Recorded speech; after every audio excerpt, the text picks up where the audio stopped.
to those who bleed orange and black. It is out of here! Good morning.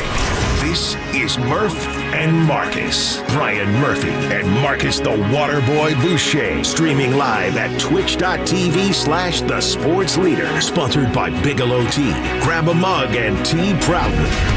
Oh, yeah. In the studio here at Battery and Broadway. I lead with that, everybody, as I say good morning, because tomorrow we will not be in the studio. We'll be down at the ballpark, Marcus. We will be at the Great American Game. Well, not the Great American Ballpark. That's in Cincinnati. We'll be celebrating the Great American Game at our favorite place in the world. Have you ever been to Oracle Park? It's nothing like it. We'll ask our guest at 9:30. We'll be down there live tomorrow. Can't wait to see everybody 6 a.m. to 10 a.m. Come on, 6 a.m. crowd. We'd love to see you guys because, Marcus, tomorrow's the home opener for these sizzling hot. Get your oven mitt out when you're talking about the San Francisco Giants. 5-1, best start since 2014. So, yeah, buddy, let's go. Get your oven mitts and get your broomsticks. No trash cans in Houston, only broomsticks. Giants get the sweep to end up their road start to the season, and they're back home on Friday, baby. No buzzer on Altuve's chest? Yeah, I don't think so.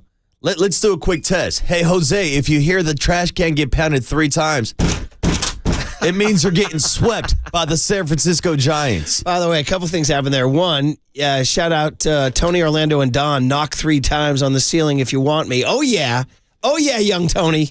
And 2, that phone handle, the headpiece. Yeah, what do you call it? Yeah. The earpiece. Yeah, don't tell anybody. Tumbling down. That's 2 days in a row. I'm out here breaking stuff That's in the studio. all right, buddy. You're Armchairs good. and telephones. Man, oh, man. Take Giants, that for data. Yeah, exactly. And take that, Jose Altuve, for your chest buzzer.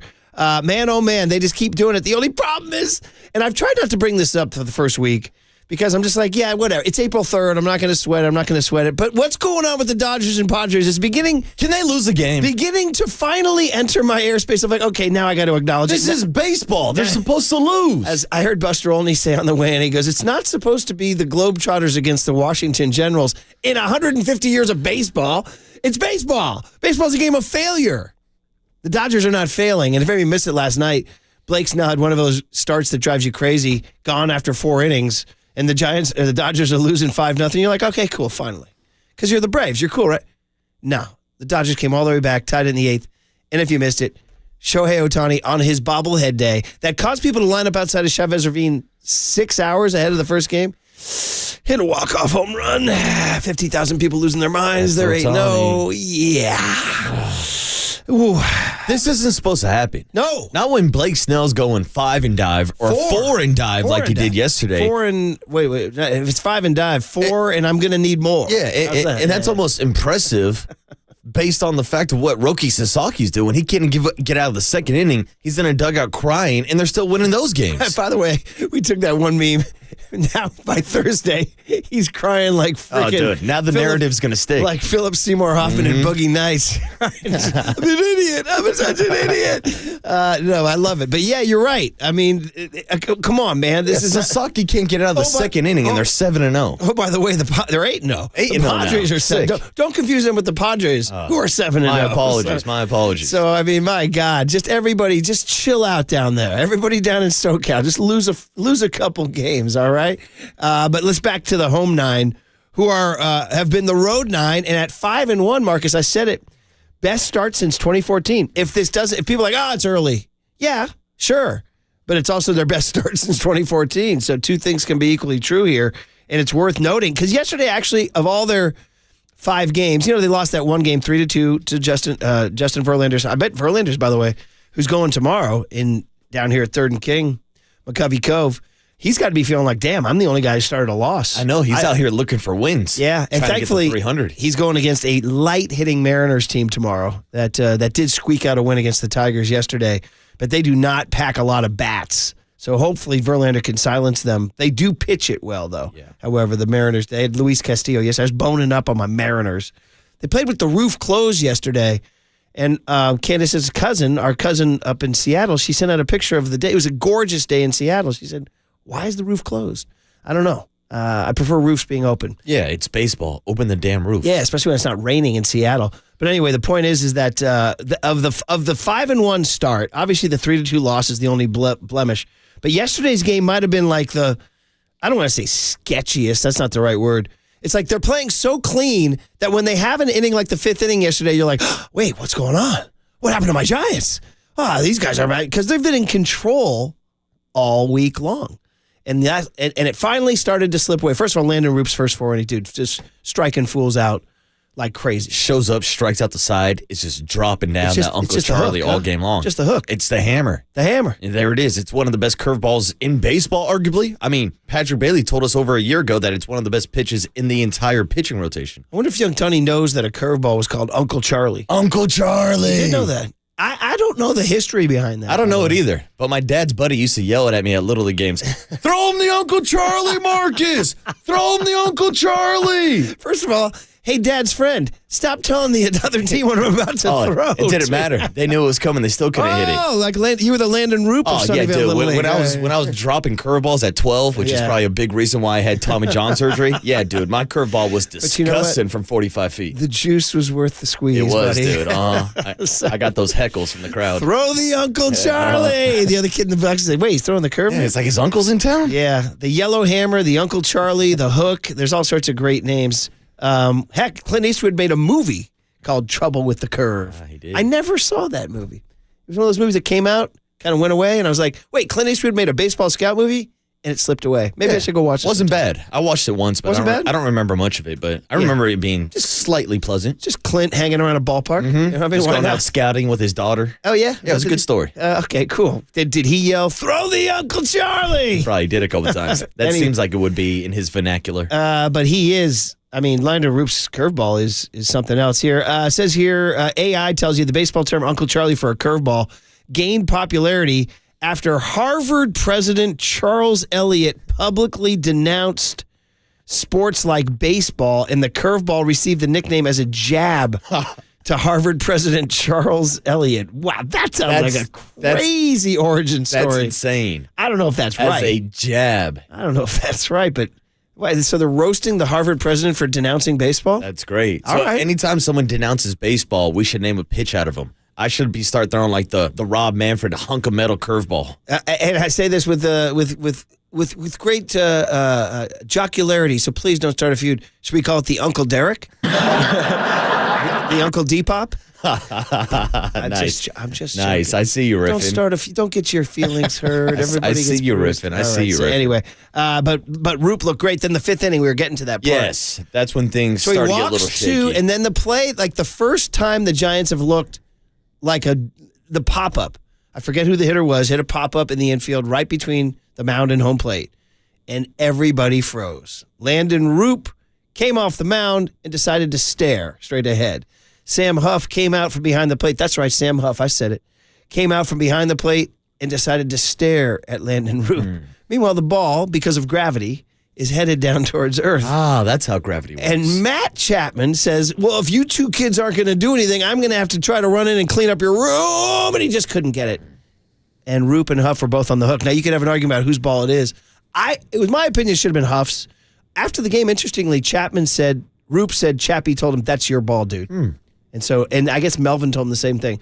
Don't be afraid to go get it yourself. Now, that's interesting. I will speak from my own personal experience as a pitcher. Anytime there's a pop fly, I was told to just get the hell out of the way. Generally, you tell your pitchers to do that. Yeah, exactly. It's harder to come down off the hill. You're not really. It's harder to get your balance a little bit. So most of the time, they tell you just get the hell out of the way. I would have preferred for Sam Huff to get out in space, clear the zone a little bit, turn around, and maybe try to make a play on it. I agree with you. We'll have to ask. But we'll ask Buster. Yeah, he's coming on. Good point. Because listen, every pop-up is different. Which one is, where is it? Is it closer to the mound? Is it closer to the plate? Is it closer to the baseline? Whatever. But in general, that's where the first time all year the Giants kind of looked a little bit lost. Yeah, and then Casey Schmidt gets a hard hit knocked down the line to him at first base. First of all, they bring in Randy Rodriguez, throws a curveball down low, and Yordan Alvarez smokes it to the first baseman, who's Casey Schmidt. And there's some, interest of them playing him there instead of Flores and keeping Flores at DH. And it goes off his glove, and it's an error. Until 2 innings later when the scorekeeper goes back and erases that. like you on a test, Marcus, erasing your answer. And although you said it's always good to go with your first instinct. Yeah, but probably on second thought, I probably should have erased a few more I think it answers. was an error. They took it away from Schmidt, so the Giants actually technically have not committed an error. Still the only team in baseball that has not committed an error. A mental error between Rupp and Hoof. Rupp and Hoof. Roop and Huff. That's what I say that. Roop and Huff battery will mess with your head. Anyway, we don't have time to call it in. We'll do it on the other side. But the Giants won the game because Randy Rodriguez slithered out. He was the hero yesterday for me. Randy Rodriguez was. He was fantastic. Remember Mount Randy Moore, Randy Moffett, Randy Wynn, Randy Rodriguez, Randy Messenger. Why not? Randy Johnson. Randy Johnson. Randy Elliott. Anyway, he was fantastic. And then Birdsong, after we sort of willed it to happen by mentioning yesterday, when's he going to show up? He showed up yesterday. And Bob Melvin even hinted to us that he would pitch yesterday. He did, and he hinted that Tyler Rogers would pitch the 8th. Yeah, just was like that he did great? last night. What other inning? It's going to become a thing now, Tyler Rogers in the 8th. Yeah. We should almost put in the win package, what inning would you like me to pitch him in? That'd be a good one. But anyway, he did his thing, and so all the haters, once again, the Tyler Rogers haters, I don't know. The guy pitched a clean 8th. What don't you like? It's a clean inning. I don't get it. Listen, I'm not like stampeding down Market Street, wanting to be the mayor of the city, but he's been a pretty good 8th inning pitcher, I think, in general. But he does engender a tremendous amount of emotion in Giants fans. Well, I think it's because you saw a guy close out the game last night that could also be in the mix for 8th inning situations. Camilo Duvall looking good again. Yeah, but and so did Tyler Rogers. But then Ryan Walker's also in the conversation. Right. Then you got 3 guys for 2 innings, and that's a good problem But he to had have. back time. Yeah, it is. It's a good problem to have. All right, we got that. We got a big Warrior game tonight, guys. Warriors-Lakers tonight. Big game. Oh, man, I want this one. I still hate the Lakers forever. I've hated the Lakers for decades. I need it tonight, Warriors. 7 o'clock. We'll get a incredible, I said it, incredible guest list from Young Tony on the other side. It's Murph and Marcus on KNBR 104.5 and 680, the Sports Leader. What inning would we suggest he pitches?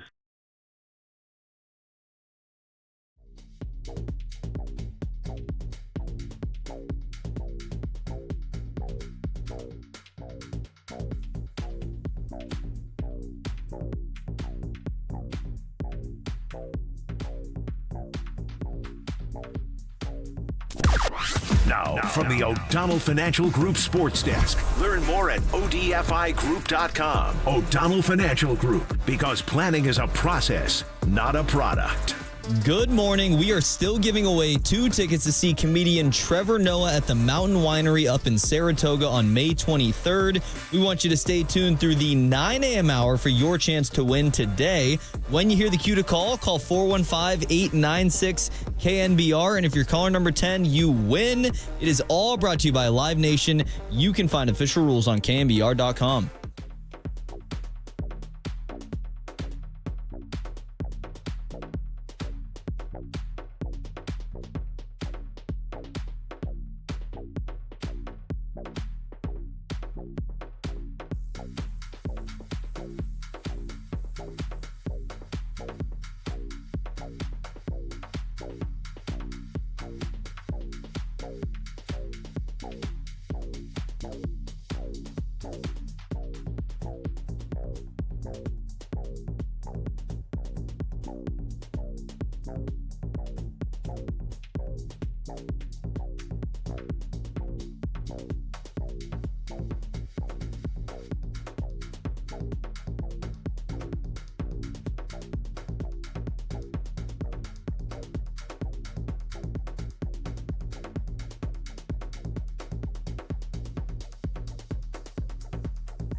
And now it's time for the Protect Your Assets Business and Technology Report with me, David Hollander.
Now back to Murph and Marcus on the sports leader and streaming live on KNBR.com and the KNBR app. Sponsored by Bigelow Tea. Grab a mug and tea proudly. The pitch is swung on and hit to left field and deep.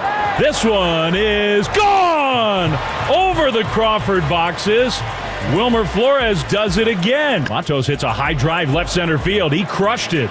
Alvarez looking up. It is off the top of the wall, and I thought over the yellow line. The umpires now are coming together to talk about this, and what are they going to say? Go on the field, he's overturned, home run. Wade hits a high drive to right field.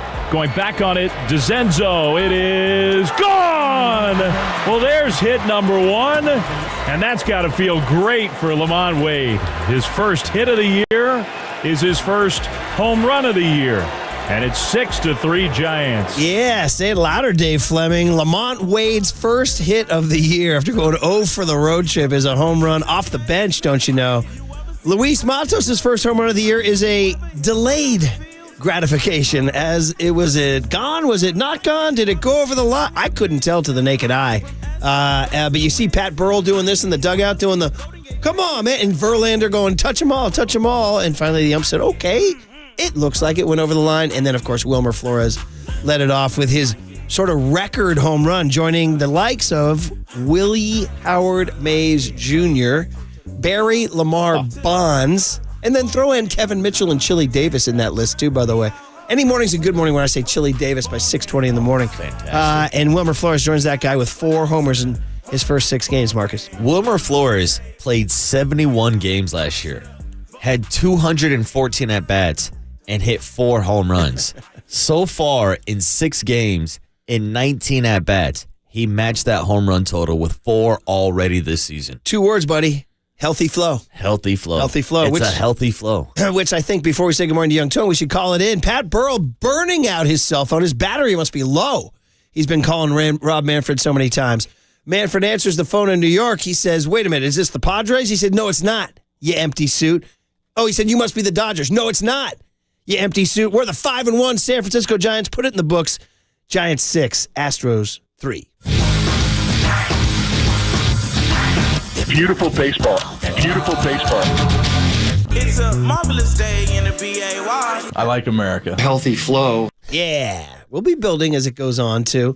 Maybe Landon Roop's quote from yesterday gets in there. Ooh. Did you hear this one? Go ahead, Tony. Why don't you just drop it, Landon Roop, after the game. I thought maybe we'd throw in Roop. There it is. Landon Roop with, by the way, with what's his face, John Summit, EDM in the background. Here's Landon Roop giving a little rally cry for the season. Really good. If you don't know by now, we're pretty good. We're going to be good. So excited on that. And, the guys are hitting. We're making plays. And we're going to be really good. How about if you don't know? Give me this first start. This is just the start. If you don't know by now, we're good.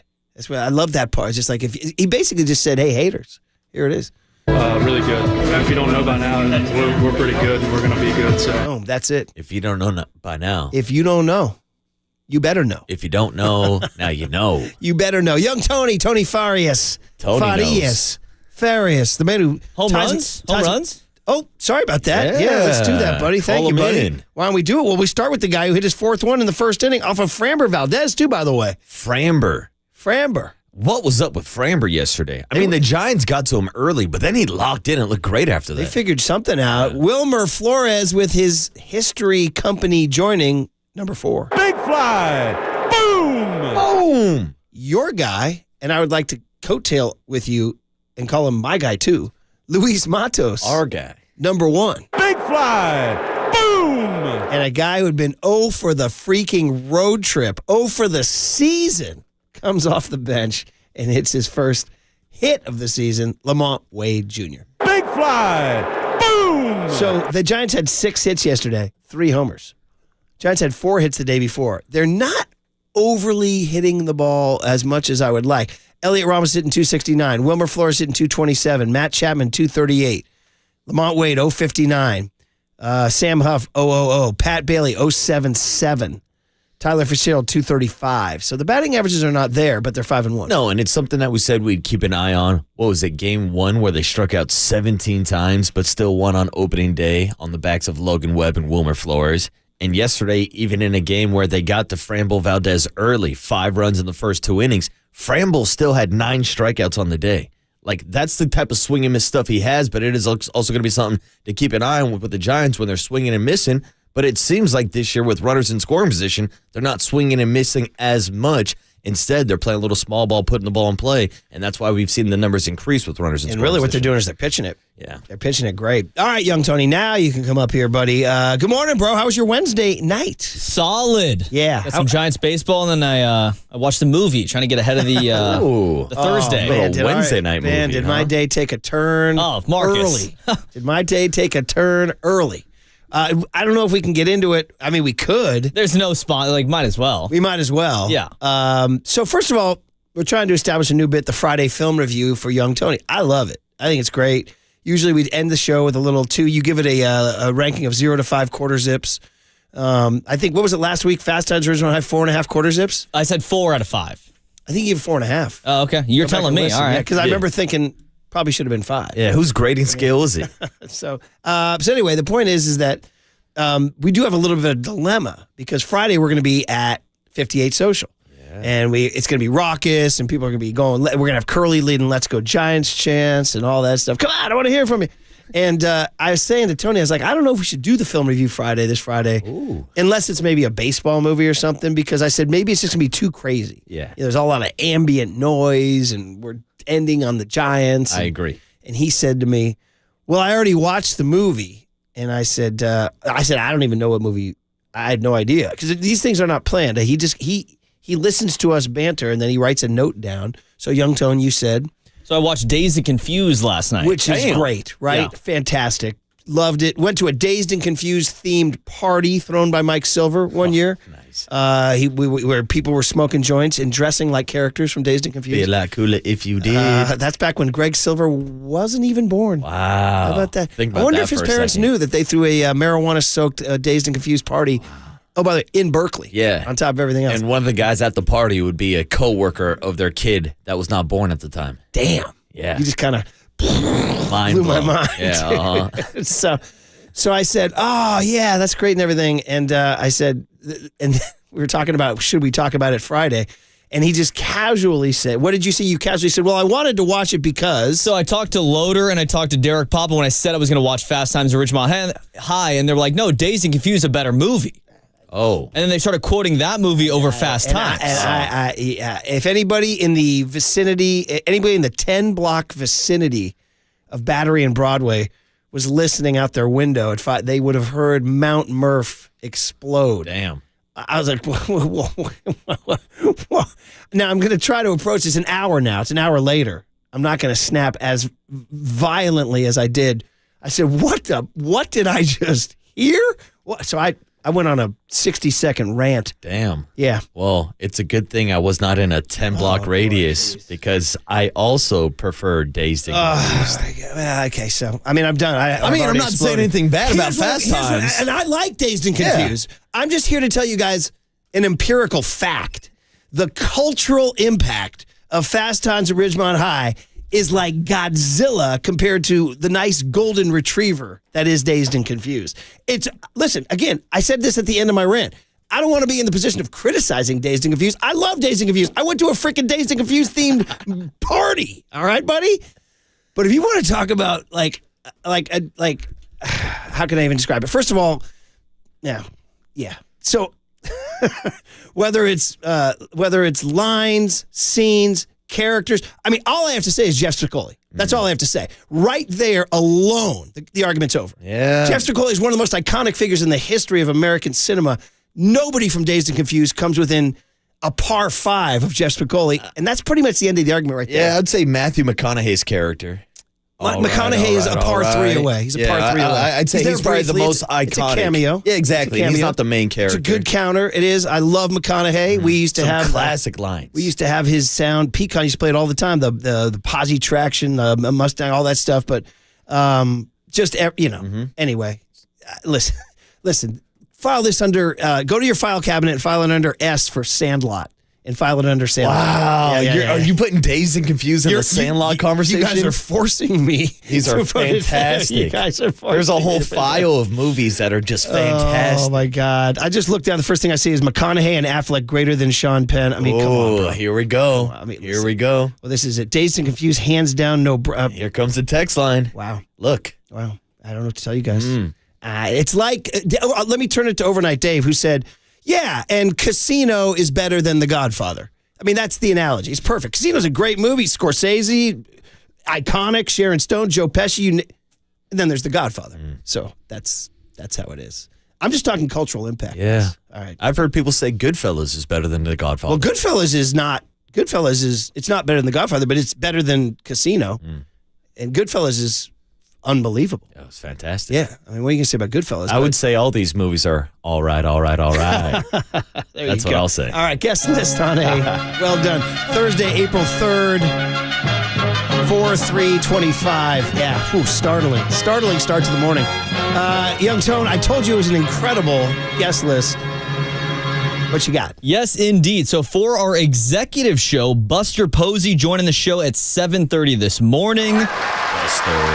Your guy's Matos, my guy's Posey. That's just me personally. The big hit is going to be at 7:50. We're going to talk to Mike Montgomery at 8:15. A little bit of a mix-up, a little bit of a miscommunication. We'll get him on the show at 8:15. Cooler content, 8:30. Matt Mayoko to talk some Niners football at 8:50. And then, of course, Lil Russell, ladies and gentlemen, at 9:30 this morning. It's not like it. Buster Posey and Lil Russell. I mean, is that the best guest list ever? This is a truly one-of-a-kind guest list. There's no other radio show in the country, in the world, that's going to give you Buster Posey and Lil Russell on the same day. That's a fact. That's a fact. I wonder if Buster Posey knows Lil Russell. What do you think? I mean, he knows the song. Maybe. He must know the song. To the song? I would love to see Buster Posey in some Crocs gigging across shortstop like we saw Lil Russell in the video. By the way, I boned up on my Lil Russell, and I got news for you guys. He's fantastic. He's great. Oh, what a vibe he is. And I didn't know he actually had a track with Snoop Dogg, too. He's done tracks with Snoop Dogg. He's done tracks with Wiz Khalifa. He's done with E40, Too Short, P-Lo, D-Lo, a bunch of Bay Area legends. He's branching out. He's blowing up. All right, guys. Well, listen, it's unbelievable, the text line. It is coming down. It's like the Hatfields and the McCoys. Both camps are forming here. But anyway, so. It's like asking whether or not Tyler Rogers should throw in the 8th inning. I mean, I'm seeing text. It divides a nation. Exactly. Actually, Melvin should say, what movie do you suggest I should see? All right, what did the Giants have to say after that win last night, or yesterday afternoon, before they came home for their home opener, and we'll be there tomorrow. Hope to see everybody down there. We can talk Spicoli all day long on KNBR 104.5 and 680, the Sports Leader.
Now back to Murph and Marcus on the Sports Leader and streaming live on KNBR.com and the KNBR app. Sponsored by Bigelow Tea. Grab a mug and tea proudly.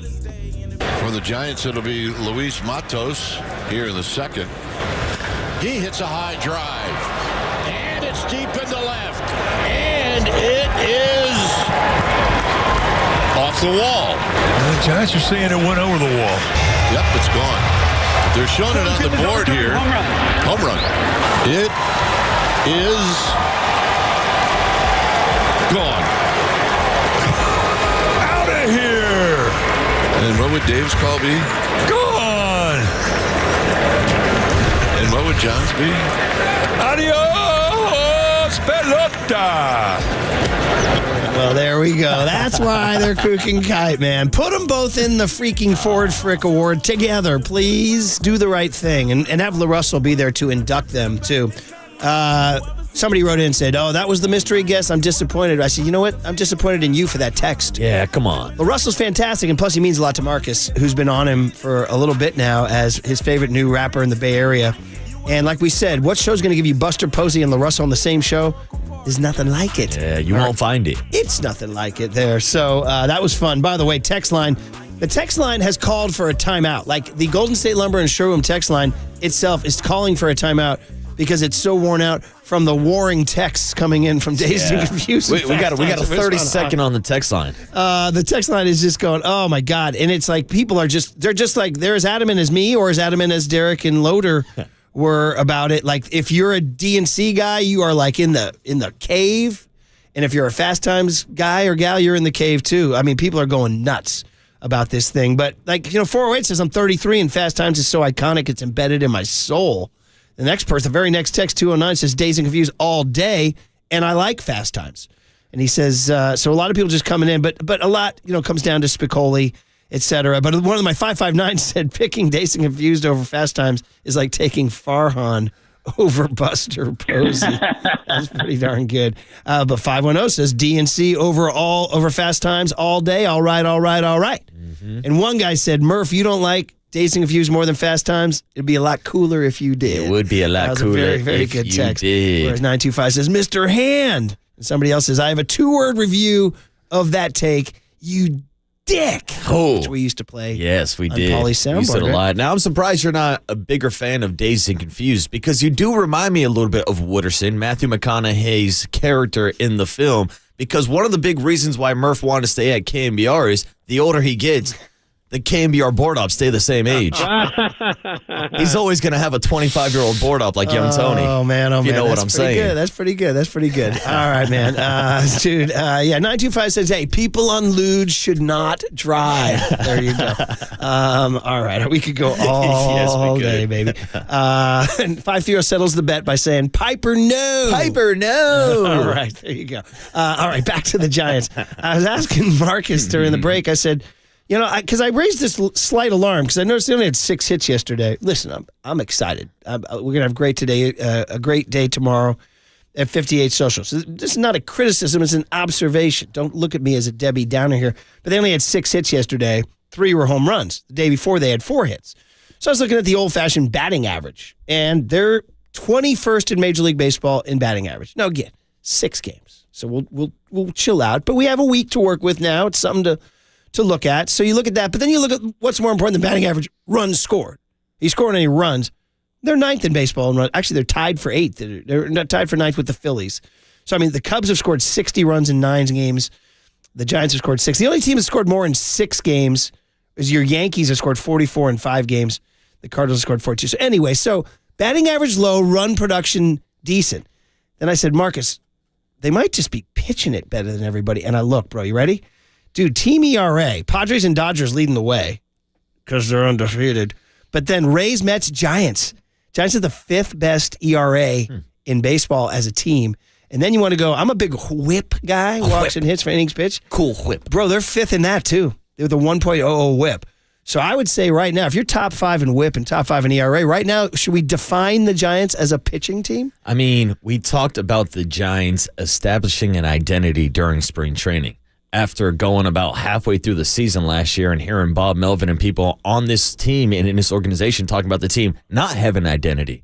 And Buster Posey spoke to the team before spring training and said, we want to identify as a team that can pitch it, that can field it, and that can hit with runners in scoring position. But the first one is what you said, the first thing you said. Yes. Pitching. And that's, I think if you're looking at defense and timely hitting. If you had to define 10, 12, and 14, and I'm not saying they're going to win 3 World Series in the next 5 years, although if they want to, I'm not going to stop them. Pitching define those teams. It starts with pitching. Tim Lincecum. It all starts with Brian pitching. Wilson, Matt Cain, Javi Lopez, Ryan Vogelsong, Sergio Romo. That's it. I mean, yes, Buster, yes, Pablo. But, dude, it was pitching. And Buster's smart enough to know, he's like, I've been in that park. I've won championships in that park. I've squatted behind the plate. It's pitching. So I think maybe what we're going to look at here, and to Farhan's credit, in 2021, didn't he draft all pitchers that one year? Or the first 10 picks, He did stack up a lot of pitchers in that draft. So, and we do think that they do have, even beyond what they have right now on the roster, down waiting in the minors, Carson Whisenhunt and Kyle Harrison, right? Yes. So get ready for the pitching Giants. I mean, that's the thing when you look at this roster right now. And we're only 6 games into the season, so I don't even want to start thinking about the trade deadline and where the Giants are going to be. But there could be a scenario down the road where if you are looking to call up a Kyle Harrison or a Carson Whisenhunt or a Keaton Wynn, you have the potential to move one of these older vets. Justin Verlander, who does have a no-trade clause in his contract, but even a Robbie Ray, if you want to flip his contract at the trade deadline, or Jordan Hicks, if you want to sell high on his first half of the season, it gives you the ability to flip one of these older pitchers because you have so much depth in the farm system. I've seen multiple scouts from around the league, as much as we kind of trash on Farhan's farm system when he built, talking about how the Sacramento Rivercats might have one of the best rotations in AAA baseball. Yeah, so I'm getting into it. And by the way, people freaking out that I didn't mention Bumgarner. Dude, I was just riffing. Top of my head, of course, Bumgarner. He's on he built a statue. Come on, of course. So, but yeah, the idea that there's reinforcements waiting in the wing. Hell, you just traded Jordan Hicks. I mean, what are you doing, buddy? I mean, again, easy now. I like that first start. I liked it too, but I liked his first and his second and his third start last year. Yeah. And I'm just saying, down the road, it's a possibility. Now, if Jordan Hicks can prove that he can go out there and sit at 99 for 5 innings and seems like a dude that you want in your rotation for the next year or two because he signed, a 3-4 year contract, he could be a guy to stick around. But if you're looking to move on and looking to bring in another bat, which always seems to be a problem because it's harder to recruit free agent bats than it is free agent pitchers, those are options they will have on the table if they do go down that road. Well, just looking ahead to this weekend. So you go Verlander Friday. And I hope he's going to be geeked up. And again, the Mariners are not a robust hitting team. In fact, when I get back to my MLB stats, I bet if I looked at I didn't prep on this, so I'm just going to kind of fly blindly on this. But I bet if you look at their runs total, I bet they're in the bottom 10. And they have the second lowest batting average in all of baseball. They're 20 in 7 games. They've scored 18 runs. Yeah, they're hitting 172 as a team. Okay, so I'd like Verlander to silence them on Friday a little bit. Now the thing is, they pitch it too, so we could be looking at a quick. We're looking at like an hour 50 on opening day. Yeah, maybe. It could be a sub 2-hour game because Seattle has one of the best rotations in baseball, so they will pitch it, which makes playing defense so important. When you're in these games, when you're battling, defense is going to be huge because one error can change the entire game, and that's another reason why the Giants are playing so well, despite a little bit of a shaky inning yesterday in the 5th with that fly ball that dropped and Casey Schmidt with the ball off the glove. Technically, they have not allowed an error the entire season. Interestingly, how you and I both thought maybe Huff originally, but then Chapman told Roop after the game, that's your ball. So 8-1-8, I had the sound down at that point in time. I was padding around the house doing something. But I saw the play, and 8-1-8 said, Kruko said on the TV that was Roop's ball all the way. Interesting. Yeah, when you go through the list of priorities, pitchers are usually last on the list of priorities. It's basically like if nobody else can make the play, you got to make the play. Again, I thought maybe Sam Huff could have got out a little bit deeper out into the field and maybe called him off. It's obviously case dependent. That one was high enough, and Roop was balanced enough to be able to make that play. You know, what's funny is, coaching youth baseball all these years, we told these, as soon as the ball leaves your hand, you're an infielder. That's what we tell them now. You're a field. You got to field your position. And usually that means comebackers, right? You got to hit, there may or may not have been a Murphy boy pitching last Saturday and pitching well and having a clean inning, and a comebacker came to his right and it ticked off his glove because he just didn't concentrate, and look what happened. Then a walk, then a bloop. Oh, no. And now, next thing you know, snowball coach effect. is making a walk to the mound, and here you go. And this is with 2 outs and nobody on. Just a comebacker, right? So I said, you remember, as soon as the ball leaves your hand, you're an infielder. Does that also apply to pop-ups? You're not an outfielder, though, Murph. At least me. I hated fly balls. There you go. Very good. Especially infield fly balls are so much harder than outfield fly balls. Yeah, they're hard to read. Yeah. Saturday, you go Robbie Ray. By the way, Saturday, Alameda's own Brian Wu is pitching, and he's nasty. Ooh. So the Giants are going to be facing... Yeah, exactly. And on Sunday, the Giants are going Jordan Hicks. So already in the weekend, you're going Verlander, Ray, and Hicks. It's so nice just to have a rotation set up. Yeah. To go to the ballpark knowing that Justin Verlander is going to be your opening day starter, and the fact that we've been able to talk about it for the entire week instead of sitting here wondering doing Giants pregame what the hell the lineup's going to look like or who the hell's starting the game as an opener or a bullpen guy. Oh, it's such a nice benefit. Verlander, Ray, and Hicks. Get your tickets now. Here we go. All right, there you go. By the way, 925, who's a Dodger fan who texts every morning, says, it doesn't matter, guys. The Dodgers are in victory formation. They're kneeling down right. They're kneeling out the clock right now. Just lose a game already. Lose one damn game. Oh, man. All right, well, here are some of the post-game sound was as we get closer to having Buster Posey on at 7:30. Plus, we got to talk at some point about this Warrior-Laker game tonight. It's a big one. Clippers won last night. Kept the heat on. 6 to go, buddy, and it's going to get hectic in the next 3 days. Lakers tonight, Nuggets Friday night, and then Rockets Sunday afternoon. Thursday in LA and then Friday, Sunday at Chase. So, and the Terry Francois 2 Steps Alive. It's in action. On Friday. Might have to double dip on Friday. Okay. Sounds like it could be a plan. Sounds like it's a no-brainer. Young man like you, young bachelor like you, I got the fam. We're taking off for a couple days, a little spring break. So I'm gone next Monday, Tuesday, Wednesday. You got Kerry Crowley Monday doing Hums and Bums? Kerry Crowley on Monday, John Dickinson on Tuesday and Wednesday. You get him in the studio? Yeah, we're going to get JD in studio. Are you sure? I don't know about that. I'll have young Tony bring him in. We're good on Bigelow's, kid? Are we good? Yeah, because we do love Bigelow tea. Grab a mug and tea proudly. We are sponsored by Marin Health with top physicians, surgeons, and clinicians right here. Clinicians. It's a hard word. Right here in the North Bay, Marin Health puts you closer to your best health, world-class care. Closer than you think. Man, oh man, the emotion surging from the Fast Times, Dazed and Confused debate. But we got to have a little peek into what the Giants had to say after the game, after they finished this road trip. 5-1, best start since 2014. What did Bob Melvin have to say about it next on the Sports Center? From the Chilton Auto Body Traffic Desk.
time for KNBR's Opening Bell Report. Sponsored by Protect Your Assets with David Hollander. Concerned inflation will ruin your dream retirement? Learn more. Listen to David's show every Saturday morning or call 1-866-PROTECT.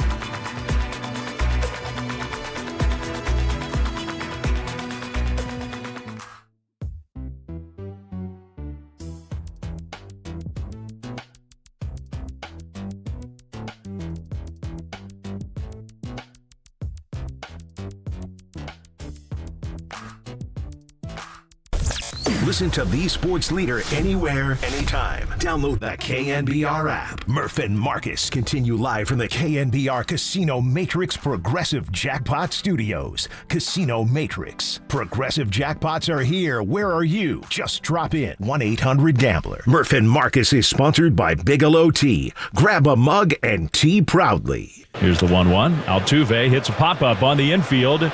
Who's going to catch it? Chapman, and he will dive and not catch it. Oh, my goodness. Right in front of home plate, and, Chapman made a good effort. He had the longest way to go by far. Roop, the pitcher, could have called him off. To me, that's Sam Huff probably has the best opportunity to go get that one. Yeah, it's so weird. The Giants have had such a great start that play, we're like, what's wrong with the Giants? Oh, my God, they lit a pop-up. But it was a bummer because it did lead to a precarious situation where Randy Rodriguez had to slither out of a jam. But, yeah, we'll talk to Buster Posey about it. We hearing LaRussell? Is that what we're hearing, my man? This is. This is my guy. He's coming on our show at 9:30.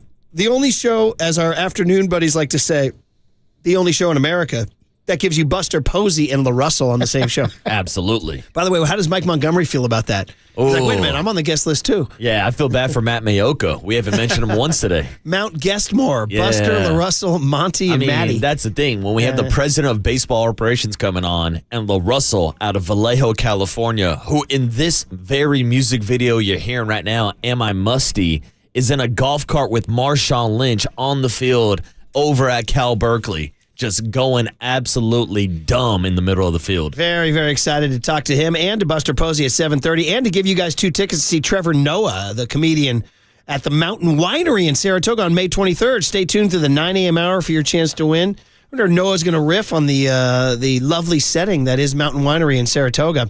By the way, 650 says, I'm going to end the debate right now and tell you guys the truth is that American Graffiti is better than both. Wow. Now that's a hot take. That's pretty good. Now, you do know, of course, my brother is featured in American Graffiti, and it's like the Murphy family famous fact for life. You know, it's like what we kind of hang our hat on. They're like, oh, your family came from Ireland and Italy, and what happened when they got to America? And they're like, well, one of our descendants was in American Graffiti. And that's why, and featured quite prominently, too. I don't think young Tony knows that fact. Well, you don't know the movie. To be honest. There's no way you know the movie American Graffiti, do you? No, I also didn't know the original. That's your brothers in the movie. American Graffiti is truly the OG iconic high school movie, and it's outstanding. It's freaking amazing. It has maybe the best soundtrack in movie history, with apologies to Purple Rain.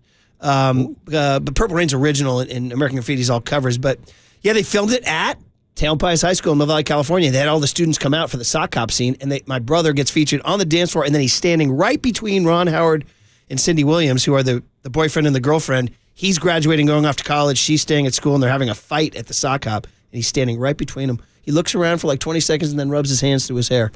It's anytime it came on TV, we call the family down, we run down, watch the scene, and then we go about our day.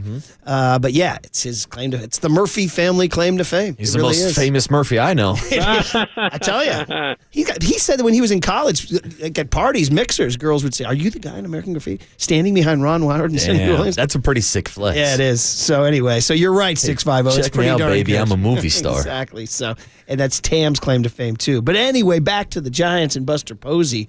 You heard that play there. Again, things are going good when that's like that's like what's making people freak out. We called it in. So let's hear what Bob Melvin had to say after the game, because he did tie Fred Clark. He seemed unmoved by that when I asked him about it, but he's humble. He's not what he's going to say. Yeah, take that, Fred Clark. Yeah. 1,602 wins. He ties Fred Clark on the all-time list. Hopefully he'll pass him on Friday. But Bob Melvin, after the game, about a road sweep, cut Z1, Tony, going into Houston and taking a sweep. This is a tough building to get a sweep in. I know firsthand.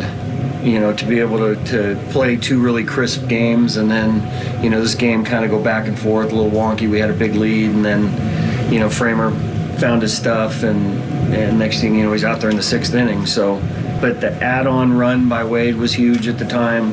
And even though we didn't play our best baseball in the middle innings, we played good at the beginning and the end. Yeah, he's right. It got kind of wonky, and I just can't say enough about Randy Rodriguez. He comes in the 5th inning, bases loaded, nobody out. Jordan, it's 5-0, and Jordan Alvarez finally squares one up. Schmidt probably should. It was hard hit ball. It was right to Casey Schmidt. You'd like to see him make the play. He doesn't. Yeah, I think you got to make that play. Yeah. I had it down as an error. I know it was overturned into a hit for Jordan. You're right, hard hit ball, but my rule is if it hits your glove, you got to make the play. Yeah, I would agree. And so they gave him an error, and then they 2 innings later erased it. So with the use of the rubber eraser at the end of the pencil, the Giants have no errors anymore. Now, Landon Root, buddy, this is the guy who beat out. My kid asked him, he always get these great questions from the 13-year-olds. He says, where's Kyle Harrison? I said, he's in AAA Sacramento. He said, why? I said, because Landon Root beat him out. Yeah. That's what I said. Because he outpitched him in spring training. Yeah. And I feel like there's that question being asked by a lot of Giants fans heading into the season who maybe they weren't keeping track of every single spring training game and every single spring training outing, but Landon Rube earned this spot in the rotation, and he was rewarded by Bob Melvin and Buster Posey for the performance that he put on during spring training. He did it. So he pitched yesterday, and he started unbelievable. 4 shutout innings, 8 strikeouts, right? Struck out the side to start the game. Is the old hook. We were talking about it earlier in the show, the old Uncle Charlie, which we found out is a jab at old Harvard president who criticized baseball named Charles. Which is wild. So they called the curveball the Uncle Charlie. That seems like a made-up story. I've been using that term for over 20 years, and I never knew that. I think we just kind of just go with, I don't know. Sounds like an urban myth to me. Who is Uncle Charlie? Yeah, well, he sounds like the uncle you might want to hang out with in the backyard barbecue. Exactly, Anyway. Maybe the uncle you take a couple walks around the block before Thanksgiving dessert. That kind of uncle. Right. Don't you kids call people like my era uncle or yeah, unk what's up, status? unk? Did you guys say you've reached unk status? Or Yeah, haven't you reached that I feel like, status? once you hit 30, I'm almost at unk status now. With your buddy's kids? Yeah, absolutely. Like, your kids would probably call me unk. I'm at that age now. Tony, do you have an unk out there, buddy? Yeah, absolutely, of course. Yeah. Okay, I mean, I'm it's saying you. See, there it is, buddy. There it is. Well, here's Bob Melvin on Landon Roop, and going 4 innings, 8 strikeouts, but he did walk 4. Here's what he said. It was a little off at times for me. Usually he's a little more proficient throwing strikes. He battled and got outs when he needed to. Randy came in and did a good job with the bases loaded. I think the pop-up may have kind of, I don't want to say bit him, but it's not something you're used to, and now all of a sudden, instead of an easy out, it's first and second, nobody out, and then walk the next guy. But look, he's a tough kid, and maybe without his best stuff and best command, he's still, he's out there with a chance to help his team win a game. So we'll see him again against Cincinnati. That'll be a pretty low wattage. That Monday, Tuesday, Wednesday. That's when I'm gone next week. Giants, Reds. That'll be that. Those are those times you get those light crowds because school's in session and it's a Monday, and it is spring break for a lot of schools in the Bay Area though. So maybe you get a couple more. But there's a Wednesday day game for all y'all. Just put that on your radar. Oh, I'll be there. For you guys. Get JD out to a game maybe? Oh, nothing better than a day game on a Wednesday. Sounds like you need to be texting Maria Lopez. Oh, MLO special coming soon. But I'm saying you're going to get, so Hicks pitches Sunday. That means you're going to get Roop on Tuesday, I guess. Is that right? All right. So you go, who am I forgetting is the 4th guy between Hicks? No, you get Roop on Monday. Because, wait. Well, you get Webby on Monday. Right? Oh, because they moved up Webb ahead of Roop. They kind of screwed up the rotation a little bit because they wanted to keep Webb on 5 days rest. So are they going to, I wonder what they're going to do now. They're going to keep it that way? Yeah, don't make me do math live on air. Yeah, I'll figure it out during the break. Rotation is weird. Yeah. Anyway, Landon Roop on that pop fly. The pop fly heard around the world. Good thing they won the game. Yeah. So here is Z2, Tony, on what happened. Pop up between the mound and home plate. Roop stares at it. Huff stares at it. Chapman comes running in like the dad trying to fix up a spilled juice on the rug. He can't catch it. just in time, and now the Giants have problems here. The miscommunications, that's obviously my ball right there when Altuve pops that up. And I thought I heard Huff call it, but I gotta get that ball and catch it. And I think that changes the whole outing for sure. Once again, this happens in every clubhouse interview. More focused on the background than Roop himself. Wow, that was a hell of a Tony. That sounds like, were you the DJ, buddy? That sounds like your tunes. That is John Summit. Okay. Yeah. He's going to be at Outside Lands this year, by the way. Do you ride with John Summit? I do. There's some things that my friends have said that, they like to hate on John Summit. Yeah, there's, Is there anything we know working here, there's haters. Yeah, there are haters. Yeah. They're just jealous that they've never reached the summit of success that John Summit has reached. Yeah, there you go. Like the haters on Fast Times at Ridgemont High. Like the haters on Dazed and Confused. Oh, there was no hate on Dazed and Confused until shots were fired from the Papa Loader camp. Anyway, here's Roop more on what's going on with the pop-up. What happened? More on the pop-up. Yeah, it's another one. We got two cuts on it. Two cuts on the pop-up. Yeah, here we go. Yeah, he basically just said, if you don't hear me call it, you got to get to it. And that's like I said, I thought I heard Huff, and it was just a miscommunication. But I definitely got to go for that. So he said the same thing twice. We got more EDM in the background. More EDM. So my sister went to the game, by the way, ready for this? On a day trip. Whoa. Yeah, because she works at United Airlines, so she has flight privileges. So they also give her like 15 weeks off. It's unbelievable. If you get a chance, go get United's vacation plan. All right. And so she and her friends hopped a flight in the morning to Houston, got there. She sends me a picture from the game. I'm like, what? What?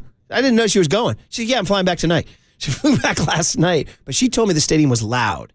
The reason I bring it up is she said it was loud in that stadium for a Wednesday afternoon, which is odd, but maybe that affected the communication. Yeah, maybe. You heard Landon Roop say he thought he heard Sam Huff call the ball. And look, if Sam Huff does call the ball, he does have priority over the pitcher. And I know maybe you guys understand pop-up priority, but maybe there's somebody listening who does not. Center fielder has priority over everybody, left fielder and right fielder. Outfielders have priority over the infielders. Once you get to the infield, it's shortstop has priority over everybody. Shortstop second, then the corners, then catcher, then pitcher dead last. And that's why as a PO, a pitcher only in college, they told me anytime there's a pop-up, just get the hell out of the way and let somebody else catch it. Right, but maybe this had more to do with you than anything else. Yeah, right? probably. Like I said, I did not like infield fly balls. And if Landon Roop is the last guy standing there and nobody calls him off, then yes, he does have to call it. But he's the last guy on that priority. Shout out to legend Coach Lou, who I coached with for all those years. Coach Louie, he presented the kids with a numerical chart of who has priority, and each position had a higher number.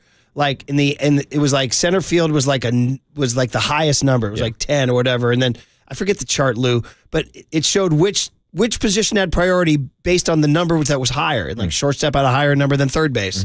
And had a higher number than second, which had a higher number than first, and all that. It was a fun little chart for the kids to see. It's the PEMDAS of fly ball priority. Very good. Please excuse my dear Aunt Sally. Just someone catch the damn ball. Oh, man, that reminds me of my guy. Do you still have my laugh from Ben? Poor Ben. No, I don't have the Ben laugh. Oh, man, from Ozark. Yeah, eating those French fries. Oh, the poor guy before his sister freaking. Yeah. Oh, boy. You're listening to KNBR AM and KNBR FM San Francisco, the sports leader, a Cumulus Media Station. What kind of sister is that? I'd rather have a relationship like I have with my sister. We talk about going to Astros games, not leaving me in a parking lot to get offed by a guy from the mob, from the Mexican cartels. But at least he had some fries before he did that. So not a bad way to go out. All right. So, more Bob Melvin on the game. I don't want to make this whole thing about the stupid pop-up. My God, they won the darn game, and we called it in, too. But here's Melvin on some other storylines, like, for example, Randy Rodriguez. I'm telling you guys, he's making Mount Randy more with Randy Moffett, Randy Wynn, and who was the other one you had, buddy? Randy Johnson. Randy Johnson. Yeah, he was only here for like a minute. Yeah, it still counts. I want to go Randy Messenger from Reno, who wore his hat off to the side. But anyway, I'm a Randy Rodriguez fan, and he'll come in and clean up a problem, and he got out of it C12, Tony. Kind of like twice. So, the ball gets through now, and all of a sudden its bases loaded, 2-run score. A run score, and now he's got the same situation and ends up getting out of it without any runs after that. That's a tough situation to come in and power your way through, and you did it beautifully. He did. You like his stuff, buddy? I like Randy a lot, and I've liked his stuff since I saw him a couple years down in Sacramento. We saw him a little bit last year in the bullpen. The key for Randy Rodriguez is just throwing strikes, which seems to be the game plan for developing all of these young pitchers. A Landon Roop, a Hayden Birdsong we saw last night also. Randy Rodriguez has great stuff. He just needs to become more of a pitcher than a thrower, and he could be a great bullpen piece for years to come. Yeah, he has that. He has the feel of a core 4 guy. Ooh. Like, you know what I mean? Like, he was Giants had, I don't want to say Santiago Casilla. I don't know, somebody like that. The guy you just don't ever talk about.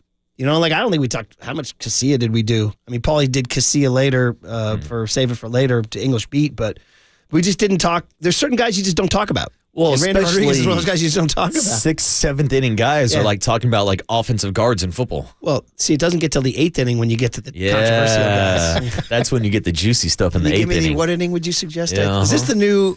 Oh, really? Is that what you imagine? It kind of feels like it. It kind of feels like Here it is. What inning would we suggest he pitches?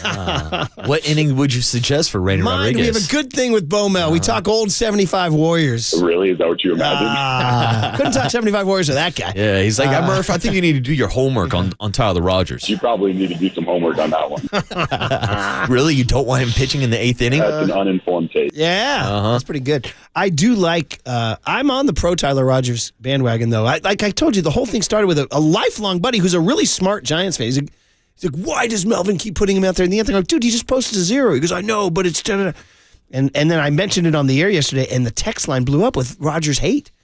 I was like, man, what is going on? Where are you? You said you don't like him in the 8th, you said. It's not that I have a huge problem. I just think there's better options. Like, if I'm listing the best arms in the bullpen, it starts at the top with Ryan Walker and Camilo Duvall. Those are your 2 best pitchers, in my opinion. So that, to me, would make sense to use them in the 8th and 9th innings. To me, I like Tyler Rogers in kind of a break in case of an emergency situation, where if Randy Rodriguez is out there and walks the first 2 guys of an inning, Tyler can come in and get you a ground ball to get out of the inning. That's how I would use Tyler Rogers. But hey, Bob Melvin is pressing his buttons right now. We'll see how Camilo Duvall bounces back from last season and if he does regain any of that form from that 2023 All-Star season. But yeah, I would say those 2 guys would have priority. And even Eric Miller, but it sounds like you have to save him for that lefty-lefty matchup. I mean, it seems to be working. It's a change of pace, and it's right before. And Melvin, after he said, what inning would you suggest I pitch him in? He gave his answer, and it was like, he misses bats. He gets soft contact. They had their reasons. I mean, there's always, you got it, Young Tone? Here it is. Good job. Young Tony working hard back there to find. So when Melvin finally did, after he said, well, when do you want me to pitch? He said this, why do they pitch him in the 8th? He's done well for us. I mean, he did well last year. He did well the year before. It's a funky arm angle that guys don't see. I know there's not going to be a ton of punch outs, but there's a lot of outs. And he certainly has done his job in that role. The guy in the 7th inning, usually it's either the 6th or the 7th, where it was Walker before, kind of how we're using Duvall right now, is the guy that comes in with guys on base, and typically when you need a strikeout. So I think part of what we're thinking is we give Tyler the clean inning where you don't need a punch out. He's not going to walk guys, and he's been successful for us. So that's kind of the strategy with him. Good answer.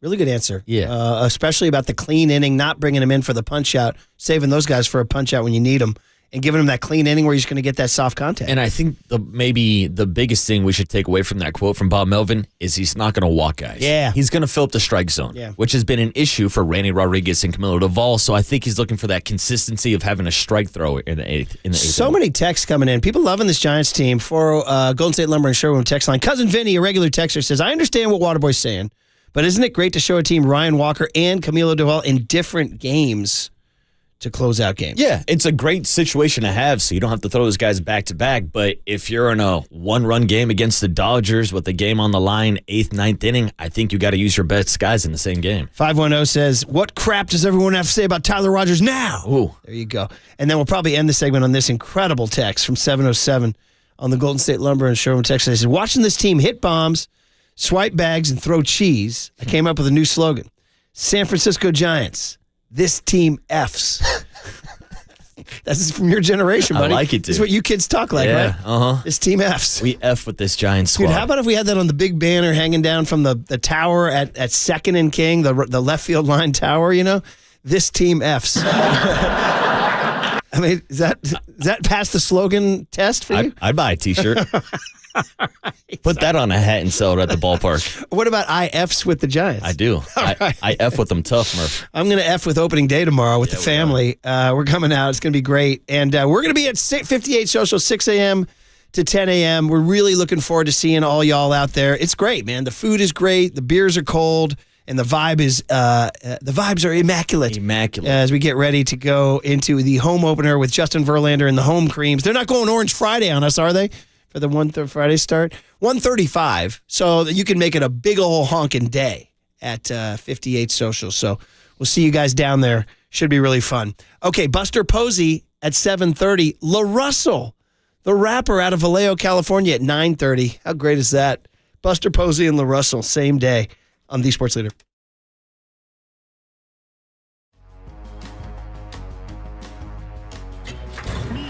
From the Chilton Auto Body Traffic Desk.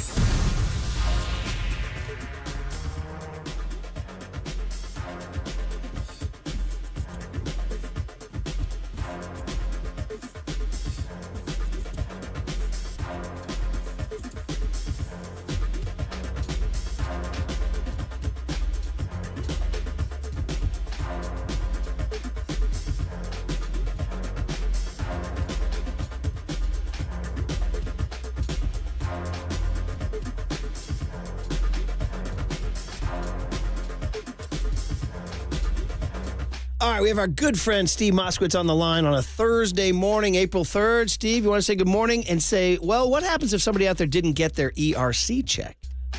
Good morning. They should call us.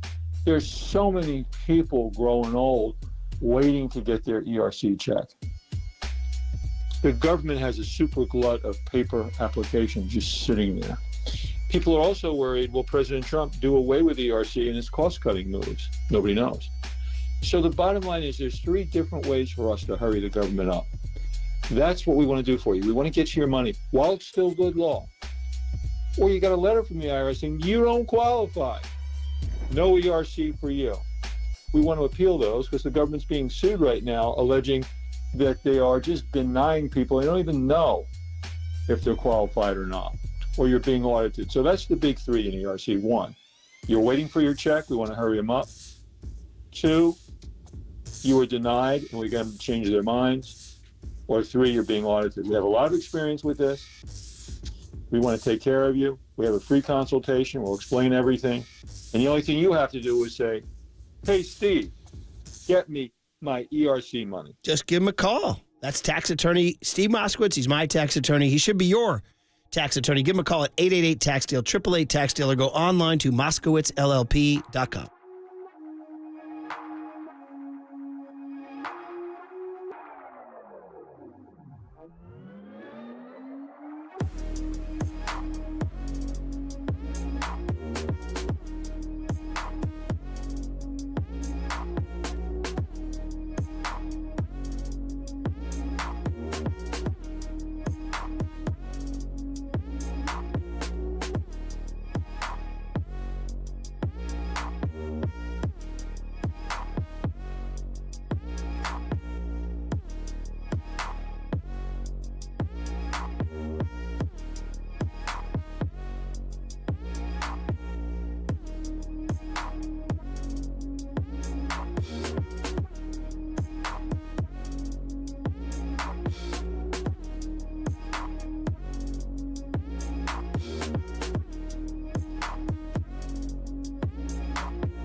And now it's time for the Protect Your Assets Business and Technology Report with me, David Hollander.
Now back to Murph and Marcus on the Sports Leader and streaming live on KNBR.com and the KNBR app. Sponsored by Bigelow Tea. Grab a mug and tea proudly.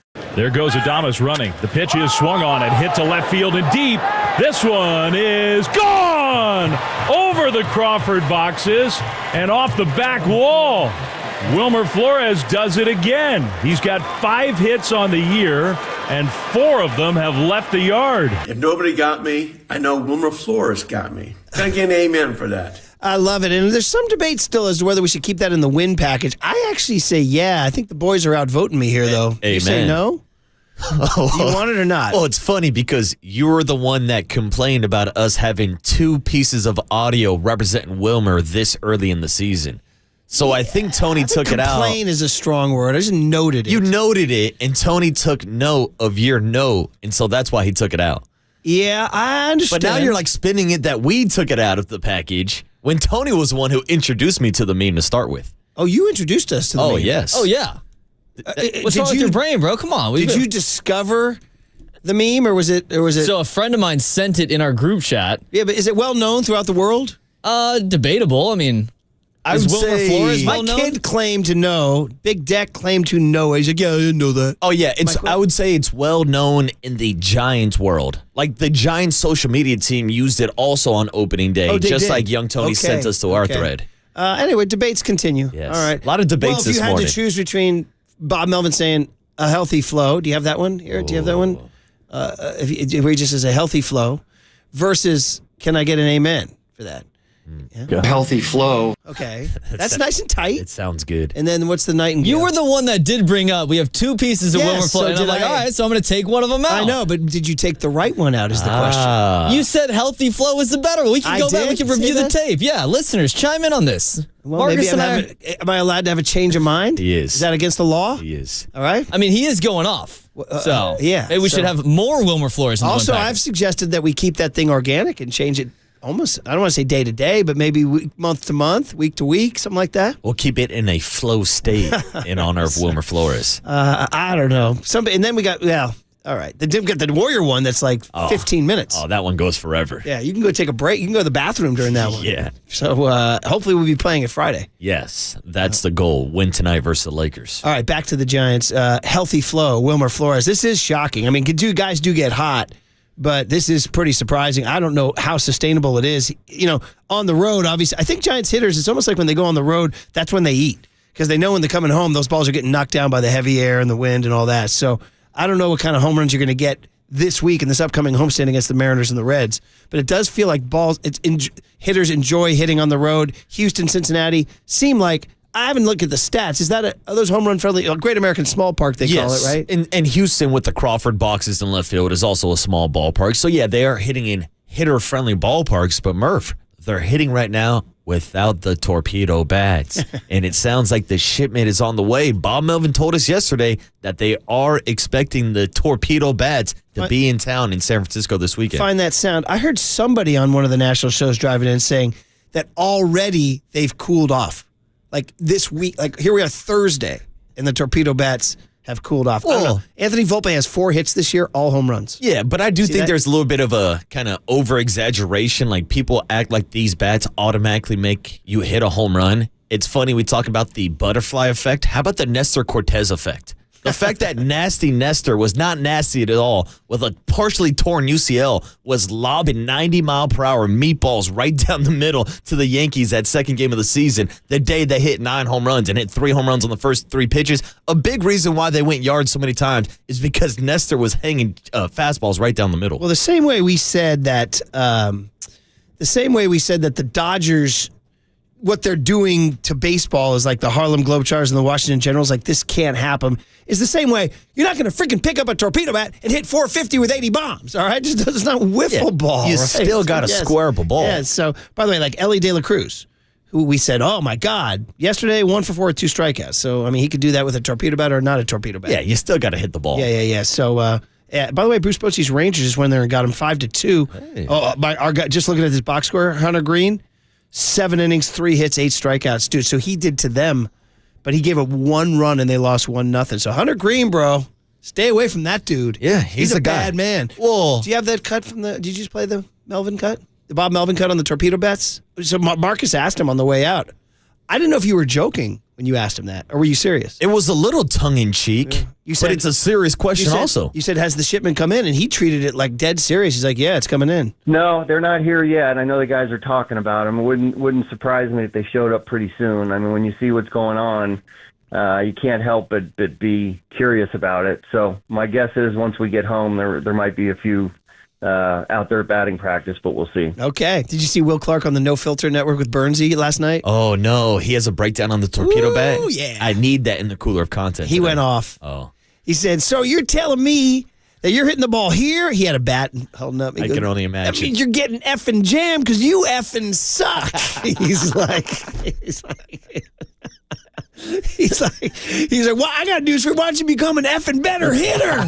He was screaming. This is prime material for Will. So easily. By the way, the Giants not using torpedo bats have hit 10 home runs in their first 6 games, which, other than the crazy numbers by the Yankees and the Dodgers, 19 and 18, is right up there among the tops in Major League Baseball. So if you're Wilmer Flores, if you've already matched your home run total from last season of 4 home runs all of 2024, do you switch to the torpedo bat? Or do you stick with the wood you're using right now? I think you definitely give it a try in batting practice, see how it goes. But right now, in general, you don't mess with a win streak, right? No. Who was it? Was that Bull Durham or was that Major League? One of the two. Especially in baseball when guys are so superstitious, too. Don't mess with a win streak. Or even just a little stitious. So just a little bit on Wilmer Flores. So again, you know what's funny? I've now seen 2 different quotes from Wilmer about how DHing is not his thing. I heard it with Copes and Papa in the afternoon when he came on after the opening day homer. And by the way, think about how big that opening day homer was, because they were going to lose that game. Mm-hmm. And ever since then, it's been arrow up, right? Yeah, and Wilmer shouldn't have even been in that lineup if they had a healthy Gerard Encarnacion. Yeah, dude. Gerard's getting Wally pipped, isn't he? Yeah, seems like it. Wilmer's swinging it. But he said to Copes and Papa Derek that day, no, it's not my favorite. You adjust. And then he had a quote yesterday in the sfgiants.com piece, and they talked about, because somebody asked, why would you play Casey Schmidt at first when he's never played there before? And Wilmer Flores has played there. But here it is. Bob Melvin said Flores, quote, knows how to DH, unquote. He says Wilmer's done this over the years where he knows how to process between at-bats and how to keep himself ready. Sometimes younger guys have no idea how to do it. It's an acquired taste. Interesting quote from Melvin. And then they went over to Flores and said, how do you feel? And here's Flores' quote. It's not easy, but I try to find a way to stay loose. It's like pinch hitting 4 times. It's hard, but I try to find ways. He's now said twice in the past week it's not his favorite thing, and yet here we are. Yeah, in his production, right? I think the counter to Wilmer, not to be an a-hole, but it's not a lot of managers and coaches' favorite thing to see Wilmer out in the field. Yeah, like this is a guy that has shifted from third to second back when he was with the New York Mets, now over the first base. I don't think he's a terrible first baseman, but I definitely have a preference of Lamont Wade Jr. at first base over Wilmer Flores. Still need to see more of Casey Schmidt at first base, but it was interesting that they went with that angle because a lot of people do bring this up. It's hard to be a DH and stay in that flow of the game when you're sitting on the bench for so long and not getting up and down. Another question we can ask our next guest, Buster Posey, right? So we had mentioned we want to talk about that pop-up with Roop and then ask him about DH because he did it, didn't he? Wait. In American League Parks, I think. I'm trying to think when the DH came to base. Was 2021 when the Giants, when his last year was the DH here yet? I'm I don't think it was. 2021. I don't think it was. Oh, good question. When did baseball go to the full-time DH, which, by the way, I still lament? I want to say post-pandemic they had the DH. When did the NL adopt? Yeah, it might have been during the pandemic, wasn't it? Yeah. When did the NL adopt the DH? 2022. 2022. So he never played with it full-time. No. But he had done it when the Giants played interleague ball in American League. I think he did it a handful of times. Yeah, I wouldn't be surprised. I can look that up. We can ask him about it because it is weird. You hit and then you just go sit. You're just hanging out. Then he sits pinch hitting 4 times. The one more guy we want to get into before we get to Buster Posey is Elliot Ramos, bro. Dude, he did it again. A big 2-run double, critical 2-run double, and that gave him 6 straight games with extra base hits, tying Felipe Alou for the all-time best Giants start of 6 straight games with extra base hits, passing Willie Mays. Ramos said it's insane to be in this company, and here's what Melvin said about Elliot Ramos. Oh, yeah. It's great. I mean, look, he's got a lot of power. He hits the ball the other way. He was an all-star last year. So, yeah, to be able to start off like that, with all the extra base hits, is kind of cool to be able to be mentioned alongside maybe the greatest player of all time. Pretty standard. There's a boilerplate quote there from Melvin here. Yeah, Buster has DH'd, looks like 8, 10, maybe 10 times in his life. So he's done it. Yeah. But a handful. So he's done it a few times. All right. Perfect way to transition to our executive show, which rotates between Larry Baer, Zach Manassian, and President of Baseball Operations, Buster Posey. So every 3 weeks, you're going to hear Buster at this time slot. You don't want to miss it. Starting next on KNBR 104.5 and 680, the Sports Leader.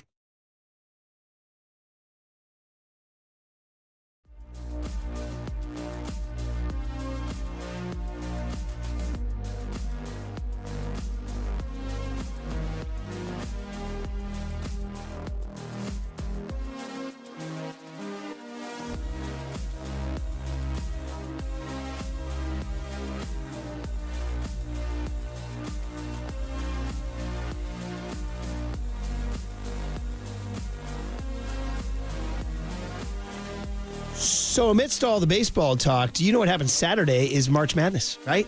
Final Four. We talked to Jim Nantz about that yesterday. He's flying to San Antonio before he goes to the Masters. It's all by way of saying Amici's East Coast Pizzeria is where you go for basketball day. So I mean Saturday and Monday, when there's college basketball tournament on, you get 20% off any Detroit-style pizza. That's awesome. So you got the games, you got the great beer and wine selection, you got the great pastas and salads, and then the Detroit-style pizza, which is really, really good. Trust me, I've had it. Had it at the Pier 39 location.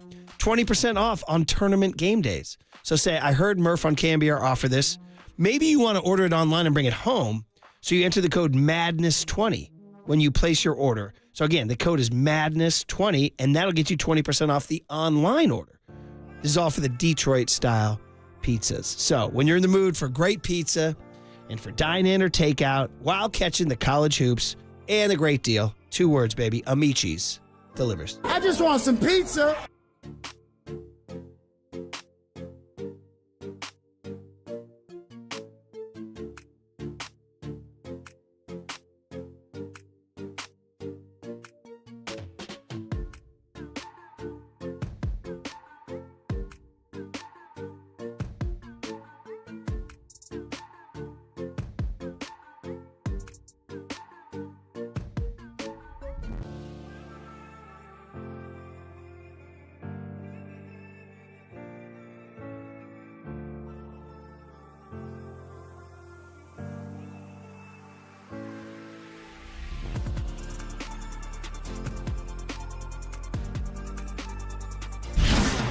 Sports Leader presents the Giants Executive Show. Every week we go straight to the offices of 3rd and King and hear from the guys who are calling the shots for the orange and black.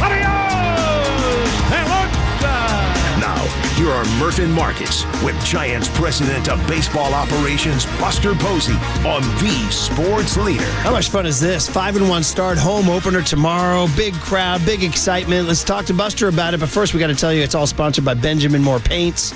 Experience the Benjamin Moore retail difference at our independently owned authorized dealers, retailers today, or at benjaminmoore.com. We're also sponsored by Bigelow Tea. Grab a mug and tea proudly. My goodness, Buster Posey on the UMA guest line. Nice start to your President of Baseball Operations tenure. Good morning. How are you? Hey, morning, Buster. Hey, Good morning, guys. Yeah, great start. Great start. It was I think anytime you go on the road and no matter what time of the year, if you go 5-1 on the road, it's a heck of a road trip. So guys played some great baseball all the way through, from pitching and defense and timely hitting. It was great to see. So if somebody asks you, one of your colleagues calls up and say, Buster, what's working for this team? What's the first answer? Like, what's the number one thing that's working so far? Well, for me, the big thing that stood out is just the way we pitched and we caught the baseball. I mean, it was if I think I'm correct, I don't think we made an error on that road trip. So, the ability to get back in the dugout, give the guys a chance to put runs on the board, that's a great recipe for success. Yeah, and when it comes to scoring those runs, I know also a big part of your plan this spring training was hitting with runners in scoring position. We were down in spring training. We saw Pat the Bat behind the hitting cage screaming out scenarios for guys to execute with runners in scoring position. How big has that been to the early part of the season to see guys go up with a game plan and approach like that? Well, it's been really big. I mean, Pat, Damon, Oscar, all three of those guys, they made a huge emphasis from the start of spring training all the way through. And you have to have buy-in from the players, and that was my sense, is that the guys bought in, and it makes a difference. I mean, it's like anything else, that if it's top of mind and it's a focus, it generally is going to work a lot better. I mean, I think it's the same with bunting or whatever it may be. It's hard to go up in the big leagues and do something if it's not practiced and thought about a lot. So, ton of credit to Pat for getting the guys ready, and then for this first 6 games, really the players executed.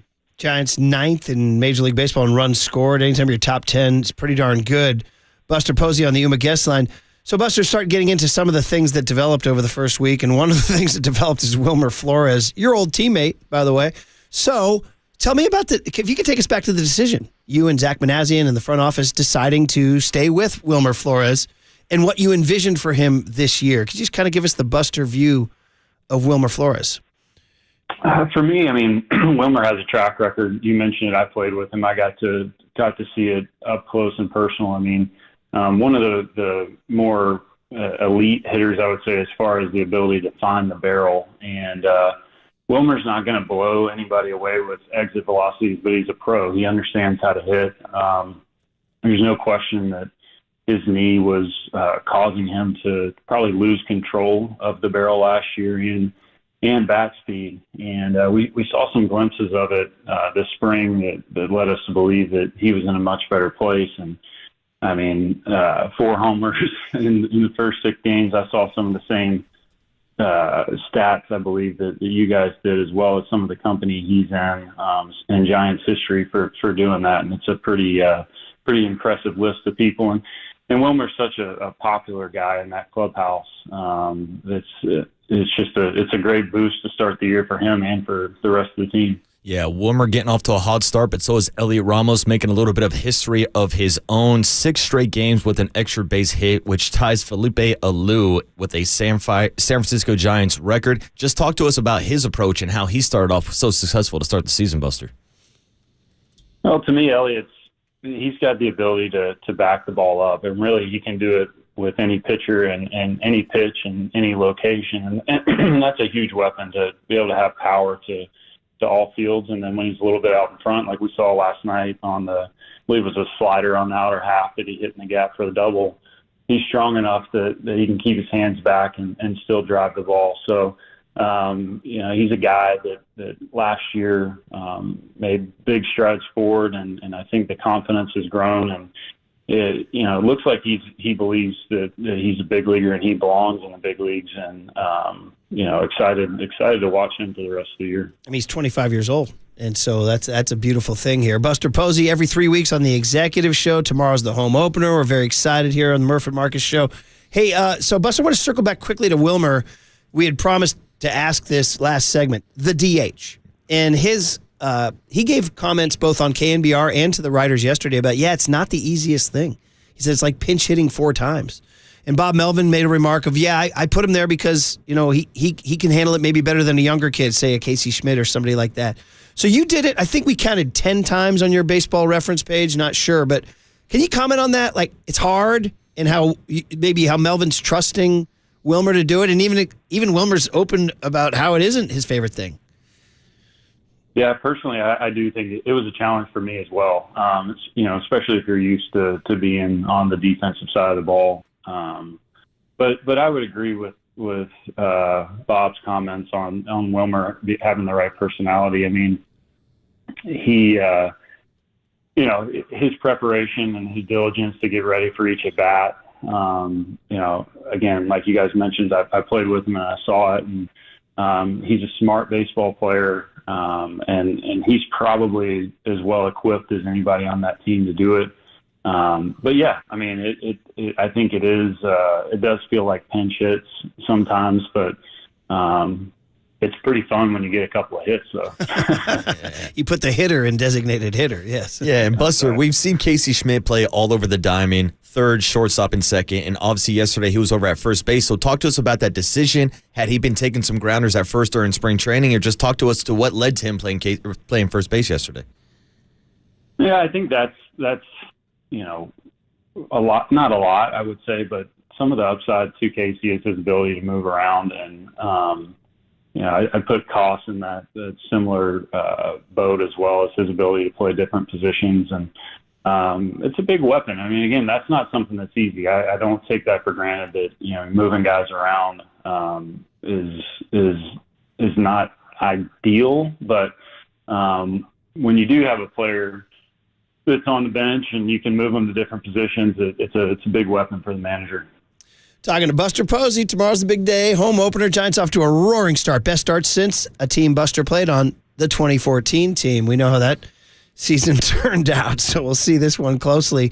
So in fact, you mentioned Koss, and it's a chance for us to ask you about the roster. It was a week ago that you guys unveiled opening day a week ago. Yeah, that you guys unveiled your opening day roster, and some people were surprised that a left-handed bat like Brett Wisely was left out.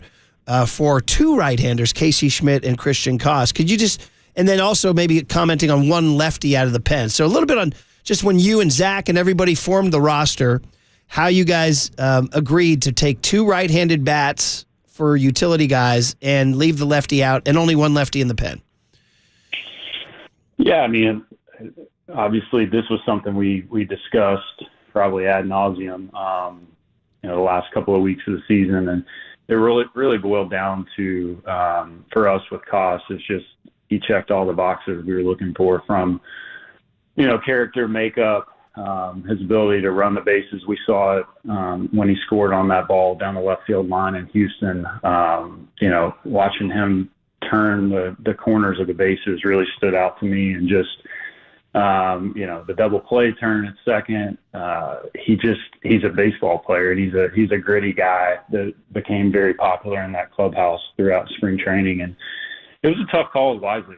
Wisely's a great player, and I'm sure we'll see him at some point this year. But Koss, I mean, he just again checked so many boxes for us. And I mentioned it with Schmidt.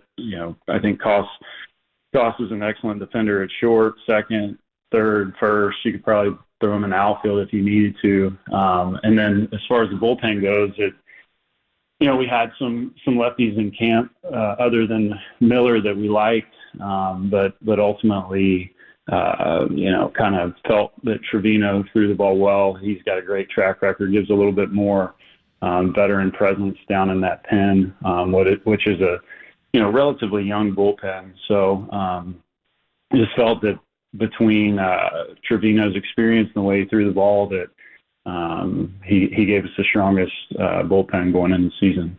Buster Posey is the voice you hear this morning on the UMA Guest Line, and the Giants Executive Show is sponsored by Redwood Credit Union, 75 years and growing. And Buster, one of the biggest additions you guys added to the roster this offseason was Willy Adames. 6 games into the season, I think Willy would tell all of us that it's not the start he's looking for, but what has been your breakdown of the first 6 games for Willy Adames in a Giants uniform? Biggest thing that stands out to me about Willy is watching his reaction when Lamont hit the homer yesterday to put us up 6-3. I mean, Willy's the guy, top step, big smile, excited for Lamont. Lamont had some tough luck as well, hit some balls hard and not finding any grass. So I think that's that epitomizes who I think and we think Willie Adames is. This guy wants to win. He wants his teammates to have success, and I know he knows that his hits, big hits are coming, and he's a confident guy. Has joy in playing the game, and it's infectious, and seeing it rub off on his teammates is great to see. And Willie's the leader. Ultimately, Willie's the leader, and you know that he wants to go out and get 4 hits every game, but he also understands that throughout the course of the season, his numbers are going to be there. I love it. Yeah, he's been very present on the in the dugout energy. So good stuff, Buster. It's funny. We opened by asking what you liked, and you said pitching, and we're like, yeah, pitching. Then we just asked you nothing but hitters. So let's ask you about the pitchers here. I mean, we could literally just have you just go starter by starter because each guy has had something notable happen. So I kind of almost want you to maybe give, it's like a essay test here, but Logan Webb, Justin Verlander, Robbie Ray, Jordan Hicks, Landon Roop, each one of them I thought showed well on some level. Did you find that too? And were you maybe, I don't know, maybe more than pleased, like overly pleased with what you saw, or, your take? I mean, I was pleased, but I don't think I think the expectation for me was there. I mean, watching these guys work all spring and them just being in the zone and being in the zone with great stuff, and with Bailey and Huff back there guiding them. Look, our expectations are high for our pitching, and I believe it's a group that can live up to those expectations. And the cool thing about Webby is, what makes him a bona fide number one is I would argue that he really hasn't had his best stuff in these first 2 outings, and still has been really effective. And to me, that's number one for you, a guy that can go out and still give you length and not give up runs when he hasn't had his best stuff. And then, Roop last night, you see, the swing and miss stuff. I think again that probably wasn't his best performance. So there's a lot of upside there for Roop, and Hicks was, he's as good as it gets. I mean, throwing 98, 99 mile per hour sinkers on the corner with the ability to change speeds and just pounding the zone was excellent. Verlander, same thing. Just he was on the corners, and I honestly think maybe 1 or 2 of the mistakes that he made, one of them left the park, and that's just the way it goes sometimes. And Robbie was great, same thing. I mean, the guys threw the ball great, and again, to me, that's our formula that we want to live by. We want to pitch great, we want to catch the ball, and get back in and give our offense a chance to score runs. Justin Verlander will be on the bump tomorrow for the Giants' home opener at Oracle Park. Buster, is there a feeling like he's already made an impact on some of the younger pitchers in the organization? And what are your expectations for him tomorrow in the home opener? Well, look, my expectations don't matter for him. This guy has his own expectations that far supersede, I think, any of our expectations. So I'll leave it at that. He's an animal. I mean, watching him work this spring and the way he goes about his business is the impact on the younger guys, and he has been very willing to give advice. And I think about guys. I mean, Webby's and Robbie too. I mean, even though Webby and Robbie have been in the big leagues for a long time now, you got a guy like Justin Verlander who's a future Hall of Famer. It's great to have those guys around and just watch the way they work. Maybe pick their brain from time to time. But for me, Justin's. I've just been impressed with. I hate to even say velocity just because I get tired of hearing velocity, but when you're 42 and you're still touching 96, it's pretty incredible. A couple more minutes here with Buster's being very generous this time. We love talking ball with him. So here we go. First hard negative question of the season, Buster. Pop up between the catcher and the pitcher's mound. You got Sam Huff, you got Landon Roop, you got Chappie trying to save the day. Whose ball is that?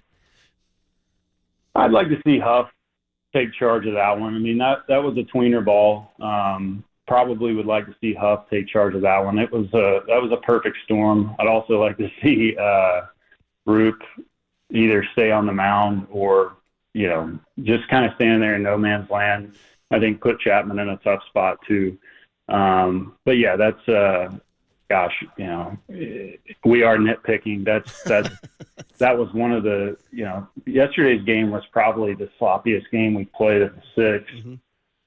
And, still coming out on top. But, yeah, I think so. I think Huff would tell you, too, he needs to get out there and take charge on that one. What's interesting is we agreed with you. We said that earlier this morning, but it was interesting. According to the writers, Chapman told Roop to go get it. Is that okay if he goes and gets it? I mean, well, listen, we want it caught, right? Look, I'm fine with a pitcher going and catching the ball. But if you're going to do it, you've got to go at it and be aggressive about it. So one way or another, again, I lean towards the catcher going and catching that ball. Yeah. If you have a pitcher that takes charge, that's fine. But the big thing that stood out for me was just the indecisiveness as a whole for everybody on that one, and that's not a play for Chapman. That's catcher play. Yeah, but I'm sure maybe Sam Huff or Landon Roop, after seeing the range that Matt Chapman has already showed off this year, probably thought Matt Chapman can get any ball in the infield, Buster. And you're seeing that Gold Glove, Platinum Glove caliber defense already from Matt Chapman. I know we've talked about this a lot, and it led to the contract extension. But how good has Matt Chapman already been this early in the season defensively? I mean, he's one of a kind. I mean, again, I keep repeating myself about the way the guys work, but if you have a chance to get out early and watch Matt Chapman take ground balls, it's a sight to be seen. I mean, he takes ground balls every day like it's Game 7 of the World Series, and that's part of the reason that he is so good over there is his diligence and just work that he puts in. And yeah, I mean, the glove's one thing, but to me, the arm strength and accuracy almost stands out as much, and we're lucky to have him over there. It's great, Buster. So with so many things we wanted to ask you, we know we're running out of time, but come on, man. 2 words: torpedo bats. Your reaction? It makes sense. I'm interested to see one in person, but it makes a ton of sense. It's a little bit of the reason why I always use the cup bat and honestly used a pretty deep cup in my bat as well, because I was trying to get most of the weight away from the head, more towards the center of the bat. So it makes a ton of sense. Yeah, I don't know what else to say other than that. But other than you'd like to see some Giants try them out. And look, I mean, that's not for me to say. That's their call. But I'm willing to bet there will be some torpedo appearances on the Giants roster at some point. Okay, all right, good stuff. And then finally, just the home opener tomorrow. I mean, listen, you've said so many times what that park means to you, what it's meant to your family, what it's meant to baseball, and so here we go. It's your first one as president of baseball operations. How are you anticipating your emotions and your feelings tomorrow as the club you're guiding, the club of Willie Mays and Willie McCovey, and it opens it on the home creams tomorrow? How sort of romantic will you get? Well, I'm beyond excited. I mean, I was telling some of our beat writers on opening day in Cincinnati that I was going to actually go up to the booth where I was watching the game early and take in the festivities, just because as a player I was so hyper-focused that I really, not that I didn't appreciate opening day, but my mind was elsewhere. I think I'll be able to take in the pageantry a little bit more tomorrow. And it looks like the weather's going to be beautiful. Have a packed park. And, I mean, it doesn't get much better. I mean, wife and kids are going to be there, and it's going to be a great day. Perfect way to end it. We will see you out there tomorrow. Great baseball talk. Have a great day off, and have a great home opener. Yeah, thanks, Buster. All right, guys. Thanks. Appreciate it. Buster Posey on the executive show on the Uma Guest Line. We react to it next for our big hit on the Sports Leader.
Now, from the O'Donnell Financial Group Sports Desk. Learn more at odfigroup.com. O'Donnell Financial Group, because planning is a process, not a product. We are still giving away 2 tickets to see comedian Trevor Noah at the Mountain Winery up in Saratoga on May 23rd. Stay tuned through the 9 a.m. hour for your chance to win. When you hear the cue to call 415-896-KNBR. And if you're caller number 10, you will win. It is all brought to you by Live Nation, and you can find official rules on KNBR.com.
Hold it now. This is the Big Hit. Sponsored by Benjamin Moore Paints. Experience the Benjamin Moore retail difference at their independently owned authorized retailers today or at benjaminmoore.com. On KNBR 104.5 FM and 680 AM, the sports leader. Murph and Marcus is sponsored by Bigelow Tea. Grab a mug and tea proudly. All right. Well, we certainly hope you guys enjoyed the baseball conversation we just had with Buster Posey, 20 minutes long, and it was just great Giants baseball. We'll do that every 3 weeks with Buster, and next week it'll be Zach Manassian, who's also a good baseball conversation.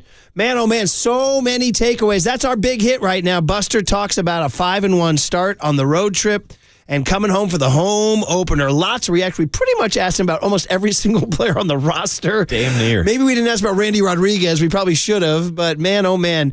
Takeaway right out of the gate, first of all, again, this has been said a bunch of times, the difference between Buster the player and Buster the executive giving interviews. He will talk ball, man. He loves to talk ball, whereas as a player, it was like, okay, I will give you my time professionally, but I need to go back to preparing for my game or analyzing what just happened in a game. Here, he's willing to give of himself to the fans and the city because he loves the Giants, man. That's the amazing thing.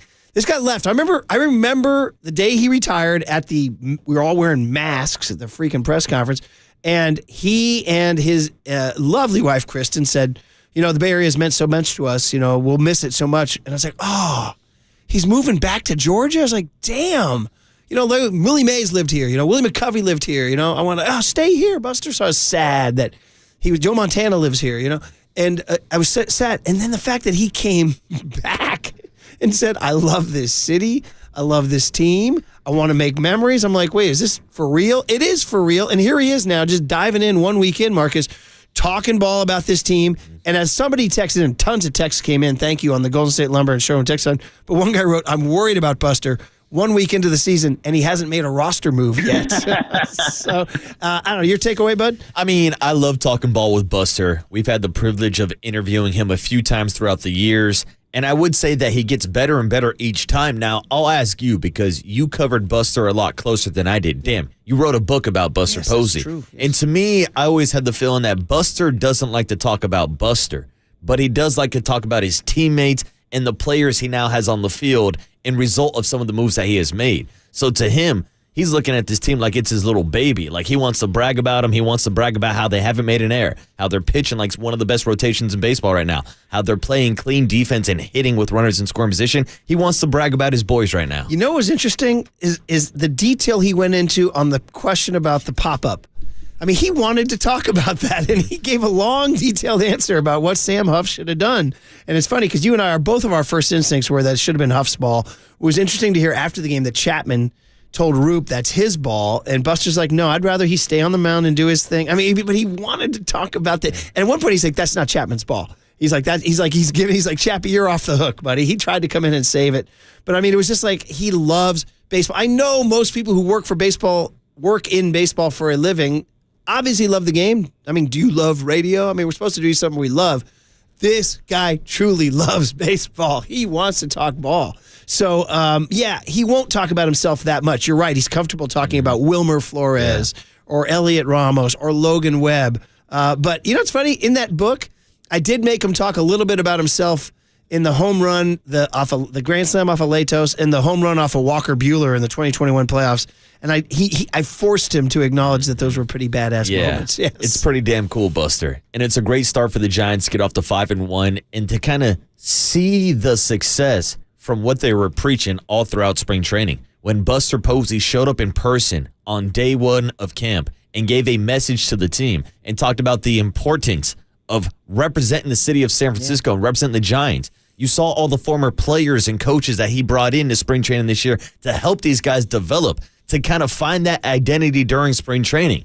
And we saw the text line making fun of us on the Golden State Lumber and Showroom text line for saying the Giants have the best record in spring training. They're the Cactus League champions. Yeah, it's hilarious. But the goal was to establish themselves and to build a team identity, an identity that we've seen in the first 6 games of the season. Pitching, defense, and just playing clean baseball. He said on more than one occasion, we're going to pitch it, catch it, and then he used this phrase twice, get back to the dugout. I was like, it's an interesting way to look at it. Like, let's get back to the dugout and go hit. Like, he's like, okay, we did our work. We pitched it, we caught it, now let's get back to the dugout. So that sounds like it's going to be like the slogan, like the guy that said, San Francisco Giants, this team Fs. San Francisco Giants, let's get back to the dugout. Yeah, I kind of like that. Giants, this team gets back to the dugout, Murph. I like it. I like it a lot, and I think that's why a lot of people are excited, too. It's like, when we talk about Buster, he doesn't want to talk about himself, but he does want to talk about this team because he loves baseball and he loves the San Francisco Giants. That's why he's back in town. That's why he's the president of baseball operations. He did not need to step into this role at 37, just turning 38 a couple weeks ago on opening day. He did not need to take on that responsibility. 4 kids. But when you have somebody that invested into this franchise, that has meant so much to this franchise, that's why people are excited for this season. That's why there's been a different vibe and a different aura down at spring training, at FanFest, and you're going to see it this weekend down at the ballpark. Yeah, and he's so excited for it tomorrow, too. Another two things that jumped out. But first of all, a lot of things jumped out at me from that interview. We could talk about what he said about Justin Verlander. We could talk about what he said about Logan Webb. We can talk about all that stuff. But 2 different answers linked together. We asked him about Christian Koss making the team. And he talked about him checking all the boxes. Then he talked about the way he hit the corners of the bases when he was running in Houston. He talked about that, but he said there's a grittiness and an energy to him that will make him popular in the clubhouse. And I was thinking, that's what we were joking about Matt Duffy, Tat Duffy, right? Uh-huh. But there was something to that. And then later on, you asked him about Willie Adames going 3 for 23 to start the season. The first thing he talked about was Willie being out of the dugout, leading the team. So for Koss and for Adames, 2 different players, he focused on intangibles. Yes. He talked about something that isn't on a spreadsheet, that isn't in a binder or in the tunnel when you walk into the clubhouse and look to the right and there's the computers. No, he wants to walk into the clubhouse and see Willie Adames pumping up a teammate or Christian Koss like playing hurt. You know what I mean? He was talking about ball players that he wants to be around. Yeah, but Murph, there's no analytics for team chemistry. That's the issue. Analytics.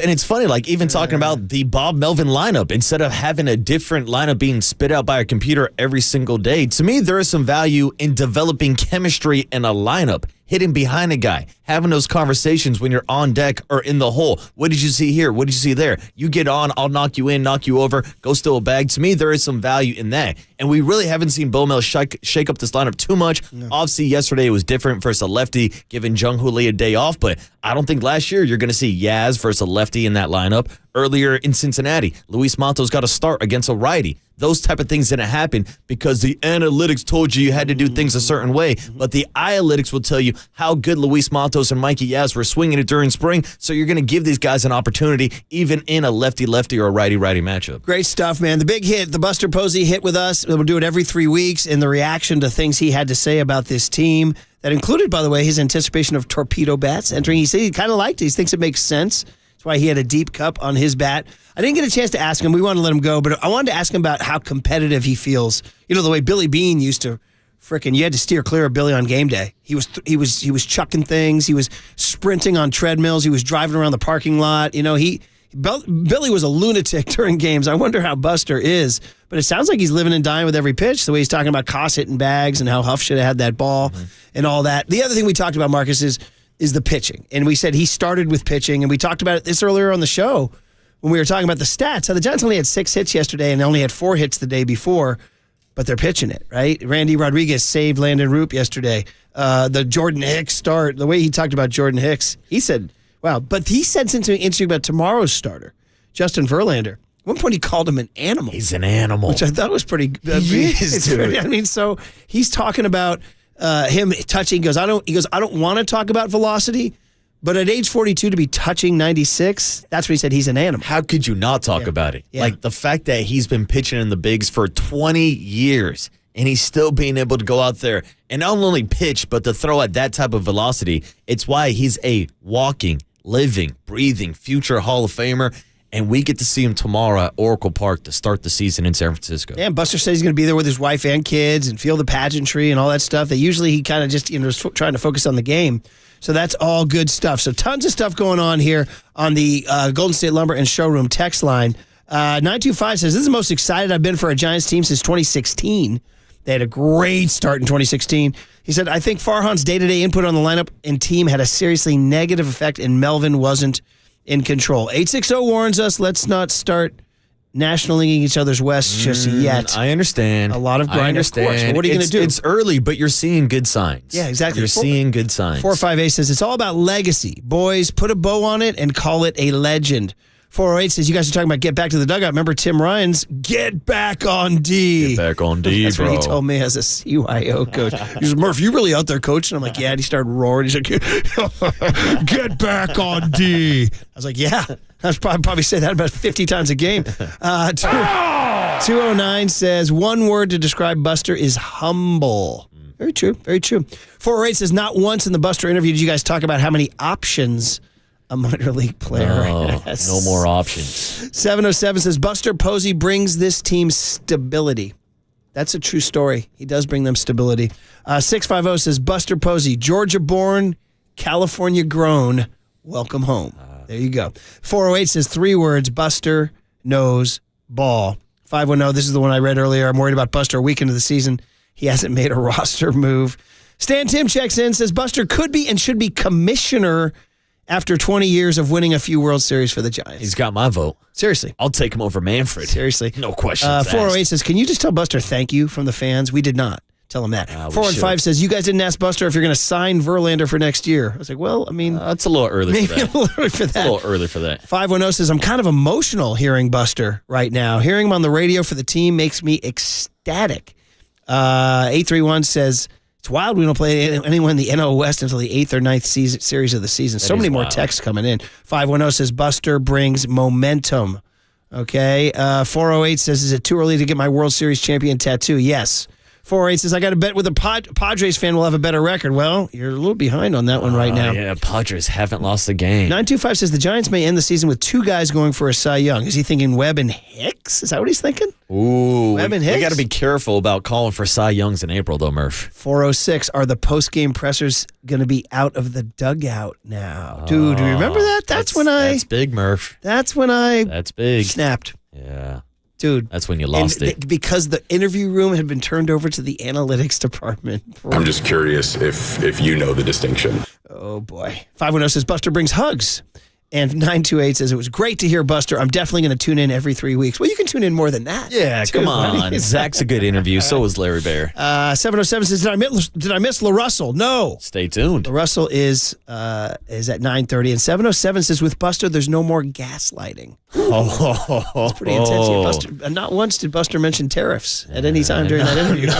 Really? Is that what you imagine? Do you want to hit a couple of these on the way? We got Mike Montgomery going to join us on the other side, talk a little Final Four basketball, cooler content's coming up. Matt Mayoko and LaRussell.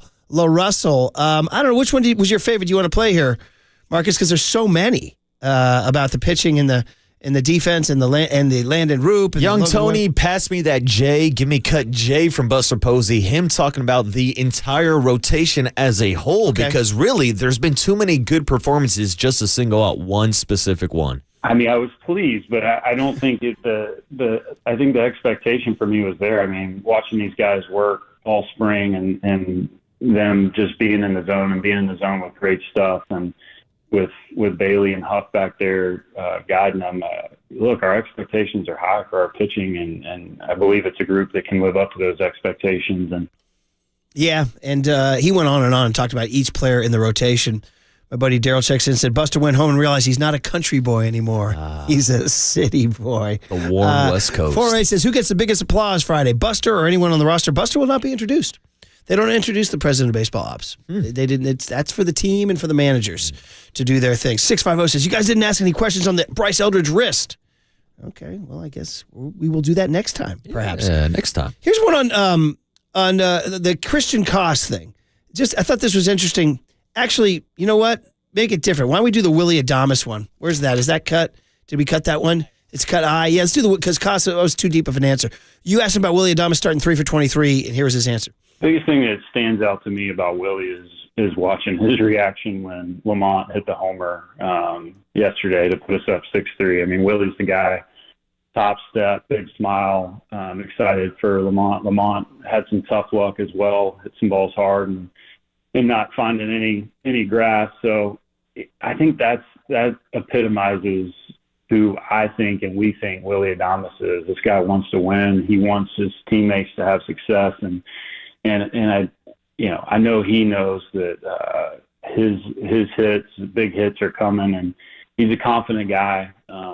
Has joy in playing the game, and it's infectious, and seeing it rub off on his teammates is great to see. And Willie's a leader. Ultimately, Willie's a leader, and you know that he wants to go out and get 4 hits every game, but he also understands that throughout the course of the season, his numbers are going to be there. It's a really good answer. And to think they've done it without him hitting the ball really at all. Yeah. So, and we've seen that multiple times from Willie, not just yesterday cheering on Lamont Wade Jr., the home run on opening day, Wilmer Flores. The first guy outside of the dugout hyping everybody up was Willie Adames. In a game, he went 0 for 4 with 3 strikeouts in his Giants debut. I'm hoping that Willie gets it going this weekend. It would be a great welcome to the city type of moment. Sounds like we could get some sellout crowds all weekend loud. I want Giants fan to show Willie some love and give him a warm welcome, and let's get that back going a little I might bit. not even mind paying $20 for a beer tomorrow. I won't complain once. And then maybe I'll complain once. Probably on the second beer I'll complain. Finally, just on Wilmer. He played with Wilmer, and Wilmer hit 4 home runs in his first 6 games, and they made a decision to keep Wilmer in the offseason. They could have cut him loose. So last one from Buster, and then if you missed it, it's all on KNBR.com, and of course, rewind the YouTube and all that stuff. But here's Buster on this guy, Wilmer Flores, number 41. Wilmer has a track record. You mentioned it. I played with him. I got to see it up close and personal. I mean, one of the more elite hitters, I would say, as far as the ability to find the barrel. And Wilmer's not going to blow anybody away with exit velocities, but he's a pro. He understands how to hit.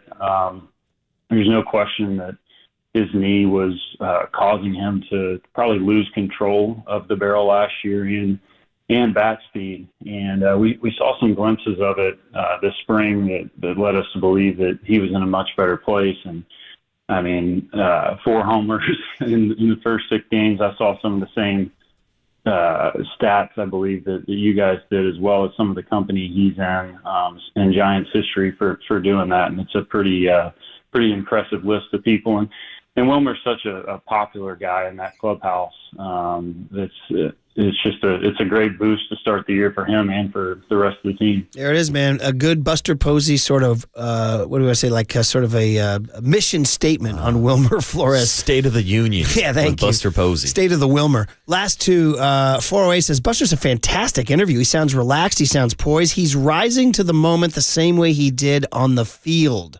Regardless of how this season ends up, we are in good hands going forward. I would agree with that, 408. And then 510 just simply said, Buster is a breath of fresh air. I mean, how many other presidents of baseball operations can break down players that they played with and played against? The answer is zero. The one and only Buster Posey, and he's only available every 3 weeks on the Murph and Marcus Show. Tune into Murph and Marcus every 3 weeks. Every 3 weeks. 408 says, great interview. The guy is bringing us back to baseball. Don't overthink the game. Get out there and play ball. Or, Marcus, get back to the dugout. That's it. All Get right, back there to you the go. dugout. All right, fun. That's the big hit. Buster Posey's comments on the Giants. And, of course, we got more coming when LaRussell joins us at 9:30. The Vallejo rapper who's saying it's nothing like it, or I should say rap dropped it's nothing like it. But it's going to be great. The homegrown Vallejo's own LaRussell Thomas would be his full name, but we're going LaRussell. And then, of course, we're going to switch gears. The Bay Area Sports Hall of Fame is next month. Buster went into the Bay Area Sports Hall of Fame 2 years ago. And Mike Montgomery, one of the greatest college basketball coaches in the history of the Bay Area, who will have some thoughts on the Final Four, will be joining us next on KNBR 104.5 and 680, the Sports Leader.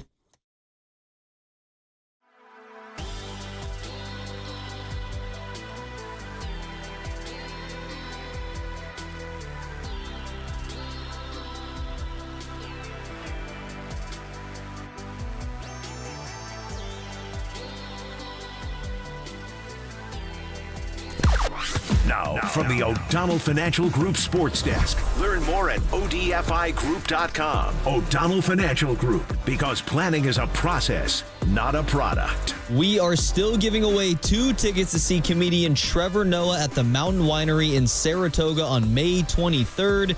We want you to stay tuned through the 9 a.m. hour for your chance to win. Here are the instructions. When you hear the cue to call, you're going to call 415-896-KNBR. And if you are caller number 10, you win. It is all brought to you by Live Nation, and you can find official rules on KNBR.com.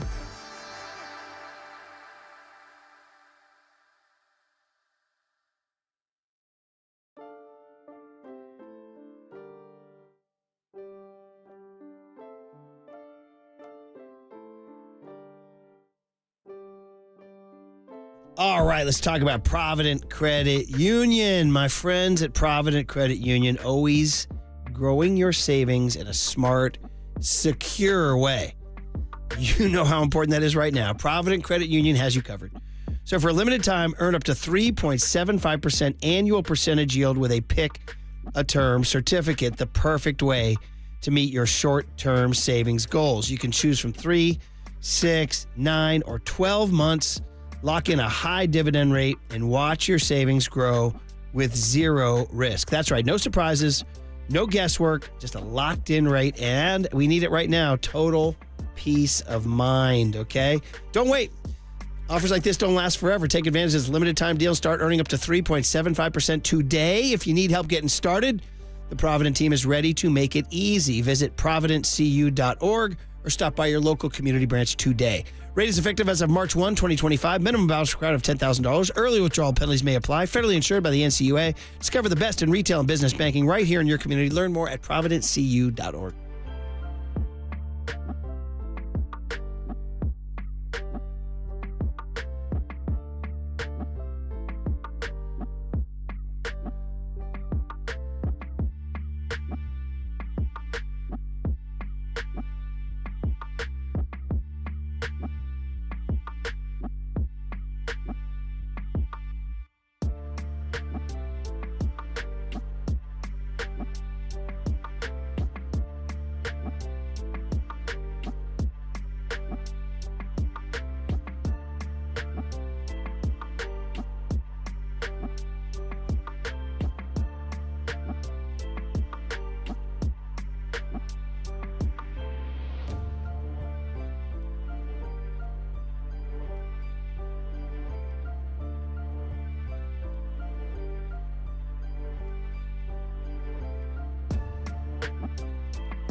And now it's time for the Protect Your Assets Business and Technology Report with me, David Hollander.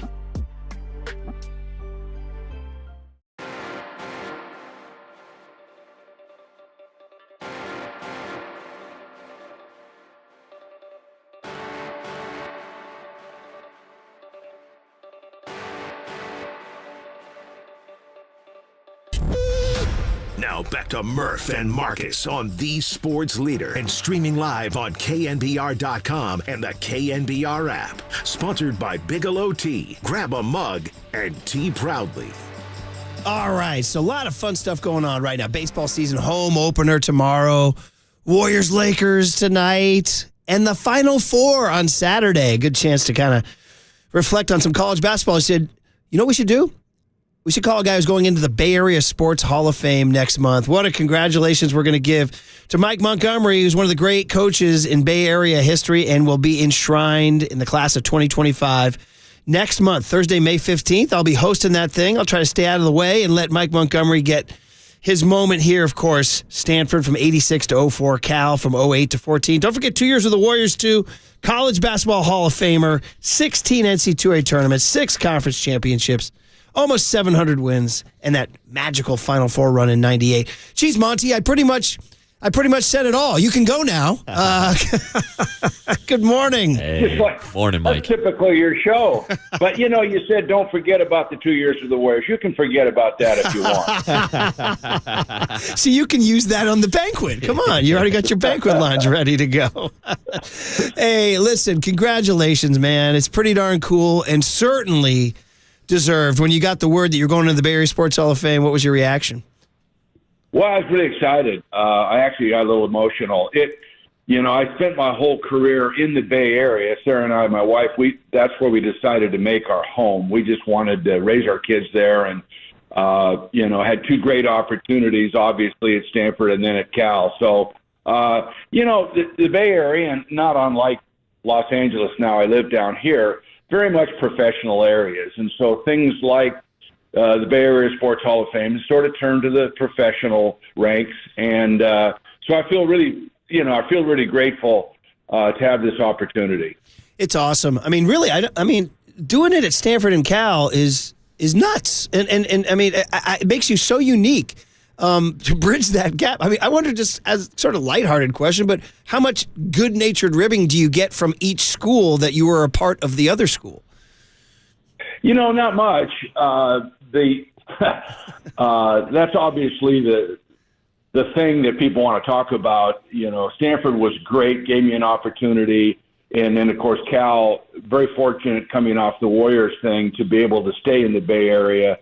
And in both cases, as I look back, the smartest thing I did was I didn't do it, but I inherited great lineups. I mean, I had kids at Stanford that were really good players. I mean, Todd Lichty and Howard Wright and Eric Reveneau and that group, they knew they were going to win regardless, and we did.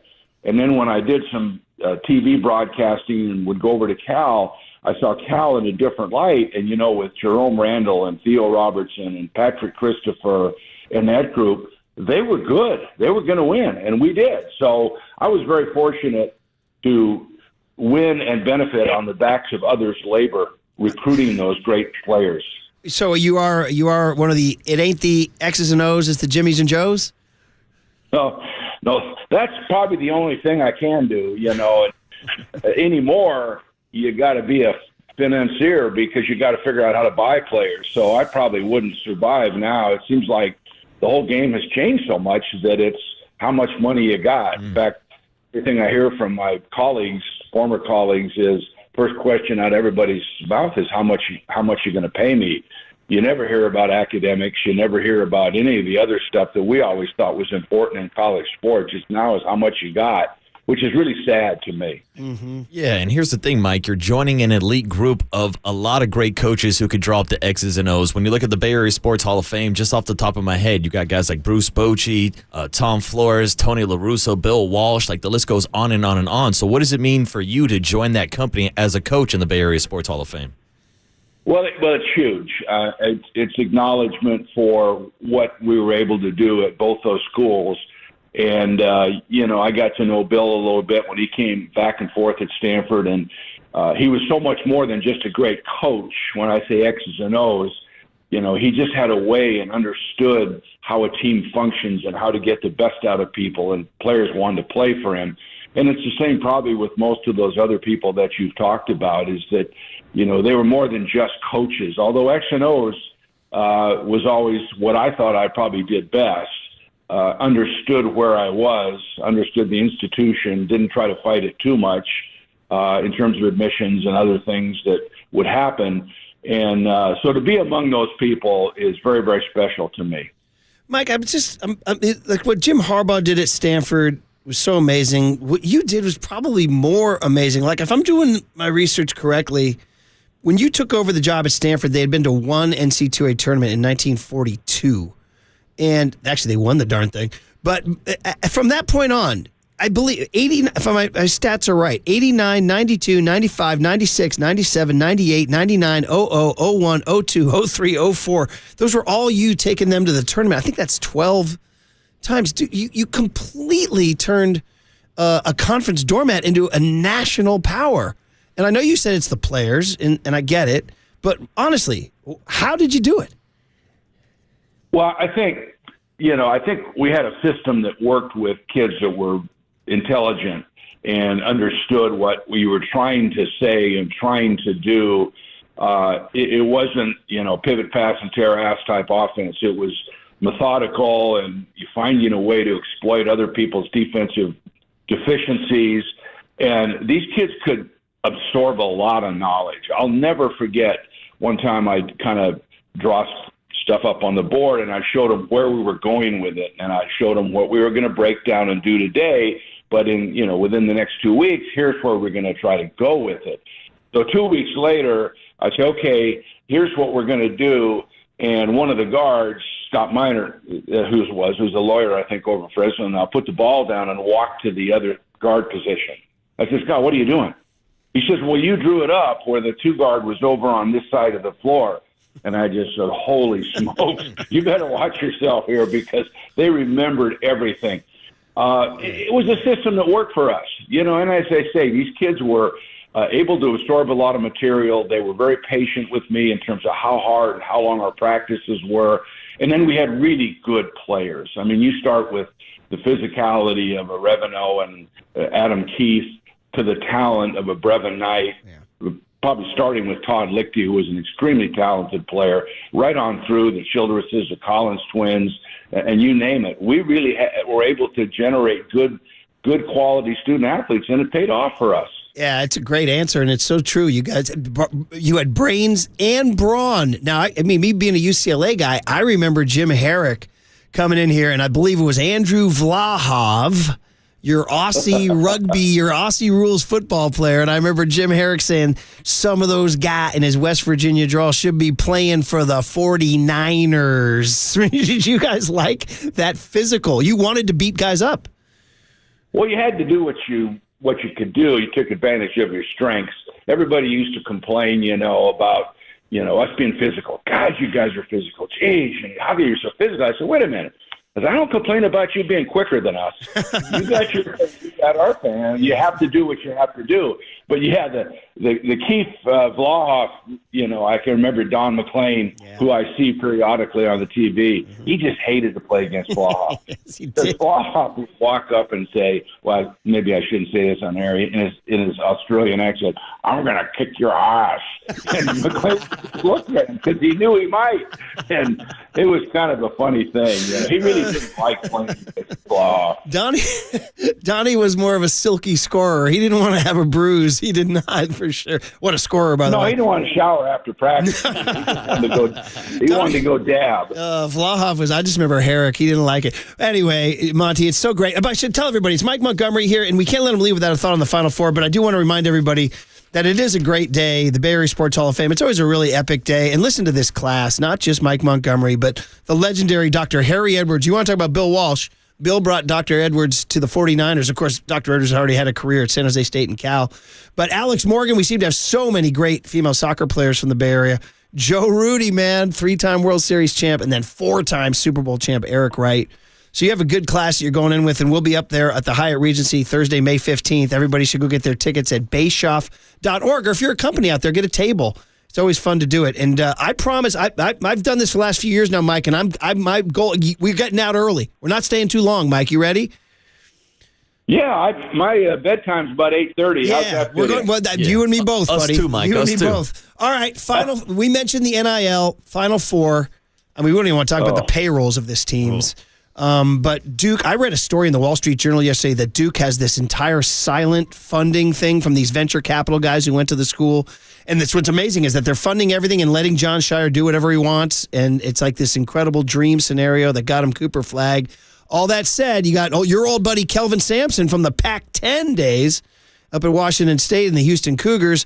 You got this young kid, Todd Golden, who played for Randy Bennett. He's like a baby. He's got the Florida Gators with Walter Clayton. And then, of course, you got why am I blanking? Auburn Tigers, who a football school is crashing the party. So, Monty, which one's the most fascinating and who's going to win it? Well, you mentioned Bruce Pearl was actually at Stanford when I got there. He was Dr. Tom's assistant, kind of his student manager type guy. But, it's an interesting. I think Duke is the most talented of the four in terms of basketball. If you were to go back and actually have kids for 4 years and coach them, that would be the team that you would want because they're so very, very talented. But I'll tell you what, Auburn and Houston specifically, boy, they are physical and you can't even – you'd be lucky to get a shot sometimes. Kelvin Sampson has always been that way. Back to Washington State days, they play very, very hard, and they're both physical. And so it's going to be – I like Duke talent-wise, but I wouldn't count out Houston. And I wouldn't. Florida's a little bit like Duke, and they're talented, maybe not quite as physical. 4 really good teams. The sad thing is, Brian, and I'd be remiss. It's just not the same anymore. Now, this is an old guy talking. There's no question about it. But it's the payrolls are $8 to $10 million, and only going to get more. So, I mean, Cooper Flag's making $4.8 million as a freshman to play at Duke, and he's a wonderful player and a wonderful kid. But boy, have things changed. And look at the transfer portal. I mean, it's like, didn't somebody from Tom Izzo's team, after he just gave a big speech about how beloved they all are, one of his leaders just entered the portal. I mean, it's got to be heartbreaking for a guy like Izzo. You can't blame him. Yeah. You can't blame him because people are calling. Every kid has an agent. People are calling and say, "Look, I can get you $2 million." Yeah. Kid's there and he's making $400, and he says, "What? I can get you $2 million." Yeah. But he says, "Put your name in the portal and you have it tomorrow," and that's exactly what's happening. So Congress has to step in. Something has to change, or college sports, as we know it, has already changed drastically. It'll be the ruination of it all. But again, I acknowledge the fact that this is old school talk, and I don't apologize for that, but I think it's in real danger. Hey, last one, because you were a Warriors coach for 2 years, how come you didn't get to coach Steph Curry? That's what we got to go back and wave a wand. You get Steph, and now you get to go back and coach the Warriors. Well, Steph is like Tim Duncan was, and I really think in the NBA you win if you have good players, typically, if you don't completely screw it up. But, to have your best player have the leadership qualities that Steph Curry has is worth its weight in gold. And Steve Kerr would tell you that. We've talked about that. Tim Duncan was that for the Spurs. Keeps your locker room organized. When your best player is a guy that does all the things that you're supposed to do, you have a chance to win. And Steph is amazing that way. One of the very unique athletes I've ever seen with the kind of personality and generosity and character that he has. How many threes did you guys shoot? I don't have the stats in front of me compared to now. Well, it's not. Yeah, it isn't anything the same. In college, of course, I really liked the inside power game because I thought that's where our strength was. Anymore, You see people playing 5 out, and you rarely see a low post game at all because it clutters everything up. The teams in the smaller division schools play 5 out and try to find as many shooters as they can. So, and the 3-point play, 3-point shot has changed everything as well. I mean, Steph the other night just was unbelievable, the shots that he was taking and making. But again, things change, as you know, and I've watched your KNBR, the host in the area. You're probably shocked to hear my voice. It's probably yeah. But it's anyway. It's things change, things evolved. I'm not sure always for the best, but I think that some smarter minds have to take charge of this thing. We have to get Congress involved to make some guidelines for how they want college sports to be. I think they've got to let the big boys go off and do what they want to do and spend whatever they want to spend, and let the vast majority of schools try to compete a little bit more like it used to be. We are in a Wild West situation where I know that does need to be, and I think the same is true in football with all the conference realignments. It's nutty. All right, what color tie you going with, then? Red or navy blue and gold on Thursday, May 15th? I've always tried to stay away from that distinction. It's hard to have an outfit or any kind of wardrobe without having blue in it. I got that when I went to Cal. They'd get on me and I said, when at Stanford said, well, you got to wear blue, but I don't make that distinction. I love both places. They're very unique, very different. They are. But both great institutions. So I'll leave it at that. The thing is, Murphy, has your golf game got any better? No. That's the real question. Believe me, there's a reason why I haven't heard from you and JJ in a while, all right? I know you guys don't want to be dragged down looking for balls. Well, I still got scars on my shins looking for your golf balls in the rough. I know, dude. Trust me. I take my the lack of invite is spoken volumes, so I know that's. Maybe we'll get you out here in May. If JJ's listening right now, maybe we'll get you the day of the banquet or something. I don't know. All right, Monty, it's great. I'm so happy for you. I've always been blown away by what you've accomplished. You're just one of the. I mean, in an area that had Pete Newell and Phil Wilper and all these guys.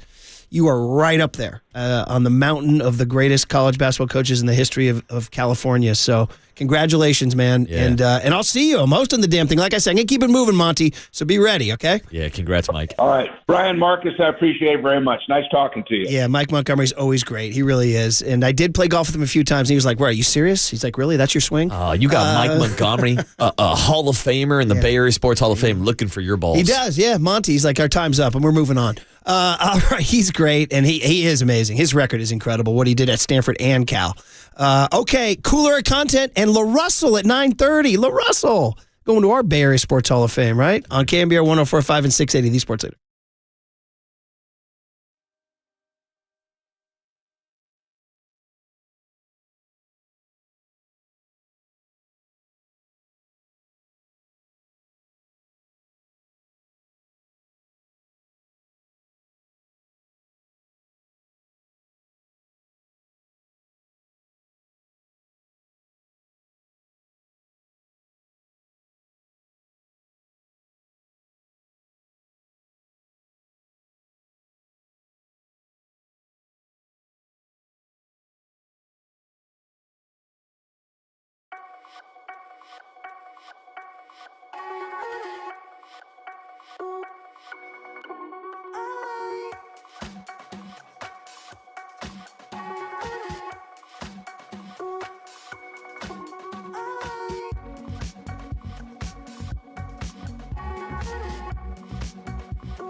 All right, everyone. Chill. This is the cooler He's bitten a cooler of content. Cornucapacious of joyful news. Yeah, baby! On the sports leader. Oh, man. Enjoyed Monty. He's really good. And, of course, Buster Posey today with LaRussell still to go and Matt Mayoko in the middle of all that. My gosh. It's time for the cooler content sponsored by Marin Health with top physicians, surgeons, and clinicians right here in the North Bay. Marin Health puts you closer to your best health. World-class care, closer than you think. Our show is sponsored by Bigelow Tea. Grab a mug and tea proudly. Trevor Noah tickets next hour. Mountain Winery, Saratoga, May 23rd. I'm sorry, I was laughing. Twitter's crazy, right? And you follow a bunch of people. Today's Eddie Murphy's 64th birthday. And so somebody just posted a bunch of clips from the 87 live concert Raw, and I'm just over here laughing. Eddie Murphy's still making me laugh. All right. So he was funny. Very funny. Oh, I turned you onto that SNL skit, White Like Me, where he was, you saw that, Young Tone, didn't you? Yeah, we were just watching it the other day. Yeah. White Like Me. And you got a kick out of that. Oh, dude, hilarious. He looks so convincing. Turns out when white people are alone together, they just give each other stuff. Go ahead, take it. It was like the Coastal Carolina concessions that inspired that, Yeah, right? free. Which, by the way, was real. It was not an April Fool's thing. See, I thought maybe we got, but I think we went a full 4 hours on April 1st without being fooled. And they've defended. They said, yeah, we want to build our fan base. So there you go. All right, Young Tony, guide me here because I know we have a big day coming up with LaRussell and Mayoko, and we just had Monty. Do we want to start with the bad news? Ooh. And then move, get higher from there? Bad news. So did you, I don't know, Marcus, what were you doing last night? You went to the San Jose Giants Oakland Ballers game? I did. I was watching Walker Martin drop a bomb and take down the Ballers in the Battle of the Bay 2.0 down in San Jose. The San Jose Giants were victorious over the Oakland Ballers. Good for you, buddy. And you saw your boy, Lil Romo. Yeah. Killed two birds with one stone, went down there, got a haircut, and said, hey, the Giants and the Oakland Ballers are playing today, so why not stop by and catch a little ball? You and I will both be looking fresh tomorrow at 58 Social, where we'll be 6 a.m. to 10 a.m. tomorrow. Live broadcast with the home opener. Come on by. It's always a good vibe. Slide and catch a vibe. Yes, catch a vibe. Now, what vibes were you catching last night? I had a very chill night. Very chill night. It was great. Nothing. And I was like, I'm just going to sit and relax and take in some stuff. Nice. So I started looking at Major League Baseball scores. And I saw that Blake Snell had a rough start and he was down 5-0. And it made me happy. I found out that I'm rooting against Blake Snell. You're preying on his downfall. I am preying on his downfall. Badly. I think most Giants fans are. And the Dodgers made some errors too, so they were all unearned runs. But still, he was gone after 4 innings. And he was down 5-0 in the second. Then it was 5-2. I was like, all right, whatever. And then it was 5-3 in the eighth. I was like, okay, the Dodgers finally chill out. They're going to tie the Giants in the loss column. And then it was 5-5. Max Muncy hit a 2-out, 2-run double. And they had 50,000 people, and they're going loud. It's all loud. Shohei Ohtani bobblehead. I'm like, yeah. Damn bobblehead. Okay, Braves, it's enough. The Braves are 0-6. They're going to win the game, right? I look at my phone, and what do I see? Well, Shohei Ohtani's up, and Joe Davis says this. All right. Here's Ohtani. Center field. Harris is back. Oh, Ohtani! Inevitable! Ladies and gentlemen, embrace this. Embrace this man. Embrace this team this season. An 8-0 start for the defending champs. Unprecedented. Every single night, they do something that makes you say, wow, how much fun is this? 8 down, 154 to go. Dodgers 6, Braves 5. All right, I asked for it. I did. I told Tony, I said, put it in there. We need to confront the demon. You need to embrace it, Murph. No, we need to stare it down and do what Andrew Vlahoff did to Don McClain, say, in an Aussie accent, I'm going to kick your ass. Guys, this is what's going on. It's lunacy. What is going on? It's baseball. It's not supposed to be Harlem Globetrotters. Dude, Joe Davis. Dude, am I turning into Joe Davis starting to turn into Joe Buck for me now? Yeah, dude, I'm getting tired of hearing Joe Davis's voice. Oh, you got to embrace it. You got to embrace it. Every other night, they're making you say, wow. No, they're making me say, go blank yourself. That's what they're telling me, young Tony. Embrace this man. Embrace this team. Well, maybe he's talking this season. How about you go embrace yourself, Joe Davis? What about embrace yourself? What about him talking about the Giants? Embrace this moment. Embrace this team. See, everybody's mad that we're playing it. No. You got to play it. You got to face it down. Yeah, You got to stare Murph it down. will embrace the Dodgers. No, you got to stare them down to beat them. You got to acknowledge it. The first step is admitting the problem. Yeah. I know you have a lot of fun embracing those top of the fifth inning Game 5 riffs, Murph. Those are funny. Which disappoint me and Marky Mark I was Cannizzaro. rooting for the Yankees. I know, but you seem to embrace those memes a lot. I'm mad at you guys is what I'm doing here. Yeah, Look at you embracing the Dodgers. 4 and 5 says I just flipped the bird to my radio. Yeah, see, I didn't ask for this. It was Murph. Every single night, they do something that makes you say, wow. Wow. This is important that we're playing Wow, this. Joe. Wow. You spent $1 billion on your lineup. Wow. How about the... Wow. Roki Sasaki's crying in the dugout. Wow. How about the Ohtani inevitable? It was his bobblehead night, too. Oh, wait till Ohtani gets a torpedo bat. What are we going to do about this Ohtani character, man? What are we going to do? Ohtani! Yeah, I mean, listen, if this is Dodger porn is what it is. I my hate God. that Ohtani is so good. Is he the best player of all time? And I just hate that he's on the Dodgers. Is he the best player of all time? It's hard to argue, especially when he is scheduled to come back as a pitcher this year. Oh, my God. We still haven't seen a pitch yet. Yeah, wow. Keep that around. It's making me laugh. We got to just embrace it. I think they play the Phillies. Wow. I think they're playing the Phillies. Are they ever going to lose a damn game? In fact, I heard, they're going to Philly on Friday. I heard Buster Olney on ESPN call out that the Phillies will beat crying Roki Sasaki on Saturday. Crying Roki. So I want the Philly fans to get on Roki and saying, cry, baby, cry, little baby, and just like the way they whistled at Timmy. This is my God, unbelievable. That's it. That's the entire cooler of content. Wow, we got to get something better. Come on, I need something to cleanse my palate. Can you give me a Crook and Kipe home run call? Yeah. Give me the delayed home run call of Luis Matos with a little sherbet or whatever. Some seltzer water. They give you that little amuse bouche right there. Isn't that what you cleanse the palate? Bouche. Isn't that what it is? It's a good feel of the mouth. That's not to be used with Aaron Rodgers douche, as opposed to douche. Give me some Crook and Kipe. Yeah, cleanse the palate. Here. For the Giants, it'll be Luis Matos here in the second. He hits a high drive, and it's deep into left, and it is off the wall. The Giants are saying it went over the wall. Yep, it's gone. They're showing it on the board here. Home run. It is gone. Out of here. And what would Dave's call be? Gone. And what would John's be? Adios, pelota. See, how much better is that than Joe Davis? I can embrace Crook and Kipe. There you go. Without question. We did you guys right. And Without as somebody, 209 says, there's only one way to end this segment. It's Marcus and Kershaw. Huh? Hey, Kershaw! The Dodgers! There we go. And I got one more note before we get out. What if I told you Wilmer Flores has more home runs this year than Shohei Ohtani? Yes! Wow. Is it going to last? Probably not, but enjoy it while we can. Good stuff, man. All right, Matt Mayoko and then La Russell. Oh, what a fun Thursday on KNBR 104.5 and 680, the Sports Leader. Wow! From the Chilton Auto Body Traffic Desk.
Listen to the sports leader anywhere, anytime. Download the KNBR app. Murph and Marcus continue live from the KNBR Casino Matrix Progressive Jackpot Studios. Casino Matrix. Progressive jackpots are here. Where are you? Just drop in. 1-800-GAMBLER. Murph and Marcus is sponsored by Bigelow Tea. Grab a mug and tea proudly.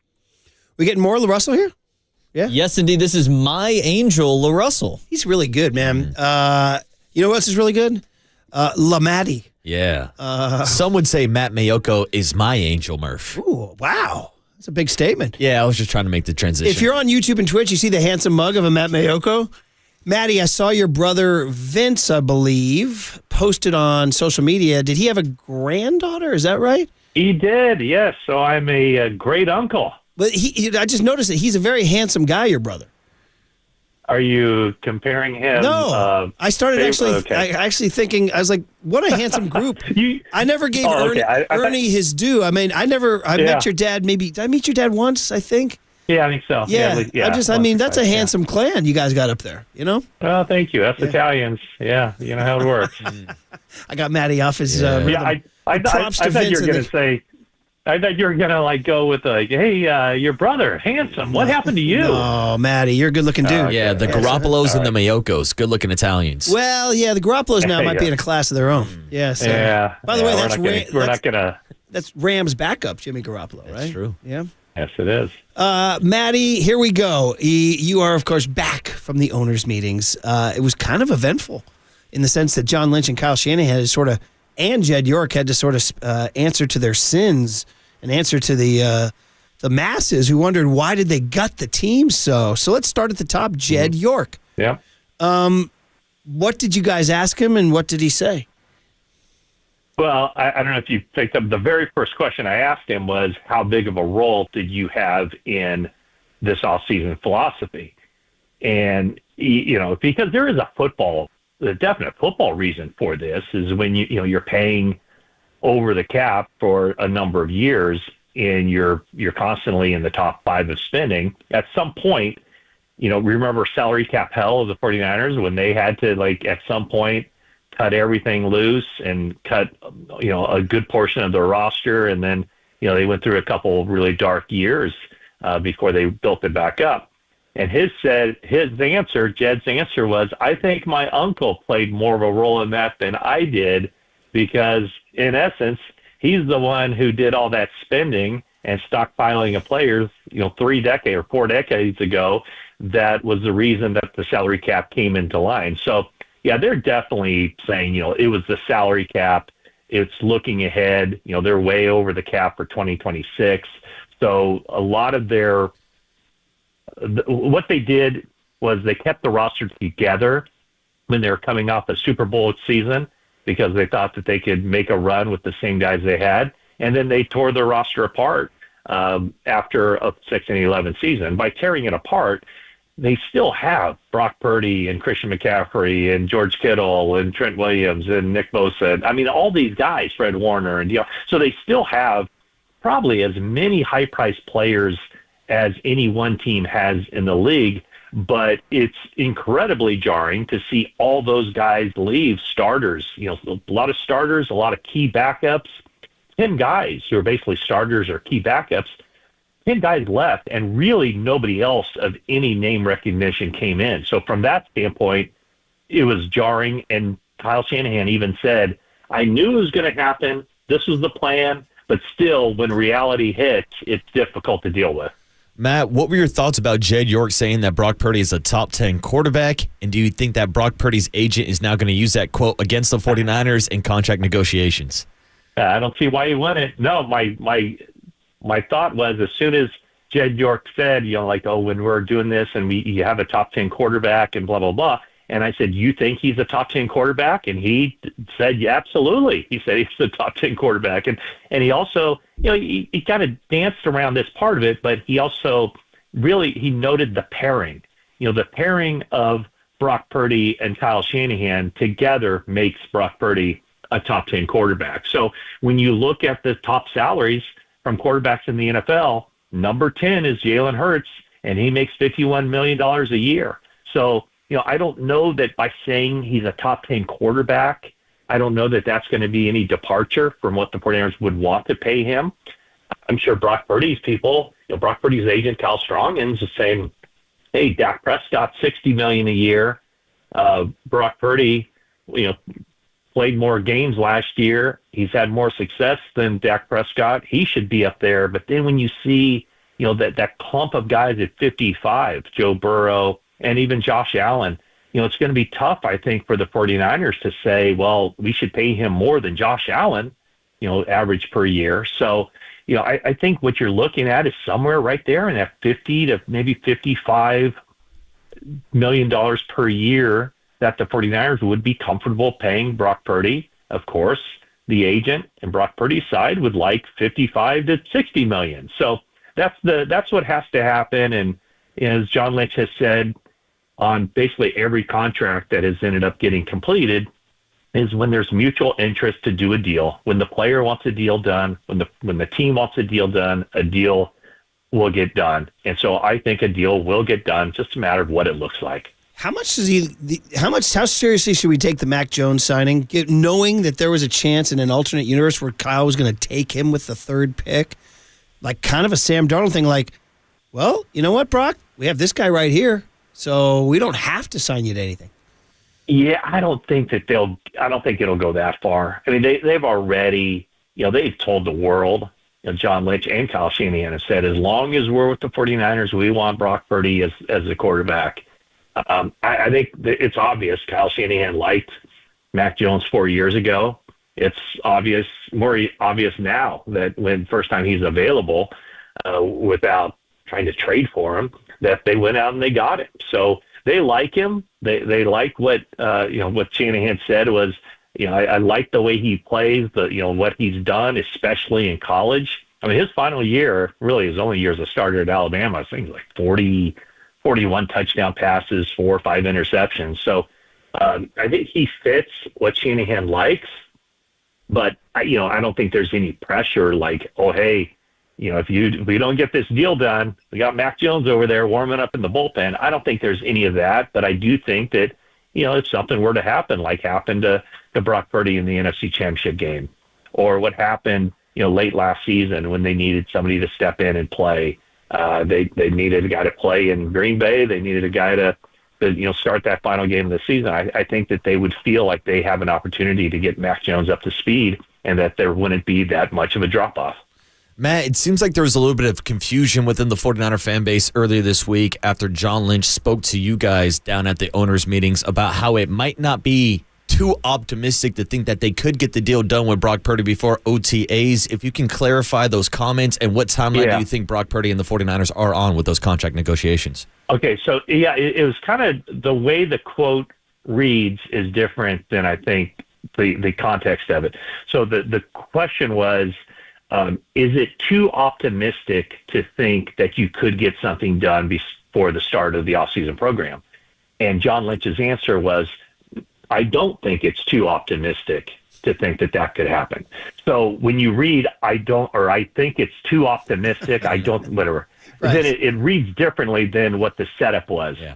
So he said that in other words, he said he believes it's a possibility that they could get something done soon. The way it could read, if you just read the quote, would be it's not happening before then. But it sounds to me like they think that they can get something done. What Jed York said, Jed kind of put it on into the court of Purdy and Purdy's agent. He said, when they're ready to get a deal done, we can get the deal done. It shouldn't be that hard, which tells you that the 49ers have an offer on the table that they think is reasonable. There's still going to be some negotiations back and forth, but now it's just a matter of what. And for Purdy's side, as much as he wants to get paid $60 million a year, and the agent, his job is to get the best possible deal for Brock Purdy. So the agent is probably not going to settle for anything, less than $55 million. But that might be kind of where this thing comes in. It's just a matter of how far they want to push it. They certainly 49ers don't want to do anything to agitate Brock Purdy, And I don't think he's the kind of guy that would. I mean, still going to the facility. He's working out now. I think he's working with the strong coach in Jacksonville. But, they see him, he's at the facility a lot. He's just everything that the 49ers want in a guy. They've said they want to keep him. So, I know these contract negotiations can get acrimonious at times and contentious, but that should be between Parag Marante and John Lynch and the agent. They don't want Kyle Shanahan, the coach, or anybody on the coaching staff, and they don't want Brock Purdy tied up in that at all. All that other stuff happens behind the scenes. They need to filter all that out. Brock Purdy should not be privy to anything, remotely negative that's being said in negotiations. And then it'll all get cleared up, and he'll sign a really nice contract. I can make one guarantee. He will sign a contract that makes him the highest paid 49ers player in franchise history. And then once that's done, then we all move on with our day. Yeah, maybe. We'll see what happens. And these things have gotten a little crazy. You're listening to KNBR AM and KNBR FM, San Francisco, the sports leader, a Cumulus media station. I want to talk to you about Kyle. Where some people were having fun with it, the way he looked. Because even before the meme went around Twitter about 2017 Kyle versus 2025 Kyle, I don't know if you guys saw that. This baby boyish. It's like presidents 4 years later when they're just beaten down.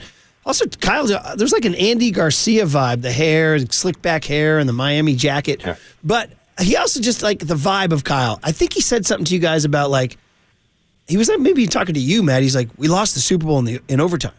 He's like, it basically like they're not over it, or they're still getting over it, or it's a long way of saying, what was your impression of Kyle's energy level and attitude, and does the Super Bowl still haunt him? Well, I think it'll always haunt him. Yeah, I think the Atlanta Super Bowl haunts him. I think absolutely the Miami Super Bowl haunts him. I think the Vegas Super Bowl. They'll always. You hear coaches and players talk all the time, and people who have been super successful, they always remember the losses more than the wins. So those are three very winnable games that got away from them. That Super Bowl in Las Vegas, it's the only time in football history that a team has taken the lead twice in the fourth quarter and once in overtime and still lost. So of course that's a crushing blow. Now, as far as the look and the energy, maybe at 7:15 a.m. after a function at the NFL owners meeting, maybe that's if the cameras were turned around on us, we wouldn't be looking fresh either. But he did say something that I thought was interesting. He said that he's probably more excited and energized about getting the team back together. He said it's been too long. So, what I asked him that question about, the expectations, and I think that's when he had that answer. His expectation, I know it sounds so boring, but you got to look at it this way. His expectations is they have to have a good draft. They have to get young guys that fit what they're going to do, that have a chance to make major contributions. And we're not talking just 2 or 3 guys. They need 5, 6, 7, 8 guys who will step in. And that's going to bring the age of the roster down. It's going to be coaching up these guys to get them ready to play. And then he said that it's all just a process to get ready for week 1 and give yourself the best chance to win week 1. And then you do it all over again week 2 and for the rest of the season. He said that's the way it was in 2019. We weren't thinking Super Bowl. We weren't thinking that. We're thinking, how do we get this team in the best possible position to win week 1? And when you look at the 49ers schedule, a year ago, if we looked at just the opponents, we don't know the schedule yet, where these games line up. But when you looked at the schedule last year, there were certain games where you go, well, that's going to be a tough one. Oh, I don't know if they can do that, And so there are a lot of those games. And then when the schedule actually came out and you saw Green Bay and Buffalo back-to-back on the road, you're thinking, okay, well, maybe they have a chance against Green Bay. But, man, that's asking too much to go to Buffalo a week later. There's nothing really on the schedule that just makes you go, oh, my God, that's going to be a really difficult game. They finished last in the division. They have a last-place schedule. And I think the expectations around are significantly lower than they were a year ago, and rightfully so. But, they think that with a good draft and with the star power that they still have on the team, that they can be competitive. I don't think anybody with the 49ers fan base wants to hear competitive. They want to hear championships. But, in order to win a championship, you have to be competitive. Matt, is the expectation for Jake Moody to be the 49ers kicker week 1, or should we pay more attention to the kicker competition this summer after Kyle Shanahan said that they will bring in a veteran kicker? Yeah, I mean, I think it's still going to be tough to beat him out, whoever they bring in. And I asked Shanahan this question. Like, he's a good practice kicker. I mean, you watch him kick in practice, and he's really good. So I don't know who's going to come in and beat him out. Then the question becomes, what if he misses his first clutch kick? How long is that leash? How long do you keep him? Do you give him a second clutch kick? Or then you go to the guy that he beat out in training camp? So it's a really difficult situation. I think the 49ers didn't do themselves any favor last year, and they admit it now. Bringing him back, too soon. I mean, he was pretty good before the injury, and then after the injury, he was bad, and his confidence was shattered. And that's the thing is, if you're a kicker and you lose your confidence, how easy is it to get that back? I don't think it's easy at all. So, I don't think he'd still be around if the expectation was they're going to have a different kicker week 1 of the 2025 season. I think they would have released him long ago, but they're still holding out hope. They think that when you look at the veterans out there, they still think that he's the best guy, but now he has to prove it in practice, which is one thing, but then to prove it when the game is on the line, which is a completely different thing. Matt, the last one is can't believe the least sexy thing in the world, the center on an offensive line. Maybe guard is less sexy. Jake Brendel, not a fan favorite on social media. Kyle Shanahan this week in Miami defending Jake Brendel. They will go to the mat seeing him differently than fans do. Is that correct? Yeah, I think it is. I mean, you know what? I mean, if any listener out there can list, 5 centers in the NFL, more power to you. It's a very anonymous position. It's a position where, it's not a big guy, so he's going to oftentimes get overpowered by a nose tackle. You have to be able to run. You have to be able, you have to be smart. And I don't know how much you guys pay attention to this stuff, but I looked at PFF, and he ranked 12th in the NFL among centers, pass blocking, run blocking combined, 12th among centers that played, say, 700 snaps or more. But here's the thing: is that a lot of people are, they should go after Drew Dahlman, Chris Dahlman's son, to be the center. Well, Dahlman gets a contract worth $14 million. Brendel's basically making $10 million less per that of that per season. So there also is some balancing act of, are you going to pay $10 million more to get one of the top centers when you've proven you can win a lot of football games with a guy who makes $4 million and does, a reasonable job and is probably considered, middle of the pack when it comes to centers in the NFL. So I think that probably what happens is there's probably a clip that goes online. It becomes viral. It gets passed around and shared around, and then all of a sudden this guy can't play. Do I think do I think that's a position they can improve? Absolutely, I think they can. But I just don't know that they can do it this year, because you can draft a center in the 3rd or 4th round, but I don't know that a rookie's going to come in and learn the offense well enough to be able to take that job. So, I mean, there's going to be a lot of competition on the roster, a lot of different spots. But listening to Kyle Shanahan, and I tend to believe what he said, is that I don't think it's going to be a center. I think the guy they have that they have identified as clearly the best option is already on the team, and he's the guy who's been the starter of the past 2 or 3 years. There it is. Cue your tweets right now, everybody. All right, good stuff, Matty. Wide-ranging. I wish we had the cameras on you to see how you looked after that function in Palm Beach. I'll show you pictures someday. You look like I thought Kyle looked like a man who's lived a lot. Like, he didn't look bad. He looked like he had some experience in it.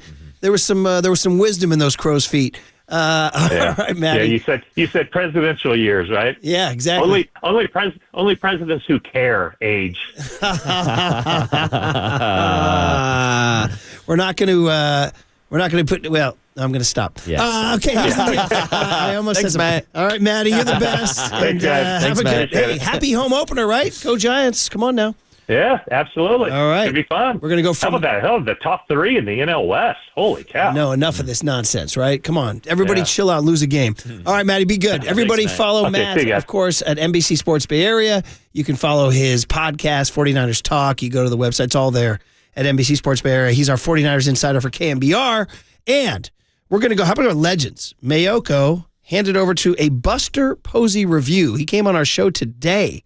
We really enjoyed it, and that leads to our 9:30 hit. With Vallejo's own LaRussell, you're like, wait, who's LaRussell? You're like, oh, where you been? The breakout rapper of 2025 and the author of Nothing Like It. Slide to Oracle Park and catch a vibe. Yes, you'll hear that song tomorrow at the home opener, but you will hear LaRussell at 9:30 this morning. That's all coming up on KNBR 104.5 and 680, the Sports Leader. It's not like it. It's not like it. It's not like it.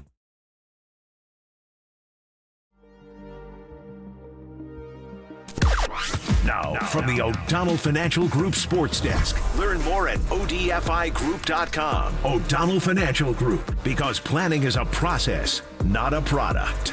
We are still giving away 2 tickets to see comedian Trevor Noah at the Mountain Winery up in Saratoga on May 23rd. If you haven't already heard, we will be giving them away in the 9 a.m. hour, so stay tuned for your chance to win. When you hear the cue to call 415-896-KNBR, and if you're caller number 10, you win. It is all brought to you by Live Nation, and you can find official rules on KNBR.com.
And now it's time for the Protect Your Assets Business and Technology Report with me, David Hollander.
Now back to Murph and Marcus on the Sports Leader and streaming live on KNBR.com and the KNBR app. Sponsored by Bigelow Tea. Grab a mug and tea proudly. Well, for me, the big thing that stood out is just the way we pitched and we caught the baseball. I mean, it was if I think I'm correct, I don't think we made an error on that road trip. So, you know, the ability to get back in the dugout, give the guys a chance to put runs on the board, that's a great recipe for success.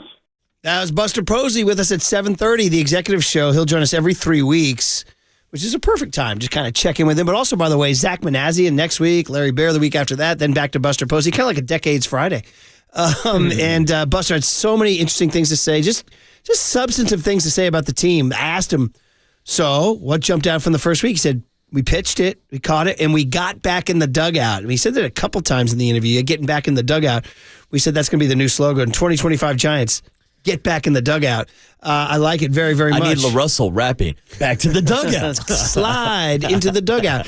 By the way, just you've been waiting, and now's the time to call for 2 tickets to see comedian Trevor Noah, May 23rd at the Mountain Winery in Saratoga. The Mountain Winery concert season's on sale now.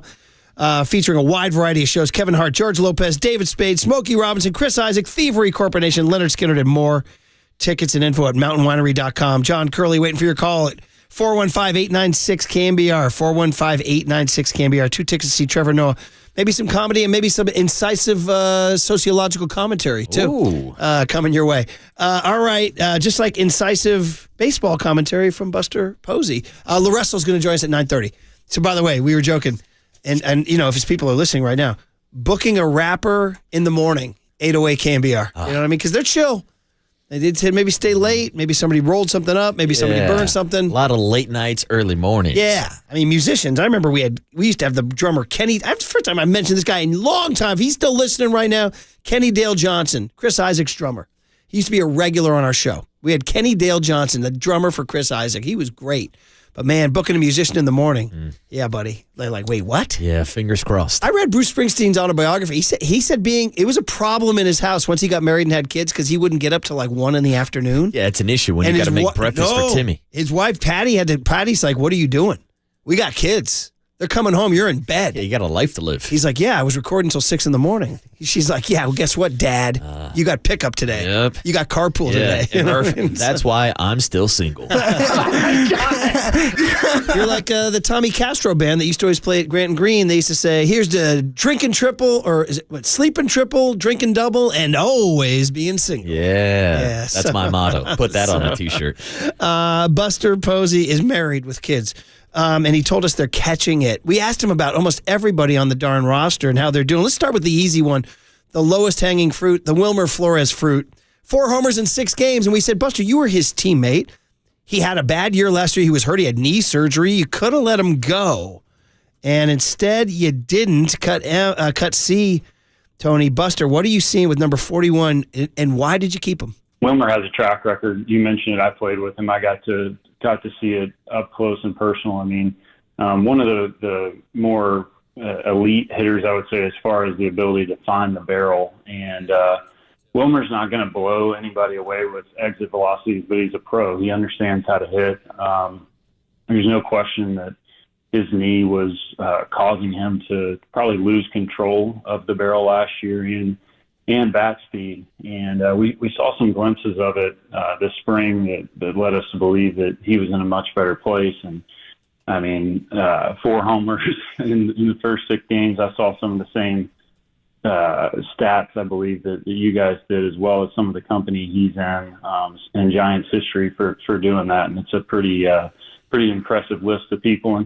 And Wilmer's such a popular guy in that clubhouse. It's a great boost to start the year for him and for the rest of the team. We sleeping on Wilmer Flores as like a very popular, like he should be more of a fan favorite. Well, he's a Willie Mack winner. It's a great call. Mm-hmm. Yeah. So we know he's a clubhouse favorite. Yeah, but I just don't know. Like Flores jerseys. Like I got my kids a Casey Schmidt jersey, a Jung-Hoo Lee jersey, and a Willie Adames jersey. I didn't get him a Flores jersey. Yeah, it's a good call. But he does have one of the best walk-up songs when it comes to fan interactions. Is he sticking with it? He's still going with it. I'll be there for you. Wilmer will always be there for you. Do people know, has it been enough years, that's how he learned English when he came from Venezuela, was watching Friends reruns. I think that's a cover for the fact that he was, he had some time alone in the room and Jennifer Aniston was on the screen. You know what I mean? So he was learning some other things, too. It made a lot of people watch, Murph. Made a lot of people watch. But I think it's not that Giants fans have never embraced Wilmer Flores, but I think a lot of people looked at his season from last year, where it took him 214 plate appearances in 71 games to hit 4 home runs. That's why nobody was expecting him to hit 4 home runs in his first 19 at-bats in the first 6 games of the season. I mean, we talked about this topic on opening day. He probably should not have even been in the lineup if Gerard doesn't get hurt one of the last days of spring training. And next thing you know, he's one of the hottest hitters in the league. We were joking earlier about how he has more home runs than Shohei Ohtani. He's a barrel, man. He's a barrel. He's like Buster says, he's just kind of a hitter, which leads to the designated hitter conversation. So he didn't play first yesterday. Casey Schmidt did. He's been playing DH every game, and he actually gave a comment to the afternoon boys, Copes and Depop, about, I don't love it. Copes asked the question, do you like DH? Nah, I don't love it. And then yesterday he doubled down with the beat writers. He goes, yeah, it's hard. He goes, it's like pinch hitting 4 times. And then they asked Bob Melvin about that, and he said, yeah, I get it. He goes, but he's more equipped mentally to handle it than a younger player would be because it is weird. So we asked Buster about that because we looked up Buster DH like 10 times in interleague play. And so we asked him about Wilmer handling a position that he doesn't necessarily love. Yeah, personally, I do think it was a challenge for me as well. Especially if you're used to being on the defensive side of the ball. But I would agree with Bob's comments on Wilmer having the right personality. I mean, his preparation and his diligence to get ready for each at bat. Again, like you guys mentioned, I played with him and I saw it, and he's a smart baseball player, and he's probably as well equipped as anybody on that team to do it. But yeah, I mean, I think it is. It does feel like pinch hits sometimes, but it's pretty fun when you get a couple of hits, though. It's funny. Like imagine, Marcus, we had a designated riffer. Somebody trots in from the bullpen, flips on the mic, gets like a 20-second riff, and then trots back out. And then hey, we'll need you next hour. Come up with a riff. And you got to come in cold, not listen to the segment. You don't know what the topic is. You don't know the context. You just got to come in and riff. Is Greg Silva ready to trot in here with a designated riff? Yeah, come on, Greg. Give me a riff. Make it happen. Snap, snap on the double. Designated riffer. It's more difficult than people think about it. Not getting into the flow of a game for a Wilmer Flores. But also, let's be honest. There's probably multiple reasons why they prefer him at DH. One, because he's never had an elite glove. This is true. He's moved around a lot, going from second base to third base, now over to first base.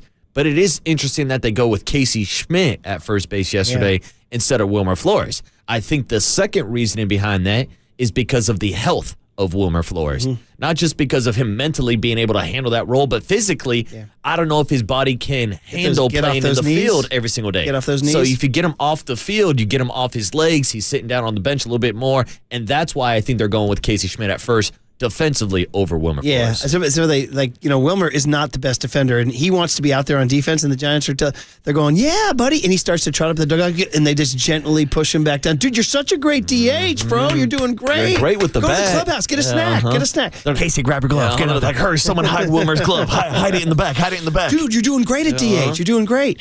Hey, I wanted to get this one out there because I just liked it. I know we got to get going, but we asked him about the pop-up between Landon Roop and Sam Huff and that Matt Chapman tried to save. And said, Buster, whose play is that? And it was funny because so it's either we have both cut Q and cut R. I don't know which one. Either one, Tony, because he kind of gave a long answer. He wanted to talk about that play. I'd like to see Huff take charge of that one. I mean, that was a tweener ball. Probably would like to see Huff take charge of that one. That was a perfect storm. I'd also like to see Roop either stay on the mound or just kind of standing there in no man's land. I think put Chapman in a tough spot too. But yeah, that's we are nitpicking. That was one of the yesterday's game was probably the sloppiest game we played at the six. Mm-hmm. And still coming out on top. But yeah, I think so. I think Huff would tell you too. He needs to get out there and take charge on that one. That was our instinct. Yeah. We both said this morning, I thought Huff should get, but then it was interesting. Roop said Chapman told him, you go get it. So anyway, we'll have to discuss it. Mm-hmm. Buster might slide into the clubhouse. But guys, let's talk about that play. Yeah, but it's a great thing that we're talking about a biffing of a pop fly, damn near an infield fly, as one of the things going wrong in the Giants' 5-1 start to the season. First world problems. Yeah. And congrats to Larry and Danville who won those Trevor Noah tickets. All right, guys, La Russell, the up-and-coming rapper out of Vallejo who dropped Nothing Like It, and also just is making his name in the Bay Area rap scene. Great book in John Joe Curley. Next on KNBR 104.5 and 680, the Sports Leader. It's not like it. It's not like it.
Now back to Murph and Marcus on the Sports Leader and streaming live on KNBR.com and the KNBR app. Sponsored by Bigelow Tea. Grab a mug and tea proudly. All right, let the wait begin for the rapper to book on a morning show. Not yet. The connection's supposed to be made. I was just on LaRussell's Twitter. He made it to the NPR Tiny Desk concert, which sounds really good, by the way.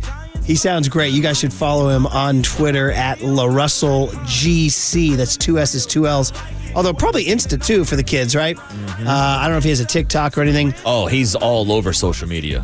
Didn't you say that's how he kind of got himself on the map? Yeah, so he's an independent artist, and he is just grinding 24/7 with the amount of content that he puts out.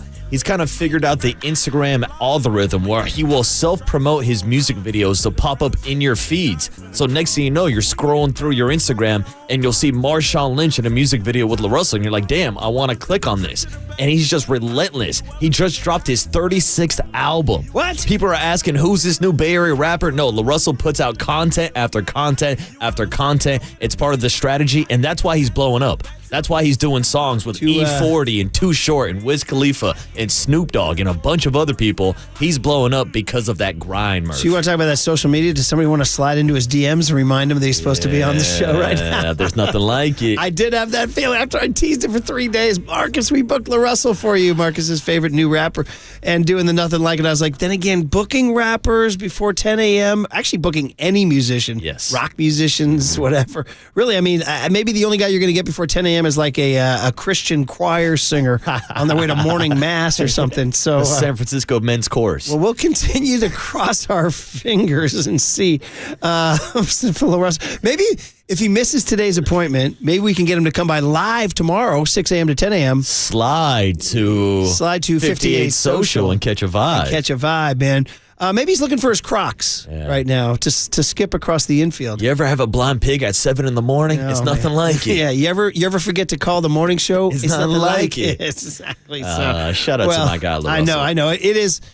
You listen. If he no shows, he ain't going to be the first. We've had a million people who just forget. I've been like those ESPN nighttime shows. They're like, yeah, we need somebody to talk about the Niners. I'm like, yeah, sure, give me a call. And then I look down like 6 hours later, see 7 missed calls. I'm like, oops, I forgot about that. So. It's like what they tell people, you never want to meet your heroes because you could be disappointed. Yeah. It almost feels like sometimes we shouldn't book our heroes. Yes! Because remember, we had a great interview with Nikki T, and then we tried to book him for a second time, and John Joe Curley could not get a hold of him. I'm not going to hold that against Nikki T. I'm not going to hold this against LaRussell. Our show is always open for LaRussell anytime he wants to come on. Here's my question then. Are you going to hold it against John Curley? Oh, yeah. It's all Curley's fault. Yeah, so. If there's anybody that can blame that nerd. Well, dude, remember the Nikki T? He gave Curley like 20 minutes on the phone. I think it was a Saturday. See, here's the thing. I think John Joe Curley just did a 20-minute hit with LaRussell last night, and maybe he thought that was the interview. Oh, man. I'm thinking if John Joe had it on the he's going to call us, always dicey. Oh, that's risky. He probably, and he knows it's not his first rodeo, but probably like, hey, give me a number I can reach you guys. They're like, yeah, no, we're good. No. It's like telling Wilmer not to play the field. Yeah, don't call me, I'll call you. Don't grab your glove, just keep hitting. And I got to say, the anxiety as a producer, will get you. That will happen for sure. 9:35 That will happen for sure. long. We got him calling in right now. Yeah, How good is re-rack that, Tony. Re-rack it. There it is. How fun is this, man? I Marcus, you turned me on to him. I'm a huge fan. The guy's got old school sound, and he's got new school drops, and then the Giants were smart enough to go hire him to write this anthem, and we were like, man, would be great if we got him on the show because we've been playing it all the time. It's the perfect marriage of Bay Area sound and Bay Area sports. So LaRussell, we want to welcome you to the Murph and Marcus show. Brian Murphy, Marcus Boucher, we're big fans, bro, and good morning. What's up, LaRussell? I love it. Good morning. How you doing, man? Man, I'm well. I'm excited. I'm grateful. I hear it in the background, man. Come on. Yeah. We've been bumping it every day, waiting for the home opener tomorrow. How excited are you for the baseball season and to hear your own song now at Oracle Park? I love it, man. It's legendary, incredible. I never imagined as a Bay Area kid that I would get this moment, so I'm honored. Tell us about how it came about. Was it like the Giants reached out to you, or how did it all come about? Yeah, the Giants has a really, really incredible marketing person over there named Rachel, who I love. And her and the team reached out, and they was like, we'd love to have a song for the year. And I started writing the song while I was on the meeting. We did this song in like 5 minutes, and I sent it over, and they was like, approved. Well, LaRussell, I love seeing you work with the sports teams here in the Bay Area. We know that you had a big role in All-Star Weekend performing at the Rising Stars game. What was that like, not only at the Rising Stars game, but a Steph Curry party over at Splash, the All the Smoke podcast concert you put on? What was that like representing for the Bay Area during that weekend? Man, incredible. Like I said, I used to watch all of these things from the couch. Me and my pops used to watch every All-Star from the living room. So to be there live and direct, to have my pops with me and just grace those stages, it's unfathomable. You can't even put it in words. I love it, man. LaRussell, the Bay Area zone out of Vallejo, California. I want to circle back on this Giants thing. Rachel, we know Rachel, and that's cool that she booked you. So tell me about what lyrics you chose, because we love It's a Marvelous Day and the BAY and Slide. It seems like the rap really turns on like Slide to Oracle Park and Catch a Vibe. But was that like, how many times have you been there? I don't know if you come over from Vallejo or what. Were you thinking about the park? Tell us about the inspiration. So they kind of gave me like the overview of what they wanted around the Nothing Like It slogan. And from there, I just kind of did my thing. I was actually, I forgot what number it was, but I was a kid. My neighbor took me to a Giants game when Barry Bonds had broke a home run record. And I remember being in the crowd and everybody celebrating. So I just kind of tapped into that feel and experience and made the song. Yeah, LaRussell, I got to say, we both really enjoyed the visualizer, the music video of you dancing inside and outside of Oracle Park. But it's going to be tough to top a music video where you had Marshawn Lynch in Am I Musty riding the golf cart over at Cal on the football field. What was that experience like working with Marshawn Lynch? Yeah, man, what you know? Legendary. Marshawn is a cultural icon, and that's another thing that just happened, spare the moment. Like, we were helping him film something for his production, and in exchange, he took us over to the field, and we shot that video in one take. That was the first time we did it, and it went. Oh, man, it did. And Marcus is the one who turned me onto it. He's like, this guy's up and coming, and check this out with Marshawn Lynch. I was like, that is awesome. And then, obviously, as Marcus mentioned, did the Giants tell you could use the park? And by the way, the orange Crocs, necessary for the whole thing, right? Yeah, they gave us access to the park and walked us around and showed us everything, and it was a really, really surreal experience, man. Like, I try to never lose my childlike energy as this journey of life progresses. So to be in these moments it's fulfilling. Yeah, and LaRussell, I was telling these guys how cool it is to see you go from your backyard in Vallejo to now to the ballpark, but I got to ask you about those backyard concerts, what it's like doing them during the day, the diversity, the different age group, and just putting on for the community of Vallejo. Man, it's lovely. The first backyard show of the year is this Sunday, so we're bringing it back. And man, the demo back there, it looks like a NATO World Peace meeting, It's beautiful to see so many different walks of life back there and appreciating hip-hop and just what we're doing culturally.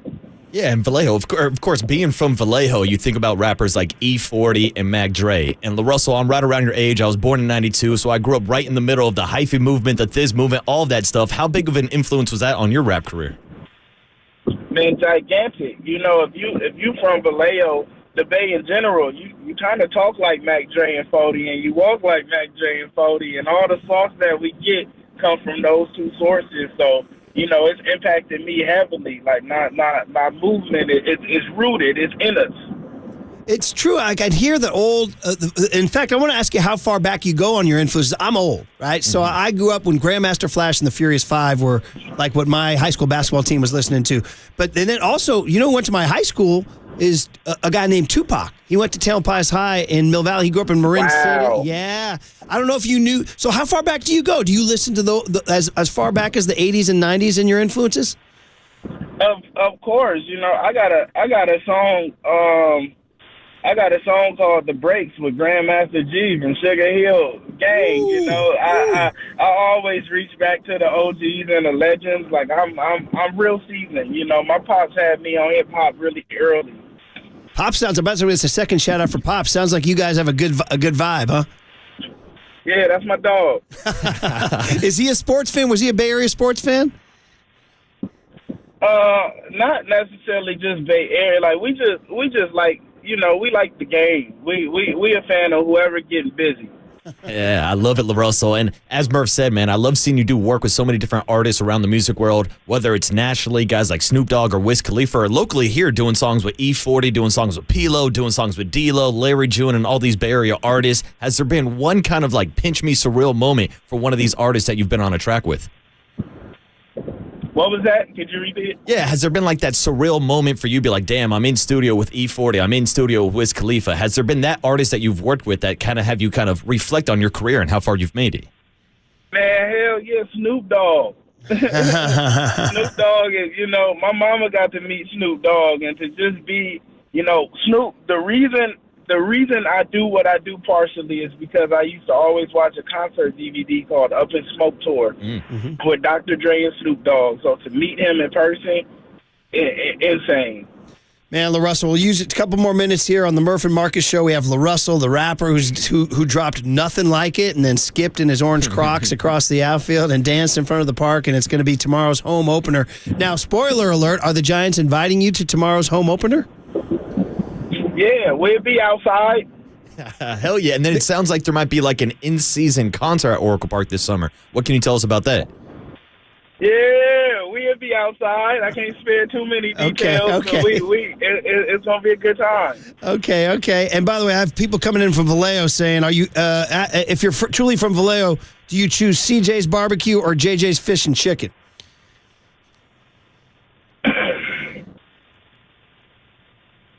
That's a tough one. It depends on what you want. Both are options. I just had to hit you with a local question there. And just speak a little bit before we let you go about Vallejo.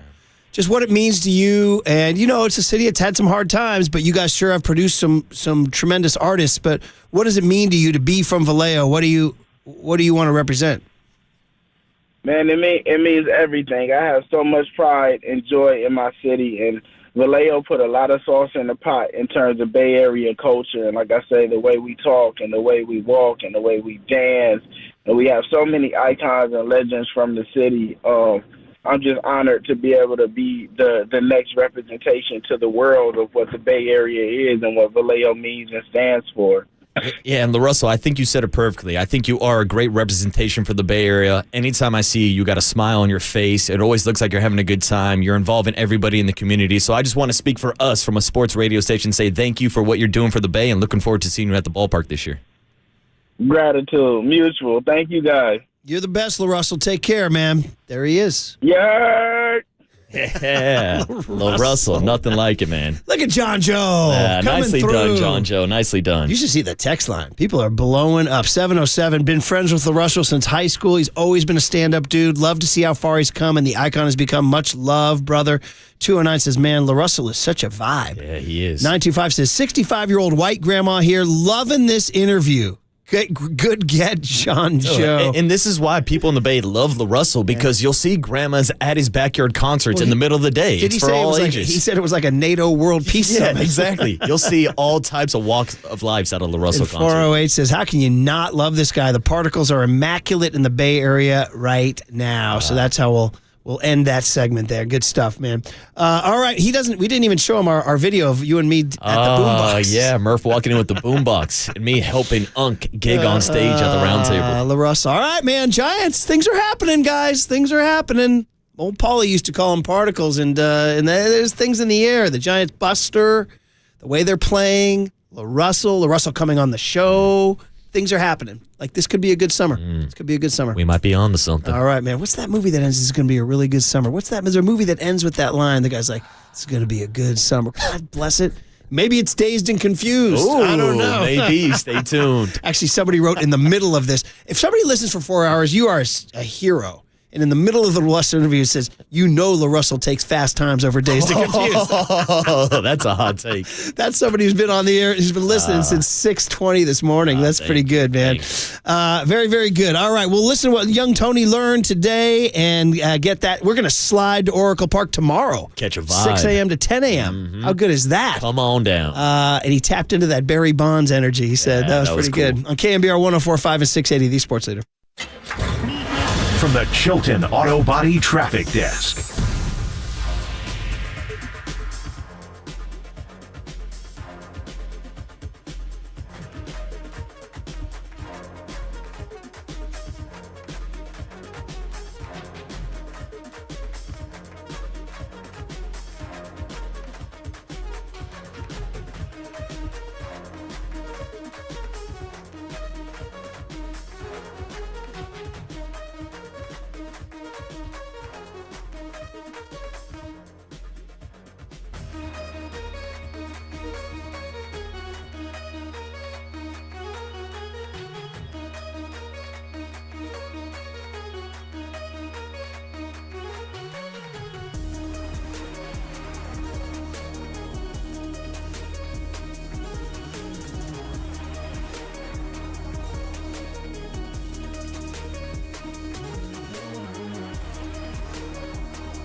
Listen to the Sports Leader anywhere, anytime. Download the KNBR app. Murph and Marcus continue live from the KNBR Casino Matrix Progressive Jackpot Studios. Casino Matrix. Progressive jackpots are here. Where are you? Just drop in. 1-800-GAMBLER. Murph and Marcus is sponsored by Bigelow Tea. Grab a mug and tea proudly. Man, hell yeah, Snoop Dogg. Snoop Dogg is, my mama got to meet Snoop Dogg, and to just be, Snoop, the reason I do what I do partially is because I used to always watch a concert DVD called Up in Smoke Tour with Dr. Dre and Snoop Dogg. So to meet him in person, insane. That was awesome. Everybody's coming in just like certain people have a charisma or a presence and a way about them. It's just a gift from Mother Nature, and he's got it. Somebody said, we said it, the Steph of rap. He just makes people feel good. He's got a energy. Go look at his Instagram account. He pinned his appearance on NPR Tiny Desk, where he tells a story about how he was working a job And he was like, I got to go out and do my music. I got to. And he said it wasn't easy, but then he does a little rap about it.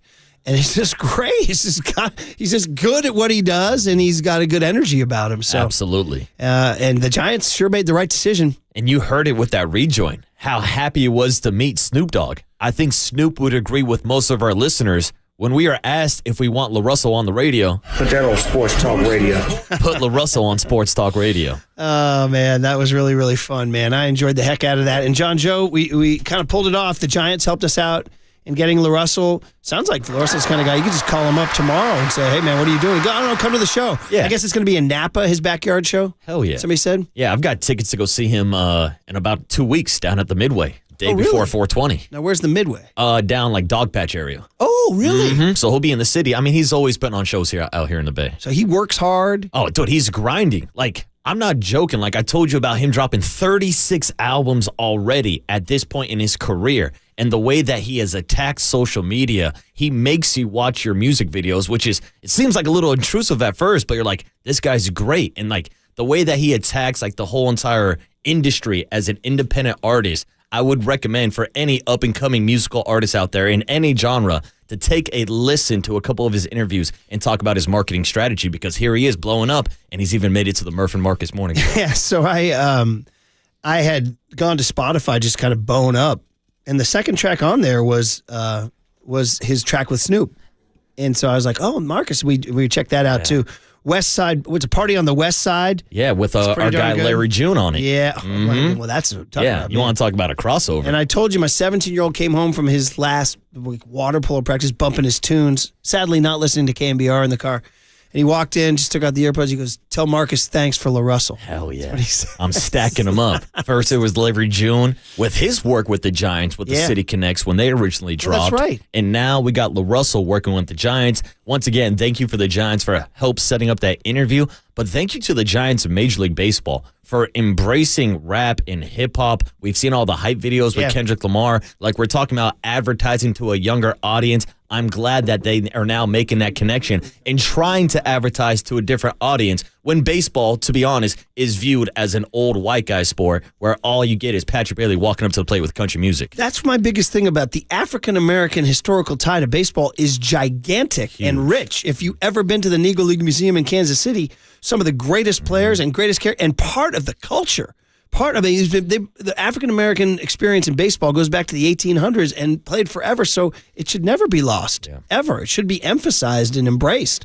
And we actually asked him, growing up in Vallejo, when they asked him to write about Oracle Park, did he have any experiences? Did he come to Giants games? And he told us this. So they kind of gave me like the overview of what they wanted around the Nothing Like It slogan. And from there, I just kind of did my thing. I was actually, I forgot what number it was, but I was a kid. My neighbor took me to a Giants game when Barry Bonds had broke a home run record. And I remember being in the crowd and everybody celebrating. So I just kind of tapped into that feel and experience and made the song. I love it. So he's just going back. They see that's a life experience. That's what artists do, man. He does that. So, by the way, 707 corrects me. His show in Napa is at Blue Note. His backyard shows are literally in his backyard. He built a stage in his backyard. It's awesome. And they throw a huge block party every time. They called it a NATO World Peace Summit, too, here. All good stuff. So, tremendous reaction to everybody. Everybody says now Waterboy has his Fred Lynn. Yeah, that's it. That was my Freddie Lynn moment. Well, that was our special guest. We hid from him for 2 days. I know. I was getting anxious, too, trying to think who it could be. I started to sniff it out a little bit as we got closer and closer. But, yeah, good job by you boys making that book. You're a detective there. All right. I don't even know. What are we doing? What are we doing for young Tony? Do you have one? Let's go. Murph and Marcus want to know, what did young Tony learn today? Well, so the joke is he's very, very young and innocent. Hey, I know that now. Okay, we didn't even plan this, so I'm going to be the first to know. He's sponsored by Bigelow Tea. Grab a mug and tea proudly. Young Tone, what did you learn today? I'm going to be the first to hear it with everyone. So staying on the LaRussell tip, you mentioned this morning, I don't know if Marcus knew this, I didn't know this, Oliver and Company with Snoop Dogg. New song for LaRussell, absolute banger. So there it is. Yeah. You learned that LaRussell dropped a new track with Snoop Dogg. Now, this is interesting to me, and I love that we're in this position where we have 3 different generations on this show. Now, all of us were born and raised in the Bay. I know Tony took a little quick trip out to Kentucky, But for me, growing up in the middle of the hyphy movement, I can relate to LaRussell and the sound of music that he's putting out. Now, Murph, I know you're getting into the gigging community, figuring out how to turf a little bit, but it is cool to see like how the music hits across 3 different generations. Yeah. I know you're a fan of LaRussell's music. Big time. Young Tony, you tell me what you think of LaRussell. Oh, huge fan. Now I'm now a bigger fan. The fact that he came on the show, but I've always been a fan of this type of music. Snoop Dogg, first thing that comes to mind, Young, Wild, and Free. Okay. With Wiz Khalifa. Okay. Shout out Unk. Yeah. But yeah, big fan of his music, and you put me on game, man. I tell you what. And I'll tell you, check out that new track he did with Wiz. And for anybody who wants to check out LaRussell, if you're seeing him for the first time, I highly recommend going on YouTube, looking up Am I Musty, and watching that music video with Marshawn Lynch on the golf cart in the middle of the football field at Cal. You cannot leave that music video without a smile on your face. And the answer is, am I musty? And the question is, am I musty? The answer is, gosh, I hope not. Am I musty? I must brought the funk. All right.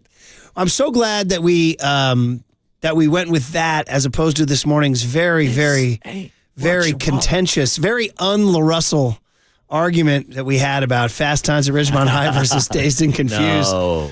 I mean, talk about the difference in vibe. I mean, I was as far as I could be from a LaRussell vibe when it was presented to me that these kids out here said that Dazed and Confused was a better high school flick than Fast Times at Ridgemont High.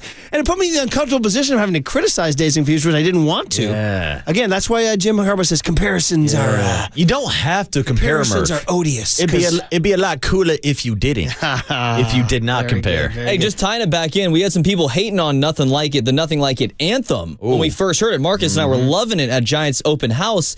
Speaking of those same people who were hating on that, hating on Fast Times at Ridgemont High. It's the same crowd. Same group. Bad taste.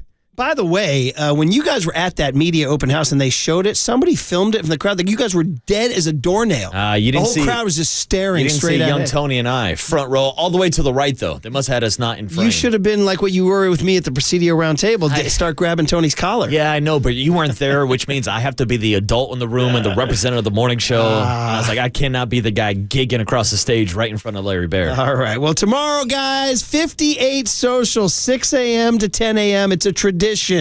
Been doing it for 20 freaking years doing this. It's been awesome. Actually, the very first ones were at Momo's across the street. Shout out Pete Osborne and Scott Morton and the whole great crew at Momo's. But the Giants got a little miffed. They're like, wait a minute, you guys are at Momo. Come over to our place. And so I say go to both places. That's what I say. And you go on a little pub crawl, you know. So, but we will be there. It's open. It's free. There'll be food. There'll be drink. There'll be Giants freaking baseball. The 5-1 Giants, who we talked to Buster Posey this morning, he's thrilled for tomorrow. Justin Verlander in the home creams. The animal on the bump. I'm taking the whole gosh darn family, pulling them out of school.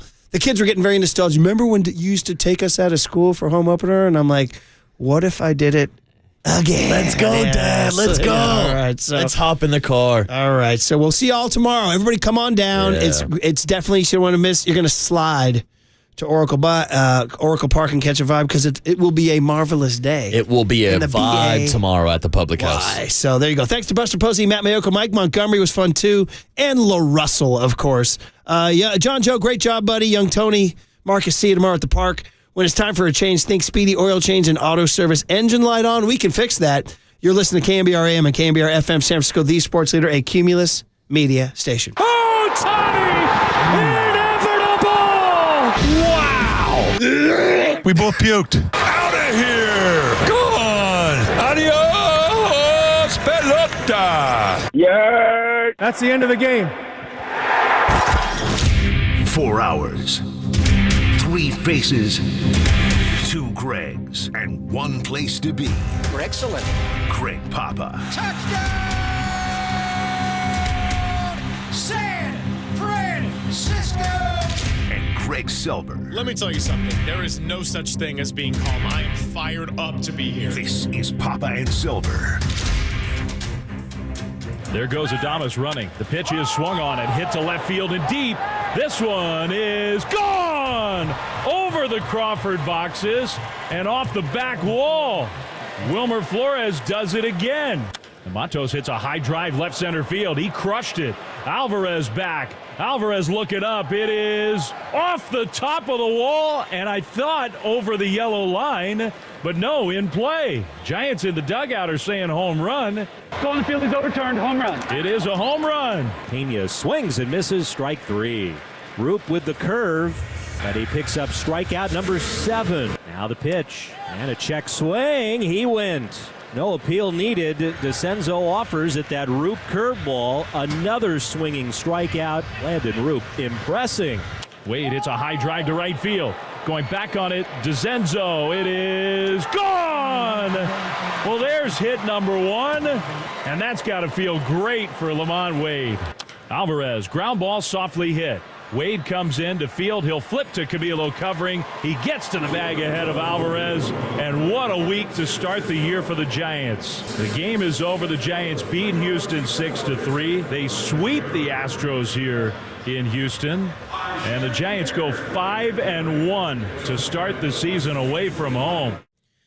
The road trip is complete. The pitching rotation has been run through. The San Francisco Giants are coming home, and the record is 5-1. Hard to ask for a much better start to their season. And tomorrow, we will see them at Oracle Park for the first time in 2025. We'll also see Greg Papa for the next 4 hours because he is back. 10-2, Papa and Silver, good to be with you. We'll be talking all about the San Francisco Giants and their hot start to the season. Also get Papa's reaction to Steph Curry and his 52-point explosion, a big one tonight in Los Angeles against the Lakers. And seeds number 5 through 8, it is jumbled like crazy right now. We're also going to have a little Freaky Tales talk in the 1 o'clock hour as well. So big, full show ahead. And Papa, welcome back. Hope you had a nice hump day off. Good to be with you. Yeah, it was great driving around the Bay and listening to John. John was off yesterday, but it's always great with John. But I think he came back to get ready for the home opener. So Joe Rizzo was with Dave, and they were all over it. Great coverage, and what a road trip. So they're home. We'll be at the ballpark tomorrow for the home opener with Justin Verlander on the mound. Warriors have one more game to go on this road trip, which started rough, is ending well. We'll get into the magical act of one Steph Curry, the greatest combination of shooting, dribbling, and ball handling and passing that has ever been in one person, and the way he was able to shake free for those 52 points and break it all down. Moses Moody's baseline 3, the AirPods tip in, it just got it away from Ja. What happened with Ja and Buddy Hield? They've been warned, but no suspensions. You want the best players on the floor. So Warriors have one more to go tonight. They'll be home right after to play Denver, and the Giants are home after a great road trip. I mean, what do you say about it? To go to Cincinnati to start the year, have to deal with Hunter Green throwing his 100-mile-an-hour pellets on the outside, all those right-handed hitters, and to be able to rally late and get the big home run from Wilmer Flores. Patrick Bailey, the big hit to tie it, but it was Wilmer, and Wilmer just never let up. He homered again yesterday. He homered twice in Cincinnati. He homered twice in Houston. He's got 4 the first 6 games of the year. Not a lot of hits, but a lot of home runs for Wilmer Flores, and he's doing great. So to take 2 out of 3 in Cincinnati, follow it up with a sweep in Houston. Robert Flores is going to join us later on. Road Flow from MLB Network. Well, I saw him this morning, and he's a big Astro fan, and we'll get into what's going on with baseball. Again, the Dodgers never lose. Even when they fall behind 5-0, they came back, and Shohei, it's a walk-off. You cannot pitch Shohei Ohtani middle away. You've got to come in on him and jam him. And then San Diego keeps rolling. They signed their young guy, Jackson Merrill, seemingly for the rest of his life. Marte got a big deal in Arizona. Watch them beat the Yankees and shut them down. So the division is even better than we thought it was going to be. It's loaded, but it don't matter. It's too early in the year. The Padres and Dodgers were playing at home. Giants have been on the road. So now they come home and play Seattle and the same Cincinnati Reds. But it's everything they talked about, Greg, is just, the pitching and the defense and the timely hitting and the situational hitting. But it starts with the starting rotation. And we are now one turn through the rotation, plus an extra Logan Webb start. And wasn't with you yesterday. Logan Webb threw the ball much better on Tuesday in Houston than he did in the opener in Cincinnati. Gave up the one homer to Altuve, but he's a ground ball machine. And he was able to get those 3 double play ground balls to get out of it. And then Landon Roop finally pitched yesterday, and we'll talk to George Contos about him, the way he's dropping down, the way he's changing speeds. He's got the cutter, the way Logan Webb has added the cutter to his arsenal more. They've had it before, but they're using it more. And he's just locked in. He lost the strike zone all of a sudden, and he was out of the game. I don't know how they played error-free baseball yesterday. They made a lot of mistakes defensively. Casey Schmidt should not be playing first base. It's texting with JT Snow this morning. Like, really? That is a disrespect to your position to put him there. And he's a great third baseman. He's less great at short. He's just not a natural there, but he's still good. Less great at second. You thought with the hands that he would have at first, but the backhand ball when Randy Rodriguez came in, he's got to make that play. It was a play early in the game where Willie Adames threw him a dirt ball. It wasn't going to be an error anyway because the runner was running through the bag, but he's got to make the play on the backhand side. His hands are too good. And then obviously Buster was on with Murph and Marcus this morning, and the Bermuda Triangle where baseballs go to get lost. I mean, there's got to be a catch there between the third baseman, Landon Roop, and obviously Sam Huff, the third baseman's Chapman. Mike Krukow was really outspoken that it should have been Landon Roop making the catch. George Contos going to join us a little bit at 10:30, our friend, the Greek with the great hair. Mike was saying that Roop should catch the ball. When Buster was on this morning, he thought the catcher, Sam Huff, should have caught the ball. So we'll talk to George. Why don't pitchers just take charge there? Usually they point, they'll say, third base or catcher with a numeral system to tell that player to catch the ball, but they're athletes too. Just get off the mound and catch the ball yourself. So I don't know how the Giants got out of that game yesterday with no errors, and they still have no errors on the year. There easily could have been like 3 different errors. If Adames hits Casey in the glove, do they beat the runner there?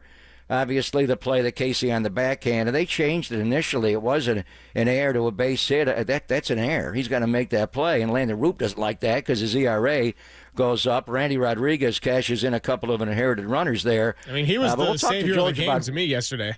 What's that? I said he was the savior of the game to me yesterday, Randy Rodriguez. We're going to talk to George about that. There's no doubt. That ball should have been fielded.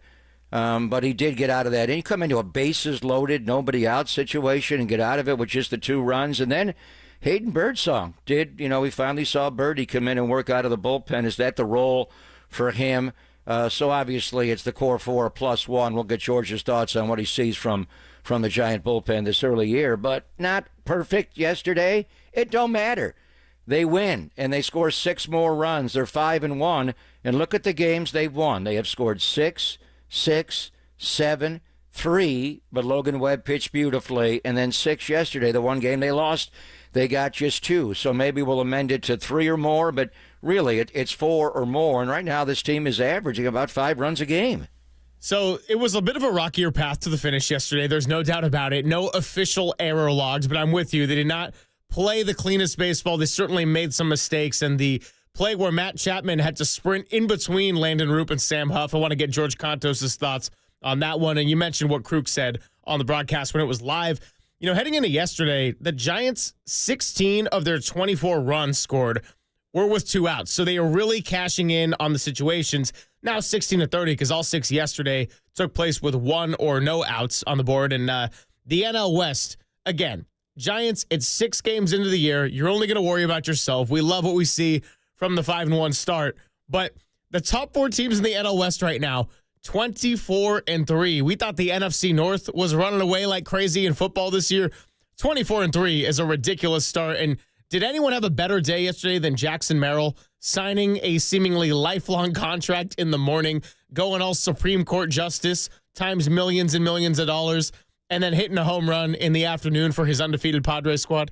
Well, the Marte Parte in Arizona had a pretty good day as well. So both those teams, paid their stars, their outfielders there, center fielders, so that they can play Marte everywhere. Or he's actually in the infield now. I'm thinking of the other one.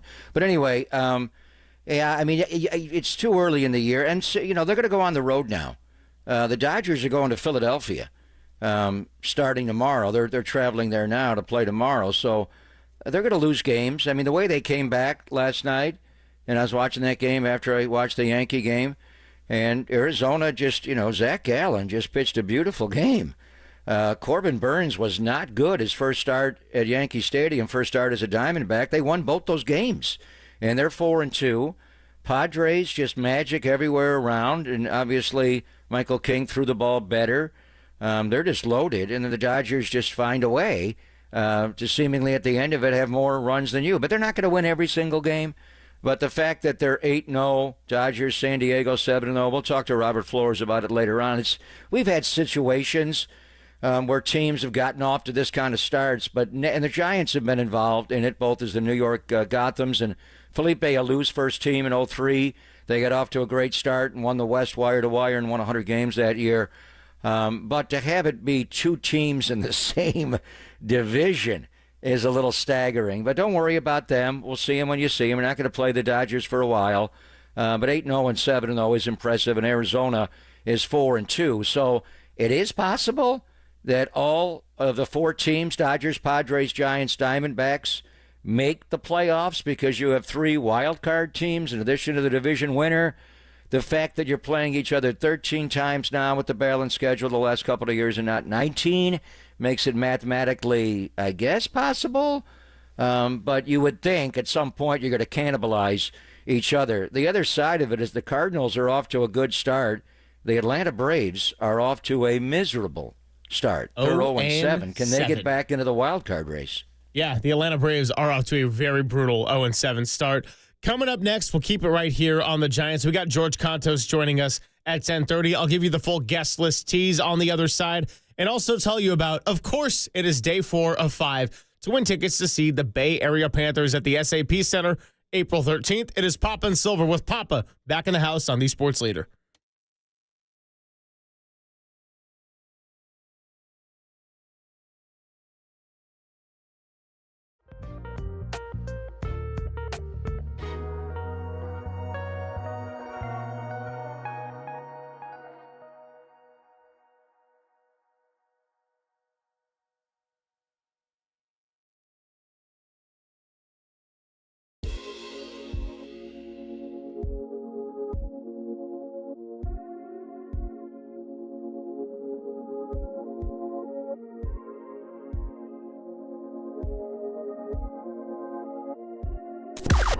Now, from the O'Donnell Financial Group Sports Desk. Learn more at odfigroup.com. O'Donnell Financial Group, because planning is a process, not a product.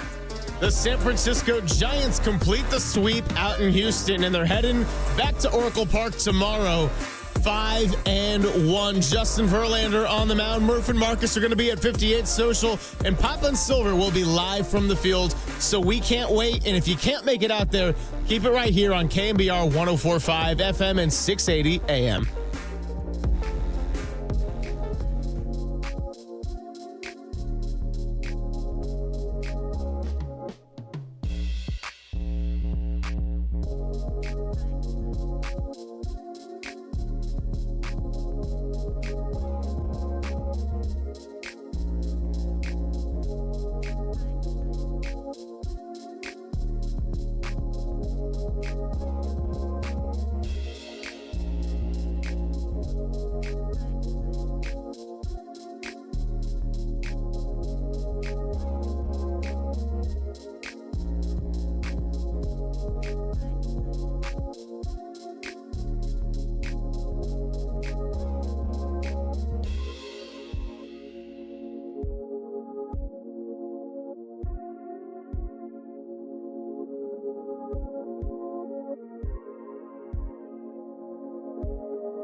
back to Greg Papa and Greg Silver on KNBR, the sports leader.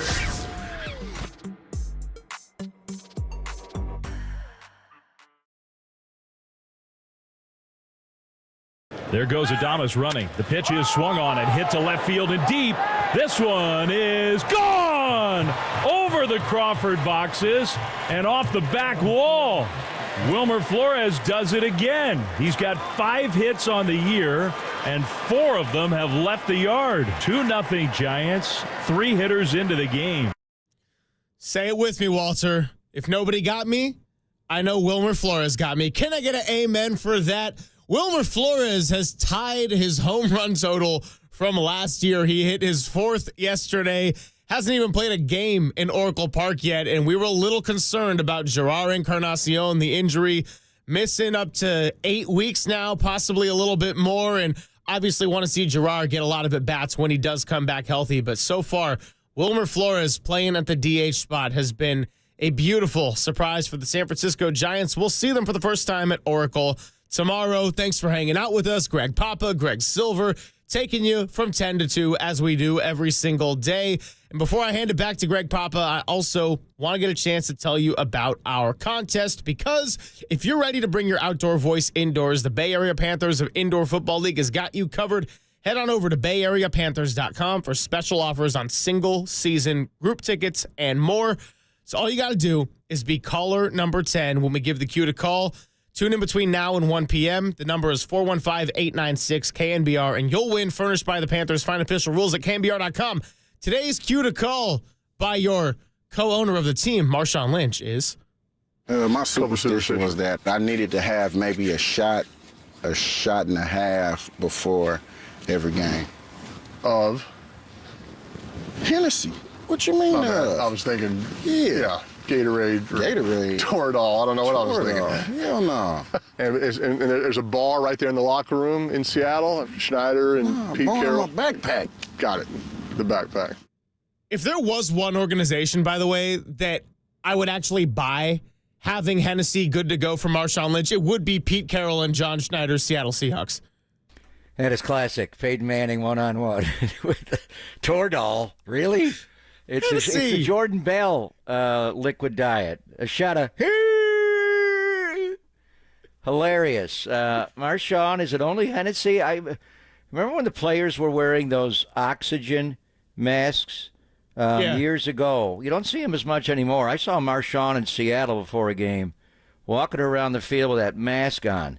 And I don't know, I just thought of Laramie Tunsil. And when, like minutes before he was drafted number 1, it was a mask for ingesting, but it would not be oxygen that he was taking in. So that's more Marshawn. Anyway, that was hilarious. Walter's doing a great job with the creativity of the Panther drops, and the fact that Marshawn's part owner makes it a lot easier. So we do love Marshawn. We heard the home run call, Dave, with Wilmer Flores in the box and Willie Adames moving after the walk, and Wilmer takes it out the yard. I mean, it's amazing. He's only hitting .208 on the season, Wilmer Flores. He's not getting on base a whole lot. He's drawn 4 walks, but he has 10 hits in the 48 at-bats, and he is driving the ball because his slug is okay. It's not great, but he have 3 doubles and 2 home runs. He has 4 home runs to start the year. Looking at the spring training numbers, but to begin the year, he's off to he's not picking up a lot of base hits, but he is driving the ball, and he's 4 homers in 6 games to start a year. You see the list of the guys in Giant history that have done that. It is a select few. Obviously, Willie Mays did it a couple of times, and Barry did it, and Kevin Mitchell. Chili Davis did it. Hank Sauer back in the early days when the Giants moved here in '58. And the New York Giants, we talk Brandon Crawford's the best shortstop in the history of the franchise. And I think we'll see him tomorrow for the home opener. Hopefully this is his first time retired. Certainly, if not tomorrow, we'll see him when Texas comes in and they have the Brandon Crawford Day on April the 26th. But Travis Jackson, I know Craw played more games than Travis Jackson. He's played the most games of any Giants shortstop. But Travis Jackson had 4 homers the first 6 games in 1930, and that was a different era of baseball, and he is a Hall of Famer. But in any event, what Wilmer Flores is doing and his ability to drive the baseball, and it's 4 homers he has so far. He's hitting .227 on the year, to be clear. But just not a lot of hits, for Wilmer overall. No. He only has 1 base hit besides the 4 home runs. He's 5 for 22. And the numbers I gave you from the spring, he didn't hit that well in the spring, but he also hit some bombs, and he showed the ability to stay on that backside on the right side. So timely hitting. And they're making mistakes. The 1 homer he hit in Cincinnati in Verlander's start on Saturday was a good pitch bearing in on him. But the other ones have been right down the middle and spinners, and he has been crushing them. All you got to do is make teams capitalize for their mistakes. The Giants sweep the Astros. Tell you about the guest list. We got George Contos coming up very soon, 10:30. John Ireland, voice of the Lakers, because we got a big one for the Dubs tonight in L.A. He's going to join us at 11:45 because we got to let him go by noon. So going to finesse the schedule a little bit there to talk to John. Robert Flores at 12:50, and then Freaky Tales director Ryan Fleck is going to come by toward the end of the show at 1:30. Going to be a good chance to talk about the movie starring the one and only Greg Papa.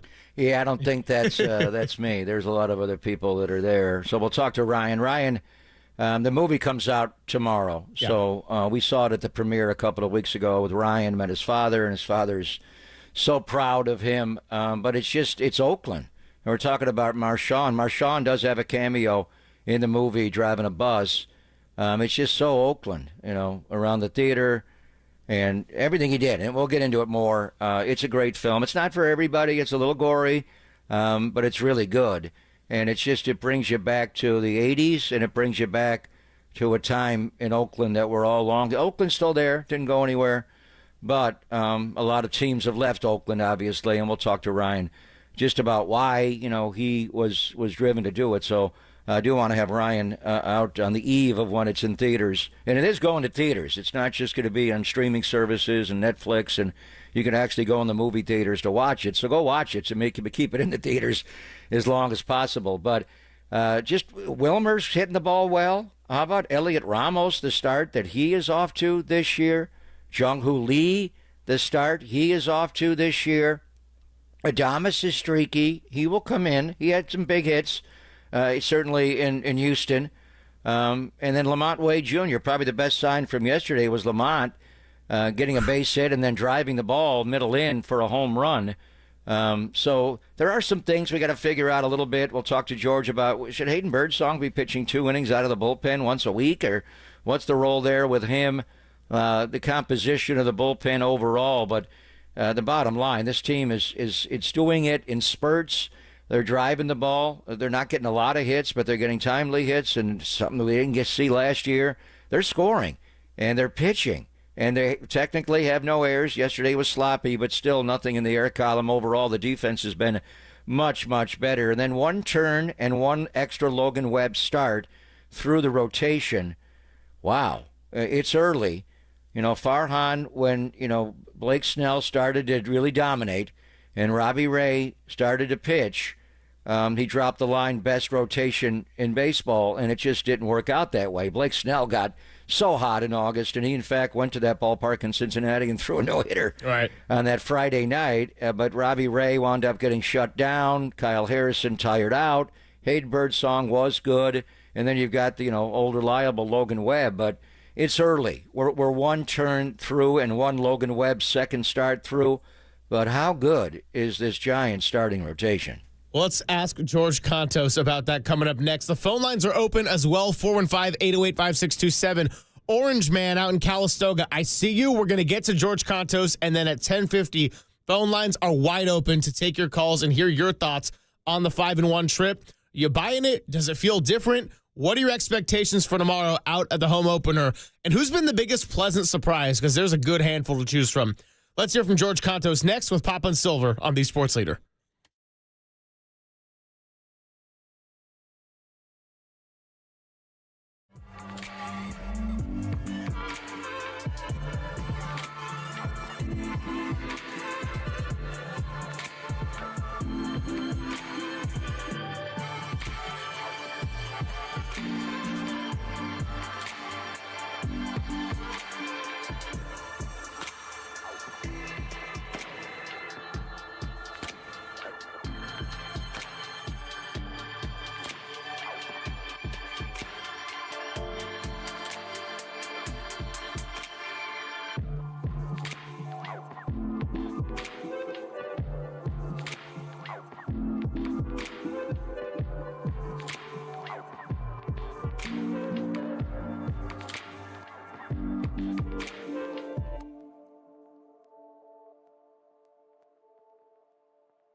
This is Papa and Silver on KNBR, the sports leader.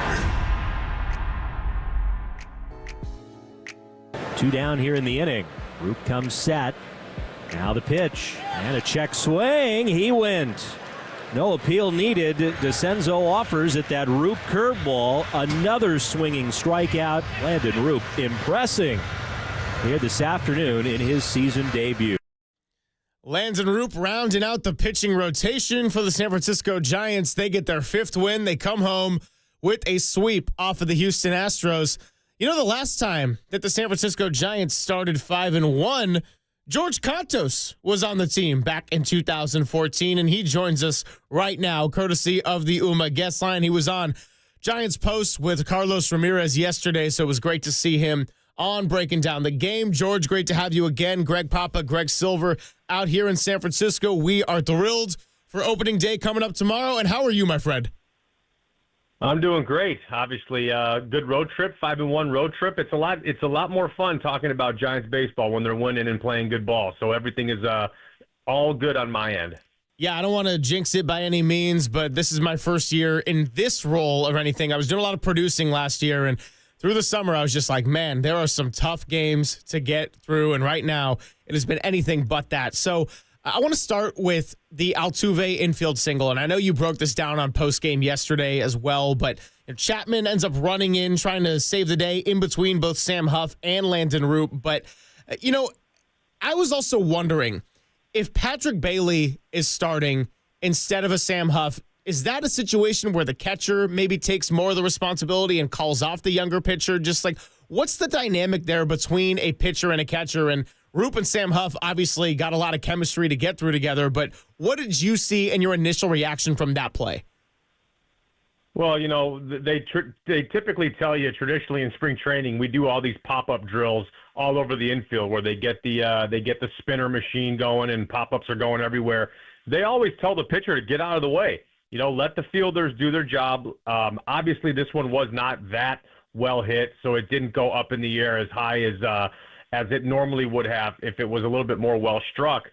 So as Landon was looking around, he was expecting somebody to call him off. And had Patrick Bailey been behind the plate, obviously with Sam Huff being his first year with the organization, sometimes having the ability and the not courage, but just the confidence to be like, this is my ball. Get out, everybody get out of the way. That's kind of what was needed in that situation, and it ended up kind of falling in no man's land with Chappie coming in full steam and unable to make the catch. But that's just kind of one of those things where whoever has the ability to speak first and the wherewithal to just call it, that's who usually gets it, and that play's made.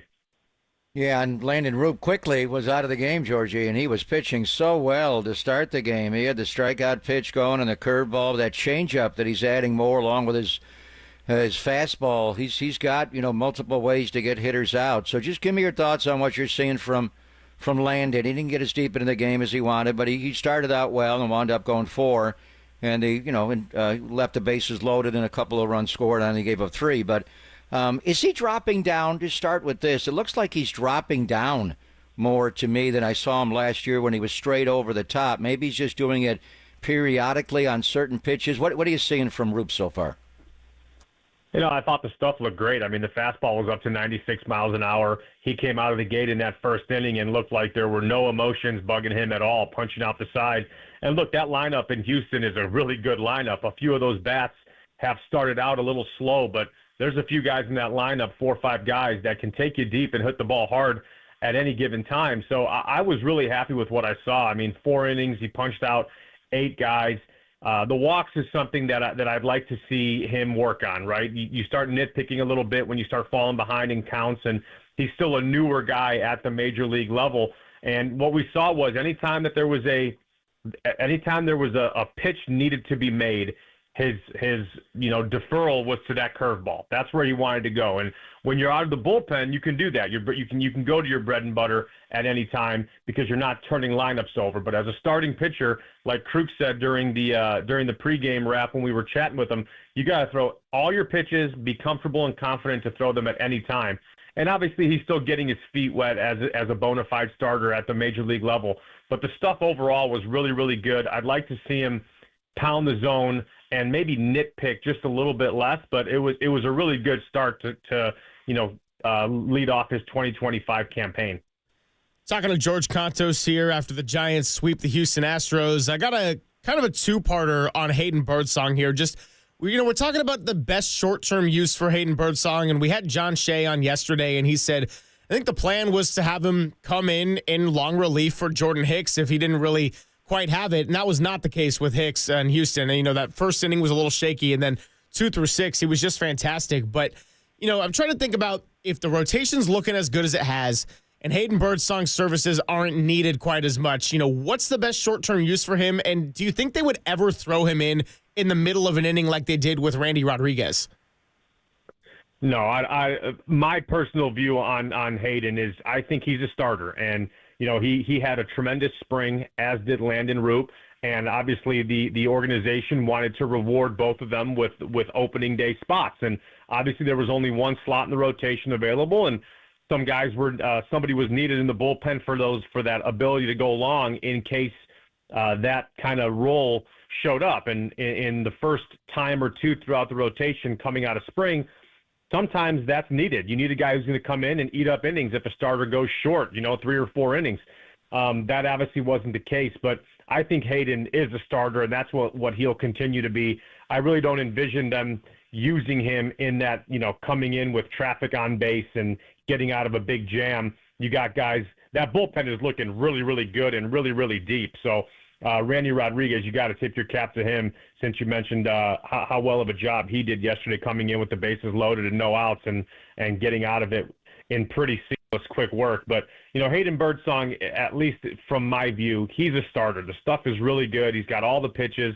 He looked really nice coming in in a relief outing, getting a hold yesterday even. It was nice to see him go out there and get his first action of the 2025 season. Yeah, I got to wonder if at some point here that they adjust the roster and maybe send him back down to AAA to get some work in, because 2 innings in a week, and really it's more than that since he pitched at Sacramento. He needs more work. But overall, George, just, one time through the starting rotation plus an extra Logan Webb start. I mean, man, it's like your team's frontline starting pitching, tremendous bullpen work, and then defense behind it, and then timely hitting. But the pitching staff specifically, 2.72 ERA to start the year. They have thrown 53 innings. They have punched out 53. What do you see from the starters, and what do you see from the bullpen to start the year? Well, I see typical Giants baseball. Papa, you and I have talked about it a lot of different times over the years, but that's what has made the Giants, since I've been affiliated and a part of the organization since 2012. That's what Giants baseball has always been about. The organization has prided itself on having very good competitive starting pitching that can go out there and go 6-7 innings, and then you have a good solid bullpen without maybe the sexiest guys or names around the league, but guys who can go out there and who can get the job done, who throw strikes, who are unfallible under pressure, and that's what I'm seeing so far. I mean, this pitching staff looks really good. The rotation was rock solid. The bullpen came in and did a very, very good job. They've made no errors through their first 6 games, which is picking the ball up and not giving the opposition free 90 feet or free runs, because this is not going to be a team that's going to, for the most part, outslug its opponents, especially not in this division where they're going to play all these other teams that are not wanting to lose baseball games 12 times. But I'm really, really excited as to what I saw. This team has a little attitude and some edge coming out of spring training. And I think if they play this type of baseball for the most part throughout the course of the season, they're going to make some noise and have a legitimate shot to be playing in October. Yeah, a few more minutes here with George Contos in the top of the NL West right now. Those 4 teams, 24-3, run differential plus 70. So it is off to an insane start there. But I want to get your thoughts on Casey Schmidt before we let you go, because Casey played first base yesterday. Bob Melvin said that was kind of going to be the plan, to have Casey Schmidt be first base and get some plate appearances against lefties. And, he wasn't fantastic at first base compared to what we've seen out of third or even second base or shortstop. So, what is the best use for Casey on this roster right now? Well, look, obviously the guy's very athletic, and there's somebody who's long-term going to be playing third base, obviously, in Matt Chapman, who's the best third baseman in baseball right now. So whenever Chappie needs a day off or is given a day off, obviously you'll have Casey Schmidt that can fill in there. He can play second base, but you want to have his bat in the lineup. And Casey is an athletic guy. He can pick the ball up. He can throw the ball all over the place with his good arm. But it's going to take a little bit of getting used to, obviously. First base is a new position for him, and he's just got to get his bearings being on that side of the infield and having that bigger glove and doing something that he's never really done before. So, his ability to pick the ball up and field it is something I'm not worried about in any capacity. Getting comfortable with that angle, getting balls hit at you in that way, that's something that's just going to come with time and reps. And I think he's going to be just fine the more time and the more reps that he gets playing over there and working on it before game, during BP, seeing how balls are bouncing when you have to pick them from your infielders who are maybe having a short hop. All that stuff will come with the reps, but he's plenty athletic to be able to play a serviceable first base. So the team got off to a great start with 2 out of 3 in Cincinnati, the sweep in Houston, 5-1 coming home. And tomorrow's going to be a special day. Obviously, they always are when you have a home opener. But to do it 5-1, Buster Ball and Buster Posey in charge, and also it's going to be the 26th season of Giants baseball at 3rd and King, 24 Willie Mays Plaza. But they're going to celebrate 25 years of baseball, the anniversary. George, just some of your thoughts on your more memorable home openers with the Giants. I would imagine, after you guys won World Series in 12 and 14, the 13 home opener was great, but Madison Bumgarner stealing the show for the 15th home opener after he put on that epic performance in the 2014 playoffs and World Series. So what are your thoughts about going back in time and remembering your special moments of the home opener? Well, I'll tell you, when I played there, obviously it was AT&T, and every time that we would have a home opener, for the most part, I was on the opening day roster 13, 15, 16, 17. And, it was just special because several of those years we were raising flags and we were unveiling new, things on the wall that were very special. We had ring ceremonies, obviously, where we were wearing gold jerseys. So obviously it was incredibly special. And I was very fortunate to play at a time where I don't remember the exact number, Papa. I'm sure you do, but it was 500 and something straight home sellouts where every time I played in that ballpark and in that building, in that structure, it was a sellout crowd. And it was the best stadium, and it still is. But in those years, it was the best place to play baseball because it was rocking every single day. And then the home openers were just that much more special because you could feel the electricity in China Basin, all around there. You could feel it in the ballpark. You can feel the buzz of people walking around. And I lived there all 6 of my years playing for the Giants. I lived right there in Soma. So it was always buzzing. And it's nice to see that that's starting to come back, and the excitement and the mind frame of not only the organization, but the fans. And people are excited about Giants baseball again. And when that is the case in San Francisco, it makes it a lot more fun. No doubt about it. George, before we let you go, you got your morning routine for tomorrow all sorted out? You ready for this home opener? I'm going to be watching it from my couch in Chicago because I'm not covering it. You'll have Richie Aurelia and Sergio Romo on the coverage tomorrow. So I'm going to be watching all the festivities and paying attention from home here in Chicago. Hey, sometimes it's better to do it that way. You get to relax a little bit. You get to let loose, maybe have a beer, whatever it is you want to do. But that sounds fantastic, and obviously enjoy that experience. All right. Thank you, guys. I appreciate it. Be good, Daddy. And the answer, 530 consecutive sellouts from October the 1st of 2010, when they beat the San Diego Padres at the end of that season to win the National League West. Jonathan Sanchez pitched beautifully. From October of 2010 through June 16th of 2017, they sold out that stadium at 24 Willie Mays Plaza. Every game, a National League record, 530 consecutive sellouts. Now, there were some nights where we were there looking in the upper deck and thinking, not a sellout tonight, but Larry Bear accounting and his analytics got it to a sellout. It wasn't butts in the seats always, but tickets sold, and that's the way it worked. But that is impressive to have a National League record 530 consecutive sellouts. Shout out to the area code 530 as well. Coming up next, we're going to play some sounds from Buster Posey as he was on with Murph and Marcus this morning. And, of course, take your calls. Orange Man, Calistoga, I see you. I promise. Stay right there. We're getting to you on the other side. And if you want to join him, 415-808-5627. Go talk to Walter. It's Pop and Silver on the Sports Leader.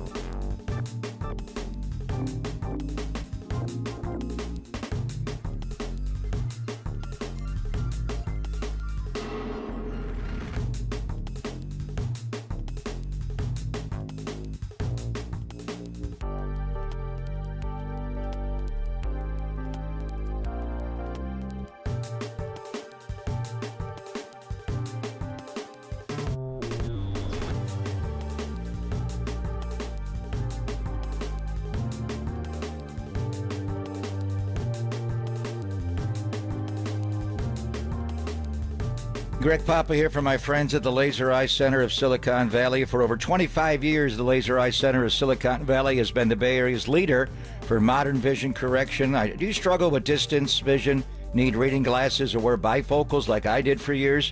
CLR from Laser Eye Center of Silicon Valley could be a game changer for you. Don't wait until you're older like me to see great. Do all the things you love to do with perfect vision and do it now. The Laser Eye Center offers LASIK, Smile, Evo, ICL, or the procedure I had, CLR, which is custom lens replacement. It's the permanent solution to glasses, contacts, and readers. Plus, you'll never develop a cataract. After tens of thousands of procedures, Dr. Craig Bindi and his team at the Laser Eye Center have the experience to tell you which procedure is best for you. No readers, no contacts, no glasses, no cataracts the rest of your life. So book your free consultation today at modernvisioncorrection.com. That's modernvisioncorrection.com.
Papa and Silver now continues live from the KNBR Casino Matrix Progressive Jackpot Studios. Casino Matrix. Progressive jackpots are here. Where are you? Just drop in. Please play responsibly. 1-800-GAMBLER.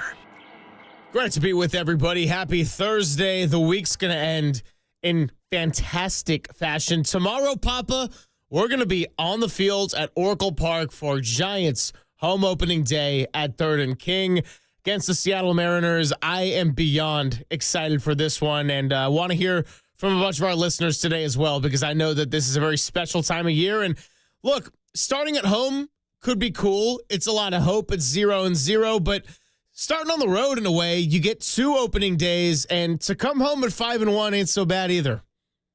They hardly ever start at home. Yeah. And they've been doing this for years, and a lot of it was to play a game on the road and get on the radio and television. They didn't televise a lot in the early days, but in more recent years, and just try to get the attendance up, for the season, and then roll into the homestand. It was almost always, we'd have to look up the 25 previous home openers at this ballpark, how many have been season openers where they began the schedule at home. I remember one year, the day that Joe Martinez took that comeback right off his head. It was terrible. Must have been like 2009. Lincecum started the game. I remember interviewing Timmy right before the game. He was coming off a sigh. It rained all day. I thought they're never going to get this game in. They got it in. They lost the game. But that's the one I can remember. There's just not many. The A's always begin at home, and the Giants always begin on the road. And the A's used to always have opening night and bring out tuxedos. That's why I never saw the NCAA championship game for years and years. When the baseball season started later, it was that Monday night when the NCAA champion was crowned, when the A's had the home opener. So the Giants do it in the day, the A's did it at night, and the A's went first, the Giants went second. But obviously, it's always fun. It is a party. We'll love being there. I think we're going to get Pat the Bat, the machine, on the field. We'll get all kinds of Giants guests, because hopefully they'll be taking BP in infield while we're doing our show at 10 a.m., and we'll get some Mariners people to come over. So it's a baseball celebration, without question. And although it's not like Cincinnati, where it is proclaimed a city holiday and the schools close, it is a Friday. So you may have to write a note that you can't go to school tomorrow. That's right, everybody. Come hang out with Murph and Marcus on the patio, and then Papa and Silver going to be out there. Dirty Work's going to be out there as well. They'll be doing the show from Oracle. It's a big Giants Friday coming your way. 415-808-5627, the number to chime in after watching the Giants for the first 6 times. Orange Man in Calistoga, really appreciate your patience here and hanging on the phone lines. You're on with the Gregs. What's going on? Good morning, guys. How you guys doing? Oh, we're doing great. How are you? No, I'm doing great, man. I can't wait for tomorrow. I haven't dressed up as the Orange Man since the playoffs. What was that? 2 years ago? 3 years ago? Yeah, so I'm coming out, man. Against the Dodgers? Yeah, series? I went to every game. I went to L.A. as the Orange Man. I was pumped. And tomorrow I'm pumped, man. I think it's going to be great. I can't wait. I'm excited about the season. It looks different. It just feels different, looks different. I think Posey did a great job on getting the guys that want to win and have fun, and no drama queens, man. No drama queens on the team anymore. No drama queens on the team. Like so Blake Snell? Is that a shot? I was going to say, who are we taking shots at? Yeah, I'm not going to talk negative about anybody, but he gave it up. You know what I'm talking about. He got hit around a little bit last night. He didn't have a great outing.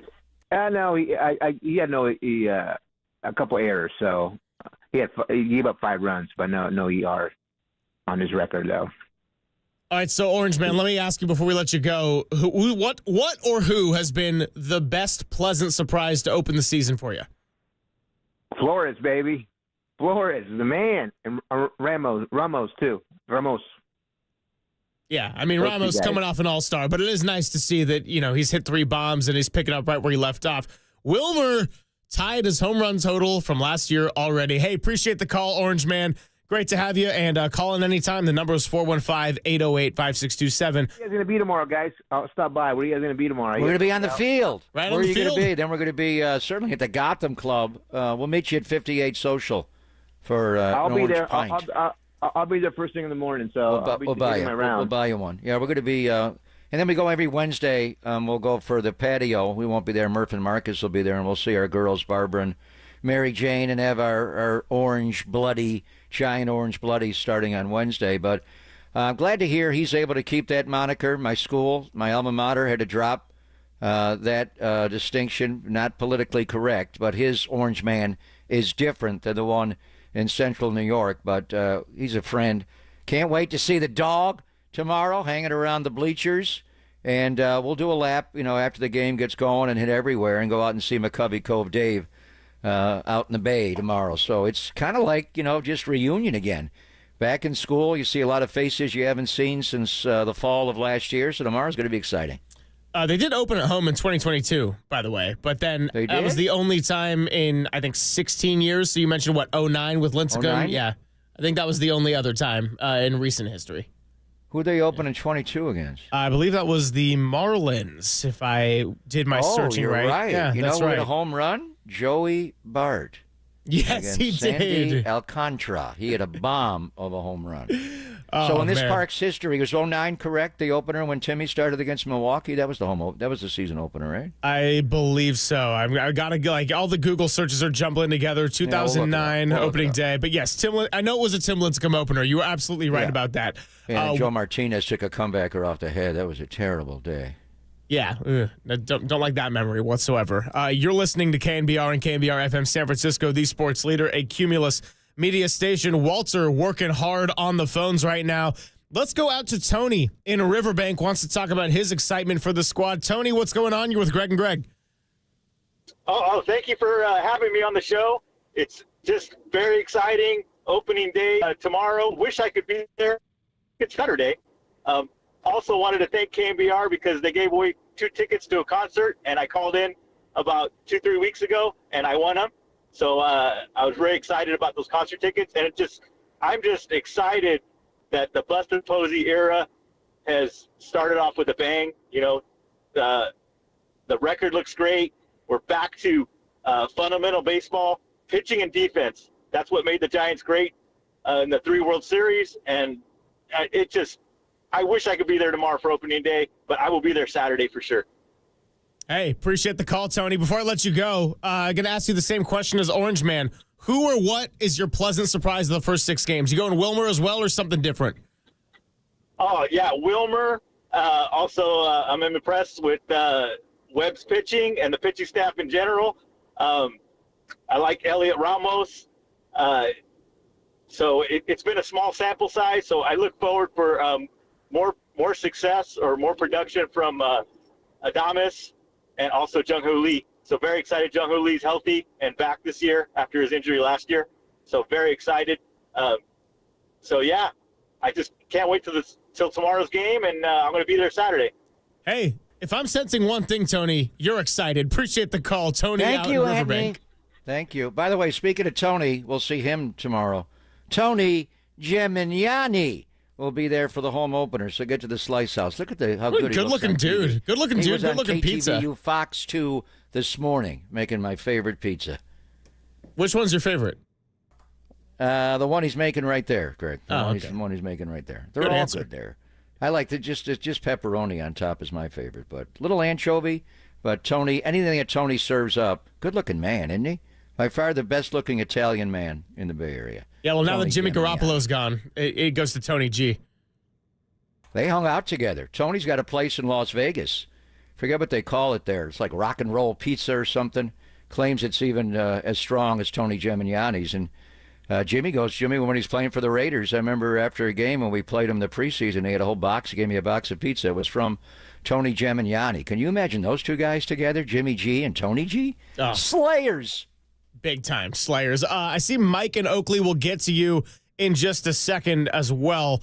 Want to also bring up this note. So Grant Brisbee wrote about the Giants in their start and said they look the part of a good team and listed out some bullet points. Good teams win on the road. Check. 5-1. Good teams find a way to finish off the sweep. Check. Happened yesterday. Good teams play clean baseball. Yeah, for the most part, yesterday, a little bit rockier, but have largely played some very clean baseball and still don't have an official error logged. Good teams find a way to win when they don't play clean baseball. Check as of yesterday. Big thank you to Randy Rodriguez coming in. Good teams cash in their scoring opportunities. Well, I mentioned the stat of 16 runs when there's 2 outs on the board. They also haven't allowed more than 4 in a given game. And good teams hit the ball over the fence. The Giants have double-digit homers. They are one of 7 teams to have 10 or more home runs to start the season this far. So they're off to a good start. Are they a good team? We shall see. Landon Roop had the quote, "If you don't know by now, we're pretty good, and we're going to be good." So if you don't know by now, you'll never know. But so that's a young guy, and he pitched last year, but he's in the rotation for the first time to start the year. So he's the one that's got to fill it out. Webb's accomplished, and obviously Verlander and Robbie Ray and Jordan Hicks did the ball well. But I mean, that's a young guy saying that if you don't know by now, we're pretty good, and we're going to be good. So they are good. They're playing fundamentally sound baseball. There were stretches where they played well last year and then faded, and so we'll see. It's a small sample size, as our guy Saby Sabes would say, but they are playing well. It's Buster Ball, the way they've taken everything from spring training and what they were drilling right into the start of the year. It's just good coaching. It's a solid coaching staff, and last year I thought fundamentally they were not strong. They broke down in a lot of areas defensively, missing cutoff men, obviously situational hitting. Which leads to tomorrow's opening day. What presence will Buster Posey have? You don't typically introduce a president of the baseball operations. Farhan never got introduced, luckily, or even, Sabes was there to hand out rings when they won World Series. I mean, would they even have Buster throw out the first pitch tomorrow? I mean, we are celebrating. The theme is 25-year anniversary of 24 Willie Mays Plaza, whatever it was, SBC, ATT, Pac Bell, Oracle Park, whatever it's been throughout the years. So I would think there would be a celebration of the ballpark. I mean, when it opened, Larry Baer threw out the first pitch with Peter McGowan. Peter's no longer with us. Would you have Larry do it again?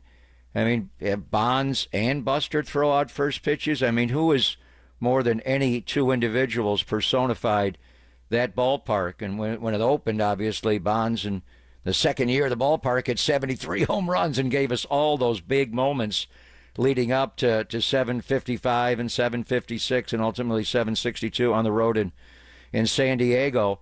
I mean, that would be something, wouldn't it, to have Buster Posey and Barry Bonds throw out I'm just guessing. I have no idea. I'm thinking out loud. They probably won't tell us before. Maybe we'll find out before we get on the field tomorrow. But who's going to throw out the first pitch or pitches tomorrow? Yeah, Barry's a good guess. That would be my guess if I had to just do it on the spot on the air right now. Buster seems like the type of guy that likes having attention focused on the team and other people. I don't know if he's the type that's going to want a lot of attention focused on himself coming back. So maybe he would, maybe he wouldn't. I would almost guess that Buster Posey is going to be more in the shadows, or at least that's what his preference would be. Barry Bonds as a first pitch, though, that'd be hot. 25 years. How about Barry Bonds throwing it to Buster Posey, since Buster is a catcher? I mean, that could be the way to do it. Just giving you an idea, Larry. Okay, I like your line of thinking here. Let's go out to Mike in Oakley, 415-808-5627. If you want to chime in, Mike already thinking ahead about more needs for the team. Says he wants to talk about potential trades. What's going on, Mike? Hey, how you guys doing? We're doing great. Who are we trading? Who are we acquiring? Oh. This is fun.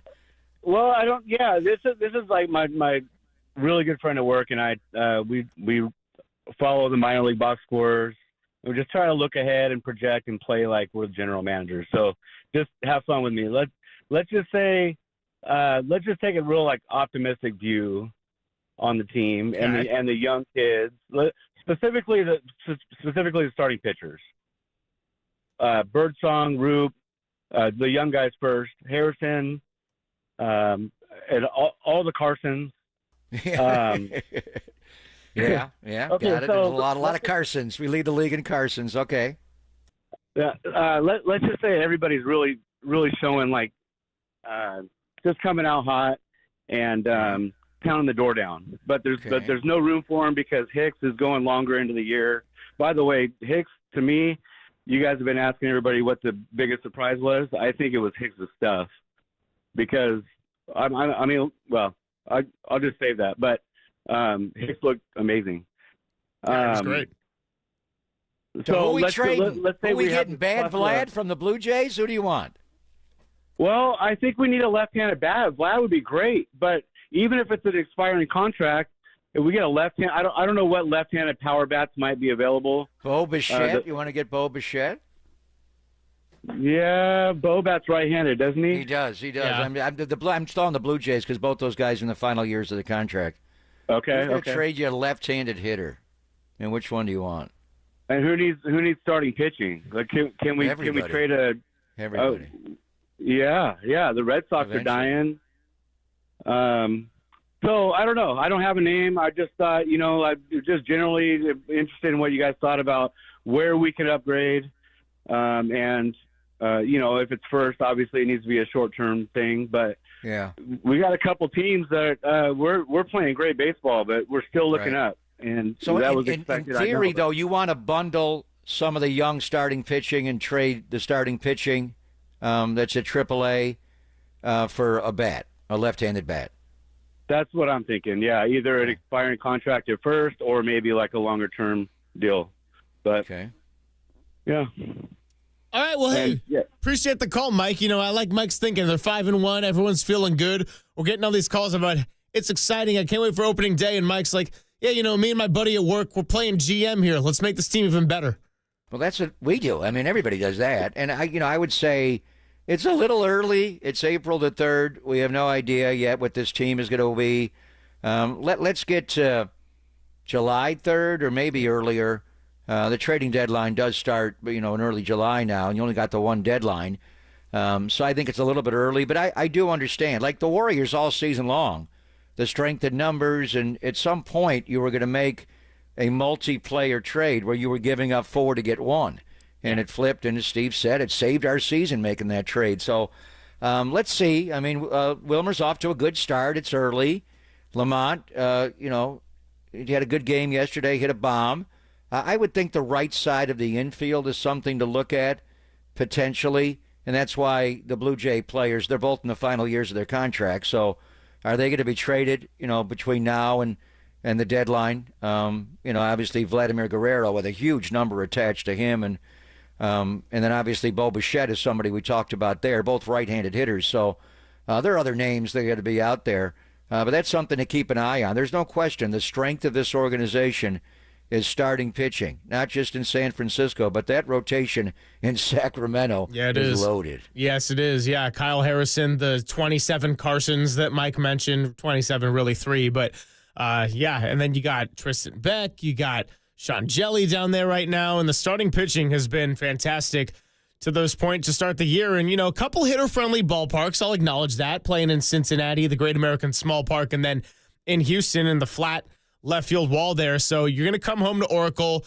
Might not be hitting bombs at quite the same rate, but I also said it, hitter-friendly ballparks, and you didn't allow more than 4 runs in a given game to this point. And you went and swept the Astros, and you had Landon Roop on the hill against Framber Valdez, the ace of the Astros, and Wilmer Flores, Luis Matos hit a pair of bombs right away, getting the Giants off on the right foot. So coming up, let's get a little bit into basketball. I want to get Papa's reaction to Steph Curry's 52. It is a tight race right now. In these next 3, you look at their opponents, and it just climbs up the standings. Lakers, Denver on the back-to-back, and then Houston on Sunday. And John Ireland is going to join us at 11:45. A little bit later on, we could play some of that Buster Posey sound from the morning. And as always, the phone lines are open, 415-808-5627. It is Pop and Silver right here on the Sports Leader.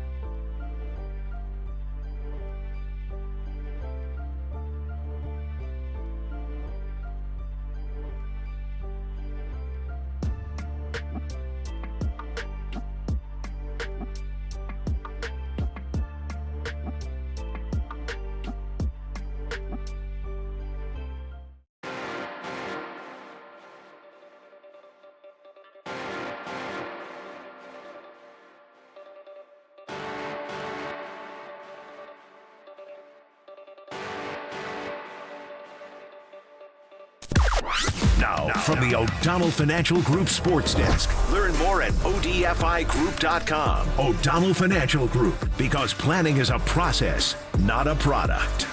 The San Francisco Giants complete the sweep out in Houston, and they're heading back to Oracle Park tomorrow. 5-1. Justin Verlander on the mound. Murph and Marcus are going to be at 58 Social, and Papa and Silver will be live from the field. So we can't wait. And if you can't make it out there, keep it right here on KNBR 104.5 FM and 680 AM.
and Greg, Papa and Silver. This is KNBR, the sports leader.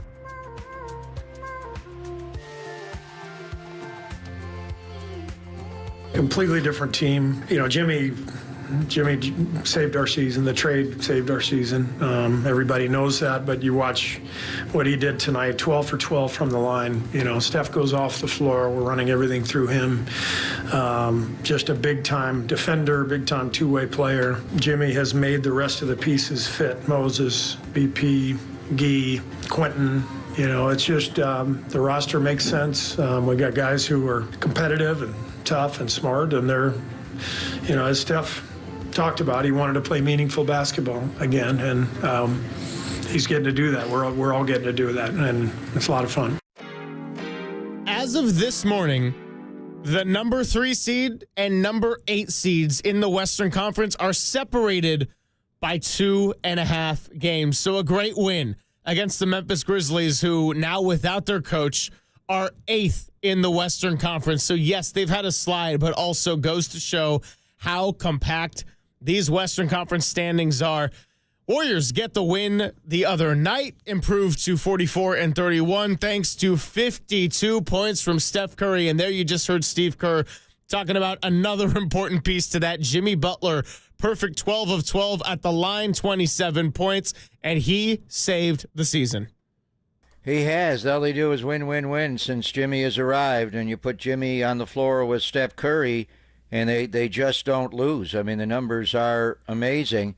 When they're together, they're 19-4 overall with Jimmy, but 18-2 when Steph and Jimmy play together. And this trip started out rough with Steph and the pelvic contusion and losing in Atlanta and then losing in Miami, and Andrew Wiggins playing so well and Jimmy not playing well. But they flipped all that since Steph came back. And the game on Tuesday night, wow. That was one of the best regular season games we've seen.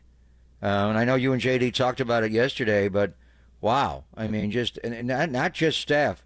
Ja Morant was so good in the game. He did turn the ball over 6 times. They did push him where they needed to push him.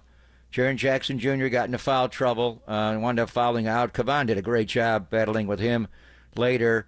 But, you know, Zach Edey had 16 rebounds in the game, and Desmond Bane, made some 3. It was just a high-level basketball game in every regard. But the highest of levels was Steph Curry and what he was able to do. I mean, 52 points, 16 of 30. He got 31 shots up against that defense. Last time he was inside the fabulous FedEx Forum, the Grindhouse, on Beale Street, he didn't make a basket at all. Back in December, he got 16 baskets in this game he made. Took 31 shots. Wow. Sounds like a Springsteen song. 31 shots. Well, that was Allen Iverson and 41 shots. Anyway. Don't get me going on threes. Silver Linings playlist already. You saved that away. 12 of 20. There was one game Iverson did take 41, and we played that the next day. I think it was in the finals. Against the Lakers, anyway, when he stepped on Ty Lue. Anyway, 12 of 20 from the 3-ball line and 8 of 8 free throws. But it wasn't just that. He had a Rick Barry. He and Rick are the only guys to go 52 points, 10 rebounds, 8 assists, and 5 steals. The only 2 in the history of the NBA. Rick did it in late in 74, the year before they won the title. But just how great he played, how hard he had to work to get 31 shots up because they top block him. They lock and trail him. But the Warriors were stubborn. They were saying, you're not taking that guy away. He's going to relocate some, and as Steph said, creating chaos. But Steph just kept the ball, and he kept shooting. And they came at him with all kinds of defenders. Jalen Wells is a good defender. Hell, they had Scottie Pippen guard him. Well, Scottie Pippen Jr. But still, I mean, they tried. And Steph just unblinked, just came right back at him, never blinked in the game. It's hard to get Clay, the 14 threes in a game. But for a while there, Steph looked like he may get there. First half was just stunning. Obviously, Jimmy played great. I mean, the two of the threes he hit at the end of the first half, the one where it was a Draymond to Jimmy kick out to the corner, and Steph barely regathered the ball before hitting that one. And then he hit one on the right wing that was just deep. those two, and he was 8 for 10 in the first half. I was like, come on, bro, what are we doing? Like, he had to know. Release. Yeah, I mean, he had to know he was 0 for 7 the last time in that building. Yeah, I'm not buying that because he remembers everything. He probably knows exactly what he shot in Game 3 of the 2015 playoffs and what they lost that game. They went to the Blues Cafe after with Draymond and Steph was feeling the blues. So he remembers everything. Maybe he just didn't think about it going into the game, but in any event, he played a couple of rounds of golf on this 2-week road trip, which is insane. He jumped in late, and the fact that he's playing golf is such a good sign. When you have a bad back, it is hard to swing a golf club. You cannot do it. And he had a bad back when it started, then he landed on his backside. So to be able to swing a golf club and play a couple of rounds is fabulous. But he's just, he's the best talent offensively when it comes to really all aspects of offense. He's a great screen setter and back picker and everything. There's nothing he does not do well. But shooting and dribbling and passing, there is nobody like him. And to watch him do it and to work as hard as he had to do to get those 52 points was amazing. But it wasn't just him. Obviously, Jimmy played a great game. The one thing I would like to see Jimmy Butler stop doing is jump in the air before you make a pass. We saw John Shire, the Duke coach, yelling at Cooper Flagg, Coop, don't jump and pass. And a lot of times he gets out of it, but you go on the floor, it's like you pulled a pin on the grenade. You land, it's an up and down. He jumps a lot, and now they know he likes to kick it to the baseline. There's one time he did that and threw it, and it looked like it was stolen, and somehow Steph stole it back and got it left baseline and shot the ball. But beyond that, Jimmy has saved the year. There's no doubt. Draymond played great defensively, but those young guys coming in and making big shots. The Moses Moody left baseline 3 was huge. Now, he was wide open, but you still got to make that shot. And probably the play of the game. And, when Steph goes for 52 and Jimmy goes for 27 and you roll up 125, that AirPods and Fitz had the line. What a great line. He just got it over Ja, and nobody blocked him out. He just came right down the lane and tipped that missed Steph 3 in for a putback 2. It was a huge play. So was that the best game aesthetically, just back and forth, both teams? Playoff environment, quality shot making. It wasn't bad defense. They tried. No. Was that the best game of the year to watch? It might have been. And I was telling JD this because we did YouTube post game together and then obviously a shortened show yesterday. I said, look, I know the Warriors were up 17 points. That one wasn't going to go in the category of a blown lead to me if they lost that one. Memphis played great in the middle quarters. They did not take their foot off the gas. Jaren Jackson Jr.'s foul trouble proved to be very important for the Warriors as they kind of went down the stretch there. But 28 of 28 from the free throw line. It was just wire to wire there in the second half. And I mean, the Warriors ended up stepping on their throats when they needed to do it the most. And the Grizzlies are a team that has been struggling, but they played great. They always put up a good fight against the Warriors. And the Warriors had lost 7 of their last 8, I think, in Memphis going into that game. It was 7 of the last 8 or 9. I got to double check that one. It was, I don't know. I lost my note there. So it was 7 of the last 8 in Memphis. That's right. I mean, some of the biggest wins, coming back from 2 games to 1 down to win game 4 there. Obviously, Steph's Jerry West shot and beyond. He made it from the other free throw line to put him out in game 6.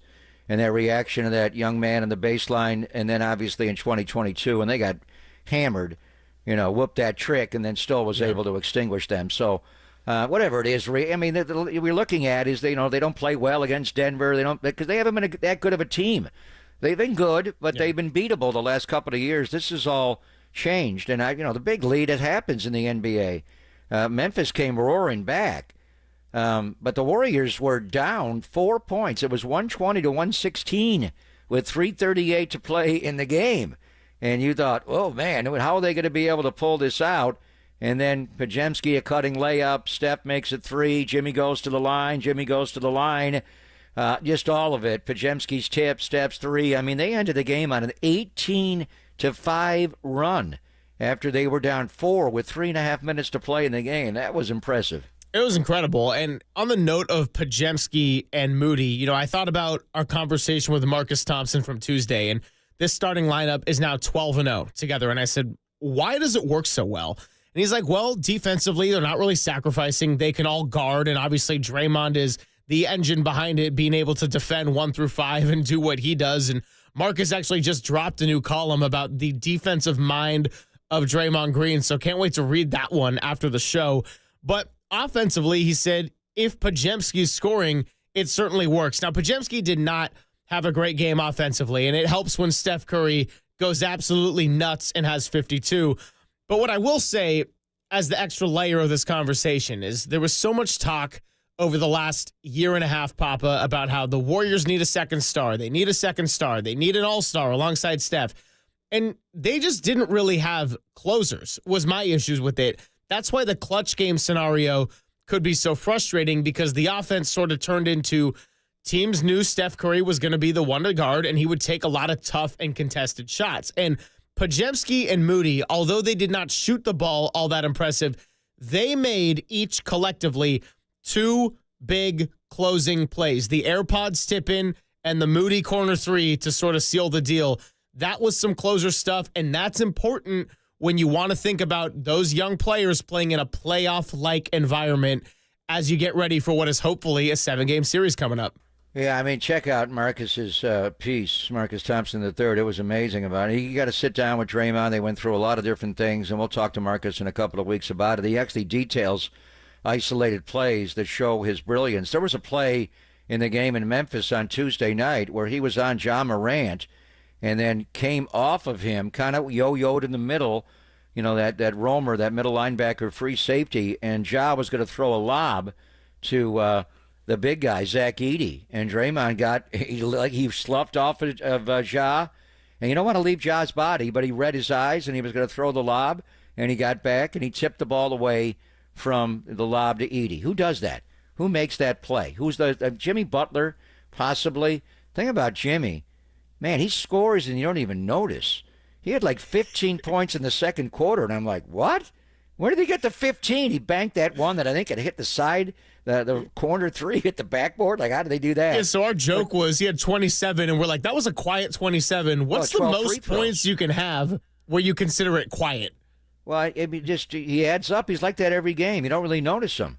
I mean, you notice him all the time, but I mean, as far as scoring, I don't see Jimmy as a scorer, but you get to the line 12 times and you make all your free throws, there you go. You quickly go from 15 to 27. But why do they start that 5? And Marcus actually led us astray. He said Steve Kerr does not like to start small. He likes to start big. And we got talked into, well, let's start Quentin Post against Edey and Jaren Jackson Jr. I mean, Zach Edey's one of the biggest guys in the NBA. That's not Wembanyama. He's huge. And then Jaren Jackson Jr., he's more of a three-pointer, but they post him some. But they didn't do that. They did not start Quentin Post. They played him off the bench. Why do you start those other guys? You're obviously going to start Steph, Draymond, and Jimmy. So who are going to be the other 2? Well, Podziemski gives you the ball handler that you need on the floor, and you got to get people off of Steph Curry. So when he's with the ball, they're going to double him. They're going to trap him. They're not even going to wait. They're going to top block him. They're going to lock and trail him. They're all over him. The Warriors were stubborn, though. They let Steph have the ball and got them into rotations. If they're going to do all that, then we're going to just create chaos, as Steph said, and flurry them. But you also want Podziemski on the floor to handle. Jimmy can do it. Draymond can do it. But you want Podziemski, who's a combo guard, to just have Steph be that off-the-ball guy. That's why he plays and starts. And then Moses Moody's your best ball stopper.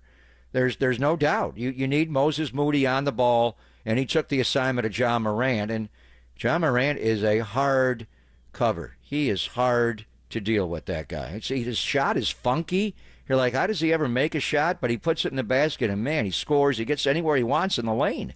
Yeah, and Moses Moody, and this is not to demean him in any way, but he's typically a lot more effective against the Jalen Brunsons, the guards that are kind of clever and crafty and a little bit slower than he is like a Kyrie Irving or a Ja Morant, and just the quickness and explosiveness. And Ja was fantastic all over the place. We got John Ireland coming up in about 15 minutes, so quick segment on the other side. But I will tell you this. Greg Papa misses Andrew Wiggins. He's not alone. We'll tell you why on the other side. It's Papa and Silver on the Sports Leader.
Papa and Silver now continues live from the KNBR Casino Matrix Progressive Jackpot Studios.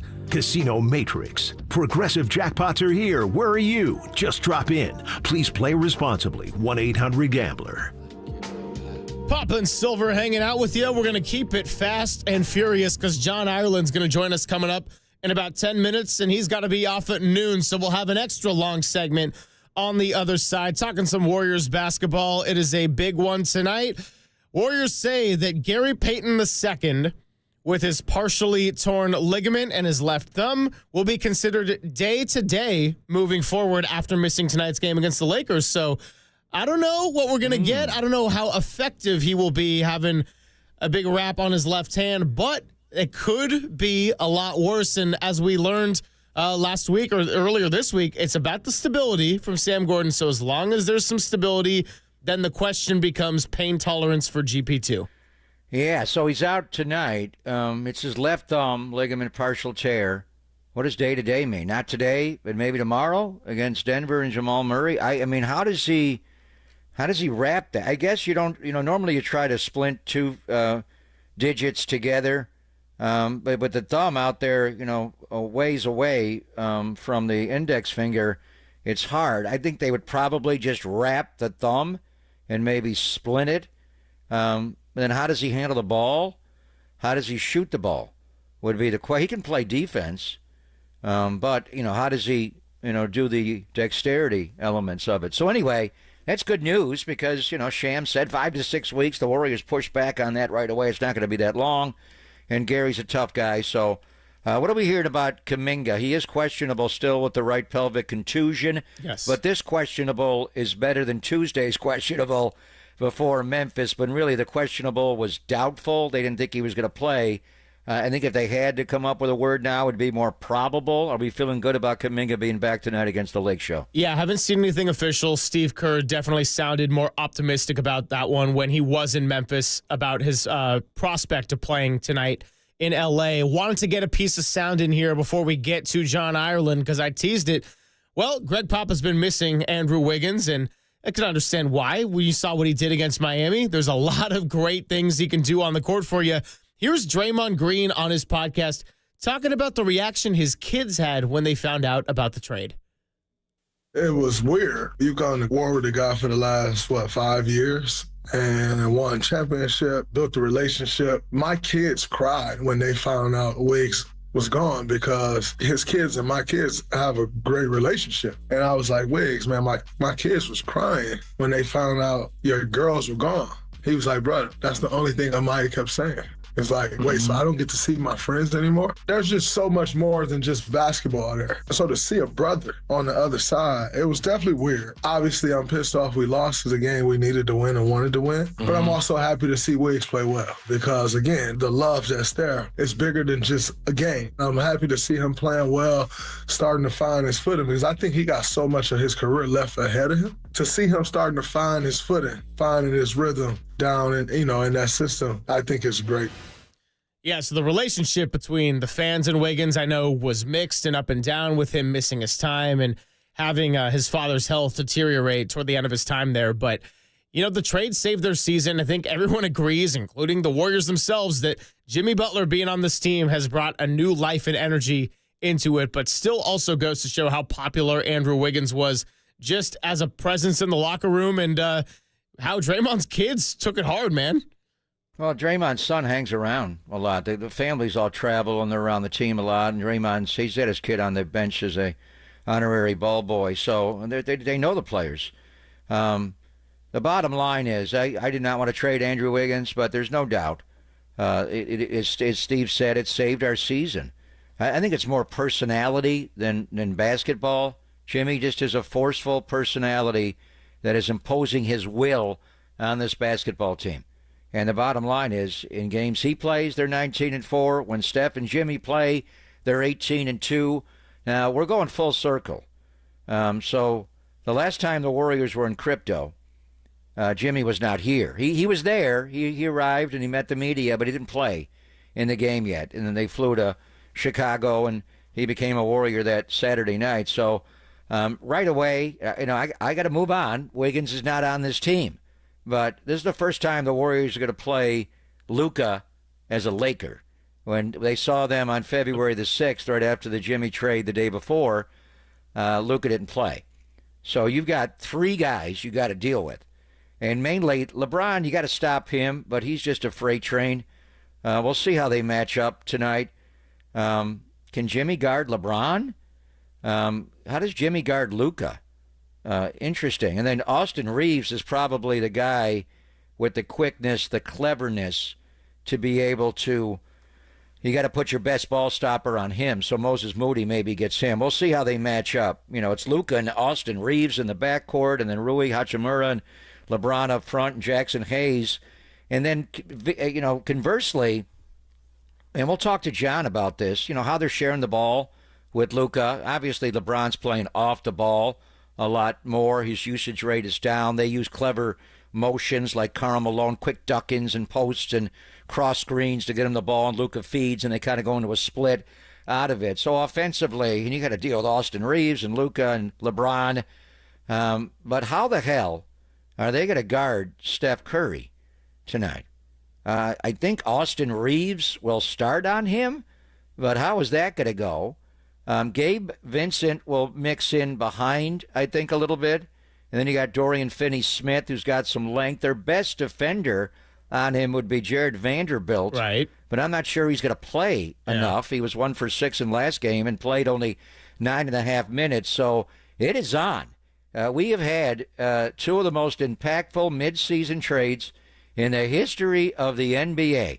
Changed the fortunes of both of these teams. And the Lakers were playing well before they got Luka. They started to play really well, then they lulled a little bit. They've won their last two. They haven't played since Monday when they had crypto. They beat the Rockets, so they're going to be well rested. But how do you match up? With Wiggins here, Wiggins, you got Luka. He guarded them so well in the Western Finals in 22. Can Jimmy guard Luka? Draymond's going to get LeBron. Can Jimmy guard LeBron? I don't know. And Rui is a big, strong guy they post. So, but then conversely, on the other end, the Lakers gave up a lot of. You see the game Anthony Davis had last night? Game winner. The whole thing. Yeah. All of it. Not just driving left with the right hand. The way, the screen he set for Clay to tie the game with the three. The block he made at the end of the game on Trey. I thought he may have fouled him. What a player. But anyway, he's not here anymore. But when the Lakers had Anthony Davis to patrol the middle, they tried to push Steph down and then he'd be waiting on him. Honestly, who do they have that can guard Steph Curry? They're going to open the game, I think, with Austin Reeves on Steph Curry tonight. Good luck with that. Well, let's get into it with John Ireland so we can make the most of his time. He'll join us next, radio voice of the Los Angeles Lakers for ESPN 710 Los Angeles. It is Poppin' Silver with John Ireland next on the Sports Leader.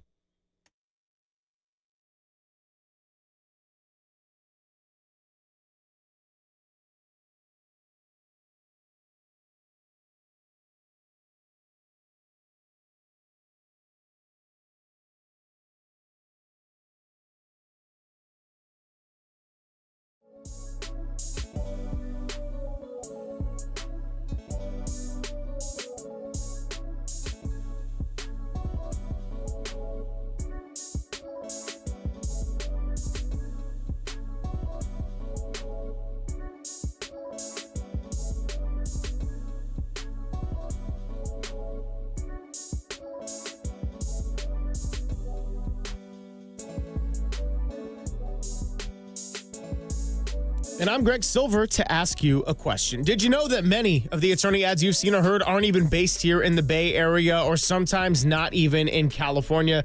Well, Chris Dolan and the Dolan Law Firm have been based right here in the Bay Area for over 25 years. And yes, we are talking about award-winning personal injury and employment attorneys fighting for you where you live. So if you've been discriminated against at work, wrongfully terminated, or sexually harassed, your rights matter. And you can go to DolanLawFirm.com to learn more about your rights. Now, unfortunately, over the past year, Chris and his team saw a sharp increase in no-fault injury accidents. And remember, with motorcyclists, pedestrians, cyclists, children playing scooters, Waymos, you name it, they're all around us. So please be careful, and let's work together in making the Bay Area a safer place. Feel confident that you're in good hands with award-winning California Lawyer of the Year. The Dolan Law Firm has secured more than $1 billion. That's right, billion with a B, in verdicts and settlements on behalf of their clients. You pay nothing up front, no hourly rates, no upfront fees, and they don't get paid until you get paid. They live here, they work here, they win here. DolanLawFirm.com.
Now, back to Greg Papa and Greg Silver on KNBR, the sports leader.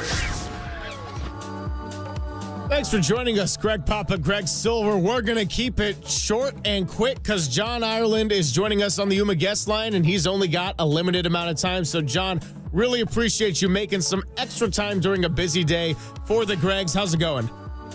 Good, Greg and Greg. How are you guys?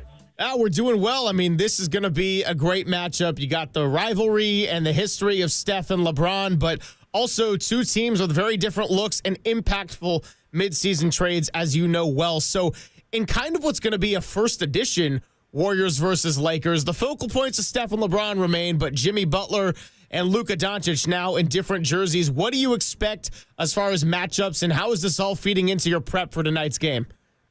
Can't wait. Cannot wait for this game, boys. Matter of fact, I don't know if you're the same as me. Like, my radio partner, Steve Mason, and I are completely different on this subject. Mason wants, we're both Laker fans. Mason wants the Lakers to have the easiest road possible if they're going to win the championship. He would love for us to play Memphis in round one and for every one of those guys to get the stomach flu and for us to sweep our way all the way into the finals. I am begging the basketball gods to give us Lakers Warriors in round one. I think it would be the highest rated first round playoff series in 20 years. I think to see Steph and Jimmy Butler go head to head with LeBron and Luka for 7 games, and I think it would go 7, would be so much fun. Would you guys, I'm assuming you're both Warrior fans, Would you rather have the Warriors do an easy road, or do you want Warriors-Lakers like I do? We want a long playoff run, so to go out in the first round, although that would be great. Well, you may have to see them at any point. It's not like the old days where the early rounds were shorter. I remember when they were 2 out of 3, then 3 out of 5. You still got to play them 4 times out of 7. If the Warriors win tonight, John, we could be looking at this kind of matchup. Then you got Denver tomorrow. I'd rather play the Lakers than Denver, to answer your question, but this matchup is just so fascinating. So we have not seen the Lakers with Luka on the floor the last time the Warriors were there. They just got Jimmy. He didn't play, and Luka didn't play. So let's just break down the Laker offense.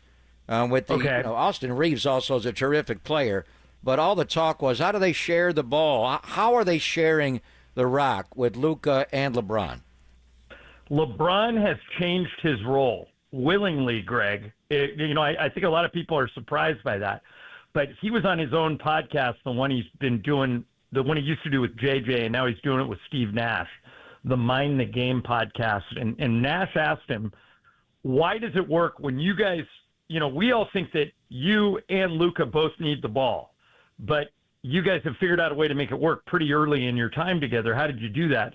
And LeBron said, because it's Luka's team now. And he gets the ball, and they've turned me into a screener, a pick-and-roll guy, a number 2 option. And to hear these words come out of LeBron's mouth was pretty surprising. He's been the number 1 option on every team he's been on since elementary school, guys. And now in year 22 in the NBA, he's deferring to another player. But the reason it works is Luka's really good with the ball. He's a great passer. And if you've got to put your best defender on – now what I'm going to be fascinated about tonight is, my guess is, and I'm guessing, that Jimmy Butler takes Luka and that Draymond takes LeBron. But I could be wrong. You might need Draymond to guard Rui or guard Jackson Hayes just because of the size. But Draymond's your best defender. Jimmy's your second best defender. And so if I know Steve Kerr like I think I do, I think he's going to put his 2 best defenders on LeBron and Luka. And I'm going to be fascinated, Greg, how that goes. Because Butler is a gamer, as you guys are finding out. He's been one of my favorite guys in the league for years. Matter of fact, when we won the bubble title, guys, Jimmy Butler single-handedly won 2 games in those finals in the bubble by himself. Go back and look at those final games. And, he almost averaged a triple-double in the finals. He averaged something like 29, 9, and 9, or, some ridiculous numbers like that. What's that meme where he's keeled over under the hoop and he's just like, I'm exhausted. Right, but he still comes back, Greg, every time. And so I'm fascinated by how this is going to go tonight. I think that's the matchup, though, that at some point in the game, your best defenders are going to be on our two top guys. And Greg, Papa, you're smart to mention Austin Reeves. He's been kind of the difference maker for us. My guess is Pajemski will take him because Pajemski's a good defender. But Austin he's going to be one of the main guys in the running for most improved player in the NBA, and I think he's going to be an all-star within 3 years. Yeah, JJ Redick had some funny thoughts on the MIP award as well yesterday. Yeah, he doesn't like any awards. He's a grump. A few more minutes here with John Ireland before he's got to go and get out of here. So to answer your earlier question, it's a cop-out answer, but look, if they get Houston somehow in the first round of the Warriors, I'll be like, great, cool, I want to see the longer playoff run. If it's Warriors-Lakers, life's too short to not appreciate it. LeBron and Steph are not going to be playing forever, so I will soak that all in. We'll see how it all shakes out. You mentioned how you think the Warriors are going to defend the Lakers. How do the Lakers defend Steph, and how do they defend Jimmy Butler? I think because they won't want to exhaust Luka and LeBron. Luka's not a great defender anyway, but they don't want to exhaust those guys on defense because they're so important offensively. I think Austin probably takes Steph. I think you'll see a lot of Gabe Vincent come into the game. And look for this, guys. JJ's favorite player on our team is Dorian Finney-Smith. Loves him. Used to play with him. Begged Rob Pelinka to trade for him. Finney-Smith's our best on-ball defender. When he's in the game, he'll be taking whoever is out there for you. If Steph is out there, I'm sure they'll put Dorian on him for a few possessions. If Jimmy's out there, they'll put him on there so he can make a difference. As a matter of fact, I'm thinking, guys, that, and I could be wrong about this, but it's just a thought. Luka, LeBron, Steph, and Jimmy might just cancel each other out. Like those four will get what we expect from them, and someone else will decide this. Moses Moody, Pajemski, Austin Reeves, Rui Hachimura.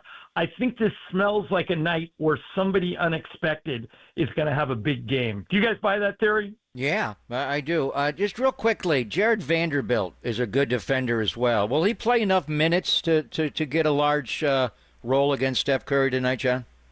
Well, because you have Steph Curry, I think he probably will. He normally, Greg, plays 20 to 25 minutes, and he's our second best defender behind Dorian Finney-Smith.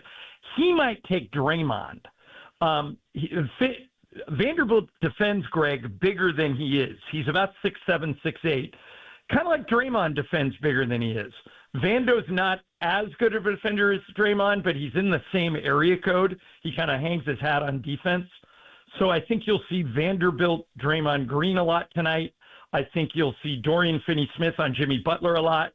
And let's see who steps up. I have no idea who it's going to be, but I have a feeling somebody other than the Big Four has a big game tonight. Hey, John, we'll let you go. Really appreciate you being generous with your time. Have a fantastic call tonight. And like I'm aiming to do if they meet in a series, just enjoy it. It's a pretty cool job. Greg, I got to get you over to my side on this. What do you want the Rockets for? Come on, man. We need Lakers-Warriors round one. We need content. We're sports radio. We want to win. We want to win. That's forget winning. Content is gold, Greg. It's the only thing that gets us paid. We need Lakers-Warriors in round one. Wish it into existence, boys. Wouldn't it be better to get them in the Western Finals or the second round than the first round? We'll get them. Oh, now you're being Papa. Now you're being greedy. Yeah, now we're saying Oklahoma City's just going to step out of the way. They're going out. John, we saw 4 championships in 8 years. Of course we're greedy. They're going out. All right, boys. Best of luck. I hope it's a great game. Have a great show, brother. He's fun. He's fun, dude. Oh, thank you to John Ireland. Yeah, you can catch him radio play-by-play for the Los Angeles Lakers. I did love that energy, though. He's like, what do you want Houston for? We're like, dude, we're greedy. Come on. We're sports radio hosts. The Giants 5-1. They should be 6-0. They should be at the top of the NL West. 6-0 over the Dodgers 8-0. That's how greedy I am right now. Well, and then your theory, I mean, right now, Houston's number 2. And we're going to see them on Sunday night. Yeah. They have 2 fewer losses than the Lakers. So what do you want to have happen? In order to get that matchup, you don't want the Warriors being a 7. Then they'd have to play in the play-in. No, it'd have to finagle into a 3-6 somehow. Finagle? Finagle. Okay. Interesting word. You just invented one there. Finagle? Is that the word? Well, either way, I think Houston would be the most favorable matchup, or Memphis. We'll see. I mean, the hard thing is Oklahoma City already clinched one. Houston's got 27 losses. The Lakers have 29. Denver has 30. The Warriors have 31. Minnesota has 32. And the Clippers have 32. And Memphis has 32. So it is completely jumbled up. But we are getting down to the end here. You know, the Warriors started the formidable 4 in Memphis on Tuesday. Tonight against the Lakers, come home to play Denver in the craziest back-to-back the NBA's ever had. It's never happened in the Warrior history. And they were born in the Basketball Association of America in 46-47 in Philly, where they go away like a road trip like this in 2 weeks, come back, and the first day you're home, you play a home game? I mean, that's crazy. And then Houston on Sunday night, and then you are into the Final Four. So the season's over. And next week is the last week of the year. April 13th, the last game against the Clippers. So it's a little hard to start to catch teams, but I don't know. To answer John's question, would Adam Silver rather have Warriors-Lakers in the first round? The problem with that is somebody out. You want LeBron getting eliminated and Luka in the first round? No, so JD yesterday out in the first round? I mean, I think you want this matchup from a TV rating standpoint later as possible. And if it's in the first, I mean, you may have to beat him anyway.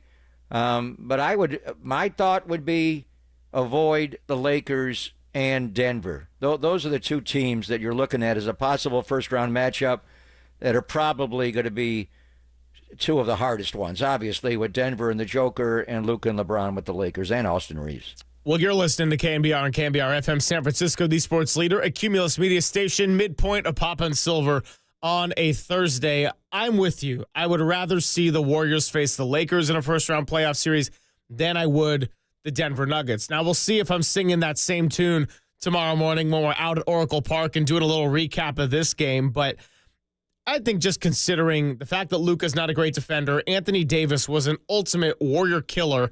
He's off this roster. On paper, over 7 games, I'd probably take my chances with the Lakers rather than a Denver Nuggets. Now, LeBron James is obviously going to be a really tough out. Yeah, I mean, so Steph and LeBron in their head-to-head matchups, Steph's going 24 points per game, 6.5 assists, almost 2 steals, 40% beyond the arc. LeBron, 30 points, 9 rebounds, 7 assists, 1.2 steals. So obviously, those are the two focal points. I was very interested in what John said out there, though. Thinks it's going to be somebody else. He could see Jimmy Butler, Steph Curry, Luka Doncic, LeBron James almost canceling all each other out. So then my first thought is, so who's the best player then left? Offensively, it's Austin Reeves. Defensively, it's Draymond Green. What do you get from Moses Moody? What do you get from Brandon Podziemski tonight? Rui Hachimura is someone that's been a good player for the Warriors. Jackson Hayes, since the trade deadline, has randomly kind of flourished. I know we had Zach Harper on, and he was like, yeah, I'm not a big Jackson Hayes guy. All of a sudden, he's been playing better basketball too. So Warriors and Lakers and Steph and LeBron had so many great battles, and the Christmas game that you were at being right up there with them. These are two different teams with two of the biggest midseason trades we've seen in a while that have impacted the teams now going face-to-face. It's some brand new, some of the same. In the Christmas game, Anthony Davis hardly played. He played like 5 minutes, and he left, and he never came back into the game. So we did see the Warriors and Lakers in a playoff series a couple of years ago. The Lakers are completely different. Obviously, a new coaching staff. You know, Dennis Schroeder's not there. D'Angelo Russell's not there. They're interesting, the way they can guard the ball. And Steph, I think the one thing tonight is assuming the Warriors just stay with their starting lineup and they go small, and they haven't lost with this group. So they'll start Steph and Pods and Moody and Jimmy and Draymond. Does J.J. Redick change his lineup and not play Jackson Hayes in the starting lineup? Jackson Hayes is athletic. He rim runs well. He can switch out onto Steph, but do they want that matchup? The Warriors are going to hunt Luka the way the Lakers always hunt Steph, because these teams switch everything. So there's going to be times when Steph gets switched on to LeBron, when Steph gets switched on to Luka. Before they had Luka, the Lakers they would take a lot of the 24-second clock to get that switch and then have LeBron just beast them. The Warriors will attack Luka Doncic. They will try to get him switched on to Steph Curry or whomever. I think the interesting thing is who guards Luka Doncic. And John Ireland offered up, maybe, I don't know if he's allowed to go to practice and shoot-arounds. He's got a radio show. I texted Eric Reed of the Miami Heat, and we'll see what he gets back to me. But do you remember any matchups where Jimmy Butler guarded Luka Doncic? I off the top of my head, can't remember that. Me neither. Obviously, the Wiggins, the way Wiggins guards Luka. Draymond guards Luka well, but Draymond also guards LeBron well. So between Luka and LeBron, can Jimmy guard any one of them? Rui is strong. That would be a good matchup for Jimmy Butler. Rui Hachimura, and they post him a little bit every night. He won't get a lot of touches, but he gets some. And he is just physically strong, barrel-chested, he's kind of like Jimmy Butler, much better shooter. I don't know. And then the guys off the bench, Finney Smith will have a big role tonight. Gabe Vincent will have a big role tonight. I think Vanderbilt, he's long. He does guard the ball well. Their main thing is what do they do with Steph Curry tonight. But this is going to be fascinating. You got J.J. Redick, who's kind of the new Steve Kerr, good career, solid career, shot-making two-guard. Went into broadcasting. He only did it 1 year, takes over the mighty Lakers. And, J.J. Redick just has a disposition about him. He's not as likable as Steve, being a dookie, but he does take control of the game. He does know how to run the game. So it would be fascinating to see. Tonight will be a fascinating matchup. I think I'll answer John's question after I watch the game tonight to see how they do match up. We want Warriors-Lakers at some point. We haven't had them a lot in our history, going back to Magic and Mully and the shootout back in the early 90s. And a couple of years ago, the Lakers controlled that, led by Davis in 1 and 6. We haven't had as many as we like. Obviously, the Sleepy Floyd is Superman matchup, and we'll talk to Ryan Fleck, the director and writer of that film about, Sleepy's amazing game on May the 10th of 87, Mother's Day that year, and how that impacted a young 10-year-old Ryan Fleck. So we've had Warriors-Lakers before. This is different with the star power. They're not like the Showtime Lakers with the stars, but they're pretty damn close, obviously, with Luka and LeBron. So tonight will be an interesting chess match on how these two coaches duel all these chess pieces. So as far as if the Warriors and Lakers met and what would be the best timing, we were actually getting into this a little bit yesterday, JD and I, and he said, I think if you're Adam Silver, your ideal outcome for the second round in the Western Conference is that the 4 teams left are Oklahoma City, the Lakers, the Warriors, and Denver. Would you agree with that one? Yeah. Yeah. So then the question is... honestly, Oklahoma City, is that the smallest TV market in the entire NBA? That is not a city. It's an outpost. It is Bricktown. I would imagine that Park Avenue would like to see an upset and, somebody taking them out, possibly. Would you rather have the Clippers or Anthony somebody Edwards. in that 7, the 8 man, whoever winds up 8? What you'd like to have is Kevin Durant in Phoenix, but they're sliding. Is Dallas going to make it overall? I would think they would not mind an Oklahoma City upset in the first round and have them in their small TV market be eliminated, and a bigger market like the Clippers, L.A., and their star power, James Harden and Kawhi Leonard, and Dallas, even though they don't have Kyrie Irving. And if they had Kyrie Irving, they would be a problem. But Clay, the plays Clay made last night, taking that dribble handoff from Anthony Davis off that curl to make that 3 to tie the game. Wow. And then Anthony Davis on the other end. So they are, 64 wins. They won 11 in a row. They're the number 1 seed overall. They're the young up-and-comers. But from a TV rating standpoint, if you're asking, Turner and Disney who they want, they wouldn't mind Oklahoma City getting eliminated, I think. Yeah, I just don't think it's going to happen. I just think Oklahoma City should be the favorite to win the finals. They've been incredible. I'd be shocked if they're upset in the first round. So for the sake of the discussion and what Adam Silver would want, I'm not disagreeing with you. I think that Oklahoma City, being the small market they are, if you get an Anthony Edwards or somehow if Dallas, after the shambles that they were in with the trade and their fans being outraged and then Anthony Davis getting hurt and coming back, that would be an incredible story. There's no doubt about it. I just think there's a 99% chance we see OKC in round 2. 99% chance 99. if they draw the Clippers in the first round? You give the Clippers no chance to beat Oklahoma City? Okay, fine. 98.5. 98.6 Wow, body that is- temperature. Okay.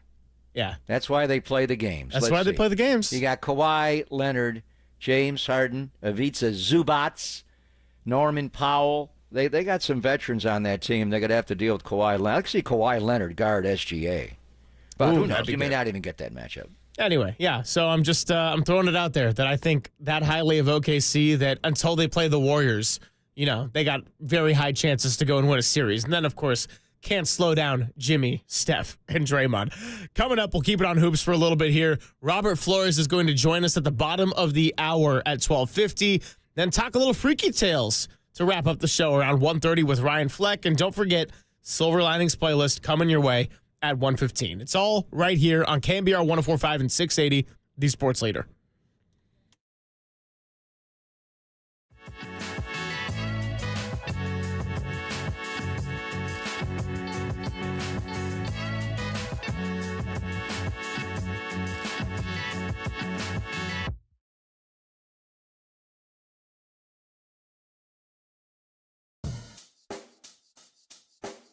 Check the mic and make sure it sound right, boys.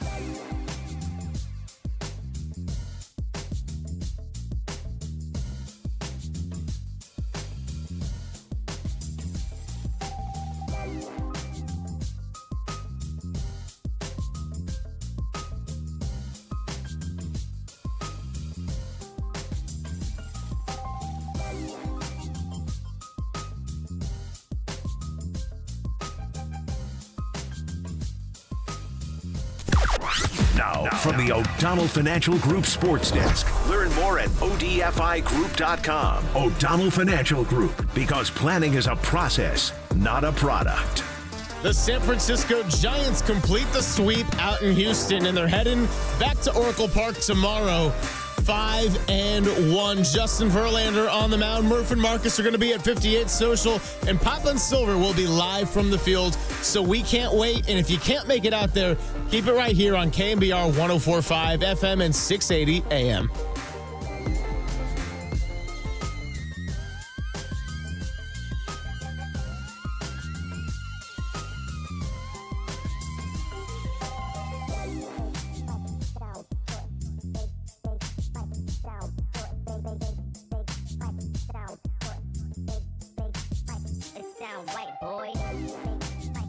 Always good to catch up with our friend Steve Moskowitz, founder and tax attorney at Moskowitz LLP, helping out the people sort through tax season. And today, Steve, let's talk about the ERC. There's so many people have been waiting and waiting and waiting for their ERC check, employee retention credit, and they're wondering if they're ever going to get it. Folks, there's a big glut of paper returns just sitting there. We have 3 different ways to hurry them up, and that's vital because a lot of people have begun to worry that President Trump, while he's cutting $2 trillion with a T off the federal spending, will he cut ERC? Who knows? You don't want to find out the hard way. Let's hurry him up. We want to get your money and not have to worry about this. Or you got a letter from the IRS saying you don't qualify for ERC. No ERC for you. Right now, the IRS is being sued, saying they're disallowing people en masse. They don't even know if you're qualified or not. You've got to appeal those, or if you're being audited. That's the big 3 in ERC. You're waiting for your check. We want to hurry up the government. You've been denied. We want to appeal it. We want to get you the ERC, or you're being audited. We have a lot of experience with this. We want to help you. The only thing you have to do is pick up the phone and say, hey, Steve, get me my ERC money. There he is, Steve Moskowitz, founder and tax attorney at Moskowitz LLP. And if you want a chance to get some ERC money or learn more, you can give him a call now at 1-888-TAX-DEAL. That's 1-888-TAX-DEAL, or go to MoskowitzLLP.com.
And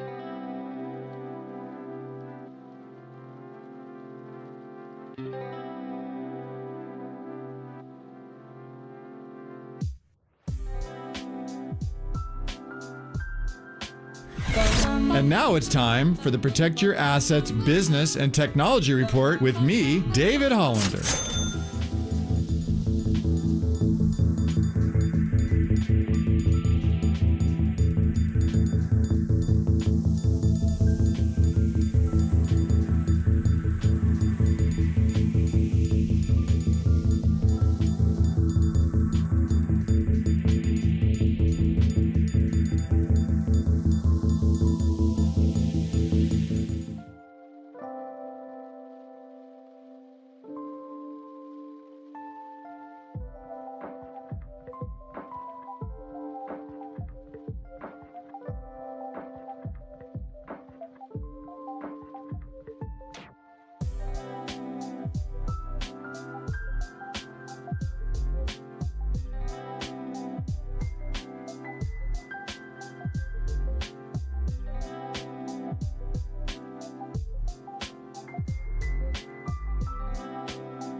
This is Papa and Silver on KNBR, the sports leader. What's going on? Greg Papa, Greg Silver. Happy Thursday, everybody. We'll be with you all the way up until 2 o'clock, and then we'll hand it off to Dirty Work. Giants are off today, 5-1. They'll be opening at Oracle Park. Third and King's going to be rocking tomorrow, and we can't wait for that. We'll be out on the field. Greg Papa's excited. I'm excited. Murph and Marcus are excited. They'll be at 58 Social out on the patio. And then Dirty Work is going to be doing a show from Oracle as well post-game. Right now, though, different kind of orange if you're watching us on the stream. Greg Papa's dressed in his no longer orange men, but just this Syracuse orange in particular. And as we get ready for the Final Four here, and championship game next Monday, will Cooper Flagg, the best freshman in the country, best college player in the entire country, has a chance to do the full run and get a national championship for Duke.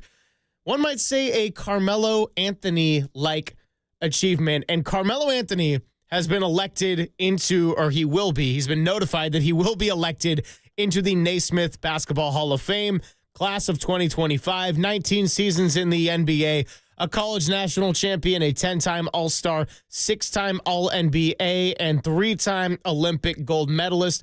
Papa, we've noted this a handful of times. It is not the NBA Hall of Fame. It is the Basketball Hall of Fame. And for all those other achievements just outside the NBA alone, this is a freaking no-brainer. Yeah, I'm sure he told Shams Charania that he was voted in. They're not supposed to announce this. It's announced on Monday night when they play the national championship game every year, and you're supposed to keep it quiet. But he is Carmelo Anthony doing his ads with Jimmy Boeheim, my good friend, the Bohemian Rhapsody. And he got Boeheim his only championship. So obviously, the question would be, it's not a NBA Hall of Fame, and Carmelo Anthony's college record and winning the championship and a one and done. And how many guys have done that? Purvis Ellison, never nervous Purvis, and he was Sacramento at 4 round 1 picks that next year. He went there. I mean, how many guys is true freshmen led their team to the national championship and then went into the NBA draft the next year? Carmelo's on a short list. So even if Carmelo Anthony had done nothing at Syracuse and like LeBron or Kobe directly from high school into the NBA, and didn't bypass on Marshall Street for 1 year and get a championship, I think that you could make an argument that Carmelo Anthony would be a NBA Hall of Famer if there was such a thing. I mean, Carmelo Anthony could score. Yeah. One of the great scorers in the history of the NBA. He led the league in scoring 1 year with the Knicks and almost averaged 29 a game. He was at 28.7. I mean, that's not a high figure to lead the league in scoring. Typically, you need to get over 30 a game. But Carmelo did lead the league in scoring at 28.7. He could score. He was kind of like Bernard King. He'd wear you out in the baseline. He was a 3-level scorer. He got fouled a lot. He was not a great defender. and he was difficult to coach. I remember well our good friend George Carl, and we are going to talk to Ryan Fleck, the writer and director of Freaky Tales. And George, his first year here was the Sleepy Floyd game. George was a tremendous defensive coach. He also had a good offensive game plan. But I remember when George was coaching Denver, and I went over to their team hotel to interview him, and the Carmelo Anthony trade was just coming down. And Carmelo Anthony ducked away from that team for a long period of time. He went MIA on them for about a week. George was seething mad, and he was so glad when they traded Carmelo Anthony from the Nuggets to the Knicks. And then he went to New York, and he was like Bernard King. You know, he led the league in minutes played, finished third in the MVP voting the year that he won the scoring title. So, I mean, he was not always a great teammate. He did not share the ball a lot. He was a black hole, but, man, he could score. As a college player, on top of his NBA career, without a doubt, he's a Hall of Famer. And we'll find out the rest of the class for the people that kept it quiet like they're supposed to on Monday night. But I think even if he didn't go to Syracuse at all and get Boeheim his one NCAA championship, I think there's an argument to be made just based on his NBA career that Carmelo Anthony is a Hall of Famer. How would you compare NBA careers alone to Golden State's very own Jimmy Butler? Because we had that discussion as well. Is Jimmy Butler, as of right now, a Hall of Famer? Now, Carmelo Anthony, definitely more talented, a greater scorer. Jimmy Butler got to 2 finals, kind of willing a couple of teams that were not expected to make it there. Carmelo Anthony didn't get a ring. He didn't get to an NBA Finals, but 2 very different players. How would you kind of compare the 2 careers between those 2? Well, completely different. Yeah. As players. I mean, you know, Carmelo Anthony was just one word, scorer. He was a pure scorer. He didn't do all the other things that Jimmy does and has done throughout his career. Jimmy's a better winner. He's a better contributor and Carmelo was on good teams, don't get me wrong, but he didn't guard. Carmelo Anthony was a go-to guy, but he was also a go-through guy. You would attack him, and that's where, he feuded with George. He didn't always guard, but it's hard. When you score, 29 a game, it's hard to play both ends of the floor. So he picked and chose his spots. He was wildly popular in New York. They loved him there. I think they're just completely different players. Jimmy's a more well-rounded player. Jimmy's just so fundamentally sound. I mean, can Jimmy dunk off 1 foot? Have we seen him do that? He just always comes to a 2-foot plant and then head fake. Yeah. Even when he's going in for an uncontested lay-in, he'll jump with 2 feet. The one thing, Jimmy, don't leave your feet so damn much when you don't have anywhere to throw the ball. Stay on the ground. Don't jump and then pass. It's starting to happen where it doesn't happen very much where he makes a mistake out of it, but they're going to see that on the scout. And when he jumps, cover everybody up, he has nowhere to go. Make him shoot. So don't leave the floor without someone obviously to pass the ball to. And don't jump and pass. Just stay on the ground. Anyway, they're completely different players. Jimmy's a winner and a more well-rounded player. But Carmelo Anthony, as far as defining skills, I mean, that guy's one of the best just pure scorers the NBA has ever seen. And then to do it at the college level and just take that team on his back and be able to win a championship. I mean, that guy, he bopped around a lot like Jimmy, 8 years in Denver, 7 with the Knicks, a couple of years in Portland, a year in OKC. He was a Laker. Remember that? The very last year he played, he played 69 games with the Lakers. I vaguely remember that one. And then a year in Houston as well. So he bopped around a little bit. He's the kind of guy that wore coaches out, wore franchise out. Big ego guy, but the guy was a big scorer without a doubt. Yeah, and he's now headed into the 2025 Naismith Basketball Hall of Fame class. So there you go. Shout out to Syracuse and Jim Boeheim's one national championship. Man, I should have made Bohemian Rhapsody the Silver Linings Love Players that one. for You today. got time. So is Cooper Flagg going to do it again? He's not the only freshman on that team. No. All-time best name is Knipple. Don't you just love Knipple? Con Knipple. He's a KK. What kind of NBA player is that guy going to be? Sometimes you watch him and you think he can't play in the NBA, but he's smart. I didn't think Zach Edey could play in the NBA. He was just so mechanical. And now the guy's running and he's a good player in the NBA. Not bad. Is Knipple going to be a high draft pick? That's a great question. How does he compare to like a Kyle Singler? Speaking of white guys from Duke who were very skilled. Or J.J. Redick, the coach. Yeah, there you I go. don't think he shoots like J.J. Redick. No. J.J. could shoot. Well, he's like 90% from the free throw line. Like when I was watching the Arizona game, that's probably the team that gave Duke the best shot. He never misses a free throw, that guy. Yeah, it was hopeless because Arizona was kind of hanging around, and they probably gave Duke the best shot out of anybody.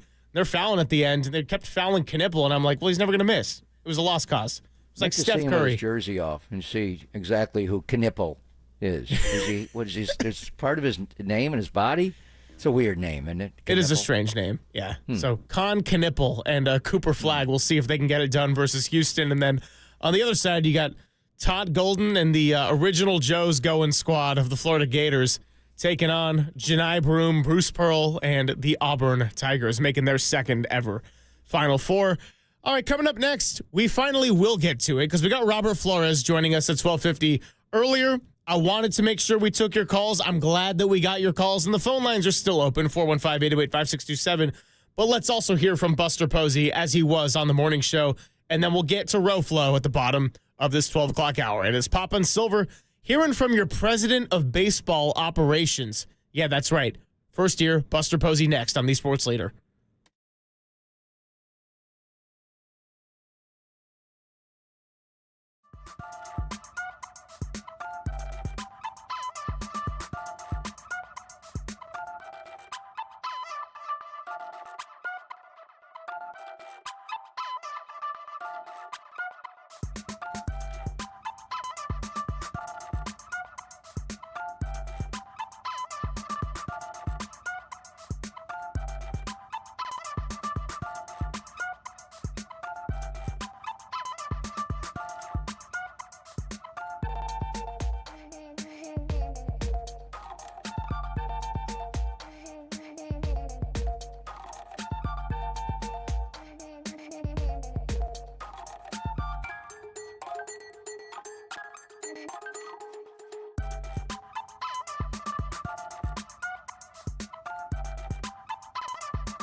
Papa and Silver now continues live from the KNBR Casino Matrix Progressive Jackpot Studios. Casino Matrix. Progressive jackpots are here. Where are you? Just drop in. Please play responsibly. 1-800-GAMBLER. What's happening? Papa and Silver hanging out with you. Another hour and a half or so. We got Robert Flores coming up in about 20 minutes. Also want to hear from your president of baseball operations, Buster Posey. That is right. And so many different cuts. I mean, great interview. And obviously, I would encourage everybody to go and check out that interview with Murph and Marcus, just not during our show, but you can always go back and check it out on the KNBR podcast page. Let's see. Want to start with Walter. Let's go with cut B, and I actually got to go get my cut sheet. Left it somewhere because I'm got everything scattered all over the place. But here is Buster Posey talking about the fantastic start that the Giants are off to. It's been really big. I mean, Pat, Damon, Oscar, all three of those guys, and they made a huge emphasis from the start of spring training all the way through. And, you have to have buy-in from the players, and that was my sense, is that the guys bought in, and it makes a difference. I mean, it's like anything else, that if it's top of mind and it's a focus, it generally is going to work a lot better. I mean, I think it's the same with, bunting or whatever it may be. It's hard to go up in the big leagues and do something if it's not practiced and thought about a lot. So, ton of credit to Pat for getting the guys ready, and then for these first 6 games, really the players executed. Yeah, so it's the great start, and also crediting Pat Burrell for the plate approach in particular. We had Pat Burrell on before the season to talk about just that. Hopefully, we get a chance to talk to him tomorrow. We'll see how the Giants' schedule goes pregame with everything. But the situational hitting, Papa, again, 6 games, very small sample size, but it is night and day from what the case was for a lot of last year. Last year they just, couldn't move runners along, stranded runners at third, less than 2. I remember one of the first, we broke our stream because we overloaded it with too many plays. But one of the first plays we ever broke down on the playbook last year was a Teoscar Hernandez at-bat against the Giants, when he completely changed in the at-bat based on the situation, where he was trying to leave earth. The guy's a big power hitter. He was trying, strike 1, strike 2, he was trying to drive the ball. There were 2 runners on base, maybe even second and third, but definitely a runner in scoring position. Anyway, he spread out, and he just put the ball in play. He just easily, with a 2-strike approach, served the ball into center. And it was like, whoa. And the Dodgers are going to, they're going to hit a lot of home runs. We'll talk to Robert Flores about the torpedo bats and what the Yankees are doing. But the Dodgers and the Diamondbacks, Padres, they got buggy whippers. But situational hitting, that Teoscar Hernandez at bat was like, wow. That guy, and how many RBIs did he have last year? 99 or something? The guy knew how to drive in a run. Giants just didn't do that last year, and that was a carryover to Cap and to Farhan. That Kapler's Giants didn't mind striking out. They would even take a called third strike, and you're like, what? Why would you want to do that? If you don't think you can drive the ball, foul it off or something. But with 2 strikes, their theory was they wanted home run. So if you're swinging for a home run with 2 strikes, that's a much greater chance than just doing it on the first 2 strikes. So, they for a while, a team that won 107 and 21, they did that. But can you drive in a run like Teoscar Hernandez, like the really quality? Buster Posey would do that. He would just serve the ball. Buster was so good going the other way. So, and they talked about it last year, but they didn't do it. Damon Minor's a big part of it, obviously, Pat the Bat, but they're doing it. It is a 2-strike and then 2-out approach. 2 outs is when you got to bear down. But with 2 strikes, the situation changes. You're out of strikes now. You got to put the ball in play. You can take a full swing with no strikes or 1 strike, and you're fine. When you get to 2 strikes, you miss the ball, you don't put it in play, nothing happens. So it's been interesting to watch this Buster Posey Buster ball, the way they're going to play, and then have the coaching staff and the players go out and execute it perfectly. But 2 strikes and 2 outs, pounding the strike zone with strikes. They've completely, everything they talked about, they've started to do. It's impressive. Will it continue? Now the question is, can it sustain, and how can you make your offense count in a tough ballpark to hit in at Oracle, which we're going to see tomorrow? Let's hear more from Buster Posey, and we got to go Justin Verlander here, because Justin Verlander has been a mentor to the younger staff. The video of him coaching up Hayden Birdsong in spring training was the one circulating around the internet waves. But also, this is Justin Verlander as a pitcher, and basically just says he's a competitor, he's an animal. Well, look, my expectations don't matter for him. This guy has his own expectations that far supersede, I think, any of our expectations. So I'll leave it at that. He's he's an animal. I mean, watching him work this spring and the way he goes about his business is the impact on the younger guys, and he has been very willing to give advice. And I think about guys. I mean, Webby's and Robbie too. I mean, even though Webby and Robbie have been in the big leagues for a long time now, you got a guy like Justin Verlander who's a future Hall of Famer. It's great to have those guys around and just watch the way they work, maybe pick their brain from time to time. But for me, Justin's, I've just been impressed with, I hate to even say velocity just because I get tired of hearing velocity, but when you're 42 and you're still touching 96, it's pretty incredible. 96 miles per hour is exactly what he was touching. And we said Steph Curry when December 20th, Dennis Schroeder comes to the team. They go to Memphis. He has the most shot attempts ever without a make in his career. He's 0 for 7. And then he says, I didn't actually really think about that. And he exploded for 52. And we're thinking, dude, you remember everything. I kind of got to think that Justin Verlander, and I know that wins are a stat that can be a little bit murky with the pitcher, and not all the other starters got a win on their resume. I got to think that there's something about Justin Verlander taking the mound tomorrow as, well, the only loss that the Giants have had so far out of 6 games is the one where he got the start. And by the way, Draymond Green's on NBA Today, and he just sold Steph out. He was talking about at the shoot-around. Chris DeMarco was talking about, the last time we were in this building, Steph didn't make a shot. And Steph yelled, would you shut up and stop bringing that up? So Steph was aware of that. He just has selective memory. And Draymond was on NBA Today. They taped it last night. We'll get into it more. We'll play some of the audio for you, but a nice sit-down. He went to ESPN L.A. to do that last night. I'm thinking, is he there the day of a game? No, Raymond Ritter took him there last night.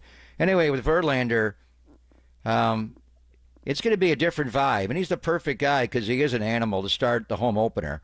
When he gets introduced, he's not going to notice. He's going to be down in the bullpen, and he's going to be preparing to make his first start at home. And he's going to pitch on this friendly mound, completely different than what he had in Cincinnati, the home crowd. I mean, one thing we got to look at, and we're going to have his brother on, the podcaster, tomorrow morning before he pitches. When was has Verlander pitched in San Francisco since the faithful Game 1 of the 2012 World Series? I don't think he has. Pitching. I don't think he has. So that'll be interesting. Now, he's one of those guys that does not forget either. Now, that was a night game in Game 1 of the World Series, obviously, when he gave it up to Pablo for the 2 home runs. But you wonder what his mindset. Normally, people love pitching at Oracle Park. I mean, it's, great mound, great sight lines, the ball, everything. It'll be a day game, so it'll probably carry a little better. But I wonder about his thought process when he gets up there, if he's going to think about it before. Damn, last time I pitched here, it didn't go so well. Pablo took me out. Like, wow, what did he just do?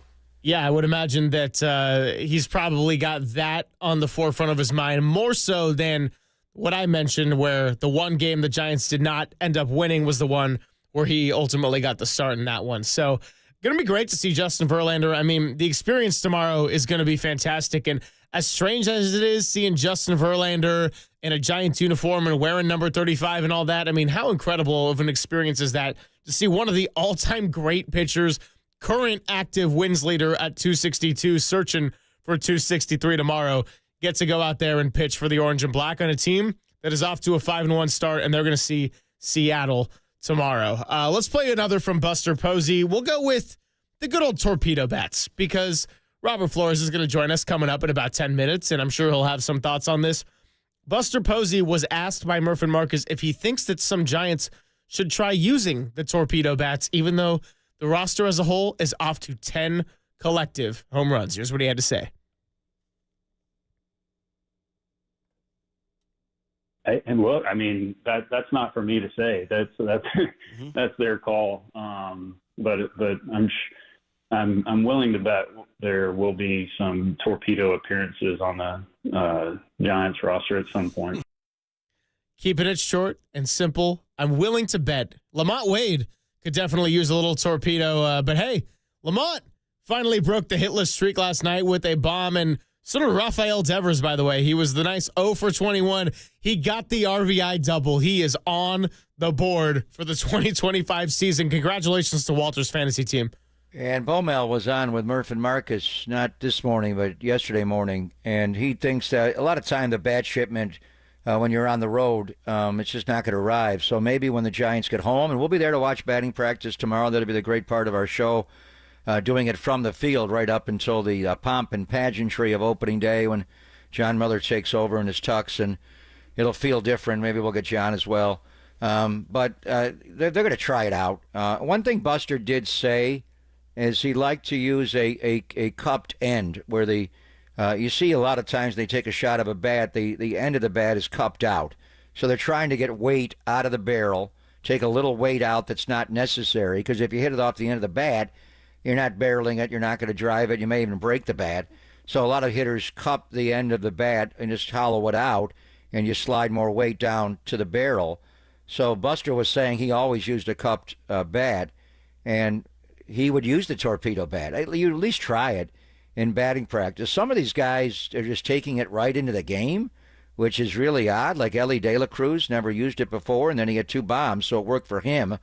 Mauricio Dubon does swing a torpedo bat. We said goodbye to him before I had a chance to watch, to ask him about it, because I remember seeing his first at bat over the weekend against the Mets, and I thought, boy, that bat looks like a torpedo bat. More the way the finish of the bat, not just the way they make it with a torpedo shape, but just the gloss on the bat. It kind of stood out, and you can tell. But there's no doubt they'll be breaking them out. Maybe we'll see some in batting practice. We'll talk to Pat the Bat about the torpedo bat, and then we'll see if any of the Seattle Mariners swing the torpedo bat in BP and in the game. They're a lot like the Giants, where they have a hard time scoring runs, but they have tremendous starting pitching. Their pitching staff, they're kind of the American League version of the Giants. Yeah, I saw this great analogy written about it. It's how, like, Seattle is like the student that has straight A's, but then they got to do summer school because they got a D+ in PE. Just always like they got the pitching, they got a lot of things in place, but can't really hit the ball D+ at the in PE. What the hell? Seriously? Yeah, I mean, I don't know. Didn't wash your gym clothes, too smelly, didn't bring deodorant. There's all sorts of reasons. But if anyone's listening in the car, by the way, maybe you get picked up for a little midday doctor's appointment. Parents get to take you out to lunch a little bit. Hey, come on, wash those clothes. Once you start hitting like 7th, 8th grade, it gets real smelly in those lockers. Memories I do not need to go and revisit. Speaking of Seattle, and he's no longer a Seahawk, he's now a Raider. But you see the money that the Raiders gave Geno Smith on this 2-year contract extension? Up to $85.5 million. Wow. Which is not, that's reasonable for a starter. But I think we'll see how many of it is guaranteed. If any thought that the Raiders would take a quarterback at number 6, I don't know. The Falcons, gave all that money to Kirk Cousins and then drafted Penix Jr. But as we get more into the draft, and you know what? It's 3 weeks from today is the first round. Can you get 3 quarterbacks chosen in the top 10? And that would be Jackson Dart on top of Cam Ward and Shedeur.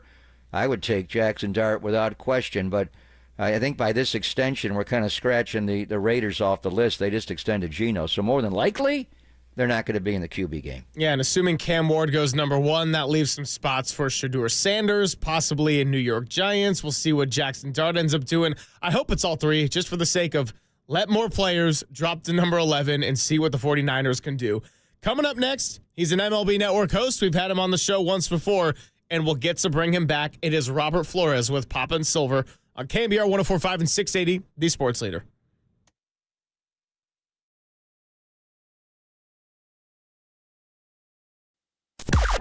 Now, from the O'Donnell Financial Group Sports Desk. Learn more at odfigroup.com. O'Donnell Financial Group, because planning is a process, not a product. The San Francisco Giants complete the sweep out in Houston, and they're heading back to Oracle Park tomorrow. 5-1. Justin Verlander on the mound. Murph and Marcus are going to be at 58 Social, and Papa and Silver will be live from the field. So we can't wait. And if you can't make it out there, keep it right here on KNBR 104.5 FM and 680 AM. Greg Papa here from my friends at the Laser Eye Center of Silicon Valley. For over 25 years, the Laser Eye Center of Silicon Valley has been the Bay Area's leader for modern vision correction. Do you struggle with distance vision, need reading glasses, or wear bifocals like I did for years? CLR from Laser Eye Center of Silicon Valley could be a game changer for you. Don't wait until you're older like me to see great. Do all the things you love to do with perfect vision, and do it now. The Laser Eye Center offers LASIK, Smile, Evo, ICL, or the procedure I had, CLR, which is custom lens replacement. It's the permanent solution to glasses, contacts, and readers. Plus, you'll never develop a cataract.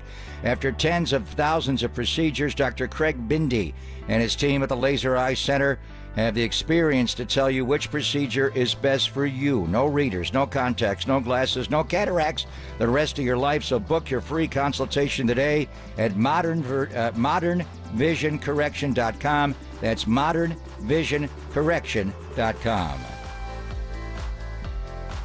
My superstition was that I needed to have maybe a shot and a half before every game. Of? Hennessy. What you mean? I was thinking, yeah, Gatorade. Gatorade. Toradol. I don't know what I was thinking. Hell no. And there's a bar right there in the locker room in Seattle. Schneider and Pete Carroll. My backpack. Got it. The backpack.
Papa and Silver now continues live from the KNBR Casino Matrix Progressive Jackpot Studios. Casino Matrix. Progressive jackpots are here. Where are you? Just drop in. Please play responsibly. 1-800-GAMBLER.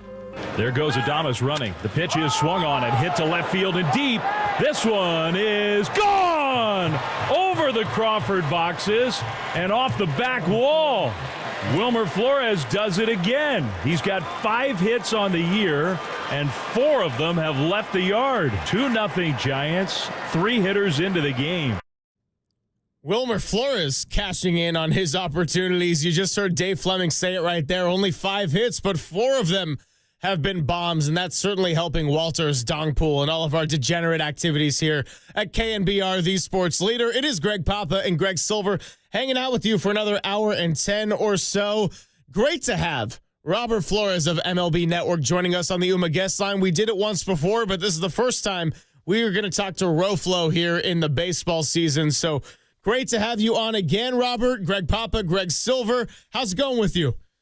It's going pretty well. Just FYI, you guys are simulcast on my Twitch stream right now. I was playing some MLB The Show, twitch.tv/RealRoflo. And I was like, oh, shoot, I got that radio interview. So there's about 175 people here in my stream, and they're listening to the interview as well. So, hey, welcome to the Twitch crowd. I love 175? You're making me nervous, Roflo. I know. I mean, and to think, you know what? That's like just a small fraction of people that some of these big time streamers get. They're getting 900 people at a time. There's people streaming in hot tubs. They get thousands upon thousands. I mean, don't ask kind of streaming they're doing. Yeah, don't ask what's going on. It's crazy. I know. That's a different kind of streaming. Anyway, why do they have you on with the Giants playing the Astros? Love you. Watch you guys every morning on MLB Central with D-Row and Lauren Shihada. You guys just have so much fun. Let's just start with the Astros. And I know you're a big Astro fan, and Wilmer, wore out to what they used to be the Crawford boxes. What do you call them now? The ice boxes out there. But what's going on with your baseball team? Yeah, they're still called the Crawford boxes. Yeah, they're still called the Crawford boxes. Now they call it, I guess, because it's Daikin Park, and Daikin is an air conditioned company, so you call it the Ice Box. And shout out to Omarion. But yeah, so it's went from the juice box to the ice box. Whatever you call it, the Astros aren't hitting, so that's not great. And you know what I came away with, and we talked about the San Francisco Giants this morning, kind of in the context of that the entire National League West right now is the best division in baseball, and the San Francisco Giants are a very, very interesting and intriguing team moving forward.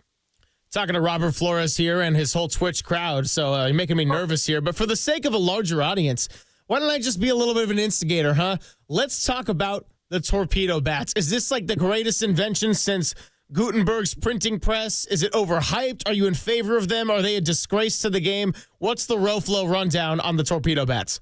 Yeah, I don't think it. Look, there's some people that are obviously going to say that the torpedo bats are a disgrace or it's part of some sort of vast conspiracy. I think it's neither. Look, there's modifications and things change and evolve throughout the game, both in terms of the rules, in equipment, things like that. I mean, look, the gloves have improved. Technology evolves things and improves things. So the torpedo bats, it's not just the New York Yankees using them. It's not just Anthony Volpe using them, although I like that he does use them because you can combine Volpe with torpedo, the Volpedo, so it just works together from a symmetrical standpoint. But look, every player is different. There teams across the league are able to use them, and you know what? It's not going to be the same. It's not going to work the same way for every player. Max Muncy had the torpedo bat to open their game yesterday against the Braves, and then mid-game switched back to his regular bat and got arguably the biggest hit of the game when he tied it with that 2-run double. So as long as it's approved by the league and every player and team has access to it, I don't see no harm, no foul.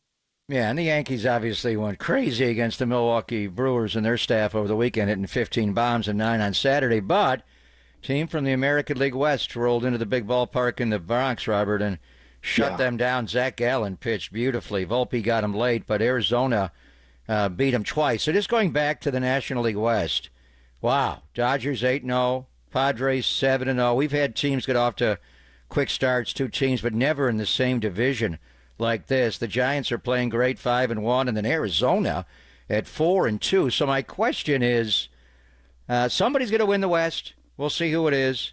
How many other teams from the National League West can make it? We're early in the year, but as you look at the math, is it even possible for all three of these, other teams and 4 from the National League West, or are they just going to cannibalize each other? We were just talking about that a few moments ago, people on my Twitch stream, and I think that it is possible that you see 4 teams because the 4 teams in the National League West are that good.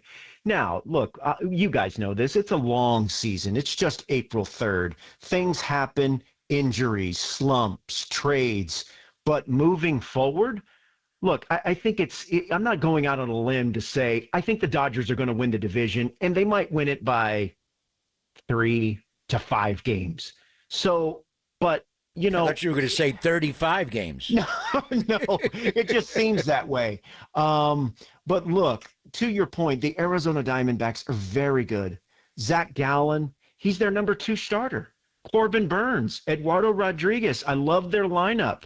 And then you throw the San Francisco Giants and then the San Diego Padres. I mean, if Nick Pivetta is going to pitch like this, like what we saw on Sunday, that's a game changer. So I think it's possible that the NL West gets all 4 teams into the postseason, but that's a pretty tall order, and I think we need to let it breathe for a little bit. But make no mistake about it, these are very, very good teams. And look, the Colorado Rockies right now, I think they're 1-5. I think they're losing to the. They just lost to Philadelphia. The Phillies beat them. Yeah, I mean their staff ERA or their starting rotation, I believe right now is under 2. So this division is just really, really good. But yes, we all know the 800-pound gorilla at the top is in Los Angeles. Great to have Robert Flores joining us, and you're listening to KNBR and KNBR FM San Francisco, the sports leader, a Cumulus media station. That's right, write it down, Twitch crowd out there. But Jose Altuve at left field. We had Mauricio Dubon on earlier in the week, former Giant, of course. Great to catch up with him, and we kind of got into his positional versatility and the switching. And then when the lineup came out and Altuve was out at second and not at left field. So, what do you make of this Jose Altuve at left field experiment? And do you think it's going to be something that sticks long-term here in 2025? Well, if you listen to what I was at their camp in Florida a couple of weeks before the season began, and 2 things I came away with. One, Jose Altuve has greeted this change with enthusiasm, and also I think it speaks to him as a man and as a teammate. His defense, if you look at the numbers and the metrics, his defense at second base has been declining for the past couple of years. So I appreciate the fact that he is attacking this move with such enthusiasm. But yeah, it's going to be a work in progress. But I think you are going to see occasions, maybe once a week or twice a week where he's back at second, or maybe he's DHing because Yordan Alvarez, who they want to keep healthy as possible, and that means putting him in the DH spot whenever they can. Yordan has said that he prefers to play the field. Like, he likes to play the field. He feels like he's more engaged as opposed to just a strictly DH. Mauricio Dubon is obviously a very versatile player. So it is something that bears watching. But as I said earlier, right now the biggest thing is they're not hitting. They're not hitting with runners in scoring position. The pitching has been okay, but they've got bigger issues than Altuve in left. But you're right. It is something that's going to be worth watching moving forward. Yeah, they're a playoff perennial, obviously, and they didn't go to the championship series last year. They've 7 straight years before and 8 times in the playoffs, so we'll see if they can rebound. But they've lost a lot of good players throughout the years. Yeah. And this past year, of course, trading Kyle Tucker and then Justin Verlander leaving. Jim Crane didn't make much of an effort to re-sign him, Roflo. Since you are an Astro fan, just give me your thoughts on Justin Verlander as an Astro. He was there 7 years.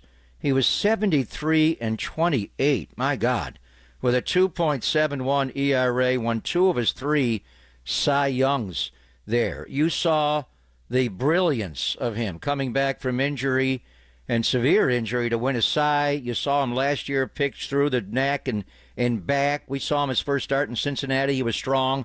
What do you think the Giants are getting in a 42-year-old Justin Verlander this season? I think they're getting a player that is motivated. They're obviously getting one of the all-time greats, really the last of his kind, that old school pitcher going 8, 9 innings sometimes, the big time strikeouts, the 200+ innings. Obviously, he's not that player and that pitcher any longer, but make no mistake about it, he's going to be going into Cooperstown. It doesn't feel like he was in Houston for as long as he was, but he's going to go down as one of the greatest Astros of all time. They don't win the 2017 World Series without him. I remember covering I believe it was the division series where he comes out of the bullpen for the first time in his career at Fenway Park and closes out the Red Sox. In fact, I still have a picture of him. We were out there doing a post-game interview, and he says, "Hey, would you mind taking a picture of me?" And I said, "Sure." And he walks out to the mound at Fenway. He's got the goggles on from being champagne sprayed all over him. He's got shorts, the sliding shorts and a tank top, and he just stands there on the mound at Fenway Park, and he has me snap the photo.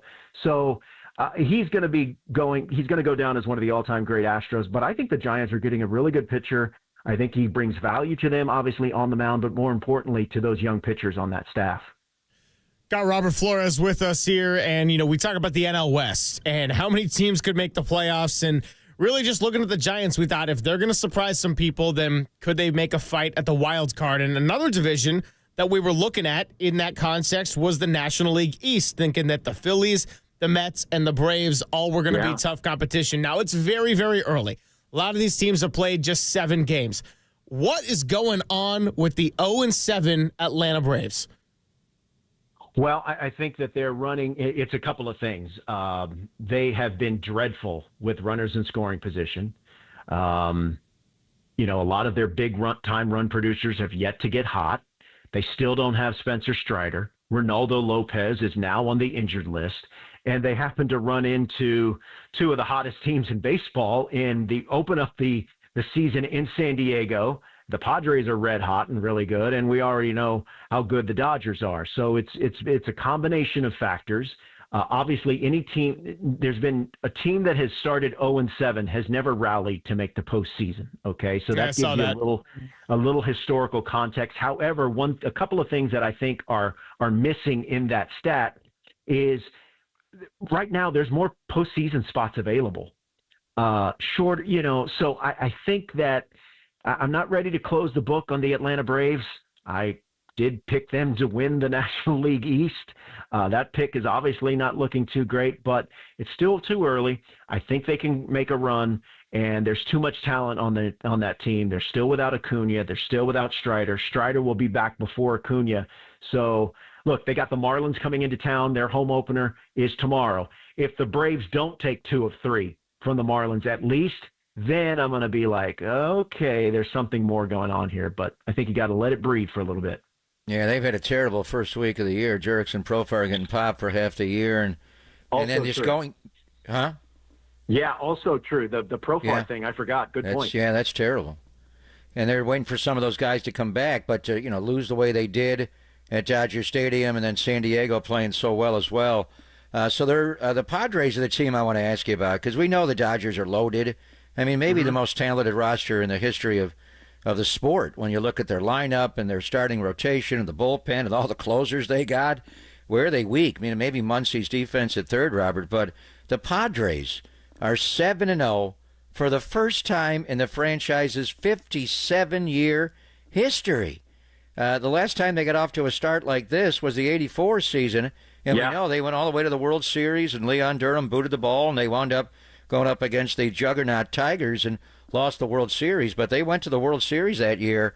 I kind of thought they would slide a little bit based on their offseason, some of the pitching injuries they have, Musgrove and Yu Darvish. Are the Padres this good, do you think? I think the Padres are really, really good. How good? I think it remains to be seen. Are they a postseason team? Absolutely. Again, I don't think that they can overtake the Dodgers in a season-long division race. But, you're right. There were so many mixed signals coming out of the Padres off season, you heard Dylan Cease might be available. Maybe Arise is also available. But then they get off to this hot start. Then they sign Jackson Merrill to an extension. He goes yard yesterday. Fernando Tatis is playing like an MVP. He is hitting tanks in the leadoff spot. He's stealing bases. He's stealing home. So they are really, really good. And you mentioned, we haven't even seen Yu Darvish. He's been, nicked up with the elbow. So I love Dylan Cease at the top. Michael King, amazing last year. And Nick Pivetta, only one start, but he looked like he potentially could be a revelation for them in that rotation. And I love their bullpen. I love Jason Adams. I love Suarez. I love Estrada. So, yeah, they're really, really good. How good? We'll have to wait and see. A few more minutes here with Robert Flores, and I'll ask you about a different Houston right now. The Final Four is coming our way Saturday, National Championship on Monday. Everybody's talking about Duke and Cooper Flagg and our favorite guy on the show, or at least favorite name, Con Knippel for Duke and John Shire's squad. But Houston, flying under the radar? What do you think, Robert? Well, yeah, I mean, they're flying under the radar as much as a number one seed can fly under the radar. But, yeah, to your point, to your point, I think nationally, as people look at this Final Four, they're an afterthought, especially who their opponent is on Saturday. Duke, I think, has been the most talented team I've seen in the tournament, followed by Florida. But what they don't have, and what I think could be in Houston's favor, in addition to no one's going to pick Houston, by the way. So Kelvin Sampson is going to use that, but I think it's very hard for any team to replicate the kind of defensive intensity, the rebounding, and the pressure that Houston can put on a team. Cooper Flagg, he's going to be the number one overall pick. Knippel is a huge problem. Malawach, got it. But if Houston can hang around and keep the game close, maybe their experience, the Cougars, they are an older team, maybe they can take advantage of Duke's perceived inexperience down the stretch. Hey, looking forward to watching it for sure, and really appreciate you coming by with us. We'll have to do it again at some point, but Roflo, you're the best, and enjoy the rest of your day, and what's up to all your Twitch streamers? Hello as well. Yeah, appreciate that. Twitch.tv/RealRoflo. Thanks a lot, guys. Have a great weekend. Thank you, brother. Watch you every morning. That show is fun. They are fun. He keeps it light. Thank you. He is Robert Flores. You can check him out on MLB Network, and you can check out the interview on our podcast page a little bit later. So, yeah, a lot of great thoughts. And the reason I love having Roflo on or people that are on the MLB Network is that it was a good chance to evaluate teams just beyond the Giants or even beyond the Astros. Interesting thoughts on the Braves and the bad start that they've had, as well as the balanced schedule. And if we could see 4 teams, I know we're getting way ahead of ourselves, and this is early in the season, but when the Giants start 5-1, you got to start letting the wheels turn here and let the gears go. And haven't even seen them play at Oracle Park, but hey, 5-1 equals fun. Yeah, the 2021 season brought us the greatest divisional race we've ever seen. Yeah. I mean, the 93 Braves and Giants race that wound up, 104-103, and Solomon Torres on the last day was epic. The 78 American League East race, with the Yankees falling way back. They were 14.5 games back on July 19th. Billy quit. They hired Bob Lemon. They run him down. They have the one-game playoff on October the 2nd of 78, the Bucky effing Dent home run. I mean, those were epic. But what we saw in 21, it was Giants-Dodgers. They had never met before in a playoff series. And to get it, the Dodgers had to go play a wild card game, and they beat St. Louis. And but 107-106. And after the trading deadline, and the Giants got Chris Bryant, and that was, mixed results, and the Dodgers got Trey Turner, they got brown eye, blue eye, Max Scherzer. I mean, from the deadline on, neither team hardly lost a game. It was unbelievable to watch. That was the greatest division race I think we've ever seen. This one, when you got not just 2 teams, but 4 teams, and you bring the Padres and D-backs into it, how great could this National League West be this year? And how great, now let's just hope the Dodgers don't run away with it and somebody stays close to them, but 8-0, 7-0, 5-1, Arizona going to the big ballpark in the Bronx and torpedoing the Yankees and Gallen shoving.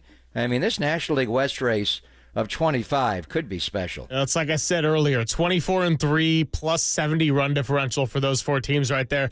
I should go and ask Marcus Boucher or Jack Loader what the betting odds are on Rockies winning the NL West right now. Probably put down $1 and just cash out, be set for life at that point. Not going to happen. Not happening. They're going to lose 100 games is the problem. Yeah, no, it's not happening. Poor Blood Black. But, hey, like I said with the Oklahoma City Thunder, I said 99%, not 100. Coming up next. That's ridiculous. That is ridiculous. Coming up next, we'll do a little Silver Linings playlist. Keep it on the theme of the Giants and what we've seen through 6 games. They are 5-1. Was that a tease? I'll tell you next. Poppin' Silver on the Sports Leader.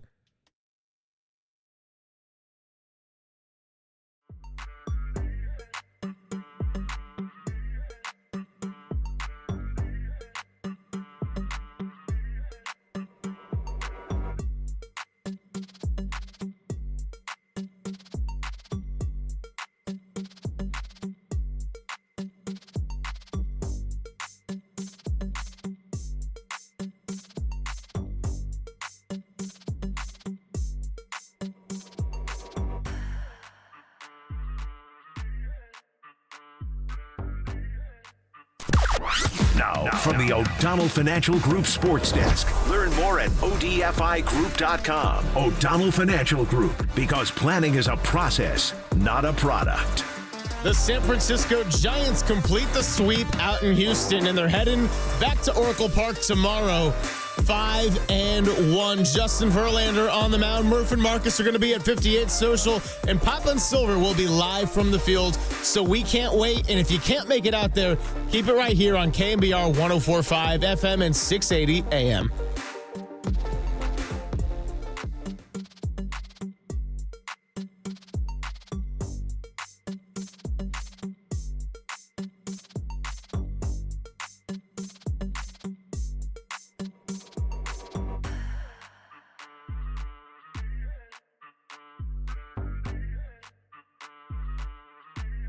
What could you do with an extra $75,000 right now, or even a couple of $100,000? If you own a home, you can get that money in less than a week with Loan Pronto. Hey, it's Greg Papa here. Loan Pronto is the leader in quickly converting your home equity into cold, hard cash, so you can pay off all your credit cards or start that home remodel. Loan Pronto has several easy options to let you access the cash from your home. There's virtually no paperwork, no cumbersome process, no junk fees, and often no appraisals. Listen, the average homeowner now has over $300,000 in equity. That's your money. Use it. One client got $150,000 out and paid off all their credit cards, 2 car loans, and a personal loan, cutting their monthly expenses by $1,500. You can get approved as little as 1 day, so act now with no hard credit pull up front. LoanPronto.com, 415-808-5721. Get the money you need for anything. 415-808-5721. LoanPronto.com.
And now it's time for the Protect Your Assets Business and Technology Report with me, David Hollander.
Silver Linings Playlist. The tunes and lyrics that define the stories of the day. Drop the mic, Silver. Yeah, that's right. A little Silver Linings Playlist action here for you on a Thursday. Didn't do it for a couple of days. I was trying to think what direction I could go. The Giants got the sweep against the Houston Astros. That felt nice. They've been winning 4 series against them since 2021. Now they're also one of 7 teams to hit 10 home runs. Something about bombs, something about torpedoes. We already did torpedoes. Well, damn the torpedoes earlier in the week. Instead, we're going to take it back to the Doors and Jim Morrison. They got a song called 5-1. And that right now is what their win-to-loss ratio is. It's 5-1. We also saw pitcher number 5 in the rotation yesterday with Landon Roop going. We even got Hayden Birdsong pitching a couple innings as well. So really it could be 6 right there. But hey, 5-1 is the record, 5-1. This song actually ended up being sampled by Jay-Z on his album The Blueprint into what was called The Takeover and was a full-on diss track on Nas. That's some great old rapper beef for you right there. I can't do The Takeover because the NL West is freaking insane right now. But what I can do is 5-1. Landon Roop was the 5th pitcher. All 5 looking pretty good so far. And on top of that, Papa, 5-1 is the record. I'm enjoying it. Crank this up. This is classic Morrison. Dark, gloomy Morrison and the Doors. If only they lasted longer. And Jim wasn't insane, but he lived life hard. A little pot belly and a beard at the end, but incredible. How about losing Val Kilmer? Was that? Yeah, we lost the great Val Kilmer. We did. Age 65 the other day. Pneumonia again. Are you kidding me? We lost Ricky Henderson right before Christmas to pneumonia, and Val Kilmer, I mean, that his role, he's a great actor in every role he's done, but his role, the way he just held his body and walked and talked, and Meg Ryan was really good along as well, but his portrayal of the great Jim Morrison, the poet, was amazing. So 5-1, I like it, and they are 5-1 for the first time since 2014, when George Contos and the Giants and a guy named Buster Posey and a few others, a guy named Madison Bumgarner, they had an interesting group that year. Tim Hudson joined the Giants that year. They got Jake Peavy, and it was interesting. Joe Panik at second and Craw and the whole group, but they only won 88 games that year. 5-1 start.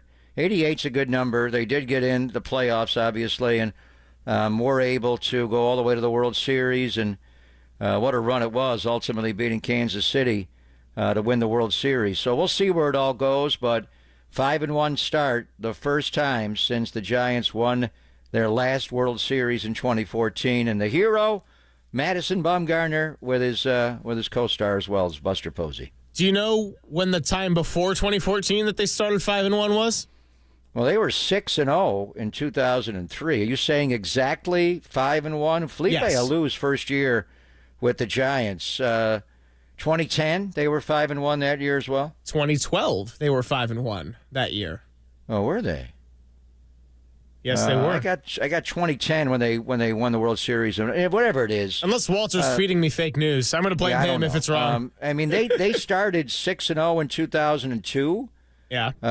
Dusty's last year, and ultimately lost the World Series that year. They started 6-0 in 2003, Felipe Alou's year. They won 100 games that year, lost the wild card game in Miami. Jose, can you see Cruz dropped the fly ball down the line? Our friend JT Snow listens to every one of our shows, got tagged out by Pudge at the plate, and they wound up losing. So whatever it is, they're off to a good start this year at 5-0, and tomorrow they roll out number 262, Justin Verlander. First start as a San Francisco Giant. He gets the home opener. Stay away from that guy. The days he pitches, he wants to get locked and loaded. And we are going to have his brother. His brother Ben is a podcaster. Is going to be on tomorrow at 10:30. Yeah, with Fox Sports MLB, Ben Verlander is going to be joining the show at 10:30. And I know you're not a big social media guy, but Ben Verlander really sticking up for the Giants. He keeps saying, "Say it with me, the Giants are good." I want him to be correct. We'll talk about that, his early impressions of his brother's new team, and obviously what it's going to mean for Justin to be pitching on opening day. Home opener, that is, for the San Francisco Giants tomorrow. Cannot wait. It's going to be a blast. I'm glad I went with a number theme here on Silver Linings Playlist today because Wilmer Flores got his 5th hit, but I was like, that's kind of a stretch with the 5. It was his 19th at bat when he got his 4th homer. Thought about Hey 19, Steely Dan. So many directions I could have gone, but how many times is the record this year going to be 5-1?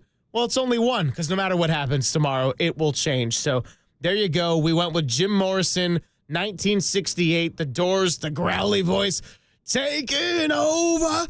Come on. All right. I've seen a doppelganger in you a lot. I did not see any of Jim Morrison in you. You are no Val Kilmer. But anyway, I'd like that you picked the song so we could say honor to Val Kilmer when you found out the other day that he passed away at 65, pneumonia again. Just too young. I mean, Ricky Henderson, right around the same age. Why are people dying from pneumonia? What is going on here? And Ricky just, he's asthmatic and he walked around with pneumonia. It wasn't even walking pneumonia. It was more severe. But we lost one of the greatest East Bay sports figures of all time, which leads us to our next guest, Ryan Fleck, who I had a chance to come across a few summers ago when he reached out to me to be a part of his project. And it's in the theater starting tomorrow. We saw it at the Grand Theater in Oakland, the premiere, and saw Ryan, actually met him in person for the first time. His father was there. Just so proud of his work. So we're going to go back in time, and if you want to see it, it's in theaters tomorrow. The cast is amazing. Pedro Pascal, Jay Ellis actually plays the great Eric Sleepy Floyd. Ben Mendelsohn, we were talking to him at the premiere, and it just dawned on us all of a sudden, you're Christian Dior from The New Look. I'm like, whoa. And I turned into a fanboy. He was so good as Dior in The New Look. I mean, what a cast that Ryan Fleck put together. But this is an East Bay story. We don't go to Oakland as much anymore. It is sad. Ricky Henderson's A's don't play there anymore. Steph Curry's Warriors aren't there anymore. And the Vegas Raiders just signed Geno Smith. They're a long way away. But just going back to the premiere, being in Oakland, talking to all the people there, Too Short was there and Mr. Fab, but meeting Ryan and his story, and it's heavy. He'll explain exactly the genre of the film, but it's about Oakland. It takes you back in time. When I first got here, I moved here in August of 86, so this is my first year doing Warriors basketball was 86, 87, and to this day, the greatest athletic achievement I have ever seen. And I have seen a lot of great things, including calling Nolan Ryan's 6 no-hitter of 7 against the A's in 91, and I've seen a lot. The best performance ever was Eric Sleepy Floyd, May the 10th of 87 on Mother's Day. Warriors down 3-0. The drama of that game was incredible. Joe Barry Carroll had a poor game the game before. George Karl ripped his locker right off the hinges in the locker, threw it in the middle of the locker room. We went in on Sunday morning. You could see Eric Housen. Was he back then? No, I think he was too young. Whoever, Dick D'Oliva, the trainer there. And anyway, they could see where the crack in the wood was around JV's locker. No one, I don't know if Joe Barry knew. Anyway, they're down 3-0. It's late third quarter. They're down 6 or 8. Eric scores a couple, Sleepy, and then he went off. He scored 29 points in the fourth quarter alone, and he did it against Magic and Kareem and Worthy and more than anybody, Michael Cooper, who was the Draymond Green defensively of his era. That guy was a greyhound. Eric Sleepy Floyd went up and over him, around him, and that was the night, actually a day game. In the film, they make it a night game. But that's the day that the Bay Area really accepted me. I was a young kid. I remember when I was introduced here, I was, a baby. I was 23, 24 when they hired me here after a couple of years in Indiana. John Schrader went on KICU and said the Warriors hired some kid to do their games. So I was a kid. But when that game, and we did it on a simulcast. It was on radio and TV. And I did it with Jim Barnett. And when I go back and watch it now, I cringe at a lot of the calls because it's not television sophisticated because we were doing it on radio and TV. But, some of the calls, if you're driving by, and we called it the Nimitz then, it was Highway 17. If you're driving by the Nimitz, grab the steering wheel with two hands. This arena may just land right in the middle of the freeway. And then the epic moment is when, and he was like Gumby, Sleepy. He could just go in and sleep. He made 1-3 on the way to that 51-point game. It was all driving layups, but he would start on one side, he would sneak out the other, and to me, and it just kind of rolled off the tongue when I bellowed out, Sleepy Floyd is Superman. The Bay Area really accepted me all these years later, and it influenced a 10-year-old Ryan Fleck who was listening to the game on the radio that day, and that was the inspiration for him to make the film Freaky Tales, which is in theaters tomorrow. And look at you now. You're working with someone else that is labeled as some kid. That's going to be awesome. You're a Ryan freaky Fleck. tale is what you are. I'm a freaky tale. That is exactly what I am. And Ryan Fleck, the director of Freaky Tales, is going to tell his story and join us next. It is Papa and Silver closing up a Thursday on KNBR 104.5 and 680, the sports leader.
Papa and Silver now continues live from the KNBR Casino Matrix Progressive Jackpot Studios. Casino Matrix. Progressive jackpots are here. Where are you? Just drop in. Please play responsibly. 1-800-GAMBLER.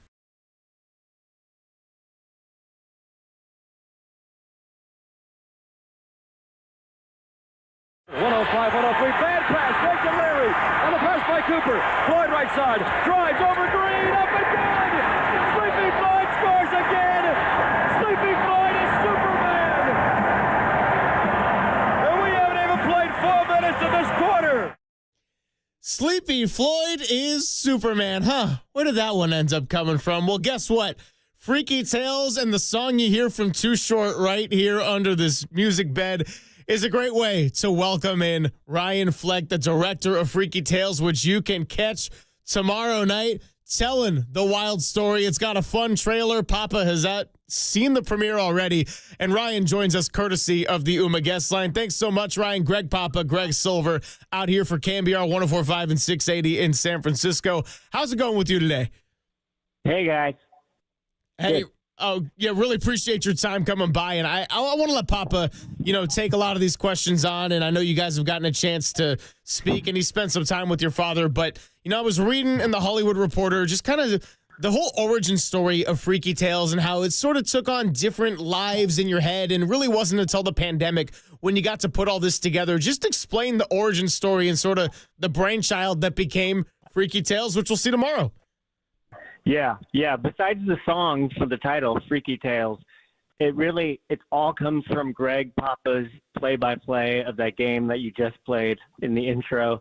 I remember being in a car with my mom in 1987, listening to that game on the radio, feeling really depressed that the Warriors were down 3-0. We had a spark against Utah in the first round, and it just felt like hopeless. And just to hear him call Sleepy Floyd Superman just stuck with me over the years, and I was always excited. If I'm ever going to make this movie called Freaky Tales, it's going to have something in it about the legend of Sleepy Floyd, and of course that's one of the chapter titles in the movie. Yeah, it's the fourth and final chapter, and it is wild. So tell our audience about the 4 vignettes that you do. But basically, and it was so great to go back to Oakland and the theater and just soak in Oakland again, because this is the Warriors and Sleepy's game, May the 10th, Mother's Day of 87, Ryan, is the center of the 4 vignettes. But really, this is more of a love story to Oakland, California. It is. It's a love story to the Bay, the East Bay, the whole Bay Area, really, but also to the movies that I grew up loving, all of these movies like The Last Dragon and Enter the Dragon, kung fu films, but also things like the Hollywood Shuffle, indie films like that, and the music, of course, like Too Short, hip hop, such a big part of the East Bay, and the punk rock scene as well, with the Gilman punk community collective over there on Gilman Street. So figuring out how to weave these things together was really the challenge over the years, and it really started to come together, like you said, in 2020 when we decided to keep each chapter its own sort of story and have the characters intertwine, interconnect throughout each other's stories in kind of a Pulp Fiction-esque kind of way. And that really unlocked a lot of the creativity moving forward. So it's Pulp Fiction-like in the sense that it's going to be jumping around different times. It's not a fully linear situation is what you're saying. Exactly. There's different chapters, so they're own standalone stories. But then as the movie goes along, you start to see the characters from the earlier chapters show up again in the later chapters, and that's kind of the fun of the movie as people come back. So there might not be anyone saying Zed's dead, but, it will be a little bit Pulp Fiction-like. So, one of those stories has to do with Tom Hanks as well. Can you talk about ultimately being able to cast Tom Hanks and the background that led to Tom Hanks being a part of Freaky Tales? Yeah, the movie's like peppered with Bay Area legends throughout. We got Marshawn Lynch in the movie. Too Short, of course, is in the movie. Tim Armstrong from Rancid is in the movie. Raphael Sadiq did the music. And, of course, we know Bay Area legend Tom Hanks needed to be in this movie. So we wrote him in. We have characters talking about him throughout the movie. And when we wrote the script and we were working on a show, when I say we, my directing partner, Anna Bowden, we were working on a show called Masters of the Air, World War II drama that Tom Hanks produced with Steven Spielberg. And we got the script to Tom.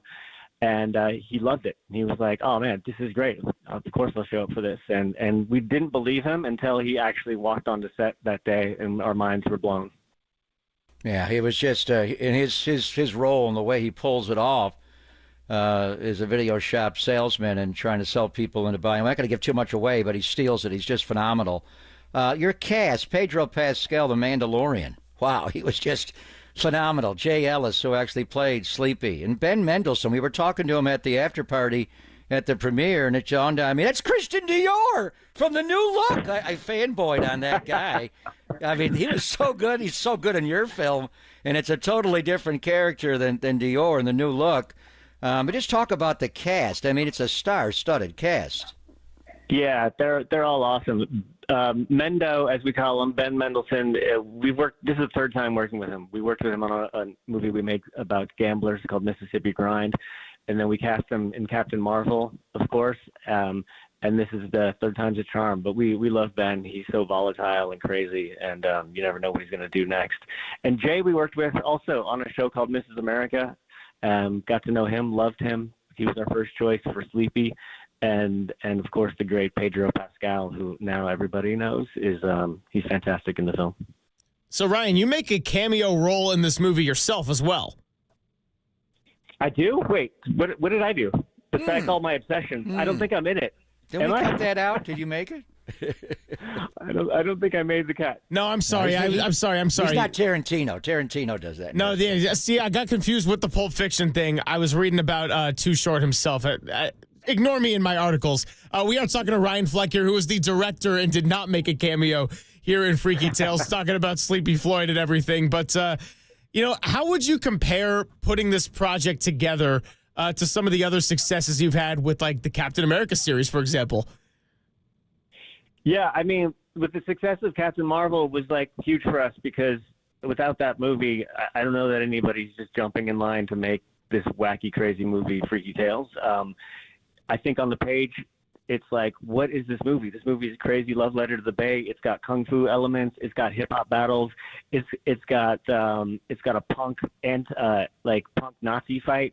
So like, there's a lot going on in the movie, and it's everything that I love about the Bay. It's everything I love about movies. And luckily, there was a company that stepped up and said, yeah, we love this movie too, and they paid us to make it. Shockingly. Yeah, and the 4 vignettes are, all different segments of the movie based on that game. But the last one, The Legend of Sleepy Floyd, and I love that line because the Legend of Sleepy Hollow, involves the game, and it's so basically we don't want to give too much away, but I think people have read a lot about it and seen trailers. So it's the actual game, and Sleepy's home is burglarized during the game, which is kind of interesting now. Richard Sherman. He, on his 37th birthday, his family was robbed at gunpoint. And we're seeing it a lot with home invasions of Patrick Mahomes and Travis Kelce and Joe Burrow and Luka and Bobby Portis in Milwaukee, Mike Conley Jr. It's happening. So when you wrote this, this was not going on to athletes. So to come up with the idea of Sleepy being robbed during a game is kind of foreshadowing of the world we live in now, Ryan. It's a really freaky thing, I have to say, because this movie was written 5 years ago, and I thought that I was like inventing this phenomenon for the film.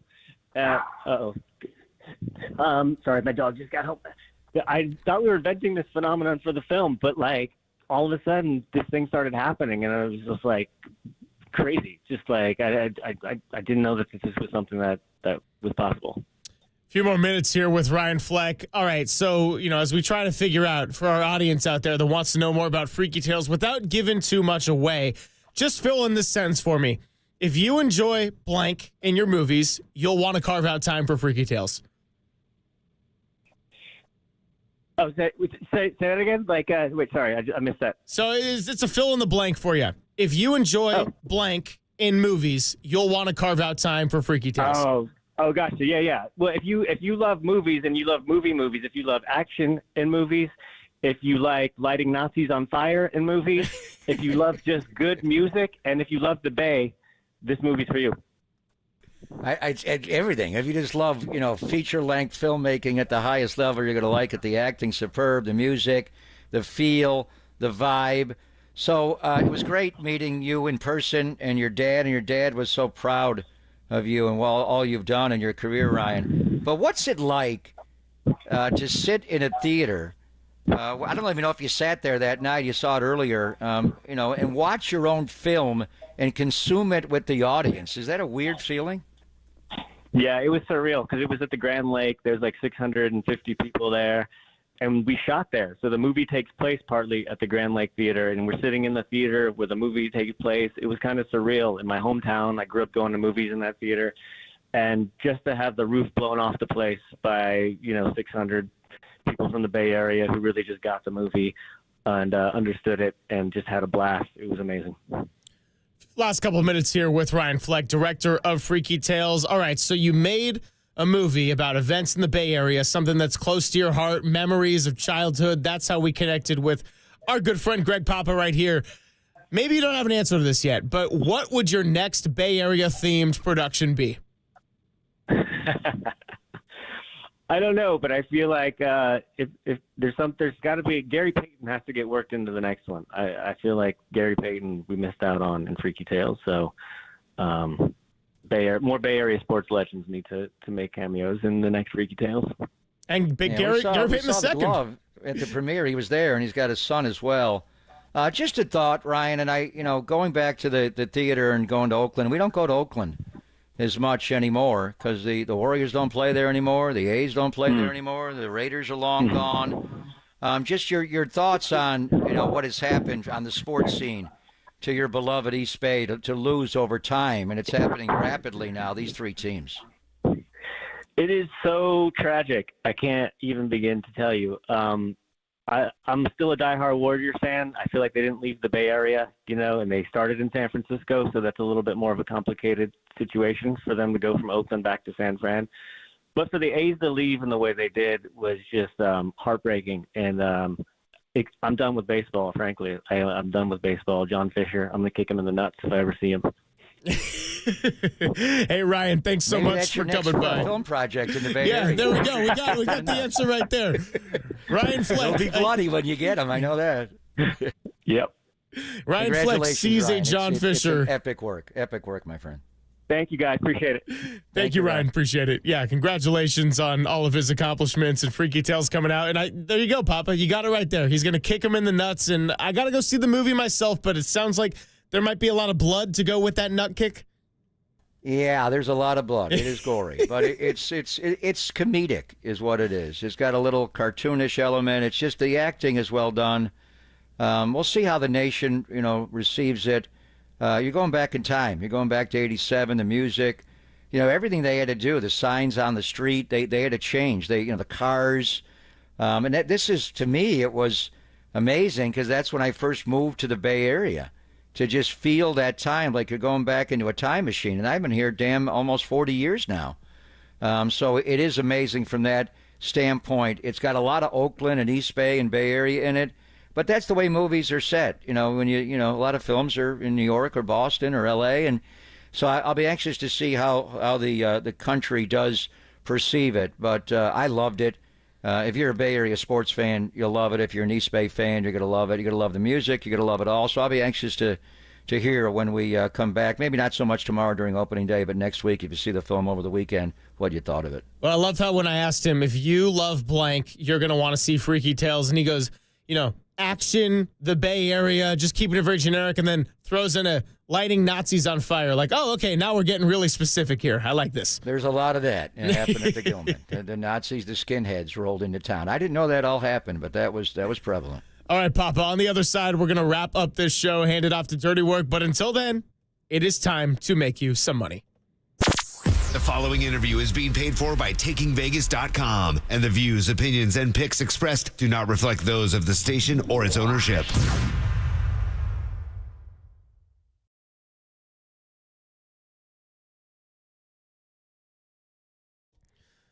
What's happening? We welcome in our buddy JR of Taking Vegas. You can give him a call now at 888-9-WIN-NOW, or you could text WIN 254-5454. It's our last one until next season, so we're going to make it count. JR, I got the understanding that you're not going to leave me without what's on everybody's mind today, because the Giants are off, and it's a big one between the Warriors and the Lakers. No doubt about it. Yeah, everybody knows that obviously the Lakers need this for seeding. Warriors coming off a big win. Curry had to put up over 50 to get that win on Tuesday, I believe it was, against Memphis. Definitely going to be a great game. Lakers are going to be at home in this one. Pretty much a pick 'em. Got the Lakers -1, opened up -2, dropped to -1. The total on this game is 229.5. Here's what I'm doing. I'm going to give you the game side. We're not giving you a total. I'm going to actually tell you who's going to win, who's going to cover. All you got to do is text the word WIN to the number 545454. We're going to give you the winner of the Warriors-Lakers game absolutely free. Again, all you got to do to get the game, you get it via text message, guys. Text the word WIN to the number 545454. And right away, you'll get hit back with another text giving you the point spread winner of tonight's matchup between the Warriors and Lakers. And look, I'm not one of these companies that's just looking to collect data and that kind of thing. I'm looking for good guys, good players, people who want to make money doing this, who enjoy it. Even if you just want the free pick, that's all right. We don't hound you. We don't try to get in touch with you. When you're ready, you'll pull the trigger. You'll do business with us. That's the way we look at it. We have so many great clients. We're making clients so much money this year. I could literally tell you a couple of stories about multiple clients that have made over $1 million, one guy over $2 million so far this year. So let me show you how it's done. I'm going to give you the winner of the Warriors-Lakers game.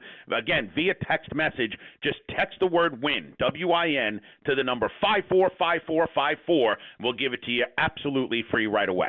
Well, while we're talking about some picks on air, we got to talk some chalk. I'm talking about all chalk on the Riverwalk. San Antonio's got the Final Four for the second time ever. It's all number one seeds. Still an opportunity to make some money, unless you already picked the most boring bracket in the world, and you probably won your March Madness pool anyway. But winner of the national championship game, we got Duke, Houston, Florida, Auburn. JR, what are you liking about this one?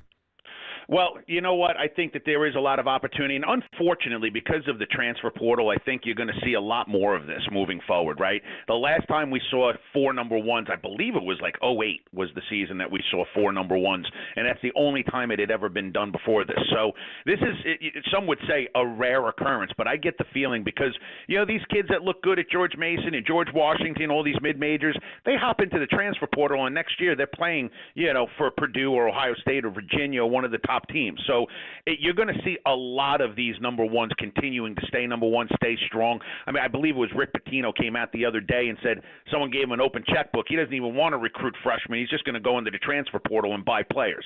So at the end of the day, I still love the tournament. It's the greatest time of year. We've had a phenomenal tournament, 22-10 so far during the tournament, 7-2 in the first and second round. We're making clients a lot of money. Free pick on air. I'm going to give you ones that won't give you something that is not going to be happening on Saturday. I want you to get in Duke to win the whole thing, right? And the reason why I'm giving that to you is because right now you can get them at around -110. Yesterday they were +110. So you're going to get them basically on the money line, pick them, to win the whole thing at -110. And the beauty of that is as long as they do their job tomorrow and they beat Houston, not only will they be playing in the national championship, in all likeliness, in my opinion, against Florida, this is a game that I think you'll be able to get a good middle on. So if they go against Florida, that line's going to be 5.5 or 6 in all likeliness. So you'll be able to have pick 'em on Duke and +5.5 on Florida, looking for it to fall in that middle and winning both sides. Those that don't understand what I'm talking about, that's part of the reason why you should have an expert in your corner, somebody that really does know what they're doing and understands how to make you money in a very speculative market. And no one should be betting, of course, with money that you can't afford to play around with. But, I mean, look, stock market got destroyed today. I don't need to tell a lot of you that. I believe the markets were down incredibly high, worst of the year. And that's why, look, my players, the guys I play around in this market with, are using discretionary money that they have the ability to play with, and we look to turn it into something huge. So let me show you how it's done. Let me get you going in the NBA. Plus, we've been on fire in Major League Baseball, guys. So text the word WIN to the number 545454. Again, this will be the last one of these interviews we do this season. Of course, I'd love to be back. We will be in all likeliness at the beginning of next season, starting in late August, early September. So let me show you how it's done, guys. Make that call or send that text. Text the word WIN to the number 545454. And as always, I want everyone to stay safe all summer long. Listen, you got to have fun, right? That's the name of the game. And let's go out there and let's make some money. The preceding interview has been paid for by TakingVegas.com, and the views, opinions, and picks expressed do not reflect those of the station or its ownership. Now, from the O'Donnell Financial Group Sports Desk. Learn more at ODFIGroup.com. O'Donnell Financial Group, because planning is a process, not a product. The San Francisco Giants complete the sweep out in Houston, and they're heading back to Oracle Park tomorrow. 5-1. Justin Verlander on the mound. Murph and Marcus are going to be at 58 Social, and Papa and Silver will be live from the field. So we can't wait. And if you can't make it out there, keep it right here on KNBR 104.5 FM and 680 AM.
and Greg, Papa and Silver. This is KNBR, the sports leader.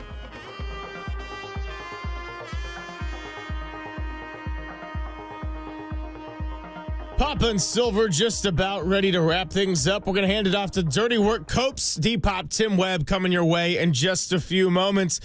Really good show today. I'm very pleased with how it all turned out. I want to thank our guests, George Contos, John Ireland, Robert Flores, and Ryan Fleck. Of course, you can catch all those interviews on the KNBR podcast page. And big thank you to Walter for all he did today. Papa, tomorrow, I cannot wait. It's going to be a fantastic experience like no other on the field opening day. Really looking forward to just soaking it all in and seeing Justin Verlander on the mound. Yeah, it's different. Normally when we're at the park, we're at the patio at 58 Social. Murph and Marcus will be there bright and early tomorrow, and then we'll roll in at 10 o'clock and we get to go on the field. So we'll be doing it right from the Giants on-deck circle, and hopefully they'll be taking batting practice, pregame, sometimes day games. They hit inside, or we'll see how it all goes. We'll have a lot of guests for you. There's a pomp and pageantry to opening day. Everybody's milling around, so we'll just grab people and pop them on the air. I think Pat the Bat Burrell, the machine, will drop by and we'll talk about all the situational hitting work that they're doing.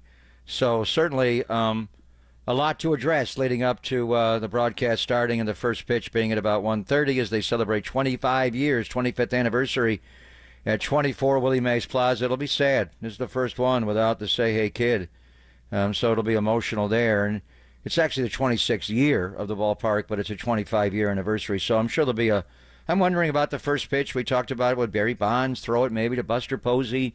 How much of a role will Buster have tomorrow? But I look forward to tomorrow morning. Weather's supposed to be good. Sellout crowd, maybe sellouts all weekend. So, and then we'll sneak a little bit in on what happens tonight at Crypto.com. Warriors are going to play the Los Angeles Lakers in a huge basketball game, and watching Draymond Green on NBA Today, and Raymond Ritter and Draymond went to ESPN Studios LA last night. They taped all this. I'm thinking, what the hell is he doing all these live interviews on the day of a game? Shouldn't he be taking a noodle nap and getting ready for, guarding LeBron or Luka or whoever he's going to drive? You have to stop the drives of Austin Reeves. This was all done last night, and Draymond makes his point about Defensive Player of the Year. So I think he'll get LeBron tonight. John Ireland had all the matchups. The question, can Jimmy Butler guard Luka a little bit tonight? Luka's not real fast. He's big body, and Jimmy is physically strong. Would you put Jimmy Butler on Luka Doncic? Well, I hope that we're talking about a Warriors team that is still at the 5th seed tomorrow morning. We'll see. Either way, it's going to be a beautiful day out at Oracle Park. Murph and Marcus will be at 58 Social. We'll be on the field. Dirty Work's going to be out there as well. Giants, Mariners, first pitch tomorrow, 1:35. Papa, I'll catch up with you tomorrow. Big thank you to Walter. Time for Dirty Work. Copes, Depop, Tim Webb, 2 to 6, and you're listening to KNBR and KNBR FM San Francisco, the sports leader, a Cumulus media station. Okay, the fun's over.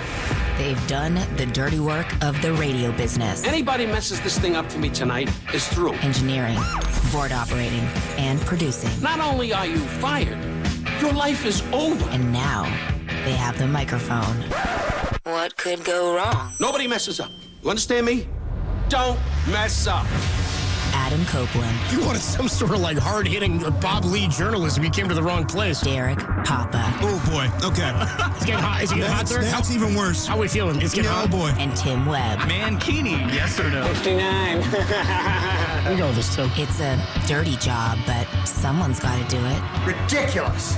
Completely ridiculous. Welcome to Dirty Work. KNBR 104.5 and 680. The sports leader.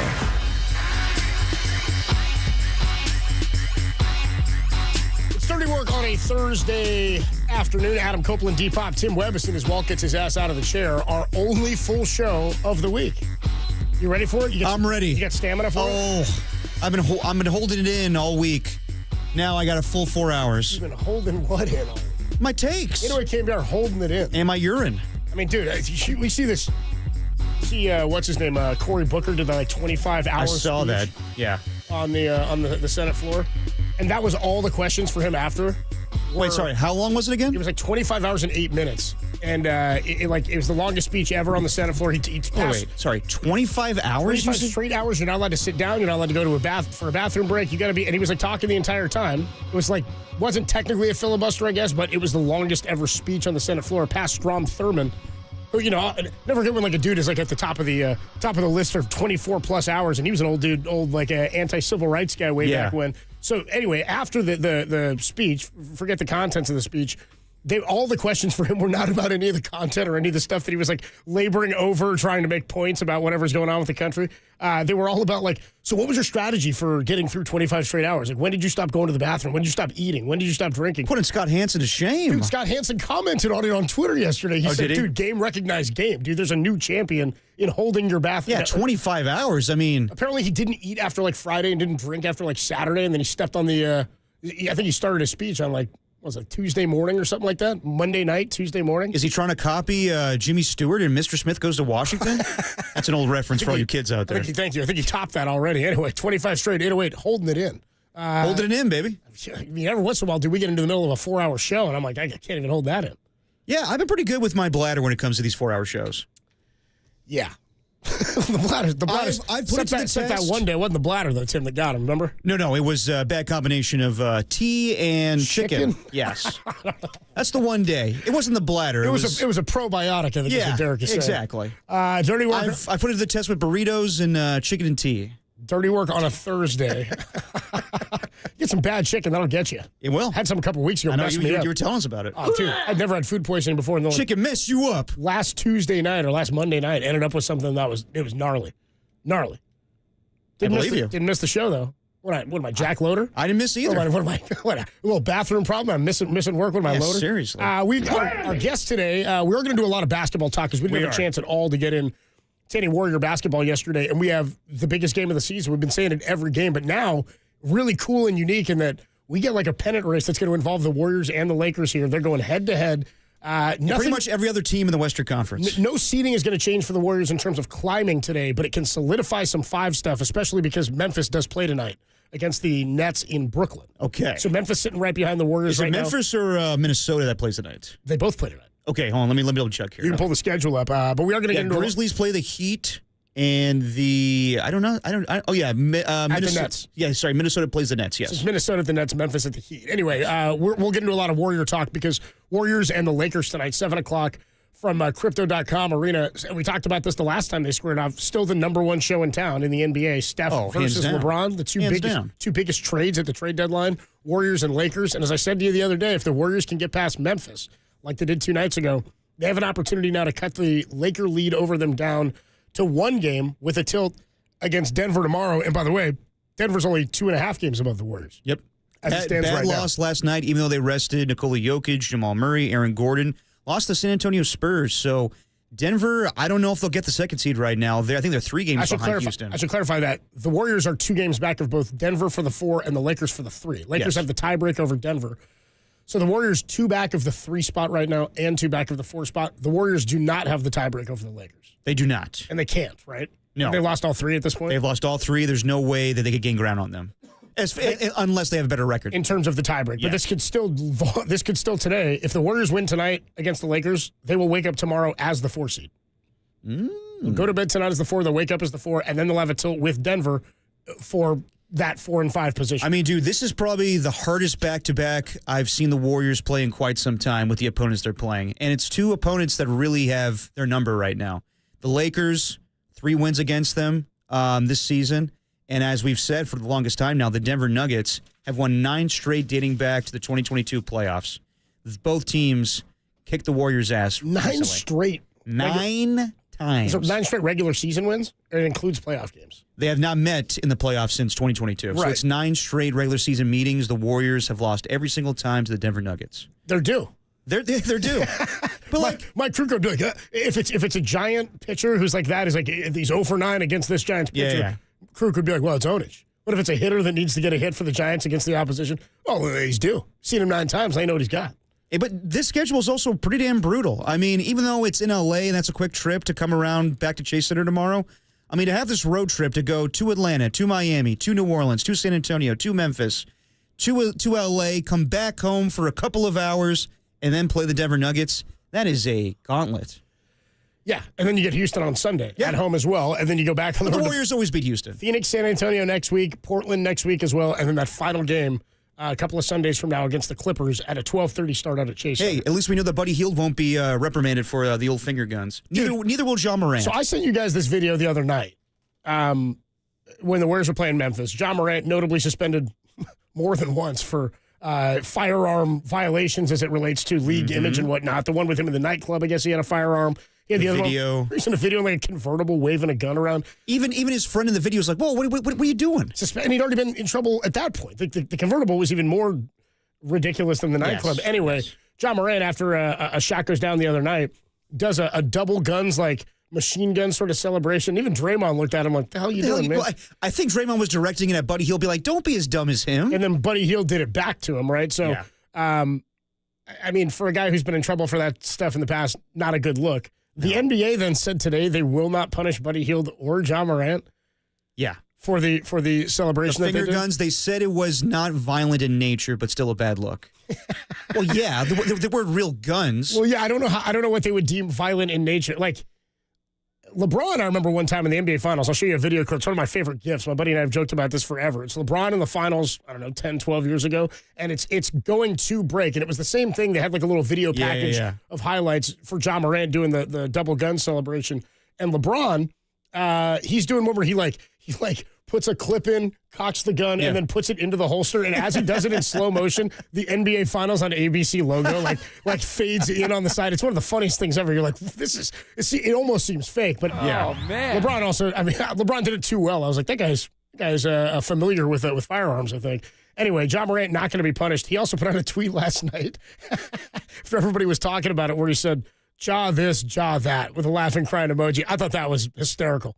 I was like, dude, yeah, jaw this, jaw that. You were suspended for holding firearms in public, waving them on video. You're acting like it's no big deal, you did that on the court, and you're like, jaw this, jaw that. Like, of course they're going to talk about this. Where's Ja?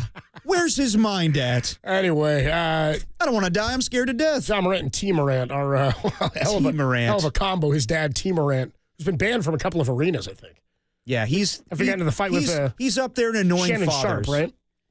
Yes, they definitely got into it a couple years ago because Shannon Sharp was caping for his guy LeBron. But yeah, T. Morant is definitely in the category of annoying sports dads. 808 KNBR, most obnoxious sports fathers.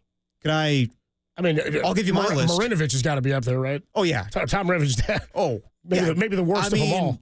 You can say he drove him to. I don't want to go down a dark road here, but yeah, I would say like LeVar Ball is like a Care Bear compared to Tom Marinovich's dad. You know what I mean? Can I also be honest here? I know we're on the Giant station. Chris Lincecum, kind of annoying. Okay, yeah, all right, yeah. The whole thing about Chris Lincecum, man, he created that motion. I know. I'm just saying. I've heard him with a great deal of time in interviews. You know, let your son do the talking. I'm trying to think of a fun. How about what's the dad in? Remember in Mr. Deeds when the dad of the No, court? Daddy, no. He's actually Farmer Fran. Yeah. It's the dad from Boy Meets World. You've been using language with the ladies. Yeah, on the phone on the other line. That's a pretty good one. He's a good dad. Good sports dad. Barry Sanders' dad. You ever seen like a Football Life on his dad? No. Is he out of his mind? At Barry Sanders' Hall of Fame speech, he goes, "I just want to give a shout out to the two greatest running backs of all time, Jim Brown and Walter Payton. And then there's my son, Barry Sanders." It's like, Jesus. His dad introduced him and said that? Dude, what? Dude, I mean, we could hit a little close to home right here if you want. Yeah, I mean, Greg Papa's in that category as well. Never listens to the show. Just says it's nonsense. Dude, never heard it, though. Never heard it. Never had any idea about it. I'm the one who was on to Brock before anybody else was. I was on a Dirty Rick before anybody else. 808 KNBR is the number to call and the number to text. We'll get into plenty of Warrior basketball stuff today as they play tonight at 7 against the LA Lakers. John Dickinson, how did we get him? He's going to join us at 5:30 from LA, getting ready for the Dubs. A little earlier, 5:15. Steve Kerr is speaking at 5:30, so we're getting him on a little bit earlier. Okay, and then we'll get you any sound in the sound soiree later from Steve Kerr. And immediately multiple people checking in on the text line going, so Greg Papa counts, right? Oh, yes. 9916-707. Absolutely. 707 says, I think now we can put LeBron in the category of an annoying sports dad. Yeah, I think we can. You can't talk about him as a father. Yes, we can. Yeah, we are. Yes, we can. That's exactly it. All right. Rich Aurelia, 350. Rich A. He's going to be part of that reunion tomorrow. Imagine 25 years at 3rd and King, and the Giants are going to have a little celebration. Who are you most excited to see tomorrow?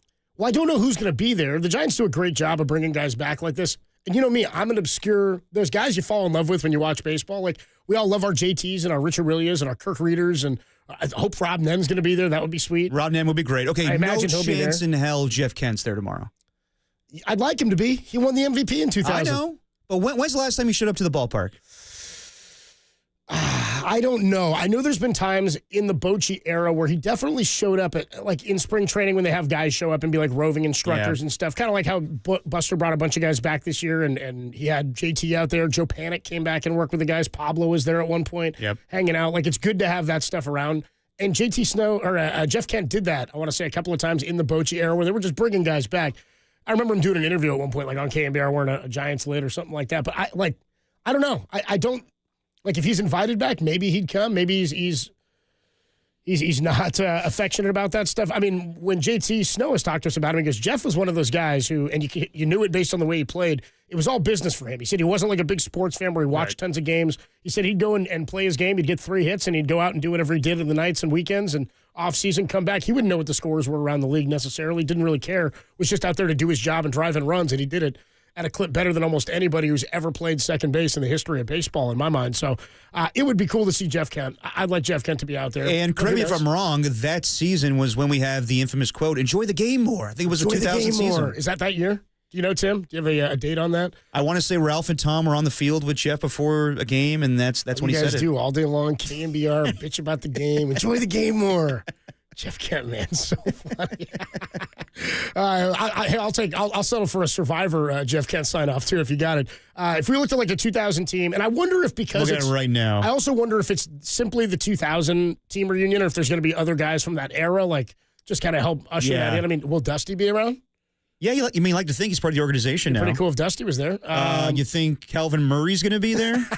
I don't know if Kyler Murray's uncle? Yeah, Calvin Murray. What about Joe Nathan? He is Kyler's uncle, isn't he? Is he? Like that. I think he's related to Kyler. Let me see here. Pretty positive he's related to Kyler. Yes, he is.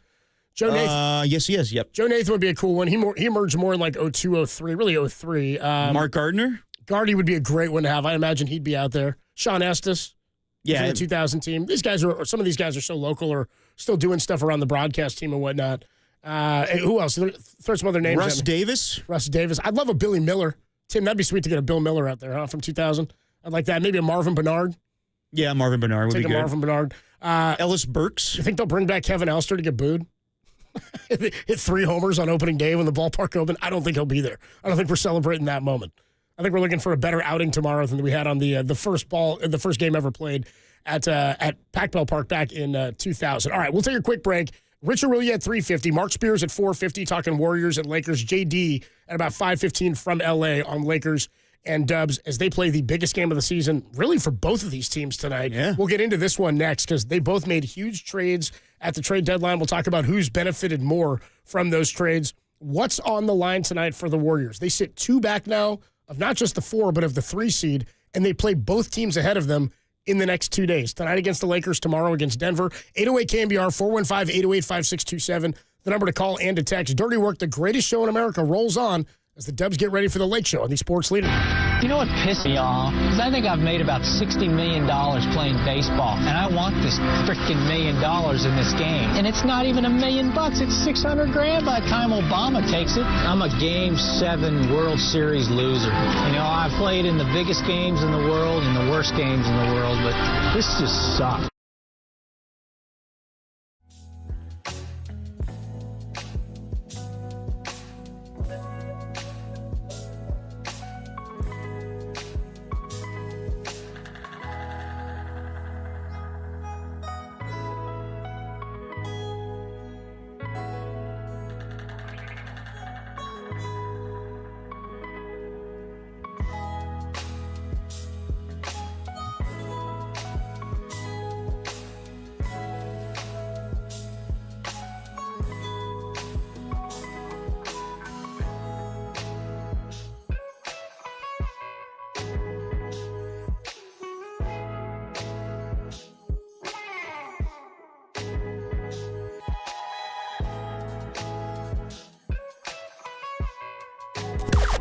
Now, from the O'Donnell Financial Group Sports Desk. Learn more at odfigroup.com. O'Donnell Financial Group, because planning is a process, not a product. San Francisco Giants opening day is tomorrow. Catch Murph and Marcus live from the Public House from 6 to 10 a.m. Is that too early for you? Greg and Greg will be on the field describing bunting from 10 a.m. until pregame. And then it's Giants baseball. So keep it locked to KNBR all day, the bunting leader.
And now it's time for the Protect Your Assets Business and Technology Report with me, David Hollander.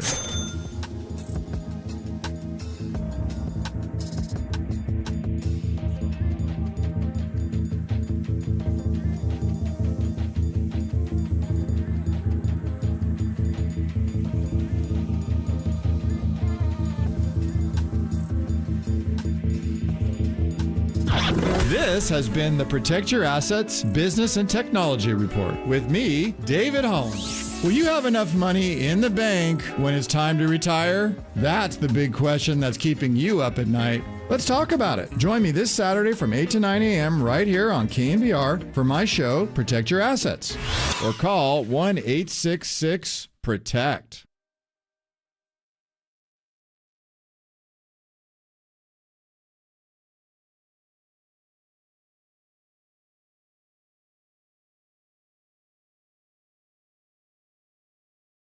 Now, back to Dirty Work.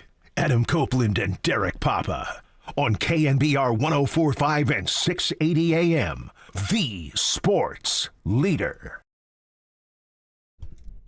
Warriors and Lakers, 7 o'clock tonight. Dubs sit in the 5 seed right now in the Western Conference. They're 44-31, a half game above Minnesota, who plays tonight. They're also just a half game above the Clippers and a half game above Memphis, who's now fallen to 8. They were the 4 spot when they fired Taylor Jenkins last week.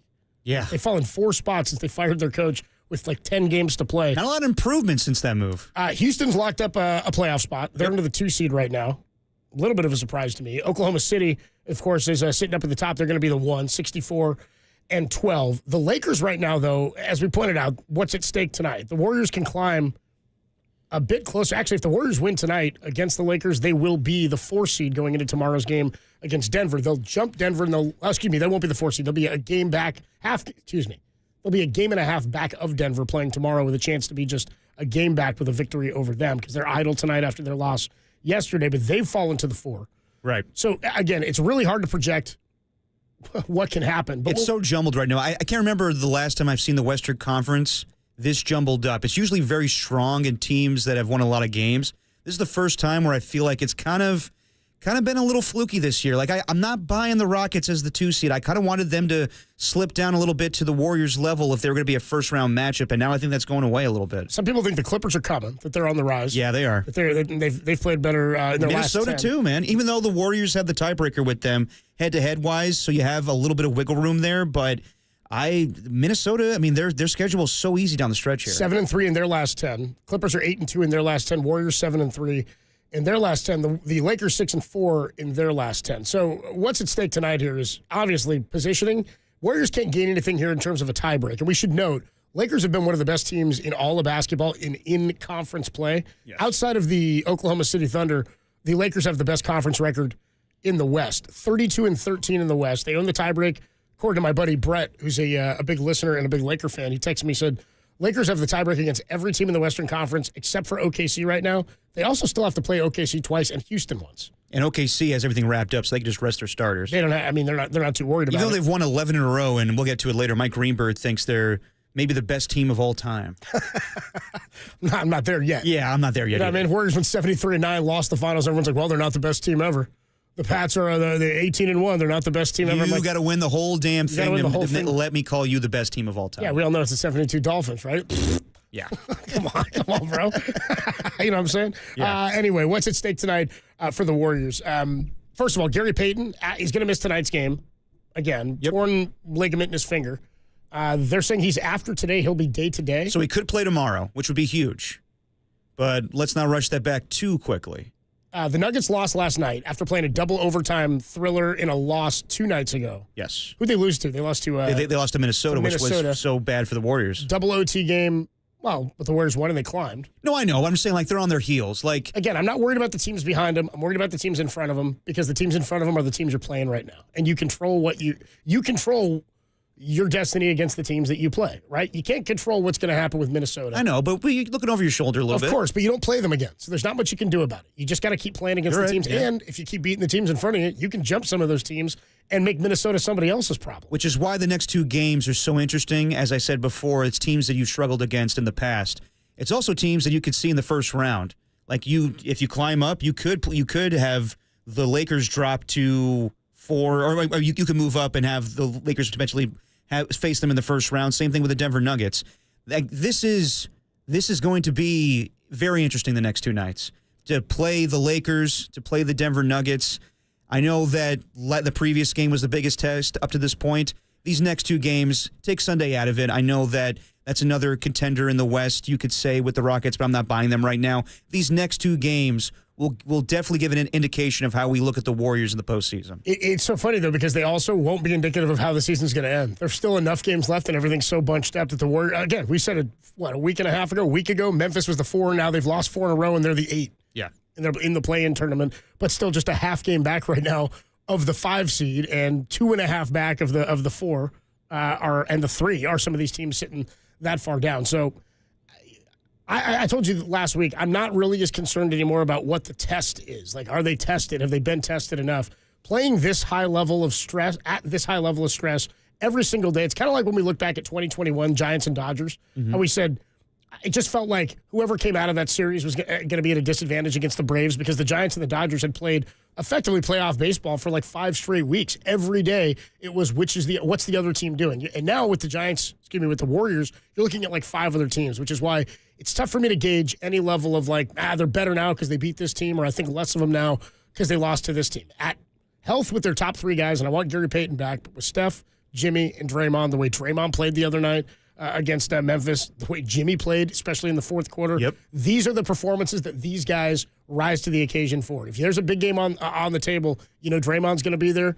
You have the whole Game 6 Clay thing, right? I mean, Game 6 Clay was massive for the Warriors. You knew if there was a big moment, he would rise to the occasion. Jimmy Butler is that type of player. He's not a guy who wilts in big moments and in spotlight moments. So this is as good as it gets. I mean, this is effectively playoff basketball. Yeah. 3 weeks before we get playoff basketball against some opponents you might see in the first round of the playoffs. What I would say, what's at stake right now, still for the Warriors, because of how close you are to those teams behind you, it's solidifying being out of the play-in. Yes. Because you're one slip-up, 1 3-game skid of 1-2 or 2-4 over even 6. these next 2. That's what I'm saying. You go 2-3 in the next 5, you're probably slipping down because of the opponents that you're playing, and you get Houston on Sunday after playing 2 teams. That's why I love it, man. That's why I love that they're getting these games this late in the season, and I love that we're getting this matchup when we didn't see Jimmy Butler or Luka Doncic on these teams prior. Like, they played each other the Wednesday before the trade deadline was over. This was that Wednesday because Luka just got traded to the Lakers, wasn't going to play yet.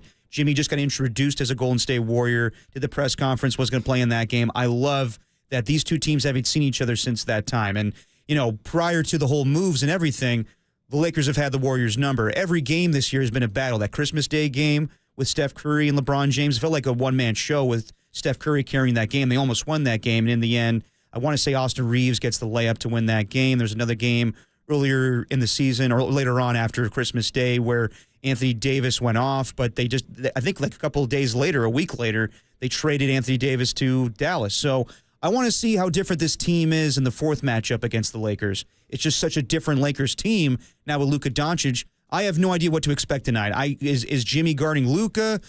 How they're gonna defensive match up this whole thing, but it's going to be fascinating, and it's the 2 biggest draws in all of basketball with Steph Curry and LeBron James. Warriors fell to the Lakers on Christmas Day. We remember that one, 115-113 in a thriller. Tough loss. Steph had to carry that whole game.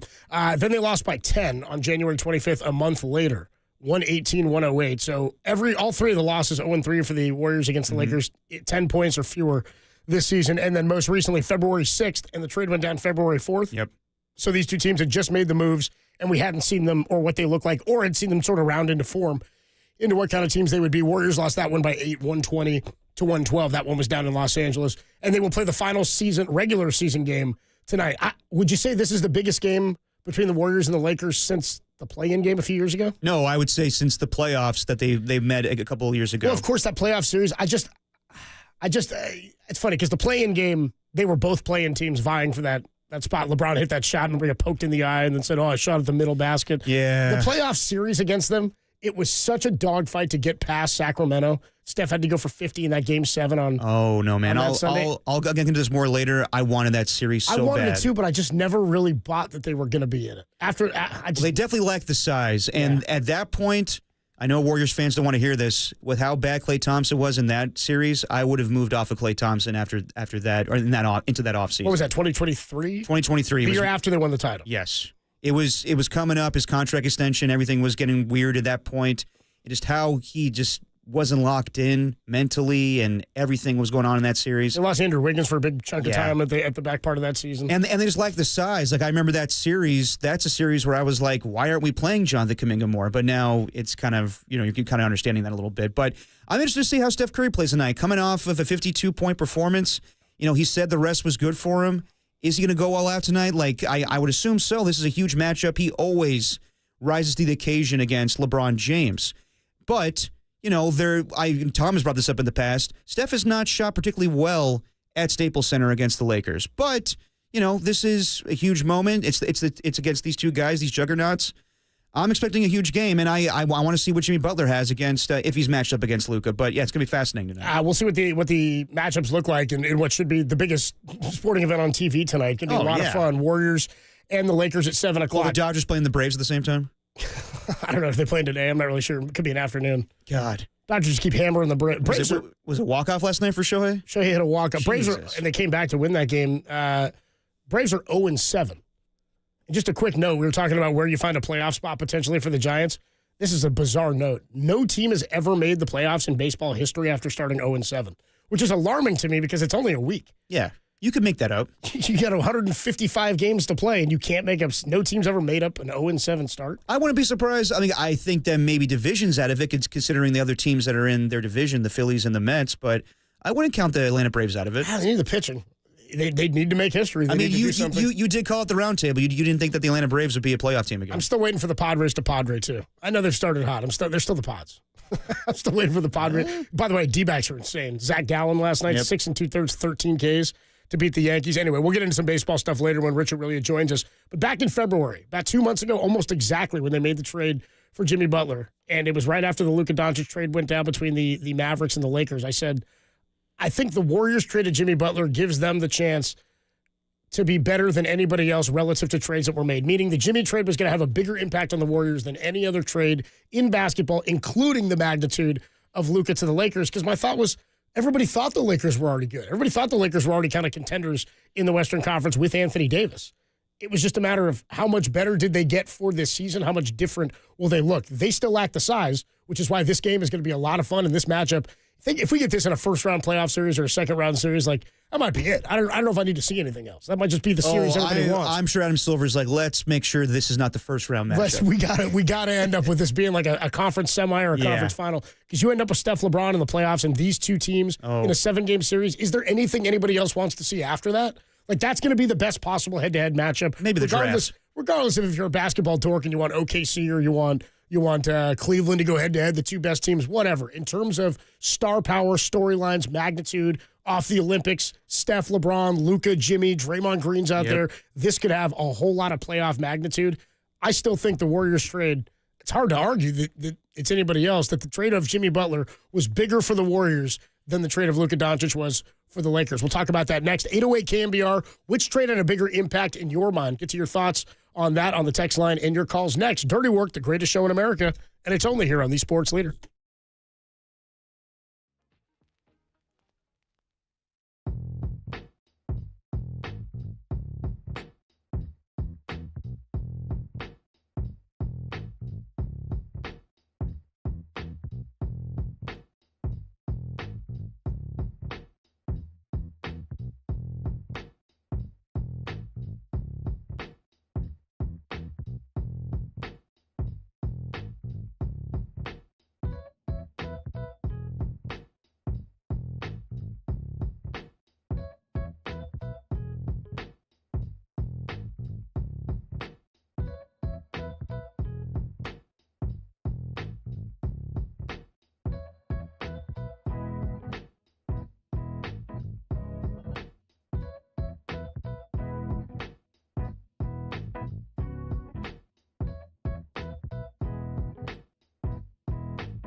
Now, back to Dirty Work.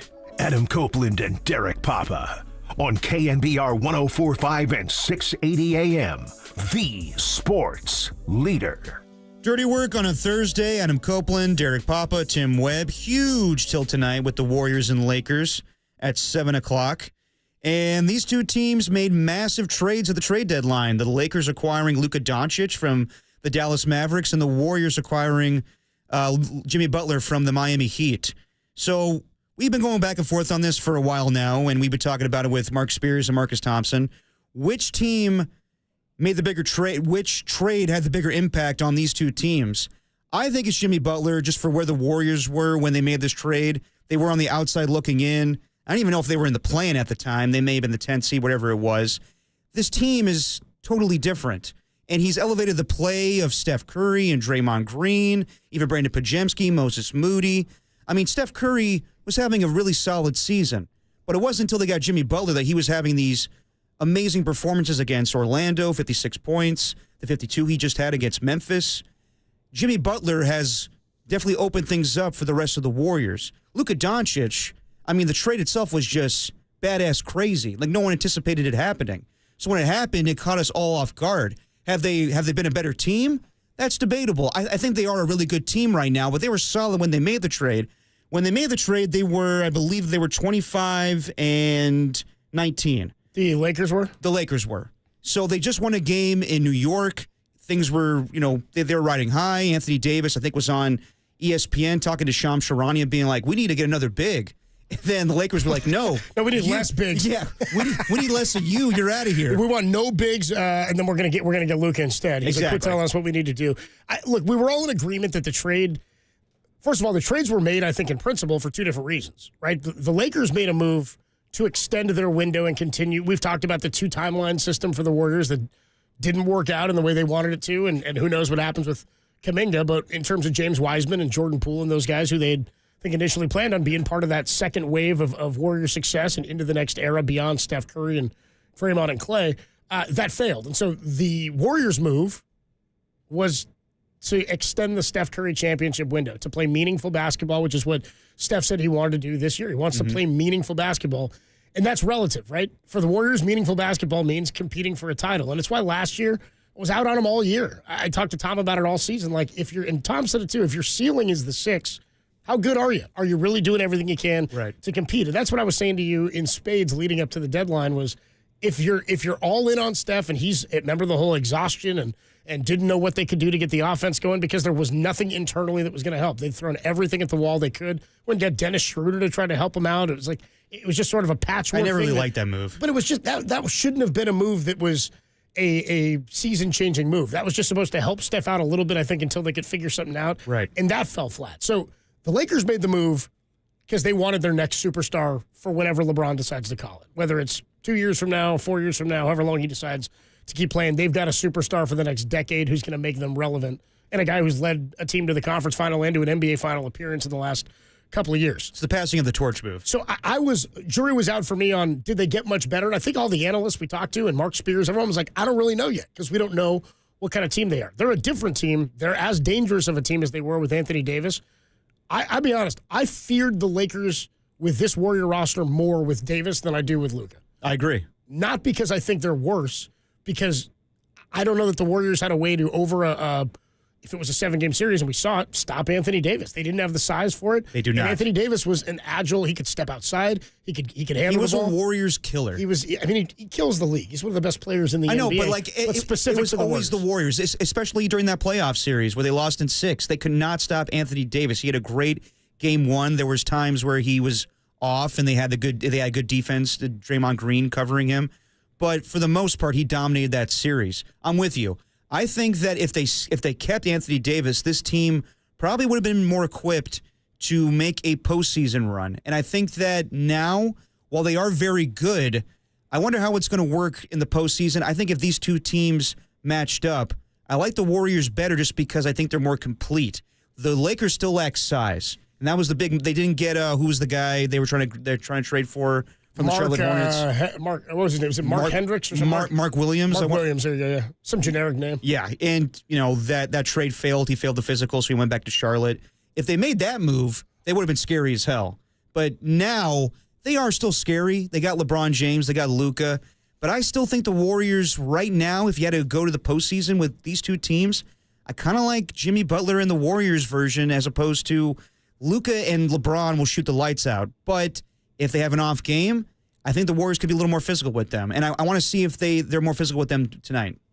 Yeah, I mean, physicality is certainly a thing. It's also going to be about shot making. It's going to be about spacing. It's going to be about how many guys can execute and hit open shots when Steph is being doubled, because they're going to throw the kitchen sink at him. You'll see LeBron on Steph at times. You'll see Draymond on LeBron. You'll see Jimmy, I think, sort of versatile and going back and forth on guys. I mean, this is one of the nights where you need Draymond to have, like he did against Giannis, like a shutdown, lockdown performance. And Damian Lillard, they did it before. I mean, we talked about Draymond solidifying his shot at winning a Defensive Player of the Year award, and a lot would have to do with how he plays this week. This is maybe the biggest ticket item he could have, or the biggest stage he could have to make his case for being Defensive Player of the Year. Definitely. The other thing, too, is Steph's going to get his look. Steph's going to get his shots up. Steph's got to have shots fall tonight. You pointed out, like, Steph hasn't had the greatest shooting nights in L.A. against the Lakers. It's a night where I don't think they're going to need 50 from him. I don't think it's that kind of game. No. But it's got to be balanced, and he's got to knock down. I mean, the hope is obviously that he comes out hot and he's combustible at any moment, but they will always be looking for Steph. So when there are nights where he's not on fire and other guys do have to pick it up, it's a game where you're going to need efficiency from Steph and efficiency from Jimmy. Jimmy hasn't been inefficient really all that often at all, except when Steph was out.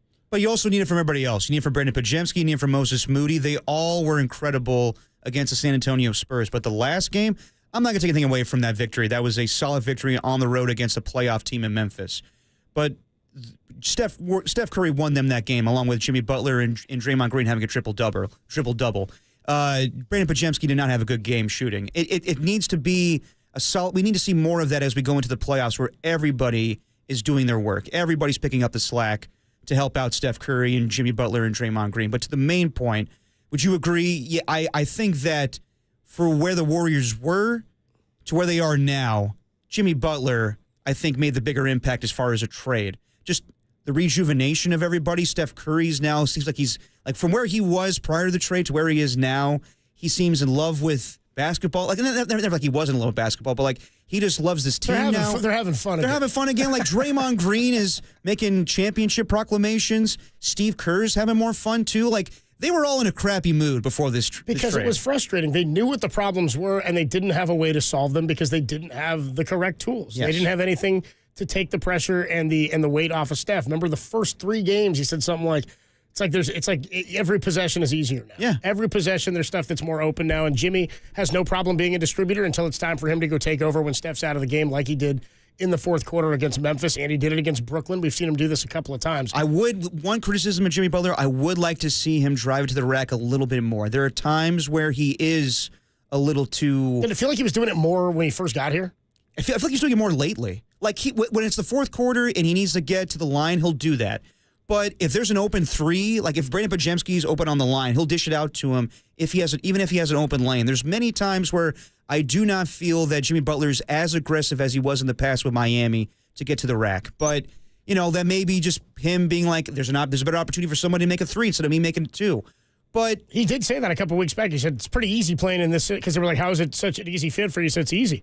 You find the open guy. Drive in, find the open guy. And if somebody's got a better shot than I do, and he's really good at that. But I want him to do a little bit more when, like, he just use more of that physicality. Like, when JD was hosting the show with me, he called it, he has, like, old man hoops sometimes, the way it is. Like, he'll pass it off. He'll jump up in the air when he's wide open under the basket. But I want to see him, like, get a little physical, like, duck his head under a little bit. But maybe those days are done. Maybe he is looking to pass the ball a little bit. But I doubt that. I think we'll see more of it when it's playoff, Jimmy. We saw him get to the line for 11 of 11 in the last game against Memphis. We've seen him do that a bunch of times where he can drive into the paint. As Marcus Thompson said to us, it's money in the paint. And I don't need him to finish in the paint.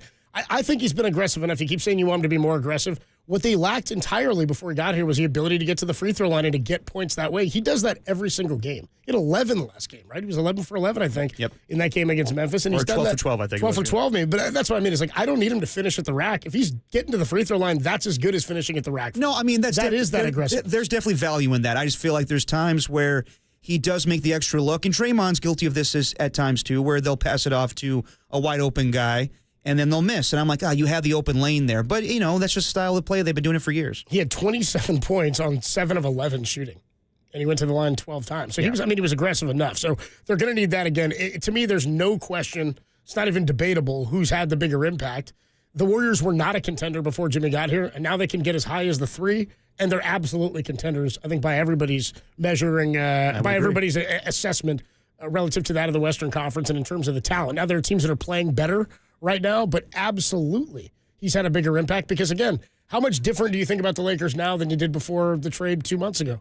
Still think they're a damn good team? Wouldn't be like I've got them kind of going potentially as far as I thought they would have with Anthony Davis. I'm the same way. I thought they were a really solid team before the trade, and now they have more star power. They have Luka, and that's, And next year's a different story. I'm talking right now. Right now, I think OKC's better. I think there's a lot of teams. I don't know what the Warriors look like against this Laker team. So I think that for the future, LeBron and Luka will be dangerous. They're dangerous right now. I just don't know if they have the complete team to compete for a championship. We'll see. Yeah. To the Warriors. We'll see. It's going to be a fun matchup tonight. Warriors and the Lakers at 7 o'clock. We'll talk to Mark Spears, ESPN and Anscape.com, the Hall of Famer, at 4:50 about this one. John Dickinson from L.A. at 5:15. Plus some Giants baseball talk with Rich Aurelia coming up at 3:50. And in about 25 minutes, it's only taken us 2 extra days to get there. But you will get your NBA grab bag. We told you it was the mail's late, but it's here. Heavy NBA grab bag. Heavy NBA day. You will get the grab bag at about 3:15. But we'll take a quick break. 808 KNBR, 415-808-5627. We're just watching the Dodgers roll down in Los Angeles, right? They just keep winning. We all know we hate the Dodgers. Do we hate the Lakers like that too? Is it that bad right now? I do. The Warriors just in my life have had so little success against the Lakers and in meaningful games like this that while I've never liked them and I've always despised having to lose to the Lakers and go down to L.A., and they went years when I was a kid and you were a kid without winning in Los Angeles. Remember there was a stretch of losing in L.A. and San Antonio. They could never win either. There was all these teams they could never beat. I do have hatred for the Lakers, but this game carries maybe the most magnitude or the most weight in one season where I think Warriors have potential to win a title. Like in 23 in the playoffs, I didn't think they were a championship team. So it was hard for me to get real hyped on that series. I'm hyped about this game tonight. I'm hyped about tomorrow. 808 KNBR, what do you think their chances are of winning the next 2 games tonight and tomorrow against the Lakers in Denver? And how much do you hate the Lake Show? We'll get to your thoughts and calls next at 808 KNBR after I tell you that the $1 Million Bracket Challenge is underway. Go to KNBR.com to check your bracket standings and see how you compare with me in the KNBR $1 Million Bracket Challenge. It's brought to you by Xfinity Stream Live Sports from the best seat in the house. Adam Copeland, Tim Webb, Depop with you. It's a Thursday afternoon on Dirty Work. 808 KNBR, the number to call. What chances do you give the Warriors to win tonight and tomorrow? And how much do you hate the Lakers? More to come on the Sports Leader.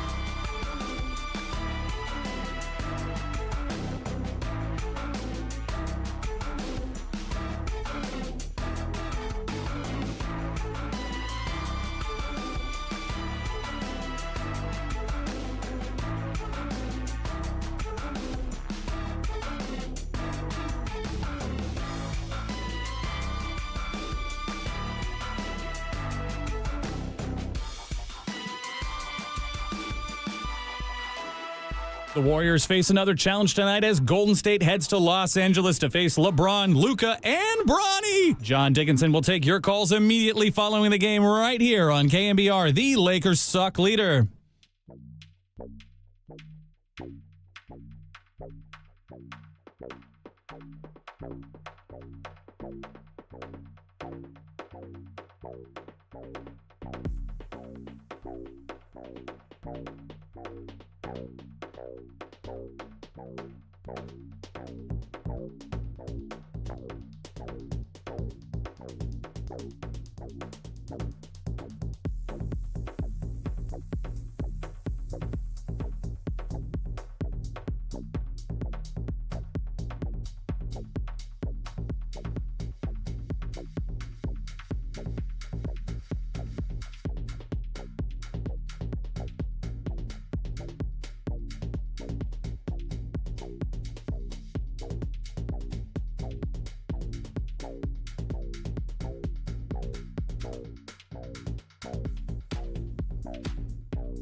Now back to dirty work. Adam Copeland and Derek Papa in the KNBR Casino Matrix Progressive Jackpot Studios. Casino Matrix Progressive Jackpots are here. Where are you? Just drop in. Please play responsibly. Call 1-800-GAMBLER. 415-808-5627, 415-808-KNBR. Call and let us know. Do you have confidence in the Warriors winning these next two games tonight against the LA Lakers and tomorrow against the Denver Nuggets? And also, how much do you hate the Lakers? Compared to the Dodgers, Tim, I know it's probably the Dodgers by number one. Where are the Lakers as far as your hatred is, as far as like you line up teams? I hate the Lakers, but I hate them in a different way. I hate them in the way that I hate the Knicks, where there's this aura, this ethos, this idea that the sport is somehow better when the Lakers are good and whatnot. And the sheer amount of star power that has landed in LA to, like, I'm not a fan of it. It comes to this idea. It's like, well, who are the all-time great Lakers? Well, you could list off 20 different dudes. So it's like, if there's that many, then where do you even like stack in the pantheon or whatever? And so to take this to a LeBron angle, when LeBron retires, does he go in as a Laker? Does he go in as a Cav? Does it make a difference? I don't think in basketball they do that. No, they don't do that. You just go in. You don't go in as a team. I guess the better point is what are you going to remember him as? Are you going to remember him as a Laker? Are you going to remember him as a Cav? And does it matter? It has less to do with LeBron and more to do with the idea that the fact that it's like, I don't really know who to associate with the Lakers as being their greatest players other than really Magic. Magic and maybe Kareem. But what about Kobe? Again, this is the idea that you could list off 20 of them. But why does that? Hold on though. I get why but that you don't like the Lakers because they've had. Hold on. To me, that's like I hate the Yankees. Sure. Yeah, because they have so many greats. But you're saying I can't even name who their best player is because they've had so many good ones? No, I'm saying the idea that that's where all of the supreme mega talent ends up is just annoying to me. That's why I dislike them. So it's like the Yankees. Yeah. That's kind of where I'm with you on that. I get that. That's like the Yankees to me, and there is a notion that if they're good, then basketball's better. I don't feel the same way about the Knicks because the Knicks are a joke to me. The Knicks are more like the Cowboys. And like, it's better when the Knicks are good. Who gives a damn? They're never good. They never win. Their owner stinks. Same thing with the Dallas Cowboys. I would agree. To me, that's just like, that's fodder for the media, and we all look at it like, who gives a damn about the New York Knicks? They never find any success. For me, it's more about, I think I lack the same hatred. One, I'm just a bigger baseball fan in general. Yeah. But part of it, too, is that the Warriors from my childhood were so bad and so irrelevant, and the Lakers were so good and so dominant that there were so many, and you know who you are. I know some of you are out there listening, because basketball is such a follow an individual guy type sport that there are so many people will be like, well, I was a Kobe fan. I was a Shaq fan. And the Warriors were so bad when I was a kid that if you're from my generation and you were somebody who latched onto the Kings and were like, well, I'm a Kings fan. Because of Weber? Or because they're good and the Warriors stink and that's close enough. I'm not into that. Kings fans, you get to keep your Kings. You get to have that run. You had that drought until you made the playoffs a couple of years ago. Like that's their thing. I was a Warrior fan because I was born right there, and that was the team that was right there, and I didn't have a choice. I've despised forever the Bay Area Laker fan, the fan that has been here their entire life, who has grown up knowing there was a team here that had no success. They stunk. They were irrelevant, and you latched onto the Lakers because it was like rooting for the Yankees. Like, I've one of my good friends, Brian Abad, call you out by name. I know where you are, Brian, in the East Bay. This guy's the biggest Laker fan I grew up with like my whole life, dude. From Union City, went to Monroe Catholic with me, grew up in the East Bay, stayed in the Bay Area his entire life, has never moved away.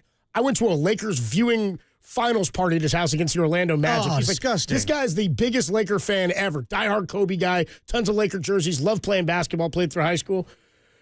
Warriors go to the finals in 2015. My guy Brian walks into the finals watch party wearing a Harrison Barnes jersey, and I almost threw up. We were all, well, I'm rooting for, I like the Dubs in this. No. You made your bed, you lay in that bed. No. It's a fine bed to lay in.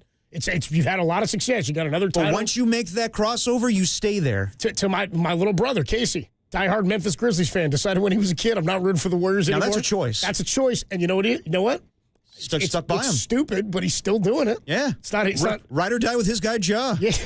Ja this, Ja that. You know what I mean? I was like, he thought he was going to get one. He thought for sure like Hasheem Thabit was going to carry him to the glory land, to the promised land. So my thing with the Lakers is I hated more having to deal with the Bay Area Laker fan as a kid. Like, what are you doing?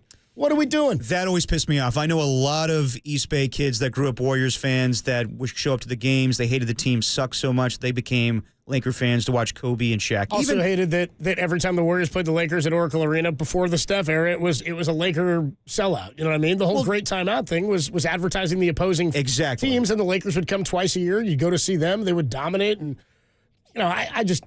The fact that the Warriors were so bad and that they were so good. I remember the great back-to-back games where Antoine Jameson and Kobe had 50 each in back-to-back games, and one of them was against each other. That was such a cool one for me. Warriors lost. Yep. Who cared? But it was a win back in those days. Those were the achievements. And so when the Lakers, what I'm happy about is that and everybody should be happy about as Warrior fans, the Lakers have that, and their fans have that idea that every year, unless you're competing for a title, it's a lost season. And that's why they've had so much success, because it goes back to that Yankee thought that unless we're winning a World Series, the season is unsuccessful. That's kind of how Niner fans feel now based on the desperation of it. But the Warrior fans, and I'm this way now as a Warrior fan, if you got Steph Curry, why aren't we competing for a title? What's the focus on this roster if not competing for a title? And that's why acquiring Jimmy Butler or somebody of the like at the trade deadline was my only thought about with what this team could do or where they could go, because if you don't get talent around Steph to compete, what are we doing? What's the point? And that's how Laker fans, I think, felt for a number of years until they went and they got LeBron. And then they know if they have LeBron or they have Luka, you have a shot every year. So this team is going to be going for it every single season as long as they've got Luka, right? Because they've now extended that window. So I've got hate for the Lakers, but it's more annoyance. I've got hate for the Dodgers because you used to see them 19 times a year, and I was raised to hate them, right? Like my family were Giants fans, and I get comes from New York, and that's an old-time rivalry, basketball rivalry. Like Warriors don't have a rivalry with the Cavs. They have a rivalry with LeBron when he was on the Cavs. Yeah. This is sort of a geographic thing. It's more individual. It's definitely Steph Curry versus LeBron James.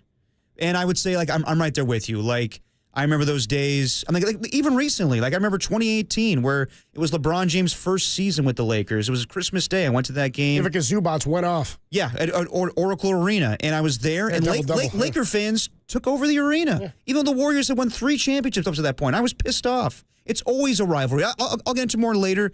I still can't stand that Lakers fans still see the Warriors and don't have any respect for them. But that's how, as far as an organization, as far as what they've accomplished in the last 10 years, they still think it's small potatoes compared to what they've done. And it is. But I want that damn respect. Well, that's what I mean by Lakers. Like, have you ever talked to a Laker or a Yankee fan? I mean, have you ever talked to a Yankee fan about like anything that they would respect around baseball with somebody else? Like the Juan way that Soto's going to go to the Mets. The way that they talk about other teams. I remember in 2010, I was at a Giants game sitting in right field, and there was a Yankee fan there. And he said something to me about, like, why would I ever have respect for any, like, Albert Pujols' power? He said something like the Cardinals. He's like, they have, like, 11 titles. Why would I give a damn about that? And I'm like, they have a different mindset. They think about it differently. I get why the Lakers would view the Warriors that way, and the fans would, because a lot of them view that they were born into that. They were born into championship culture. You know what? I will say Warriors fans kind of became that as well. Warrior fans now have a different... I'm guilty of that, too. There's many times where something was going on in the NBA that was big. My little brother's a huge NBA fan. He would text me like, you see what this guy did? I'm like, why do I care? I got Steph Curry, who's winning 73-9. Like there was a time where we got arrogant as well. And now... Deservedly so. And I think it's still in those days. There's expectations, and that's what happens when you have Steph Curry. You win 4 championships. 808 KNBR. It's a little annoying. 415-808-5627, the number to call and to text. Do you hate the Lakers, and how much? How about a call from Los Angeles? Our guy Camacho, who hates the Lakers. What's up, Camacho? You're on the Sports Leader. Hey, what's up, guys? What's up, Camacho? Can you hear me? Yeah, hey, what's up? Yeah. I agree with Papa, Derek. You said it, like some of the Warriors fans will come like that. Yeah. But I tell you what, I live down here, and it's like in the belly of the beast, right? And there's mothers down here that they don't even know the people on the team, and they sport the colors, and they sport all the vibe about it, you know? They don't even know anything. It's like it goes with their car. It goes with their whole style. Yeah. It's a Laker style. And to me, it's super annoying because, like, do you even care, right? Like, you expect to be there. And as a Warriors fan, like, I graduated from Richmond. I went to Kennedy High School in Richmond, California, and graduated in '89, right? And we were terrible. Run TMC, all that stuff happened, but then it took a long time. So I have all the scars and the calluses that these people don't have, right? And that's what it comes down to, right?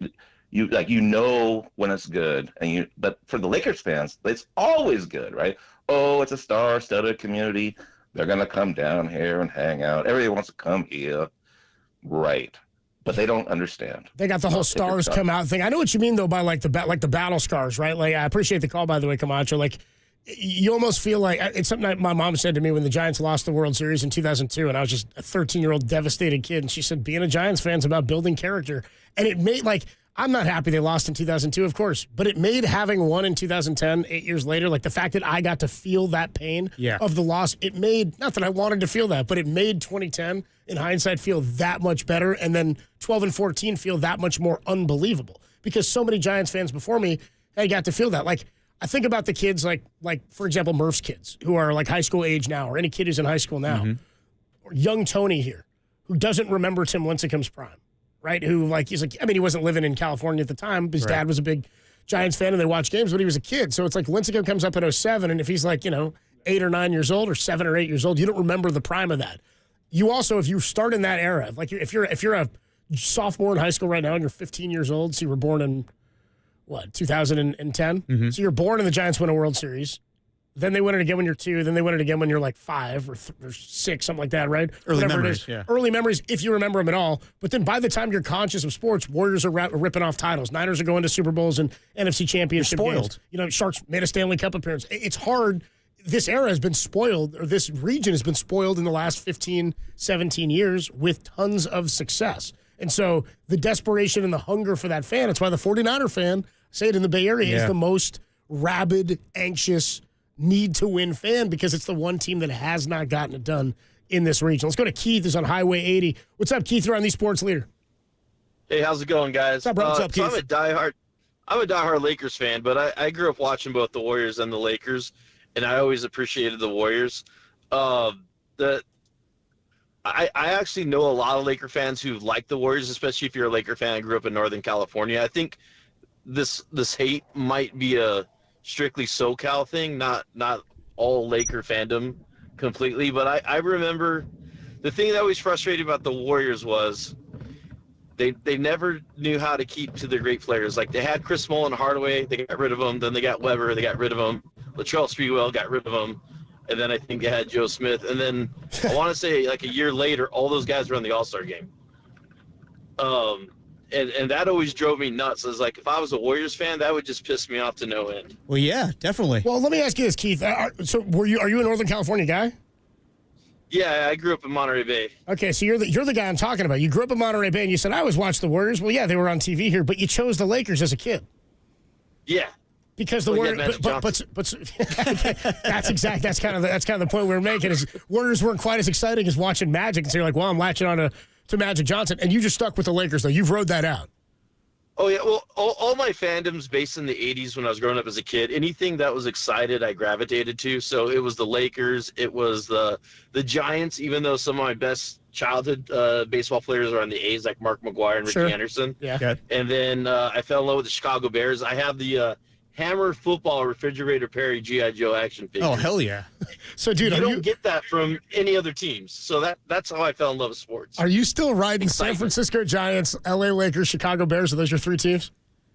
I have those banners hanging up in my classroom. Hell yeah, dude. Hell yeah, dude. All right. As long as you stick with it, I respect it. But I would agree with you, though, Keith. Like, I don't think, and this is kind of the point Tim was making and Derek was making, I don't think Laker fans really hate the Warriors because they're kind of like, oh, look at them.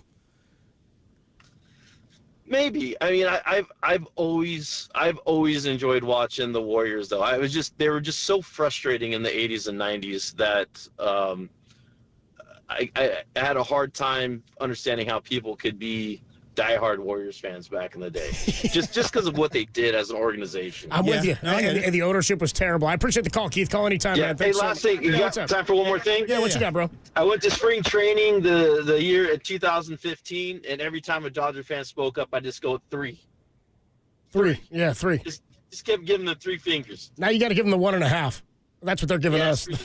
now they're throwing us the 1 1/3. You know what I mean? Keith, appreciate the call, bro. Let's go Giants tomorrow. Keep it rolling. I've got Laker hatred, but I think it's more of an annoyance. And it's the rivalry, the notion of a rivalry. Like, I sort of feel like maybe, you know how I don't really care about the Kings? They don't bother me. Like the Kings and everybody goes, Kings and Warriors are a rivalry. And I'm like, I guess. That's how the Lakers view the Warriors. I view the Kings the way I think the Lakers view the Warriors. Yeah. I view the Kings as like the Warriors' little brother. That pisses me off, and I'll get to it more later on. But that's the part that makes me mad as a Warriors fan, is that I lived in L.A., just that's how they view it. They view that, okay, that's nice, that's cute. Oh, you won your 4 championships. Oh, and then talk to me about everything else. Chris Cohan, everything else. How you sucked for 30 years. You mean that's how the Laker fans talk about the Warriors? Absolutely. And it also pisses me off that even though the Warriors have had all their success, despite that, they've not had a memorable moment when it mattered most against the Lakers, and that makes me mad. That's what I mean. We don't get to shove anything in, like, Cavs fans' faces. You know what I mean? There's no Cavs fans rolling around where we're like, how'd you like that ass kicking, huh? How'd you like that all those years in the finals when we took you down? We didn't get any of that. Tonight, maybe a chance for a little fodder. Warriors and the Lakers, best show in town. It's Steph and LeBron. We'll talk more about it. 808 KNBR is the number to call if you want to get more involved in this, but we normally do it on Tuesdays. It's our only full show of the week with Giants baseball all over the place. And so the mailbag got mailed in on Tuesday. It got mailed in after we left. Oh. Show started early. Remember, we had an early show. Yeah. The mail got here late on Tuesday. Oh, no. I didn't even know until yesterday when I got here that it had arrived. And it's this big old potato sack looking thing. It showed up well after you guys took off. I was here. Yeah, Tim was here. Tim signed for it. It's got a stencil on it. It's got 2 words. It's really a word and an acronym or 3 words. Yeah, it says NBA Grab Bag. Okay. NBA grab bag. And we'll do it next on Dirty Work on the Sports Leader.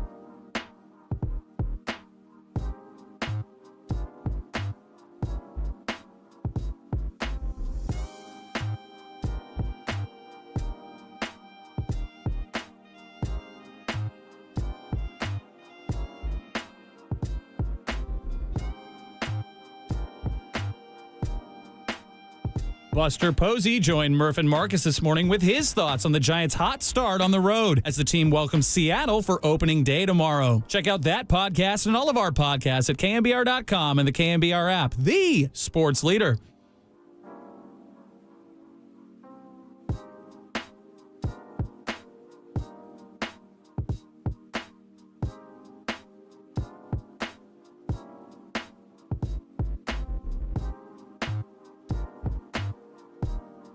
Hey, what's going on, everybody? Adam Copeland here. My good friend Steve Moskowitz is hanging out on the line. Steve, it is tax season, and there are many questions about many topics, especially the ERC. What do we need to know? There's a way we can be very, very informative, and we want to be very helpful to you. A lot of people have been waiting some more for the check and say, hey, where is it? And people are also concerned that President Trump, who's promised to cut $2 trillion with a T off the federal spending, might just do away with ERC completely and you won't get paid. Who knows? So there's 3 different ways we can hurry the government up for you. We want to discuss all 3 with you. Or you got a letter from the IRS that says you don't qualify. Right now the IRS is being sued, alleging that they don't even know if you're qualified or not. They're just disallowing a lot of people. We need to appeal those. Or if you're being audited. So that's the big 3. 1, you're waiting for the checks. We got to hurry them up. 2, you've been denied. We want to appeal it and say you are entitled to it. Or 3, being audited. We have a lot of experience with this. The only thing you have to do is call for our free consultation and say, hey, Steve, get me my ERC money. Steve can help. Give him a call. 1-888-TAX-SEAL is the phone number, or you can find him online at MoskowitzLLP.com.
Now, back to Dirty Work.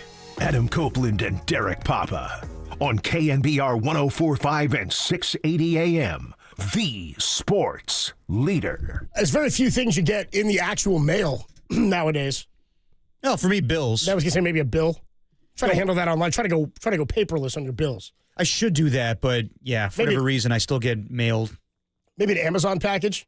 Yeah. If you're me here at KNBR, those get stolen these days. Every couple of weeks, I get a piece of mail here at the Leader with my name on it from the New Yorker. I've never once had a subscription to the New Yorker. The New Yorker? Dude, Mike hands it to it's been coming in for like a year. Tim, you get those too? You see that piece of mail that comes in? Oh, yeah. Once you've signed up for something, maybe a Ticketmaster or something random that has nothing to do with the New Yorker, you are going to get that until you die. You will get it forever. They're selling my data? Yeah, well. To the New Yorker, huh? Get the New Yorker, yeah. I think I've been getting the same damn thing for 14 years. I keep getting it. I just throw it away every time I get it. They still have those lame cartoons of the New Yorker? Yes. I'm not going to rip the lame cartoons of the New Yorker because one of my good friends from high school was a cartoonist and now is a cartoonist for the New Yorker. Okay. Brilliant. And you still don't read the New Yorker? No, I read his Instagram account where he posts every cartoon that he puts out. He's pretty funny. Solid stuff. Yeah, dude, he's always been Jeremy Nguyen. Really, really good cartoonist. He works for the New Yorker player? now. No. Oh.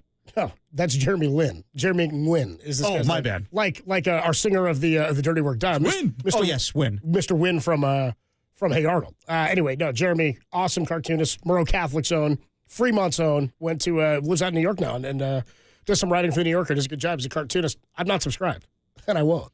I don't know why they're mailing me stuff, but I am subscribed to one thing.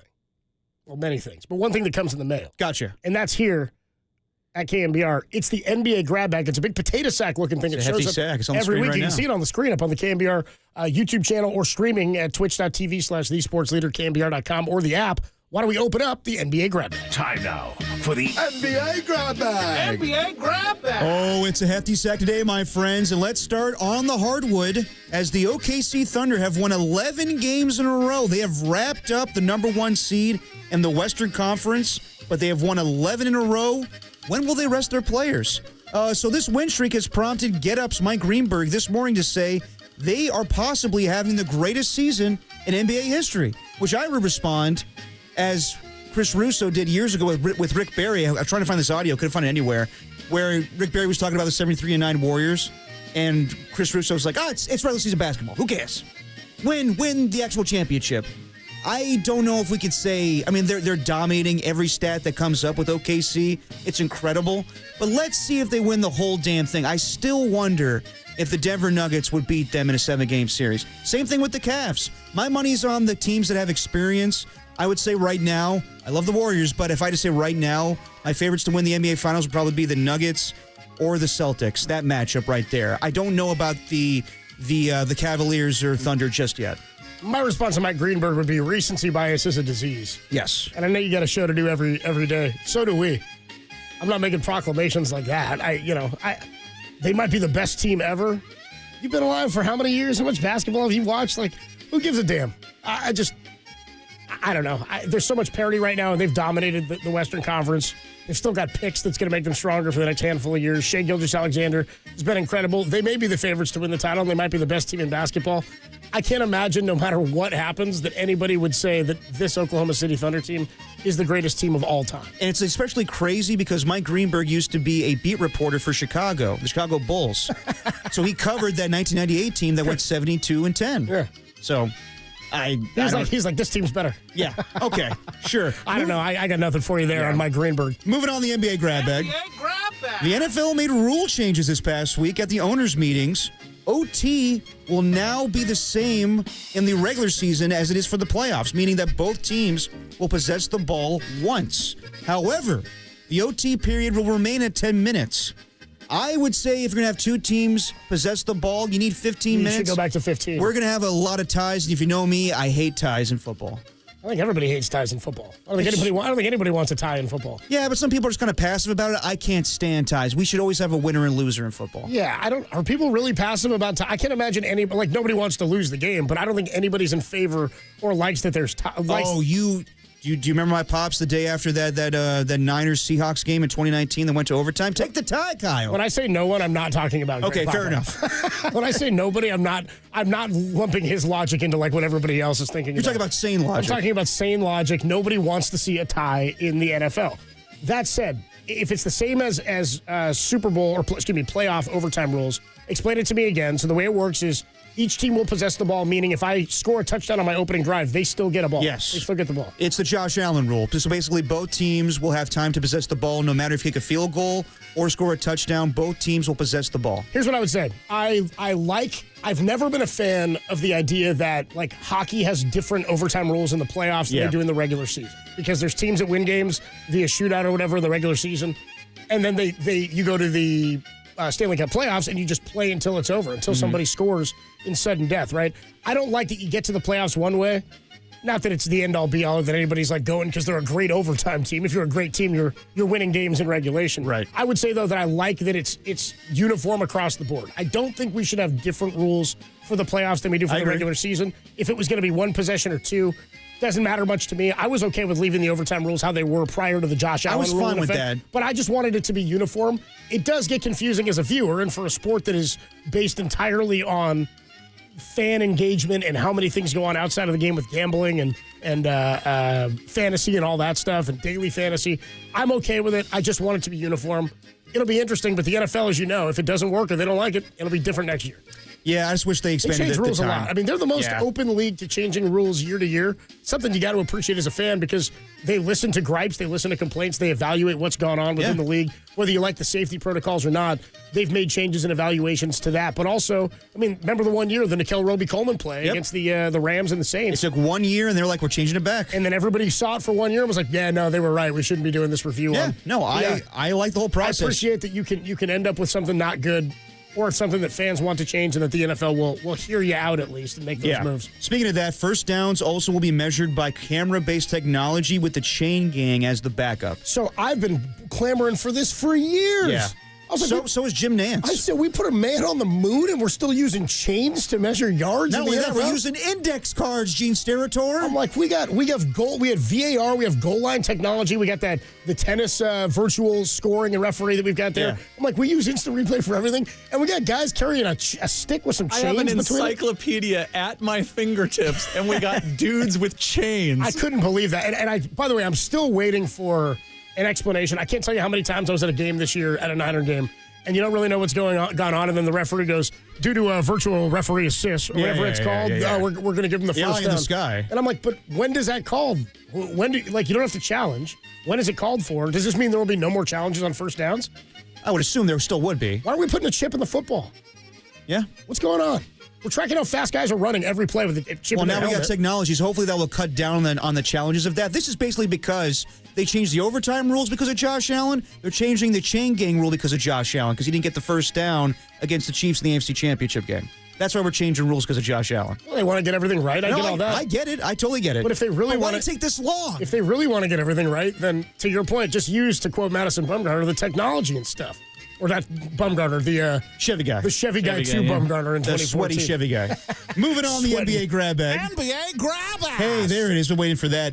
John Gruden's QB class is returning. Hell yeah. It's coming back to Barstool, and he'll sit down with draft prospects Will Howard, Riley Leonard, Seth Hennigan, Kyle McCord, Quinn Ewers, and Jackson Dart. So no Cam Ward, no Shedeur Sanders, but John Gruden is going to be getting the clicker out and going to be goofy with all these QB prospects. Who is this guy? I mean, if we're not getting Shedeur or Cam Ward, yeah, I know. What's the point? Yeah, he usually would sit down with everybody. Well, but I'm guessing those guys just don't want to do it. Well, can I offer you that maybe it'll be better, because those are the two top prospects that are right? I kind of want to see him eviscerate some guys. I kind of want him to be like, this is why you suck, because he did that a little bit in his QB stuff before. I think it'll be more interesting with the guys that we don't know, as opposed to having the two big guys. Yeah, I do wonder. I wonder if they're going to respond, why they said no, or if Drew didn't even ask him in the first place. Maybe he wants to go more of the guys in the later rounds. But you're telling me Barstool doesn't want Shedeur and Cam? No, this isn't about him. I wouldn't be surprised. I'm saying for views and clicks and advertising. I mean, they should. If you're launching this Gruden QB camp again, don't you want the guy who's the number one pick in the draft to be sitting down? There's no way. I'm saying there's no way they were like, we don't want those guys. We just want to do the other ones because it'll be more interesting. Shedeur and Cam aren't doing it for some reason, just like they didn't do.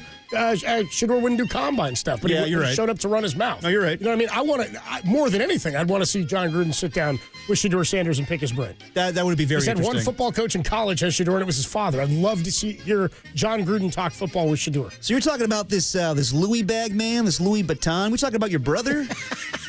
Your dad said he showed up and it's Louis. Yeah, that was me. Bad take. For those who don't recall, when Deion Sanders said, I'm bringing luggage, and it's Louis when he was showing up to Colorado. I literally thought he had a kid named Louis. I'm very free to admit it. I messed up. Mistake of the day for sure. I thought he had a kid named Louis. Moving on the NBA grab bag. Moving on the NBA grab bag. NBA grab bag. NFL Red Zone host Scott Hansen will be your new voice of Madden 2026. Hey, how about that? I don't know if I love that. Siciliano could never. Oh, come on now. He's a better play-by-play guy. Why is he in Madden, then? Because Scott Hansen's the guy for Red Zone. I don't know. I'd be interested to see if he actually does play-by-play. I've never seen Scott Hansen do play-by-play. Does this mean our guy Charles Davis is out? I think so. And also, Charles Davis, no longer your number 2 guy for CBS with Iron Eagle. J.J. Watt took his spot. Well, because my guy Charles. Gary Danielson's going to retire next year, so Charles Davis will eventually be the number 1 analyst for CBS college football. I don't know what he's doing this year, though. I think he might be number 3. I hope somebody like Amazon comes and swoops him up because he is freaking great. He's great. Charles Davis is amazing. Friend of the show. Love having him on. Was really good in Madden. Exceptionally knowledgeable about Loves the NFL Landman. and college. Loves Landman. I'll tell you what, J.J. Watt, though, I do like watching Watt. Like Watt's not bad. He's a good, like when he's breaking stuff, I see him on Pat McAfee all the time. I enjoy J.J. Watt. I think he'll be a good analyst, actually, but I don't want my guy Charles Davis getting hosed. No. We'll see him. But I will say CBS doesn't have the SEC anymore, so he's not going to have the best games on college football to begin with. Anyway, moving on the NBA grab bag. More NFL. The NFL will air 3 Christmas Day games this season, and the Chiefs are campaigning to always play on Christmas Day, much like the Detroit Lions and Cowboys for Thanksgiving. What's that? Say it one more time. So they're going to do 3 Christmas Day games. And and the Chiefs want to always be the Christmas Day game team. The Chiefs, you're just saying the Chiefs always want to play on Christmas. Yes, they always want to play on Christmas in the same vein as Detroit Lions and the Dallas Cowboys playing on Thanksgiving. So if they're doing a Christmas game every year, the Chiefs would like to be in that Christmas game. Yes. Okay. And they're all going to be on Netflix? I think 2 on Netflix, 1 on Amazon. 2 on Netflix, 1 on Amazon. So How many this did year, we get 2 this past year. We did, but because it was on a Wednesday, this year Christmas is on Thursday. It's easier to do 3 games that day. Christmas is on a Thursday this year. It is. Yeah, yes. yeah, because the Wednesday day was odd. Yeah. I mean, again, I told you guys this in 2020 when the NBA let the NFL in on Christmas Day, and they only had 1 game that year. I think they only had 1 that year. Yeah, they did. It's gonna be I knew this was going to be problematic. Oh, it's going to happen every single year. And now the NBA, now I can't give a damn about watching the NBA on Christmas. And now Mark Cuban's like, see what I said? You guys, pigs get fed, hogs get slaughtered? Yeah, they don't care. He said like this. What? This is going to be bad business for the NFL when everybody's at home hanging and eating and opening presents. He was just jealous because the NFL was coming in on the NBA's territory playing on Thursday nights. Yeah, well, bummer. Sorry, man. It's a football country now. All right, moving on the NBA grab bag. NBA grab bag. There we go. Danny Boyle, director of Slumdog Millionaire, I think Train Spotting. He's going to be directing 4 biopics on the Beatles that will be about Paul, John, George, and Ringo. All films will be released at the same time, and he's calling it the first bingeable theater experience. So they're doing a biopic on every member of the Beatles. And they're all coming out simultaneously. And they're going to drop them all in like April of next year or something, or maybe it's October of next year. I think it's April of 2028, so they still got some time. So and they're going to film them all like consecutively. I think they're filming them all consecutively so that the ages are all pretty on par. That's insane, though. Like, what if one movie does better than the rest, and like your box office is like, well, yeah, this movie did better, and that one did not. Or which one did worse? Well, probably. Honestly, I love Ringo. Who's going to see the Ringo movie? I mean, come on. It's kind of where I was going. The rest of them are very interesting. Ringo, I don't know. Did you see the Beatles movies? Yeah, I saw them all. Not Ringo. Not Ringo. And honestly, can anybody top what Jack Black, Paul Rudd, who else? I think it was Justin Lin. And I forget the last guy. Long and who was the other one? Yeah, Justin Long, you mean? Yeah. Sorry, Justin Long. They did a great rendition of it in Walk Hard, where Jack Black was Paul McCartney. Of course. I mean, that's could they top it? That's a parody. I know, but that was...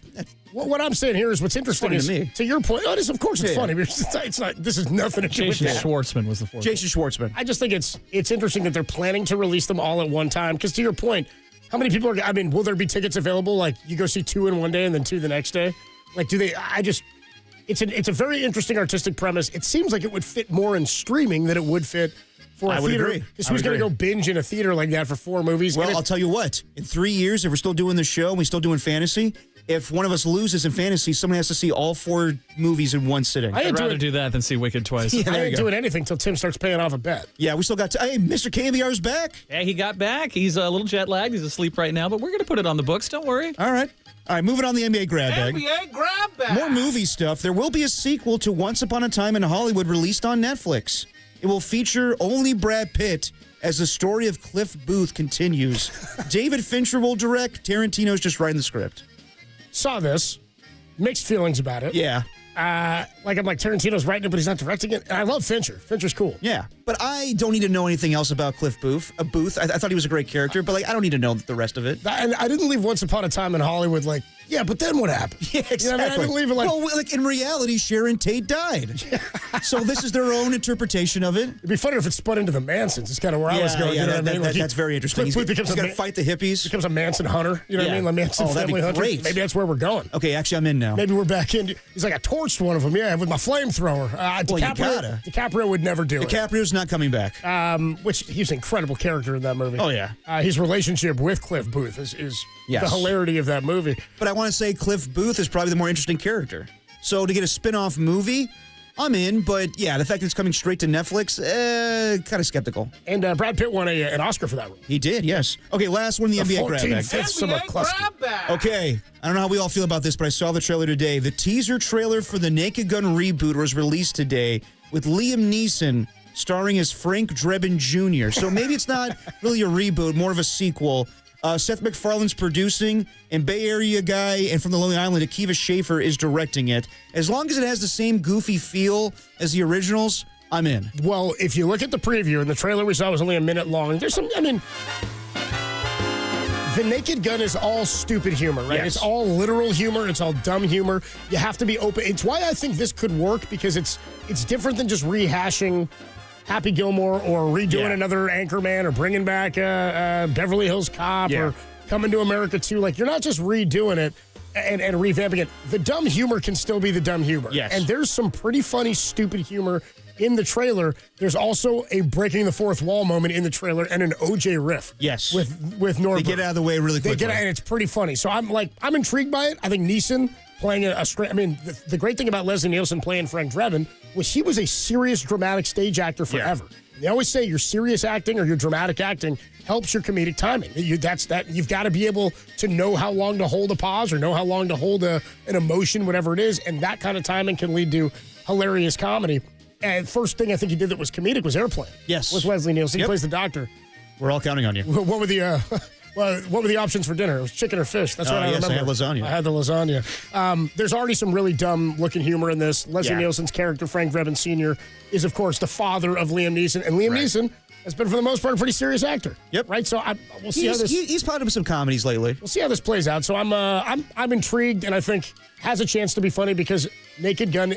It worked on so many levels. I saw it when I was probably 11 or 12 for the first time. Yeah. Funniest movie ever. And didn't realize, adults think this comedy's funny, too. Yes. I mean... It's got to be dumb humor, and Akiva Schaffer from that generation grew up with that movie. No, I definitely have high hopes considering that it's Seth MacFarlane and Akiva Schaffer, two guys that I definitely have respect for in the comedy game.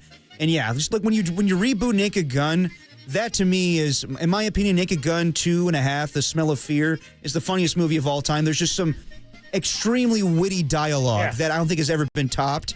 It's just, it's a little risky to take on just a classic like that, but I'm in. I'm all in. By the way, I totally agree with you. Go back and watch the second one. Well, the first one's very good. The third one's okay, but the second one, the jokes per minute, it's just relentless. And if I need a guy that's going to give me jokes per minute, give me Seth MacFarlane. So I'm okay with it. I did, of all the things that I didn't get to today because we were setting up the remote, I did get to watch this trailer, and I definitely laughed out loud, so all in. Dude, my favorite scene in 22 and a half is he's at a bar, Frank Drebin, and he goes, Give me the strongest thing you Give me got. the strongest thing you got. And the bartender reaches off screen, and he pulls over like an oiled-up, shirtless bodybuilder, and Frank Drebin looks at him and goes, on second thought, just give me a Black Russian. And you think immediately you know where it's going. The bartender breaks the fourth wall, just looks at the camera and like furls his nose, shakes his head like, it's too easy. It's too easy. Well, and then it's hilarious because they're playing to they know who they are, and they're playing to the intelligence of the audience that it's going that way, and it's so easy. Or to even pull just over. like quick jokes, like he's like, do you remember this guy at all? Yeah, he was about 6 foot, mustache. That's an awfully big mustache. Adam Copeland, Depop, Tim Webb. That is your NBA grab bag. Remember, right after that, he says, "Play our song, Ding Dong, the Witches." Thursday, April the 3rd, 2025. We are going to get back into some Warrior basketball in just a little bit. Mark Spears will join us coming up at 4:50 before the Warriors and the Lakers. JD is down in Los Angeles at Crypto.com Arena. We'll talk to him at 5:15. Plus, Rich Aurelia joins us in about 15 minutes at 3:50. Before we do that, Buster Posey joined the morning show today. 5-1. Buster Posey's Giants are coming on home, and he had a lot to talk about with Murph and Marcus, Elliot Ramos, Willie Adames, Justin Verlander, Matt Chapman. All the faces and names that made an impact this week as the Giants started 5-1. We'll get some of that sound to you next, and then Rich Aurelia at 3:50, only here on the Sports Leader. I've been dating, too. Nice girl, an author. She wrote the book on male sexual dysfunction. You've probably read it.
Dirty Work. Adam Copeland and Derek Papa on KNBR 104.5 and 680 AM. The Sports Leader. Greatest show in America, Dirty Work, rolls on a Thursday afternoon. You can always check in with members of the Dirty Work Filth on the YouTube chat, where your Tackies and your Otises and your Rockin' New Eras and the True Blues, your Ernies, Pat H, your Pat H's, they're all hanging. Your Barbs, your AJ Cruzes, all filthy people. The Joe filth. Schmo. Make sure you check it in. KNBR YouTube chat can always be streaming us, KNBR.com, and the app as well.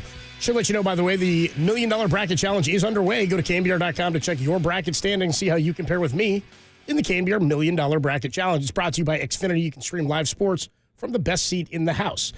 Rich Aurelia joins us in about 10 minutes here to talk some Giants baseball as they come home. 5-1 plus 25-year celebration of 3rd and King, the ballpark opening 25 years ago. And we had Kirk Reeder on yesterday. Fun conversation with Woody. Oh, yeah. It's all up on KNBR.com and the app. And he made the first start in Oracle Park history. Pac Bell Park, of course, back in 2000. Rich Aurelia was out there at short. So going to get a bit of a reunion. Some surprises. Some guys we're hoping to see. I hope Jeff Kent's there. Should be. If he's not there, he should be in Cooperstown. Is what I've been talking about. Yeah. But I can't believe he never gets looked for that, man. I can tell you guys, just being down there today, park looks good. Looks real good. You're in for some prizes, some stuff that's a little different. I think you'll get a kick out of it. Oh, yeah? Like what? Also, something real different what, next to the bunker. Different next to the bunker. Okay. A bar might have been added next to the bunker. Oh, I saw that. It's like right Dangerous. across. Yeah, they've like hollowed that thing out. I saw it a couple weeks ago when we were there on for the exhibition game. Oh, yeah, that's right. We saw a few things, a few changes. Yeah. The Chevron cars in left field are a little different. Yeah, dude, there's a little bit of like remodeling, new coat of paint. They carpeted downstairs, like when you're in the field level area. So a lot of good looking stuff at the ballpark. It should be beautiful tomorrow out at Oracle for a 1:35 first pitch, 12:35 pregame. Murph and Marcus will be at 58 Social. Start at 6 a.m. You can go out at 6 a.m. and hang at the ballpark with Murph, Marcus, and Thin Tim. God, Tim's got to be out there. Bar at 6 a.m. Yeah. Alcoholics. Tim's, Good Lord. Tim's going to be there. Yeah, I'll be there probably about 5:30. I'm expecting the first beer to come maybe about 6:30. Okay, we'll see there what you go. happens. I think I was there with Tim early last year. Not quite as early, but did go early last I year. hope you guys come down and say what's up. Come down at like course. 10. Come hang. I'll be down there by like 9. Absolutely. We'll have a show beer. Okay. I'm down. I'll have 2 show beers. We'll be on after the game from the bunker, and Greg and Greg will be on the field before Giants pregame gets going at 12:35 tomorrow. Let's get to some sound here. Buster Posey joined the morning show today, Murph and Marcus. You can hear the full interview, KNBR.com and the app. And first thing we're going to hear from with Buster is Elliot Ramos. I mean, I told you there's all these question marks, and if things go well and a lot of things click for the Giants, and I said there may be like 9 or 10 things that have to click for them to be successful, and it's a lot of what-ifs. And you're looking for guys to prove themselves and establish themselves. When a guy like Ramos has a great season, an all-star season, then struggles a bit after the all-star break, you wonder, okay, in baseball you can have a good season. Can you have a good career? Is this who this guy is now? Here's Buster on Elliot Ramos' strong start. Well, to me, Elliot, he's got the ability to back the ball up. And really, he can do it with any pitcher and any pitch and any location. And that's a huge weapon to be able to have power to all fields. And then when he's a little bit out in front, like we saw last night on I believe it was a slider on the outer half that he hit in the gap for the double, he's strong enough that he can keep his hands back and still drive the ball. So, he's a guy that last year made big strides forward, and I think the confidence has grown. And it looks like he believes that he's a big leaguer and he belongs in the big leagues. And excited to watch him for the rest of the year. Yeah, I mean, he's just having an awesome start to the season. I think we all expected him to kind of pick up where he left off the season. I mean, he definitely had definitely a bad end of the season, but having an all-star season a year ago, I mean, yeah, he's definitely been awesome so far. Yeah, I mean, when we talked about the guys that you trust in the lineup to succeed, it's Matt Chapman and Willie Adames. We haven't even seen him really show what he can do with the bat yet. Didn't have a great first 6 games, but he's a guy who I think we're all relying on and not really all that worried about. Like, that's going to come around. This guy's had number of seasons in the bigs where he's been okay. Not everybody's going to start red hot. And the fact that they're 5-1 without his bat being hot or making an impact, same with Lamont Wade at the top, I think is a positive thing. If Elliot Ramos ends up being that guy, like we talked about, if he's got already showing he does have like 30 homer power. Yeah. If you've got 3 guys in the lineup now that you can rely on in the heart of the lineup, and Elliott's bouncing between the leadoff spot and a little bit more in the middle of the lineup at 5 or at 4 at times, I think you're looking at a team that's going to be able to drive in some runs. Now, I'm still intrigued by what happens with Wade in the leadoff spot, where he's yet to even draw a walk, which is interesting because that's his bread and butter, right? He's just getting on base. But we've already seen the contact of the bat come into play with Jung-Hoo Lee, who's not a traditional 3-hitter, but I think he's going to drive in runs as long as they get on base in front of him. We just haven't seen a ton of that from Adames and from Wade yet. I mean, I don't want to say as far as Elliot Ramos goes, that's where the Giants will go, because I'm all in on the pitching. That's what I think will be the key to their success this year. But you got to be able to score some runs. And for a guy who's got gap power, they don't have big towering home run hitting guys, but they've got some gap power. Even Matos is showing he's still got power. Hit that home run the other day. Yep. So I'm excited. I'm intrigued. Again, it's been 6 games, but it beats the alternative of not starting hot and really asking questions about where they go with that position. Can Elliot Ramos be the opening day left fielder 2 years in a row? That's what I was thinking. Is the question. I mean, you definitely have a lot of confidence in him right now. And, yeah, I'd say the expectation is for how many home runs does he have right now? 4? Was it 4 or 3? No, I think he's got 2 homers, right? But he's got an extra base hit in every game. Is that right? Yeah, I mean, he's I wouldn't put it past him to be the first 30 home run hitter since Barry Bonds in 04. Look what's going on in baseball right now, where teams are locking up their young players to big long-term contracts, where it might seem like a lot of money right now, but it evens itself out on the deal given the amount of time, the length of the contract. Ramos could be playing for a contract. I don't think it's out of bounds to suggest that. He's got 3 homers, by the way. Sorry, 3 homers for Ramos, 3 homers, 3 doubles. He does have 11 strikeouts and is hit to draw a walk, but he's got 1,000 OPS through the first 6. I mean, Ramos and Flores are like, what do you mean torpedo bats? Yeah. Who gives a damn? We don't need no torpedo bats. Stinking torpedo bats? Hit some bombs. Here's more from Buster Posey. He was talking about Willie Adames and his performance. Been fine with the glove. I think everybody wants to see him get going with the bat, but here's Buster on Adames to the first 6. Biggest thing that stands out to me about Willie is watching his reaction when Lamont hit the homer yesterday to put us up 6-3. I mean, Willie's the guy, top step, big smile, excited for Lamont. Lamont had some tough luck as well, hit some balls hard and not finding any grass. So I think that epitomizes who I think and we think Willie Adames is. This guy wants to win. He wants his teammates to have success, and I know he knows that his hits, big hits are coming, and he's a confident guy, has joy in playing the game, and it's infectious, and seeing it rub off on his teammates is great to see, and Willie's the leader. Ultimately, Willie's the leader, and you know that he wants to go out and get 4 hits every game, but he also understands that throughout the course of the season, his numbers are going to be there. Go ahead. I was going to say it's good that Buster's acknowledging that he is a leader in the clubhouse already. That's awesome to hear. That's part of why they wanted him here. And again, he pointed out his reaction to Wade's home run. Think about his reaction. I know everybody was excited, but think about him on opening day when Wilmer hits that home run. He jumped over the dugout fence and he walked up and down the dugout, high-fiving every guy, was fired up about. I mean, it's cool to see again. We keep talking about the vibes, and it's easier to say that when the team is winning because, of course, vibes are good. They're 5-1. I'm not concerned about him figuring it out at the plate. Again, 6 games in, you faced a couple of tough starters too in Framburn and Hunter Green. I will tell you this, he was out there for all of them. I love seeing, that's one thing I was thinking about yesterday looking at the lineup. On getaway days and a day game after a night game, there are going to be some guys who get a rest, right? You saw Sam Huff start yesterday. Mm-hmm. Christian Koss got to start a couple of days ago.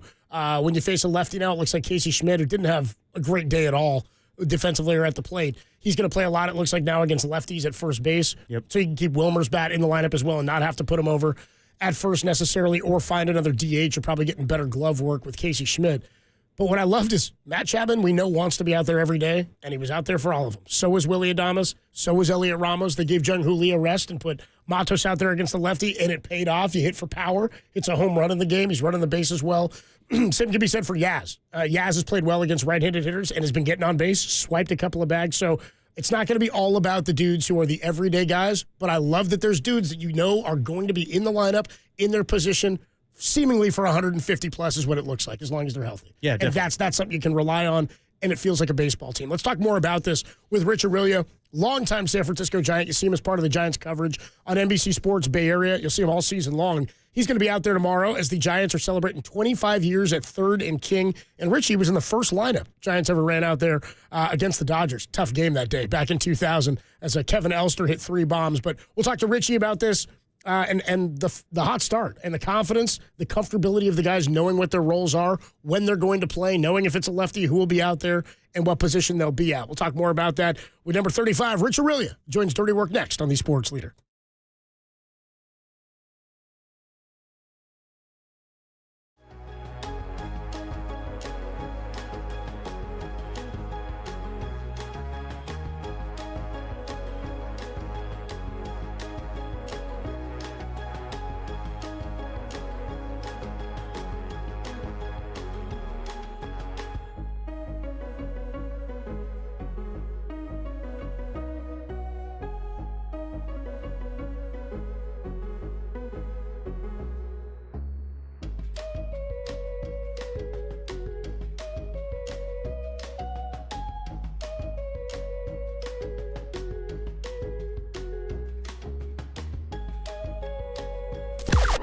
Now, from the O'Donnell Financial Group Sports Desk. Learn more at ODFIGroup.com. O'Donnell Financial Group, because planning is a process, not a product. Are you impressed with the Giants' starting pitching and strong bullpen? Well, you're not alone. George Contos joined the Gregories today with praise for the early season efforts by the Giants pitching staff. Check out that podcast and all of our podcasts at KNBR.com and the KNBR app, the sweeper leader.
Now, back to Dirty Work.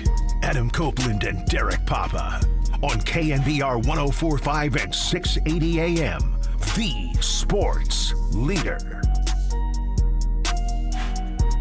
We do it every week with our guy Rich Aurelia, former Giants shortstop, and you see him on NBC Sports Bay Area's coverage of Giants baseball all season long. Giants come home tomorrow for the home opener behind Justin Verlander, taking on Seattle. They're 5-1 after opening the season with 2 series wins and a sweep in Houston. And Richie joins us on the UMA guest line. What's up, Rich? How you doing, man? What's up, Richie?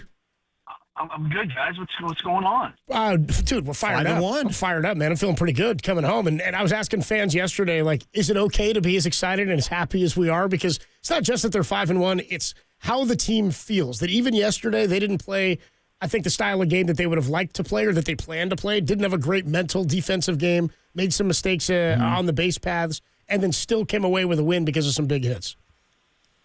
Yeah, well, I think early, first of all, 5-1, I mean, with the game on a getaway day coming home where you didn't play your best and with everybody and their brother striking out, I mean, 5-1, you'll take it. I mean, I don't care who you played or who you faced. I mean, that's a great start, and especially for a team that, I don't know, I think you guys might agree with me. You know, we were waiting to see what their identity was going to be because of who was brought in to run the show.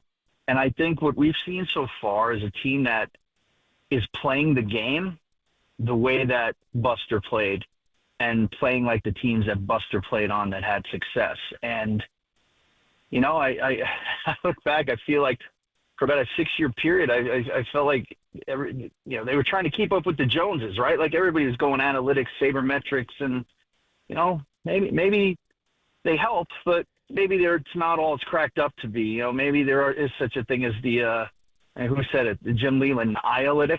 Yeah. So you know, I think that it's a great start, and I think the fans should be excited that they're coming home. You know, 5-1, and you know they got it seems like they have a good vibe and a really good 26 guy, one attitude. You know, at the same time. So I'm excited from what I've seen. Well, you know, I think it's a good point you mentioned about the identity and the focus and the culture that Buster's bringing. But we hear so much of that, like in every preseason in every sport. One of my favorites is in football. You hear it. He showed up in the best shape of his life, man. Look at him. He should have been in better shape than we've ever seen him before.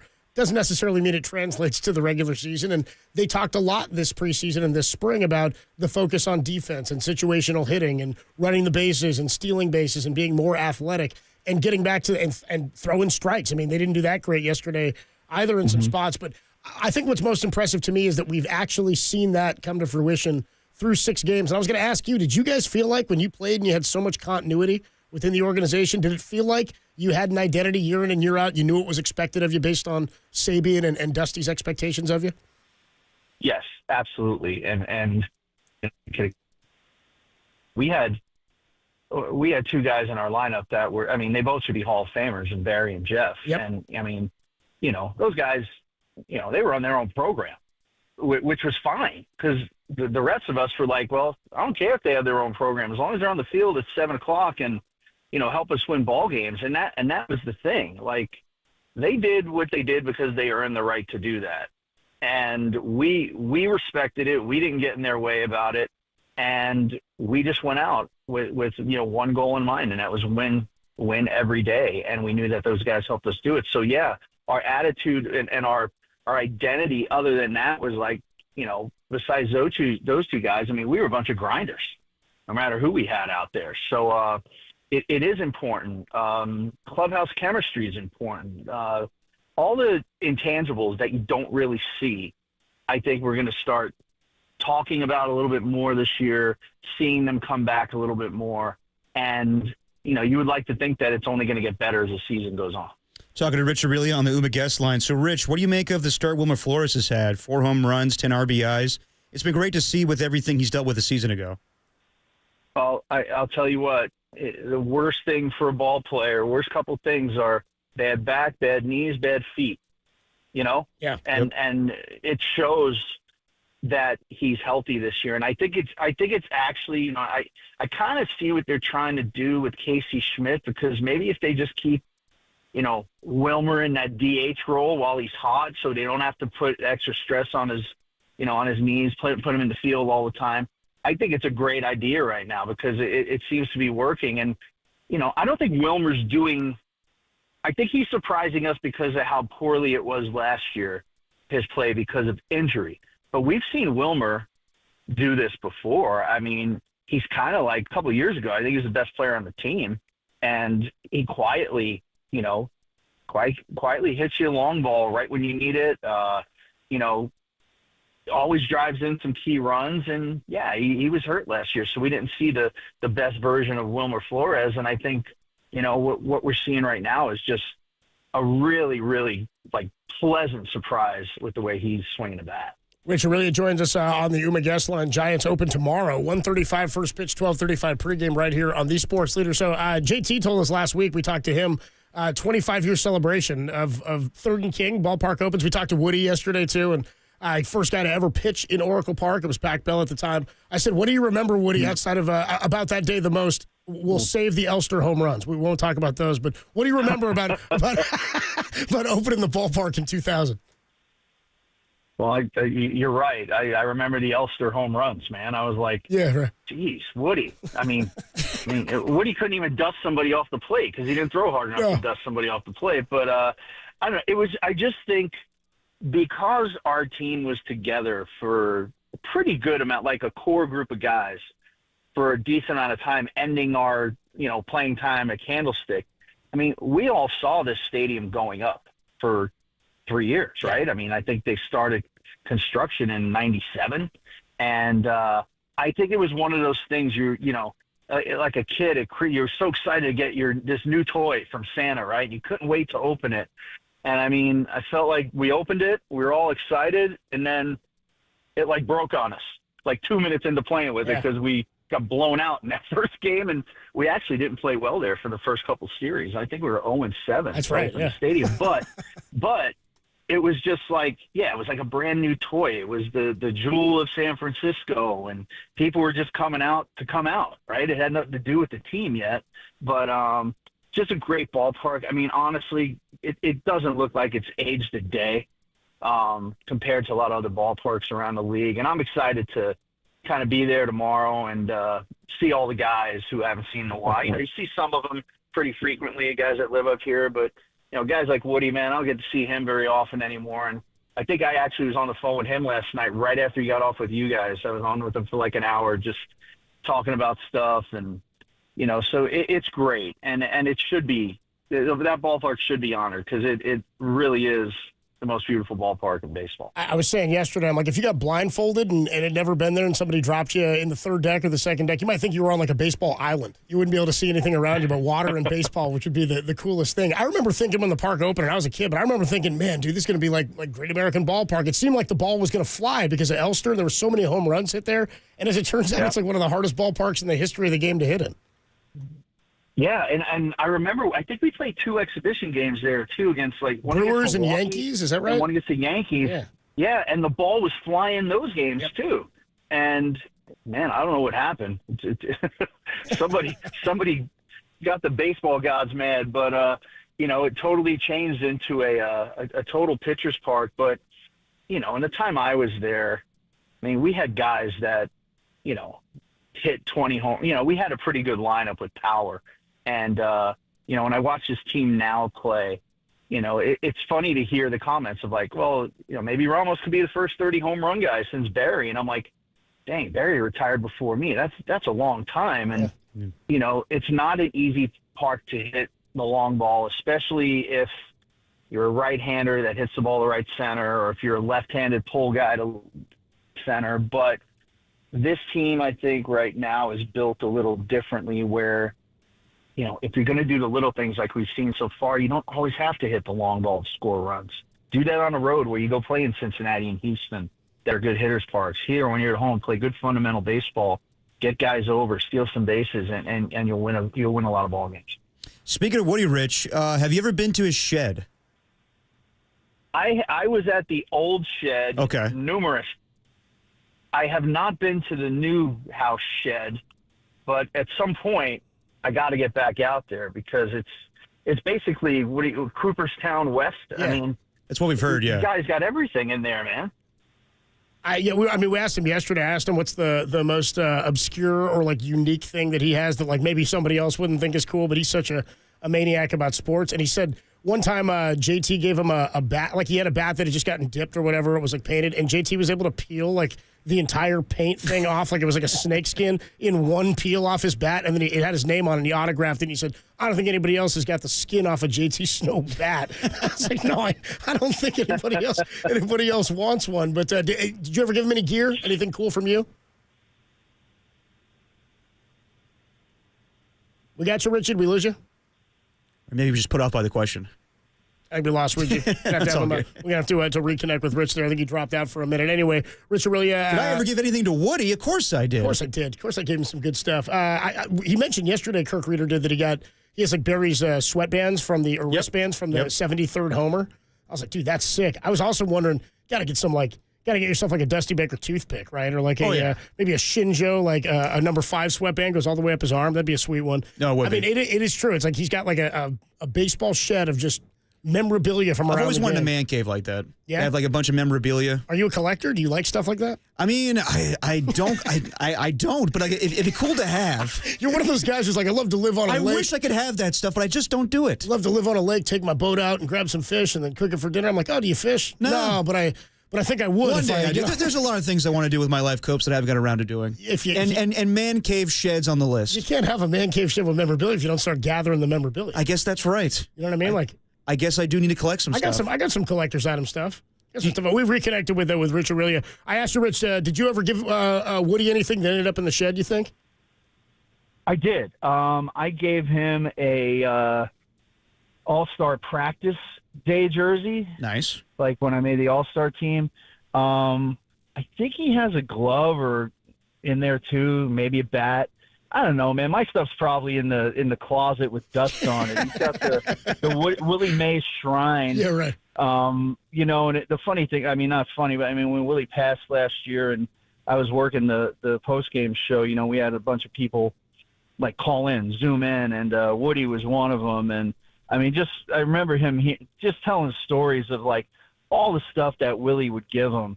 And like how he literally took the shirt off his back one day because it said like "Say Hey" on it. And he made him sign like this Tommy Bahama like shirt, and basically probably the best player that ever played the game or one of them.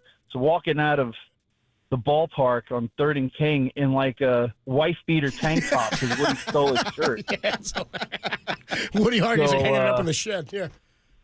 Oh yeah, it's there and it's right next. I think he has it in the same display. The same day, I think Willie signed like a pair of like crocodile shoes he had or something. Nice. And so it was like flip-flops and a wife beater walking out of the That's ballpark. hysterical. Willie Mays. Yeah, Willie's like, yeah, Woody's like, yeah, I got it. Sorry, Woody, I'm going to need Willie, I'm going to need these, dude. These going in my shrine. Rich Aurelio with us on the Uma guest line. So I'd say with 5-1 coming home, as exciting as they've been so far, one of the things that I look at as a silver lining, because it's so early, is they've gotten to this point with pitching, some really good defense, still have yet to make an error on the season, the only team left in baseball, but they've also done it without production at the top of the lineup. Did you ever have a season that you started? I mean, Adames hasn't been awful, but he's not been as successful, I think, at the plate as he would like to be or as we're anticipating he will be. Is it tougher at the beginning of the year to start slow and then pick things back up, especially he's here with a new team, but do you press more at the beginning of the year? I think you do because, I was a big believer all the time where I hated getting off the slow starts because I felt like if I gave myself a little cushion, like if I went in a stretch in like May or June, I could still be afloat. And I remember our hitting coach, Gene Kleins, would always say to all of us, like, let's evaluate where we are after about 150 at-bats. Then we'll see where we are and what we need to do. But, early in the year, I always liked to get off to a hot start. And there was one year I think I remember, it might have been 2000, actually, 2000 or 99, I can't remember. But, I mean, in spring training, I think I hit like 450 or something. And season started, and a month in, I think I was hitting like $170, and I was playing every day. And I remember Dusty called me over one day. He goes, "Hey, I'm going to give you a day off." He goes, "I got to apologize, man." He goes, there's a finite amount of hits in a player, and he goes, "I shouldn't have played you that much in spring training because you were hot. So it's my fault." So, but when you're in a position like that, you feel like you got to dig yourself out of a hole. So I always like to try and get off to hot starts and then, withstand a stretch where you're just not playing that great or not hitting the ball that great. So for a guy like Adames and what they got going on, I mean, right now I think the key is just winning ball games. And I feel like all those guys, they all got each other's backs. And, at some point we're going to see, what Willie Adames is and why they signed him here for such a long time. And, we already seen what Matt Chapman can do, especially defensively. I mean, so I think they're in good shape. And, I hope this weekend, if fans, I'm sure, super excited to be back at the ballpark. But I hope they put on a good show for them this weekend. Well, I'm stoked. And it'll be cool to see however many of you guys show up from the 2000 team for the 25-year celebration. I mean, it's one of my favorite teams and fell short, of course, against the Mets. But it was cool. That series, like, when you look back at it and you don't know the ballpark yet, we get to figure out, I said yesterday, a bunch of the nooks and crannies. JT hitting the home run on the garage door roof, and we're finding out about Triples Alley and playing the bricks. And there's still nooks and crannies that we're figuring out at Oracle Park. I will say one more thing. I thought about you last night, Rich. I almost texted you because Shohei Ohtani, did you see this? He had a walk-off home run last night on his bobblehead day. I did see that. It was on his bobblehead night. I was like, come on. Oh, was it really? No. This guy's a cartoon, dude. This guy's a storybook. Like, you can't make that stuff up. But I was like, yo, no big deal, man. One time I watched Rich Aurelio hit a game-winning double in the bottom of the eighth on Rich Aurelio poster night in 2008. Dude, you guys put together a series win. That was famously in my family the night that the seagull pooped on my leg. My mom reached for the tissue. She reached for the tissue, and I said, let's watch Richie hit. It might be rally crap. Sure enough, dude, you drove in the run, and Pee Weezy got the save. Dude, it totally is. And listen, I grew up in Brooklyn, and we had all the L trains there. And, like, if you walked under the L train and you got bird poop on you, man, that was, like, good luck. That was, like, a badge of honor. You got to wait that out, man. You know what I mean? I'm not I'm not wiping it off until I'm going to bed at night. So, yeah, that is good luck. I did everything I could to help the 08 Giants, man. I was trying. Rich Aurelio, we'll see you out there at the ballpark tomorrow, man. Great to talk to you. Thanks, Richie. All right, guys. See you there. Good deal. The great Rich Aurelio. We do it with him every week. And you'll see him on NBC Sports Bay Area's pre- and post-game coverage of Giants baseball. I got a really cool text from JT Snow during that interview. Nice. Because I asked yesterday, Woody, I was like, give me something cool or obscure or something that people don't know about. He's probably got so much stuff he can't even remember. I put it on the spot. JT gave a really cool note. More than just a snakeskin? He said, yeah, more than that. He said, Woody has an autographed football that's signed by both JT and his dad. Oh, that's awesome. That's pretty cool, That's Jack very Snow. cool. That's very cool. And then he said, with me and my dad's name on it, and he has an autographed baseball of the same. So his dad, who played receiver for the Rams for many years in the NFL, signed a ball that JT also signed a football, and then they did the same for a baseball. That's pretty cool. That's awesome. I like that I think stuff. the shed is the goal for any of us. Work here, That's that what I'm listen to this saying. station. Have your own shed. You know what I mean? That's the goal. I just need to accumulate some crap. Have you collected anything? Like anything at all? Baseballs, footballs? Comic books, I have cards. footballs. You have a chair used by Tom Flores was our own joke. He's got all of my different socks for my mic. I give Derek every one of my mics. I don't have everything from Tom, but I mean, I've got like, I don't know. I wish I have more like autographs and stuff like that. I never was an autograph kid. I wasn't an autograph guy. I know. I always wanted to meet people and just shake their hand. I wasn't a big autograph kid, but I mean, I've had cards over the years. I just never hung on to them. Same. I have a bunch of baseball cards, and I have a comic book collection too. But I like memorabilia stuff. Like I've got a couple of cool baseballs I've bought over time, but never in asking somebody to sign them. I do have I've got a cool baseball that's signed by, it's only up until like 93, but it's like most guys who hit 500 home runs. At one point, it's like up to Mike Schmidt. It doesn't include Babe Ruth, Jimmy Fox, or there's maybe one other guy that's not on it. But it's like Mays, McCovey, Mantle, Hank Aaron. Like I've got a ball that's got all those guys on it. That was like a graduation present in high school for my parents, which was a really, really cool baseball to get. I've got a Vita Blue one. I met him at Candlestick when I was a kid. Nice. R.I.P. Vita, and he wrote on it Vita Blue 71 MVP, which is kind of sweet. But yeah, cool. I like the obscure ones like that, where you get a guy to sign something. Like, I mean, that's a cool one with JT and his dad both on a football and a baseball. I like that kind of crossover. The only thing that I've really collected, and especially in the time that I've been here, it helped being here for a lot of like the championships, was newspapers from like the day of a championship, the day of after each game. So I have like pretty much a chronicle of each San Francisco Chronicle of each one of those, the whole series for each World Series and all the basketball ones. Kept that with the idea that you would like frame it and put it all like down a hall so you can like walk through the whole thing. Look at you guys. You guys all got plans for your dream house. Got a hallway. You got a shed. My hall is a studio apartments. It's not really there yet. I once upon a time was the shed boy. Go off the shed boy. I also have a a coffee cup used by Marty Lurie. It's one of my most prized possessions. Still got his lips on it too. Like Tim hasn't washed it yet. Oh, there's lipstick on this. What was man. Marty doing Great job, that day? brother. The reason Tim doesn't collect anything is because when Tim dies, he's going to have to hand it off to his turtle, who's still going to be alive probably, dude. Outlive me. Tim's going to have to Anybody want a turtle, by the way? write his turtle into the will. Hey, dude. I'll take a turtle for my man cave. You can have it. I love that every once in a while, Tim will be like, what are you doing this weekend? He's like, I got to clean the turtle's cage. I'm like, that's the whole weekend? Oh, yeah. It's a 2-day ordeal. Least favorite thing to do ever. You got to be due soon. Oh, no, I did it last weekend. And it was just, Okay, would you rather do that or watch Wicked back to back? I would rather watch Wicked back to back. Really? It's my Well, that least should have been favorite the thing to do. punishment then. I'd rather go to the DMV. I'd rather go to a dentist appointment. Jesus. I would rather hang out with Andrew Stern for the 3 hours. What goes into this process? Oh, it's just gross, and it's heavy, and it's awkward, and it's just... I get judged by the turtle. I hate it. Where do you get judged by the turtle? Where do you clean up my crap? Where does the turtle go when you're cleaning the... Oh, the bathtub. What I used to do, when I had a bigger place, is I would inflate a balloon and then tie the string around the turtle so the turtle could crawl anywhere and the balloon would just be there. Like if he crawled under a couch or whatever. So you know where he was. And also, correct me if I'm wrong, this turtle was passed off to you. You didn't even want this turtle. It was a rescue. Oh, a rescue turtle. Wow, okay.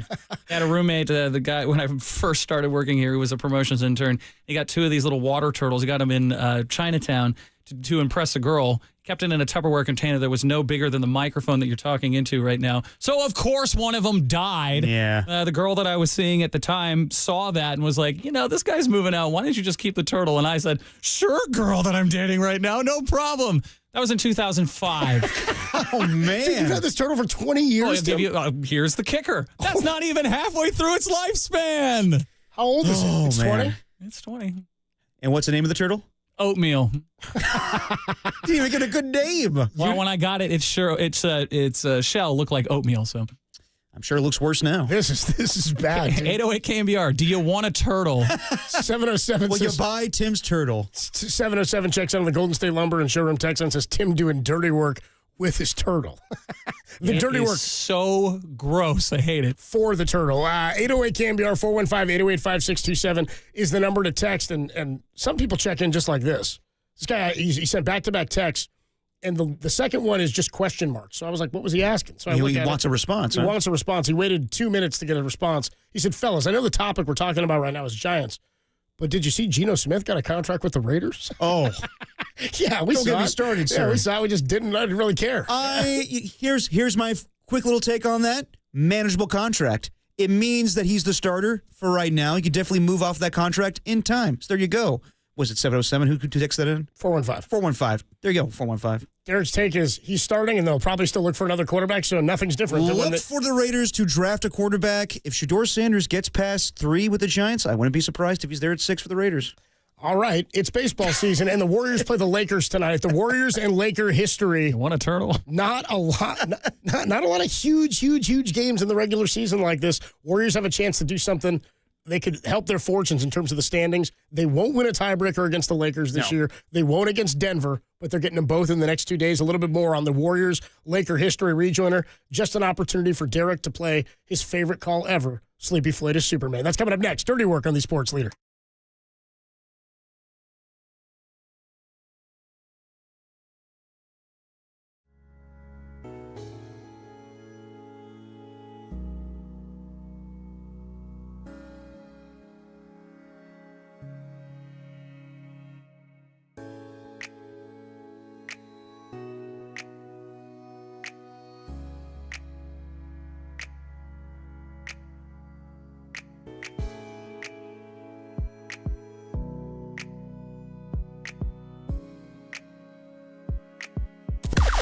Now, from the O'Donnell Financial Group Sports Desk. Learn more at odfigroup.com. O'Donnell Financial Group, because planning is a process, not a product. San Francisco Giants opening day is tomorrow. Catch Murph and Marcus live from the Public House from 6 to 10 a.m. Is that too early for you? Greg and Greg will be on the field describing bunting from 10 a.m. until pregame. And then it's Giants baseball. So keep it locked to KNBR all day, the bunting leader.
Now back to dirty work.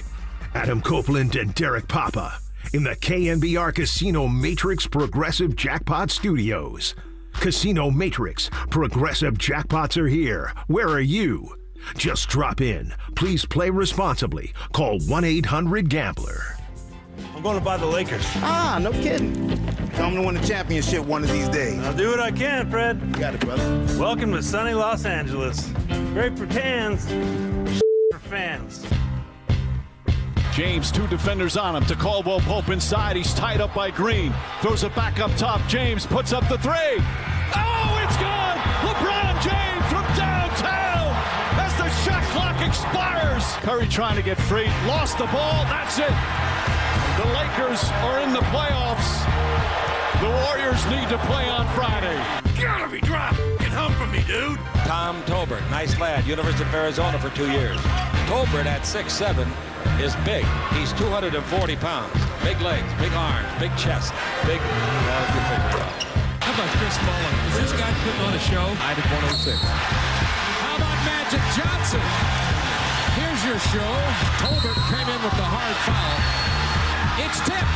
Golden State intercepts the pass, and the Warriors have won this game. The first Golden State playoff win at the Forum since 1969. Sleepy Floyd for the Warriors has 33. Here comes Floyd, driving layup good. They can't stop Sleepy Floyd. Floyd right side, drives over Green, up and good. Sleepy Floyd scores again. Sleepy Floyd is Superman. Nicely done. Really cool rejoin there. Oh, that was like recycled from 3 years ago. Lakers and the Warriors getting ready to square off tonight from Crypto.com Arena in Los Angeles. Warriors. They still call it the Crypt? I don't know. To me, it's always Staples. Yeah, it's funny because I in my mind I want to be like so dumb that it's not Staples, and then I'm like that's dumb too. I mean, honestly, have you ever been to the Forum for a show? Never went to a Forum. I enjoy the Forum a lot more than Staples Center. It's kind of like me with Oracle Arena to Chase Center. Chase Center is very nice, but there's a lot going on. I prefer Oracle Arena same way I prefer the Forum. I never saw an actual basketball game there, but I'm sure I would love it a lot more than what I've seen at Staples Center. So it is interesting. Like in the 10 years that we've watched this Warrior dynasty, and we've watched the trips to the finals. Was it 6 trips to the finals and 4 NBA championships? Yep. Loss, of course, to Toronto and the Cavs. And while there's familiar faces here, you'll see LeBron James, of course, playing for the Lakers now. One thing that this Warrior dynasty, I don't want to say it's lacked, but you look for new things in dynasties and the new wave. I mean, beating the Celtics was a new opponent and being counted out and thinking maybe they weren't going to win a title, even though they had great odds to win a championship all of 2022. They have not really had a consistent, because the basketball landscape changes so frequently and players move teams so frequently in the NBA and the superstar-driven nature of it. They haven't had one steady rivalry because it's hard to have one anyway over a 10-year run. They weren't ever going to end up, it didn't seem like, with a Magic versus Larry Bird thing year in and year out, every single year, duking it out, trying to get to the finals and reign supreme. They do, however, have that with LeBron, which gives this a little bit more juice because there is history with LeBron James. So despite the last 10 years and the success for the Warriors, Laker fans, former players, historians, they just don't respect the Warriors, I don't think, in terms of history and legacy relative to that of the Lakers, because it's a new golden franchise. I get that, but like when I was living in LA for 4 years while I was working at NFL Network, everybody was a Laker fan. And I come in with my Warrior gear and everybody like, oh, that's cute, your little championship, Steph Curry, you bought that with Kevin Durant. And I'm like you guys didn't buy Shaq and all these guys over the years? But that pisses me off because despite all of the accomplishments, there has not been a notable moment during the Steph Curry era against the Lakers. And everything has gone against them. Even prior to Steph Curry, there's Sleepy Floyd. Sleepy Floyd had an amazing game, but they lost that series to the Lakers. Even Tom's success with Run TMC, they had a series against the Lakers. They lost. Just a couple years ago when we had the playing game, LeBron versus Steph. LeBron gets poked in the eye and makes that three-pointer. The playoff series a couple years ago, we've never had a standout moment where the Warriors got the best of the Lakers. And that's just always bothered me. Like, you talk about, is there a rivalry between the Warriors fans and Lakers fans? I would say from the Warriors fans' perspective, because it feels like we've been crapped on by the Lakers and how they perceive us. And even like the late, great Kobe Bryant, I'll never forget this. He was at a Lakers party, whatever it was. And he was like, the Warriors? I'm not worried about the Warriors and their legacy. You're kidding me? These couple championships that they got?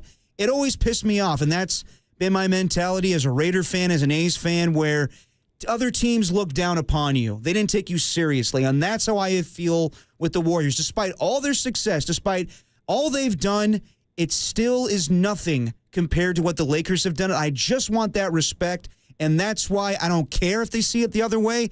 I will always see it as a Lakers-Warriors rivalry. It's different now because Steph Curry and LeBron James are mega superstars, so it really is Steph versus LeBron. But in my eyes, I can't stand the Lakers. I'm a football guy more than anything. They are my number one hated team. I can't stand the Lakers. I mean, I have a tough time with this because, as I said, I can't sit here and tell you I don't believe, and people get upset at this, I don't believe that the Warriors and the Kings really have a great rivalry.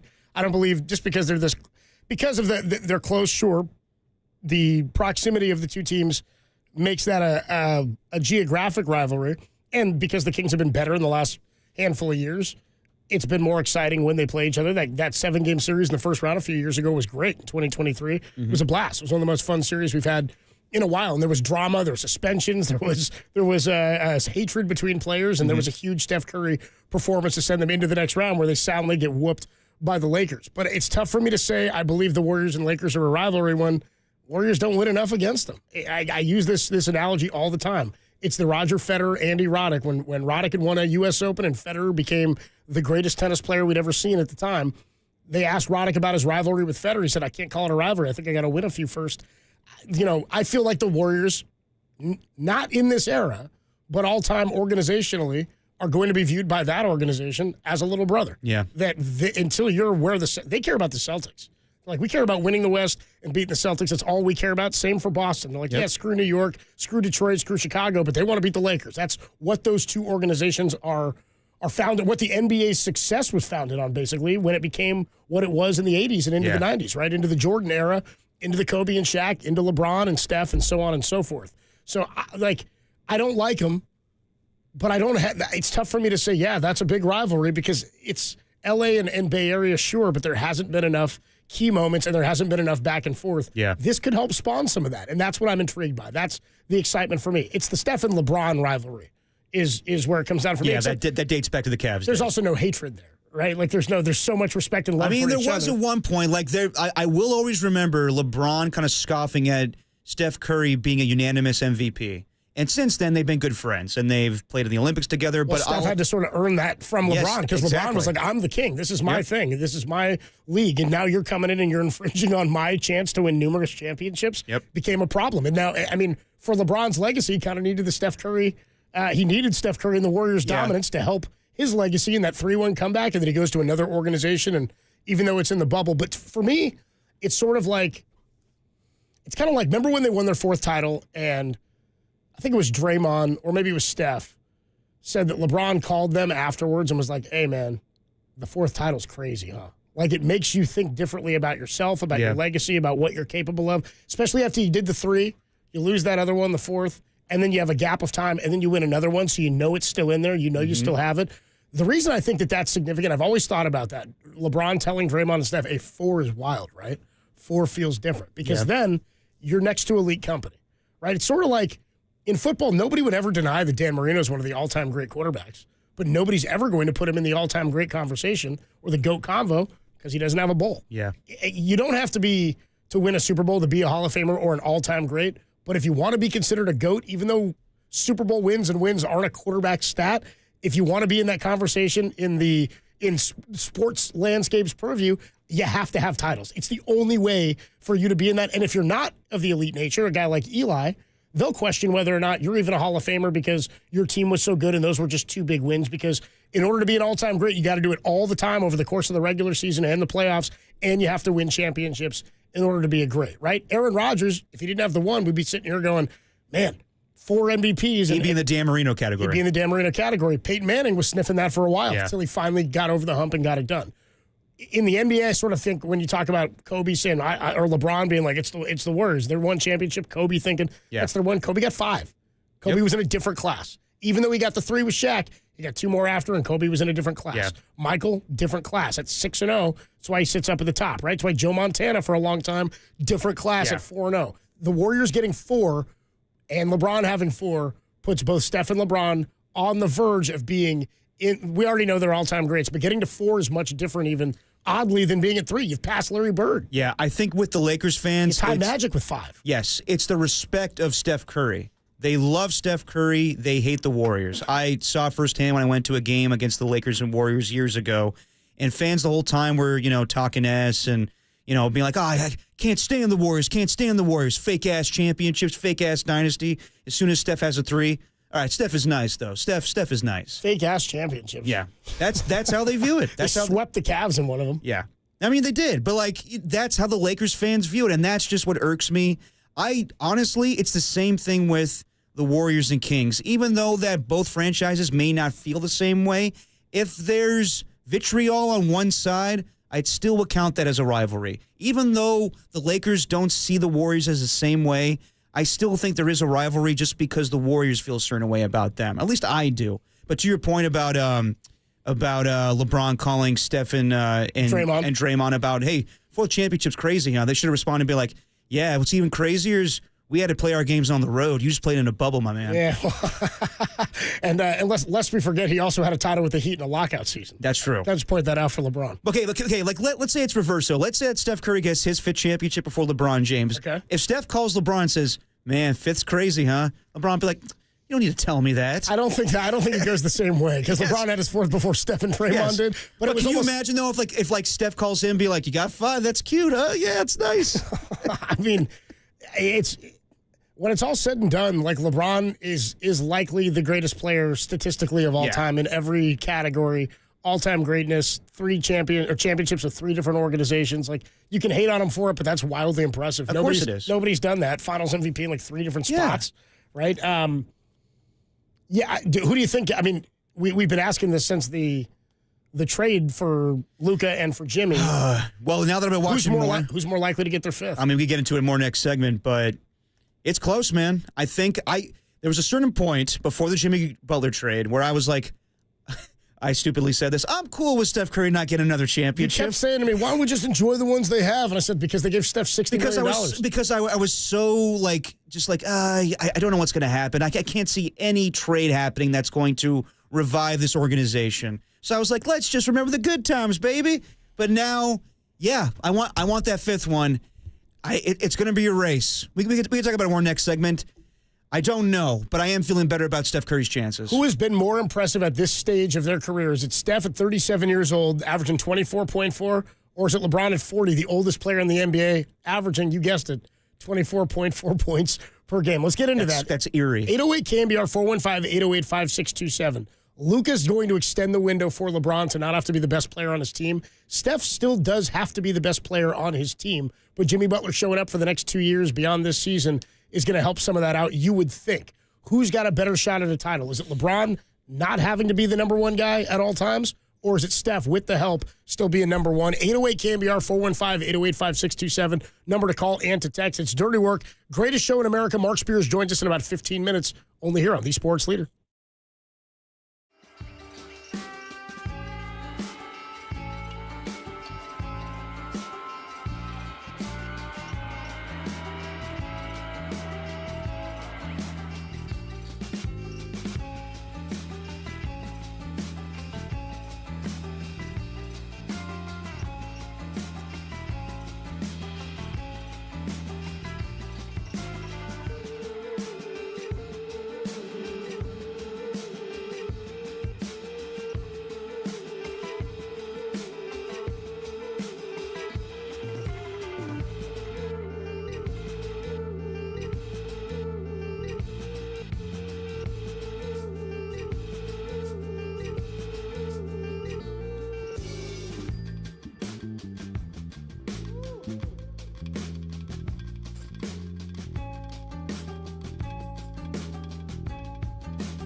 Now back to dirty work. Adam Copeland and Derek Papa in the KNBR Casino Matrix Progressive Jackpot Studios. Casino Matrix Progressive Jackpots are here. Where are you? Just drop in. Please play responsibly. Call 1-800-GAMBLER. Dirty Work rolls on a Thursday afternoon. Adam Copeland, D-Pop, Tim Webb, Mark Spears, ESPN, Anscape.com. The Hall of Famer joins us at 4:50 talking Warriors and Kings. We'll do that in about 10 minutes. John Dickinson live from Los Angeles. He'll be at the game tonight. We'll get his thoughts, and he'll be on with you for Dubs OT following Warriors and the Lakers tonight right here on the Sports Leader. 808 KNBR, who's been more impressive at this stage in their career? Is it LeBron or is it Steph Curry? 808 KNBR is a number to call. What do you think? I would say Steph just because of his ability to take games over. And LeBron still has that ability as well. But just for Steph to still have the opportunity to surpass Klay Thompson when it comes to three-pointers in a game. Like, I was talking to a few people the other night where they're like, oh, damn, so close. I don't know if he'll ever get that. I think he'll get that. I think he's been so close twice this season against Orlando and Memphis. I do think he's going to get there eventually, and he wants it so bad. You could tell that he wants to get that record from Klay Thompson. But Steph's ability, like, I think that he's playing as well as he did 3 years ago where he was the leading scorer in the league and almost was in contention for MVP. LeBron is still that guy. It's impressive what he's doing at 40 years old. He's having more rebounds a game this year than he did last year. More assists per game than last year. A little off on the steals, just a bit lower. Like a tenth of a block more per game than he did last year. He's averaging like a point less, but they don't need him to be a 35, 40-point guy. He's played in 64 games to this point, too, so he's out there damn near every night, and he's doing basically what he always does. His three-point shooting is down this year, but neither here nor there. He's been as good as he's always been for the most part. Yeah, I mean, I will say that LeBron James has definitely improved as a three-point shooter as his career has gone on. I would say it's a toss-up. I mean, both guys, you could say that they're on the tail ends of their careers, but they're still playing at an all-time level, and they're still the two biggest draws in the NBA. Like, as Marcus Thompson told us weeks ago, they're stewards of the game. They are still must-see TV. It doesn't matter that we have younger and better talent. The mainstream audience is watching for Steph Curry and LeBron James. But if I had to give an edge to somebody of who is playing more impressively down the stretch of their career, I would go with Steph Curry. And to answer your question, who do I think is going to win a championship when it's all set? Who's going to get that fifth championship? That's so tough. I think LeBron may have a better chance to get it with Luka, just because Luka's that great of a player. And I don't know if Jimmy Butler. I look to Luka next year to be like he can be that guy. Yeah, he can take some of that off of LeBron throughout the regular. Like, think about Luka being able to play throughout the regular season. LeBron doesn't have to do everything. Like you've asked Steph to do for 2 years to carry the load. You've got two guys to do it. Take some pressure off. You don't have to put as many miles on the legs early in the season, and then you make a run for the conference title when you get to playoff time. But seeding is a thing. I mean, seeding is important, and that's kind of what the Lakers are facing today with the Warriors. Let's go to Adam in Sacramento. What's up, Adam? You're on the Sports Leader. Hey, love you guys. Love your show. Appreciate you, bro. Love you too, Adam. Lifetime Laker fan. You're just not a rival, and it shows when everyone wants to be a rival, you're on top. Kings thought they were a rival, but Lakers don't hang West Coast championship banners for a reason. Well, they do. Yeah. They do hang NBA play-in tournament banners. Yeah, they do. Right? Wow. Or Emirates Cup. Dude, I mean, obviously an Adam Silver ask, right? Adam, and he's like, dude, we gotta get more sponsors for this thing. But hey, Adam, that's kind of where I'm at. Where I'm like, I personally, as a Warrior fan, can't scoff at the notion that the Kings think they're rivals with the Warriors, and then call the Warriors rivals with the Lakers when there's been nothing to show for it. You got to be able to smack on the other side to be a rival. You got to be able to take something away from your quote-unquote big brother. No, that's fair. That's it. That's it, dude. Adam, appreciate the call, man. Thanks so much, dude. Anytime. Let's go to Eric in Millbrae. What's up, Eric? Who's been more impressive, Steph or LeBron at this stage in their career? Eric, you there? Hey, what's up, guys? What's up, bro? What's up, Eric? For me, it's no debate. It's Curry, because even before AD was traded, LeBron can picks his spots when he takes over games. And let's face it, he's kind of obviously at his age now. He has to take back, so he has to wait till the fourth quarter. He can really conserve his energy, and now even with Luka, he does it even more when he can pick his spots, where with the Warriors, Curry can't do that. He doesn't have the 6'9", 270-pound advantage where LeBron could really exert himself. Curry can't play at that level, and let's face it, guys, a lot of people, even in L.A., I know, having a lot of relatives or Laker fans, LeBron isn't really beloved there. He's looked at as a guy who jumped around and is going to finish out as a Laker, but he's not really considered a Laker. So I think the perspective on him is not going to be at that point because he had to jump from team to team. And let's face it, guys, the scoreboard says that Curry and his Warriors team has prevented him from winning more rings. Let's face it, he thought he would probably win 7 or 8 rings and bypass Jordan's ghost. And if it wasn't for Curry and the Dubs, they stopped him from that. So when you look at all in all, who will get the headlines? So LeBron may have the stats and numbers, but Curry will have the overall perspective of being probably the most beloved and as good of as a player, considering he doesn't have the behemoth of a physique that LeBron has. So I just think when you look at all those stats, I think Curry gets the edge over LeBron. And let's face it, guys, who would guys rather play for? I mean, when you play with LeBron, if he comes up short, your ass is getting traded. The coach is getting fired.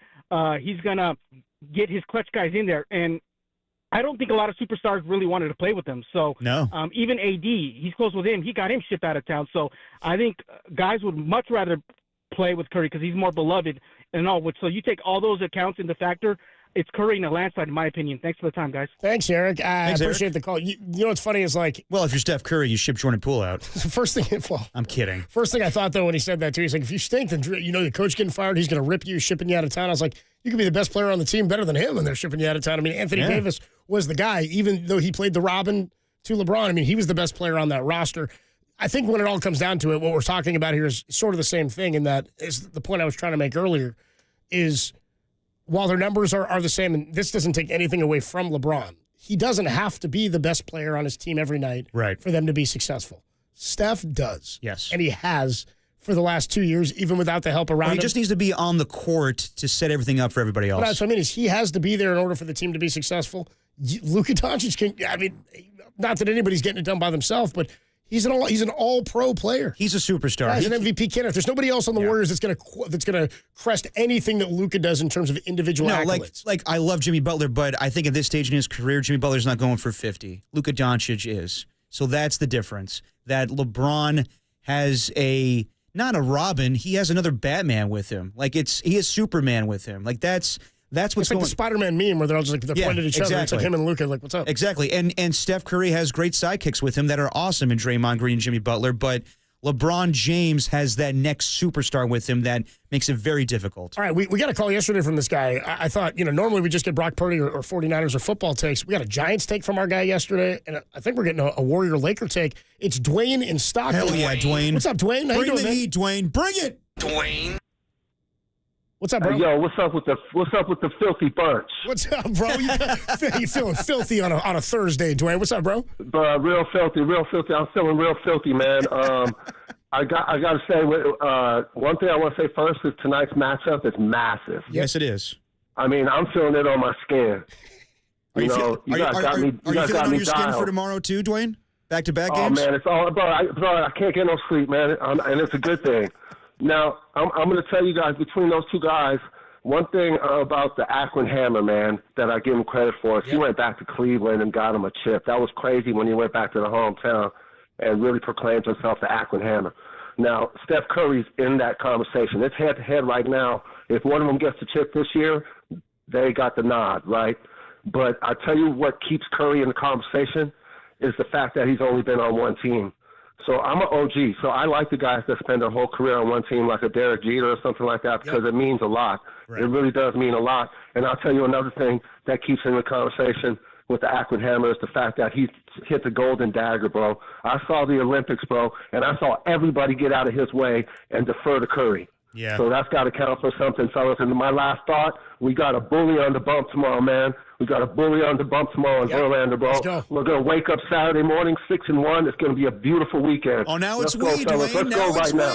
Yeah, let's go, Dwayne. Yeah, we right now. I heard you, Pop. It's we right now, man. I'm going to tell you guys something, man. I haven't had a lot of we in my life, man. Yeah. Like you made me think about it last night, bro, and why I talk like that. And it's mostly because I'm objective about a lot of sports. But, I'm with you, D-Pop. I heard you, man. I love you guys, man. Let's get it. Love you too, Have Dwayne. a great weekend, and my man. Stay filthy, brother. Talk to you later, Dwayne. Good Stay stuff. filthy. Dude, Dwayne's a man, dude. Dwayne out in Stockton. That's a new catchphrase for the show. Don't yuck our yum and stay filthy. Stay filthy, mom. What's the stay thirsty, my friends? What's the... that's... who is that? Dos Equis, right? Yeah, Dos Equis. The most interesting man in the world. Stay dirty, my friends. Stay dirty. The greatest show in America. Stay dirty, my friends. You made some good points there about just like the legacy of the two, of course. And I know what he's talking about with the being old school and loving a guy being here. That's what makes Steph. It's why the comp to Tim Duncan seems to happen more often. By the way, we didn't even mention him. You got 5. You got 5 in the Kobe, Shaq, LeBron era. How about that? How about Tim Duncan getting weird hate for having dreads and just chilling during the Spurs-Warriors game? People are like, what's wrong with Tim Duncan? He's living his best life. Leave him alone. Just chilling. He did have like a sad look on his face, but Tim Duncan never was really emotive. No. You know what I mean? Yeah, the big fundamental. I like the Akron Hammer drop a couple times. Yeah, I like that. Too. That is one of my. It's a good nickname. People don't mention that one enough. For Steph? The Akron Hammer. I thought that's LeBron. Oh, sorry. Yeah, LeBron. Well, both were born in the same hospital. Right, but LeBron. You ever heard that before, Copes? Yes. Same as my dad, don't you know? Oh. From Akron. Yeah, Nice. no, they don't call my dad the Akron Hammer, though. Ah.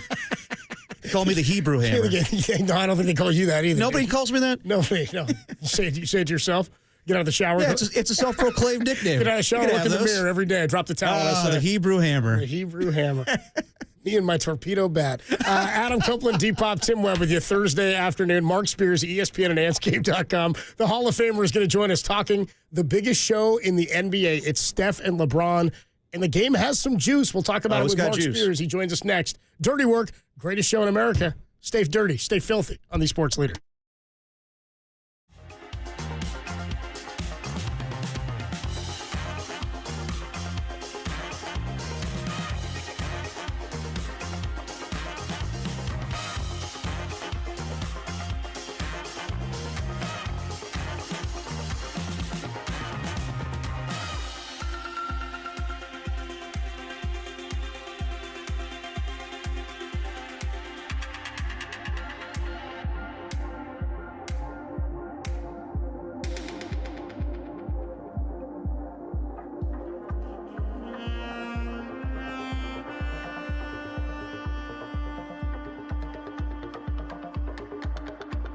The Warriors face another challenge tonight as Golden State heads to Los Angeles to face LeBron, Luka, and Bronny. John Dickinson will take your calls immediately following the game right here on KNBR, the Lakers Suck leader.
Now, back to Dirty Work.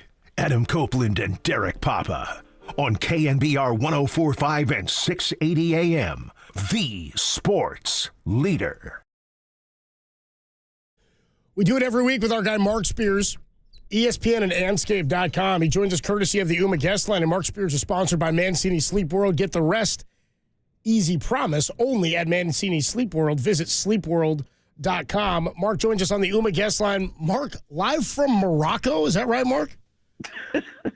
Man, just had some amazing chicken tagine. Nice. Had one of the best meals of my life, and on 23rd floor of the King's Hotel, the King of Morocco's hotel. So it was a nice day, man. Wow. I'm actually in Morocco for the Basketball Africa League. Flew into Casablanca, so took a tour of Casablanca today. It was amazing. Wanted to buy these little kufi hats, but my friend said, "Man, you're not Muslim, so that might not be a good look." Yeah, you don't want to appropriate anything over there. You know what I mean? Yeah, even though I thought I looked good. But yeah, tomorrow I head to Rabat in the Basketball Africa League's 5th season, which I believe you can watch the games on NBA TV. Starts up on Saturday, so really exciting time. Very for the cool. league. Yeah, you get some early tip-offs for those. I remember a couple of years ago I was doing Murph and Mac in the morning, and we were watching live basketball at like 6 a.m. Overseas. Pretty cool. So So what time is the Warriors-Laker game tonight? Like 2 a.m. for you? Catch that tonight? I don't know, man. I gotta drive in the morning to go to Rabat to interview Amadou Fall, the president of the league. So I might have to get the score when I wake up. But There you go. I'm tempted. All right. Well, hey, my NBA app does work here. I tested it with the Wizards and the Magic, and it did work. So if I could somehow stay up, I think I can watch it. you get a little bit of it. I mean, I guess what I would say is the fact that you're even thinking about that at 2 a.m. while you're there covering the NBA Africa League tells you the magnitude of this game. I mean, we talked about it a couple of months ago. They played each other, the Warriors and the Lakers did, on February 6th, right? So it was 2 days after the Jimmy trade. He hadn't debuted yet. Luka hadn't debuted yet for the Lakers, and they just acquired him, and he was coming off the injury. But we even then were talking to you about Steph LeBron still being the number one show in the NBA. And even this late in their careers, we're getting something between them that we haven't really gotten before, a pennant race head-to-head with stuff on the line in a game in L.A. tonight. Yeah, no, it's the whole West is we've talked about it for the last month or two. It's kind of fallen out just as I expected it to from the beginning of the year. I think I told you guys it was going to be a battle royal, like them old WWF fights, you know, and it's certainly going out that way. I mean, the Warriors, could end up being as high as like 4th, but they could also end up in the play-in. Yep. Like it's an amazing odd scenario that you have with less than 10 games left. And to me, if the Warriors can somehow, get through this weekend in good shape, I think they're fine. I think they're going to get a good seeding, but it's certainly easier said than done. You got the Lakers on the road. Did they even go home? They didn't even go home, right? Who? The Lakers? No, after the Memphis game, they went straight to L.A. Yeah, straight to L.A., and then they're back here tomorrow for Denver. Like, I was wondering, I guess they decided it wasn't worth it to go home, right? It's an extra flight to come right back again to play Denver. I mean, it's a nothing flight, but still in all, right? Like, I saw some of the guys went to the soccer game last night, loosened up. I'm really worried. I'm actually more worried about them for the game tomorrow. Like, Denver's there chilling, working. Popeye Jones hit me up. He's an assistant coach, talking about he couldn't go to dinner tonight because he had studied too much for tomorrow's game. I'm like, bro, I'm in Morocco, so we wouldn't go to dinner anyway.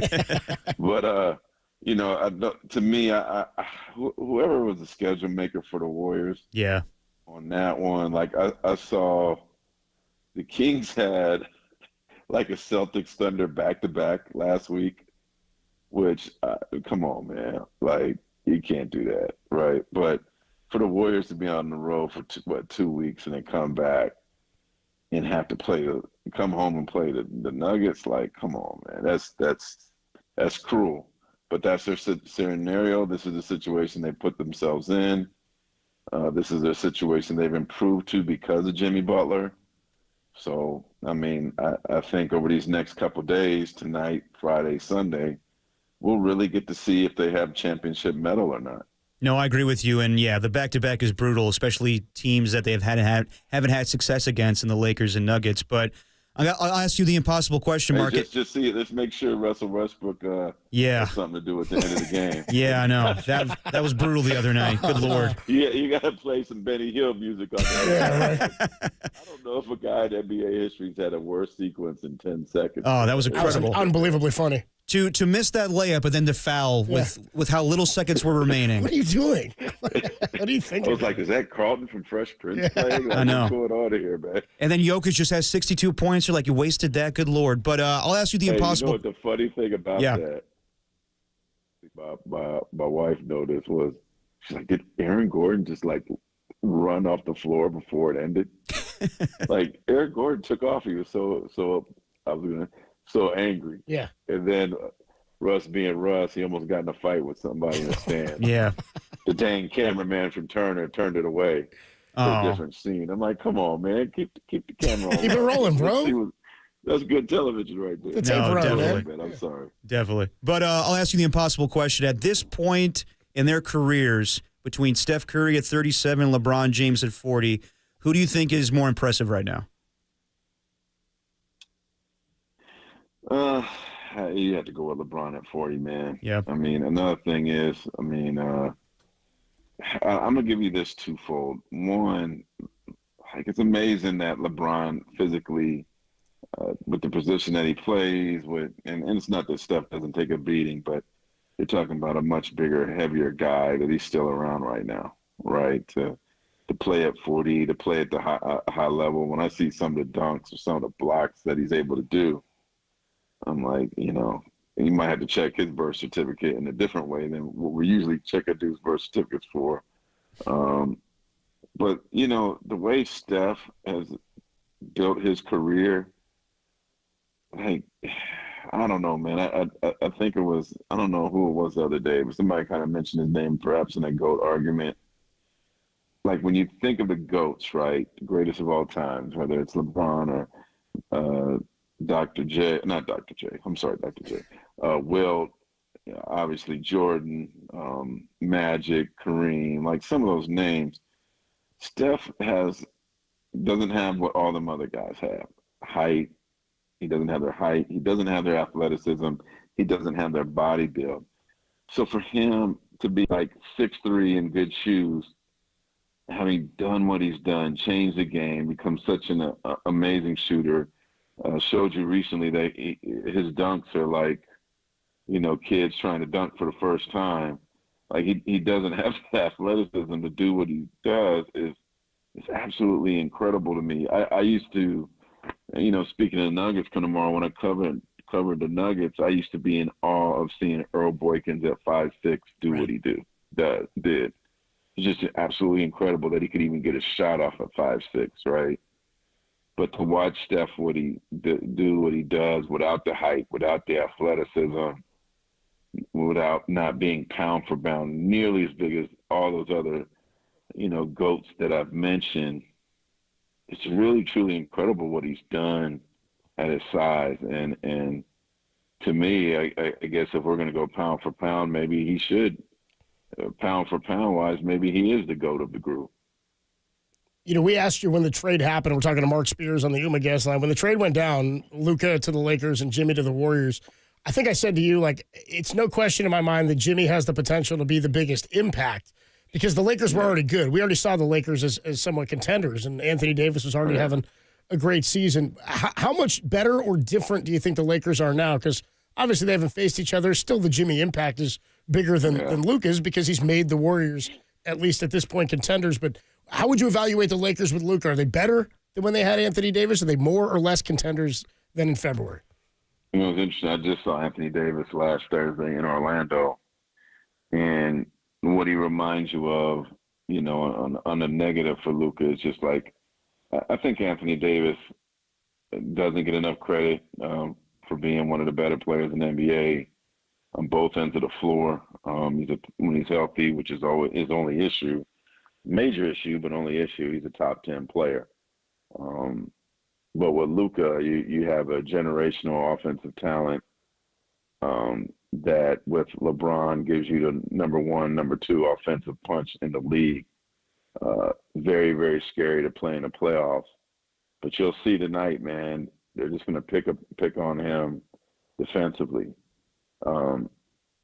Is that a good thing to do that? Does it throw you out of your offense when you do that? But he's such a scarecrow defender. Like, I want to see, I wish there was a stat, like, on how many points Luka gives up versus how many he scores.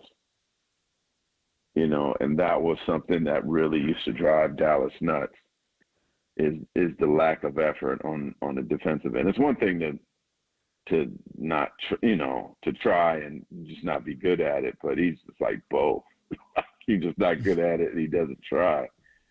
And so that's something, when you watch the game tonight, when you watch the Lakers, especially in the crunch time of games, if this is a tight game tonight, watch Luka's defense, especially, and like you can't hide him. Like, to me, the Warriors have to. It'll be interesting to see like who they put him on, but he's so glaringly bad defensively that sometimes that can take precedence in crucial times over his offense. But then he'll hit some crazy shot, with his eyes closed, and you forget about it. Talking to Mark Spears on the Yuma guest line. Mark, how would you describe the relationship between the Lakers and Warriors? Is there a rivalry? Like, you live in the Bay Area, you spend a lot of time in Los Angeles. Even though the Warriors have had a ton of success in the last 10 years, I still think Lakers fans and Lakers former players, they all kind of look at it like that's nothing compared to what we've accomplished in our franchise's history. Mm-hmm. Well, I mean, it's different now because if you look at it since 2015, the Warriors have done more than the Lakers have done, right? When I was a kid growing up in the 80s, watching the Warriors play, watching them play in the 90s, watching them play through the 2000s, Warriors fans basically weren't basically most of the Bay seemed to be Lakers fans. You go to the Warriors game and most of the crowd be cheering for the Lakers. And I think Warriors fans in some ways from default after all those decades of awfulness, ended up cheering for the Lakers in the postseason. But now the Warriors are so popular, they're actually even worth more than the Lakers. The arena certainly has something to do with it. But when you go to a Warriors game in LA now, it's different. I think the Warriors and the Celtics now are the only two teams in the league. Sometimes you get a feel with it for a couple other teams, but the only two teams in the league that walk into other buildings and you notice their crowd being there. You notice the Warriors crowd in LA now. You'll notice it during this game. But the one thing I've noticed, I wish we had what's happened in recent years, but it just seems to me like the Lakers have the Warriors number. This season of late, anytime it's a close game, it seems like LeBron has figured it out against them, dating back to that crazy shot he hit when he was with Cleveland at Oracle, if you guys remember that, I think that was the first time he did the push down thing, right? I don't know what it is. It seems like the Warriors always seem to falter to a LeBron James team. Remember in the play-in, when they had the big lead, I think at halftime, and still blew it. I don't know what it is against the Lakers. I don't know if it's LeBron fandom or what. But to me, from a mental standpoint, this is a crucial game for the Warriors because it could very well be possible that they face the Lakers in the postseason. And to me, this is one of the few teams I think they need to get some mental confidence against. Yeah, you mentioned that they have a chance to be as low as 8 or maybe as high as 4. Mark, they could be as high as 3. They're 2 back of Denver and the Lakers, who are in 4 and 5, or 3 and 4, and they play both of them the next 2 days, man. Well, like I said, if they could somehow play some amazing basketball and get these 3, no telling where they end up. They could be a 3 seed because I think what's left after Monday is beatable teams. So this is, you guys could tell me what you think. I think a lot of people feel like Houston is fool's gold. Yeah. We'll have to see it to believe it. Wouldn't mind playing Houston in the first round. I expect the Warriors to beat Houston, even though it won't be easy on Sunday. But tonight and tomorrow, man, that's about as brutal as it gets. And it'll show a lot about just not only how good they are, just their character and just how much this is important to them. Mark Spears, the Hall of Famer, ESPN and Anscape.com, coming to you live from Morocco. I'm going to start keeping track of all the countries you talk to us from because I feel like there's a handful of season. I don't really care about the arenas you're at. I want to know which countries you're in when we talk to Mark Spears. Man, when are you coming back, Mark? My cousin's at home with his dog at my house, man. So I need somebody to watch after it while I'm gone. We'll see. We'll talk to you next week, Mark. Have a great trip, a safe trip, and enjoy your time out there, man. Thanks, Mark. Hey, man, my pleasure. All right, dude. We'll talk to you later. The great Mark Spears, the Hall of Famer from Morocco, where it's like midnight. It's like just after midnight there, he said, right? Yeah. He's got a 2 a.m. Dubs tip against the Lakers. I don't think he's watching. My favorite part was the way he checked his NBA app. Did you hear him say that? Yeah. He got checked in. And Orlando, and what was the other team? Dude, it was too really. Was it Charlotte, Orlando, or was it Hawks and Orlando? I was like, man, Mark is tapped in if he's watching that app and that game. I was laughing while he's in Morocco. I did the same thing. I was like, damn, that's the game he checked in. I know. He's got to do his Paulo Banchero diary. Yeah, there you go. So we had to get that in. We will take a quick break. We'll go back down to Los Angeles. Our guy John Dickinson, JD, super reporter, boots on the ground. He's on hand for the Warriors and the Lakers tonight. They tip off in a couple of hours from Crypto.com Arena. JD will join us next, and then he'll be with you for Dubs OT following the conclusion of that game this evening. Then we got a sound soiree before we put the show to bed. John Dickinson next. It's Dirty Work, only here on the Sports Leader.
Buster Posey joined Murph and Marcus this morning with his thoughts on the Giants' hot start on the road as the team welcomes Seattle for opening day tomorrow. Check out that podcast and all of our podcasts at KNBR.com and the KNBR app, the sports leader.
Now, back to Dirty Work.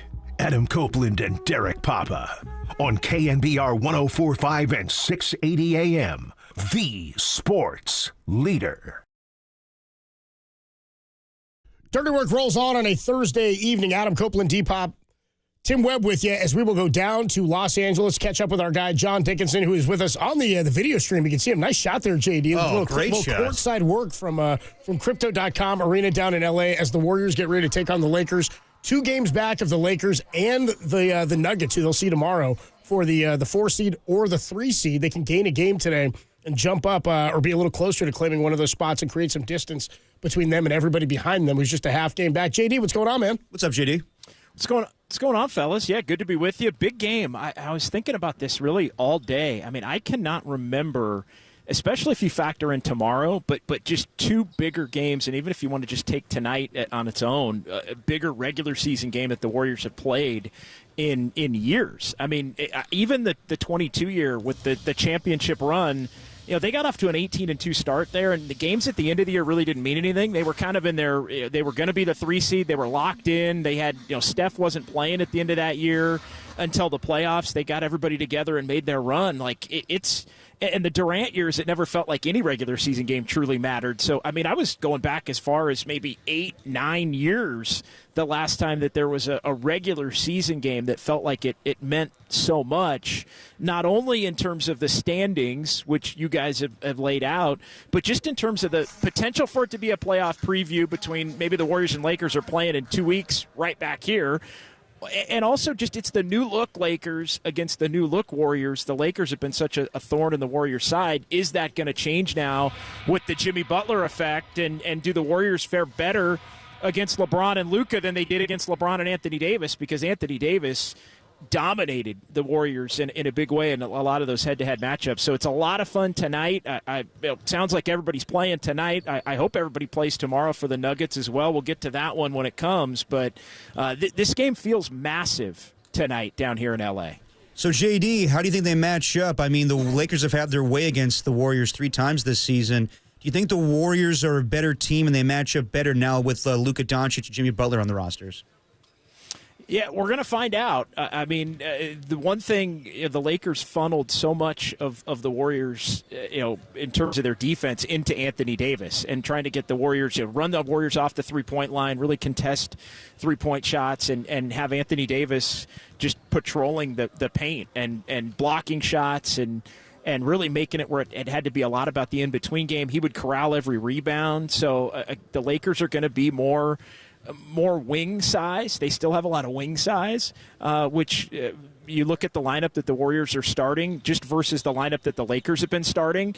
You've got Austin Reeves and Luka LeBron, Rui Hachimura, Jackson Hayes. Maybe they go Vanderbilt as well as somebody that can be switchable. Dorian Finney-Smith is another big forward that's switchable, and they've played Finney-Smith some at the small ball 5, so it could be they feel like they can go small, I think, against the Warriors, but even still be bigger than the Warriors' small lineup, which is, Moses Moody 6'5", Draymond at 6'4", 6'5", Pajemski 6'3", 6'4", Steph 6'3", 6'4". So to me, that's the big thing to watch in this thing, Copes, is the size. It's not necessarily the center size anymore, but do the Lakers still have a significant size and physicality and length advantage over the Warriors just in terms of that big forward or wing length? And can that prove to be what allows the Lakers to prevail in this one? And can the Warriors overcome it? Because I think the Warriors are thrilled to not have to be dealing with Anthony Davis anymore as part of this matchup. But then, Luka and LeBron, one of those guys is going to be on the court at all times. And they're, in some ways, maybe a more difficult team to guard than they had been in the prior iteration. Talking to John Dickinson, who's live from Los Angeles at Crypto.com Arena, getting ready for the Warriors and the Lakers. Steve Kerr yet to address the media yet today, but he will in just a little bit. JD will be over there getting you that, and he'll be with you for Dubs OT immediately following the conclusion of this one.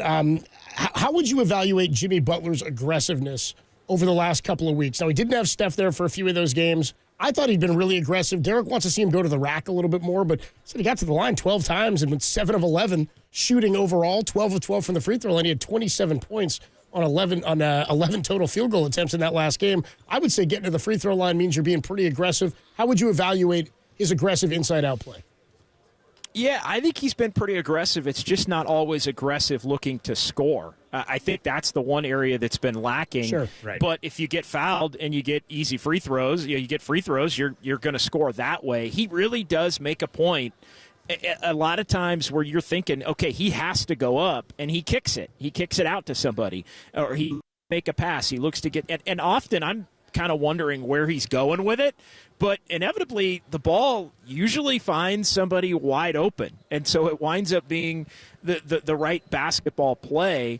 Jimmy has consistently said he'll be able to score when the time comes. We saw him be able to do it in his own way in Memphis, but I think that's the one thing that everybody's kind of waiting for is what Derek's concern is can he get buckets on the nights where teams are not allowing him to get to the free throw line. That I think is the question. Can he go and can he finish in the paint some of those layups that have turned into kickouts or some of those other shots that have wound up getting blocked at different times on the interior? It hasn't really mattered to this point. I mean, they are 18-2 when he and Steph both play, so they've had a great deal of success. But I do think on the nights where the others are not hitting shots and Steph is doing what Steph does, you look up and it's the spotlight is always going to be on the best players. And if Jimmy Butler's having a 16 or a 17-point game and Pajemski and Moody are not hitting those open shots, then you're thinking, wait, this is the high 50, low $60 million player that has proven throughout the course of his career that he can put teams on his back in terms of scoring. Does he have that ability? One thing we really haven't seen in the traditional way that I think everybody expected to see it. But, again, he's still getting to the free throw line. He still is scoring, and this team overall has been successful. I mean, the top defensive-rated team in the time that he's been with the Warriors, the 18-2, like I said, that speaks for itself. They're forcing turnovers, so I think they're just trying to do it a different way, which is winning basically mainly with their defense and trusting that the role players are going to knock down shots. Oh, and Steph Curry's going to be spectacular. Yeah, well, we'll get you out of here, JD. I know you need to run over to Steve Kerr's press conference, but you were talking about the magnitude of tonight's game, and I think either way, tomorrow is just as big, and you have a great memory when it comes to games. Can you remember the Warriors having a back-to-back like this where they just had a long road trip, they play the Lakers, then they have to come home and play the Denver Nuggets, two teams that they have not had success against in recent years? Nothing like this. And honestly, I'm really interested to see what the Warriors do tomorrow, because there is some thought that they may look to considering the circumstances, rest guys tomorrow again, believe it or not, even against Denver again. They didn't do it last time. Denver did. Maybe the Warriors are the team that does it. I think it entirely will depend on how tonight plays out for them, but I don't remember anything like this at all. You go, Denver to the West Coast or L.A. to San Francisco a lot, but never at the end of a trip. And really, I think it's kind of a shame on the league type thing because they want these marquee matchups to be so important, and yet there are so many of these odd points in the schedule, just like last week where they have 2 days off before playing in Miami, 2 days off after playing in Miami on this 2-week road trip. And I think it's unfortunate because it feels like at times the schedule is overly spread out, and then at times the schedule is too compact, especially at the end of the year where it often feels like the league is trying to cram a bunch of these games in. But Warriors-Nuggets is marquee, just like Warriors-Lakers is marquee. Yeah, it's marquee. Sorry, we're catching some anthem behind you, JD. It's just kind of funny. Whenever we do our anthem practice. JD knows whenever we do our Matt Mayoko pregame hits on Niners, we're always getting some anthem warm-up. So, JD, why don't you get over to the Steve Kerr press conference, and we will hear you and see you on Dubs OT following this one, man. Have a great time at the game. Thanks, JD. All right, you got it, guys. See you later, bro. The great John Dickinson, super reporter, boots on the ground. How about that?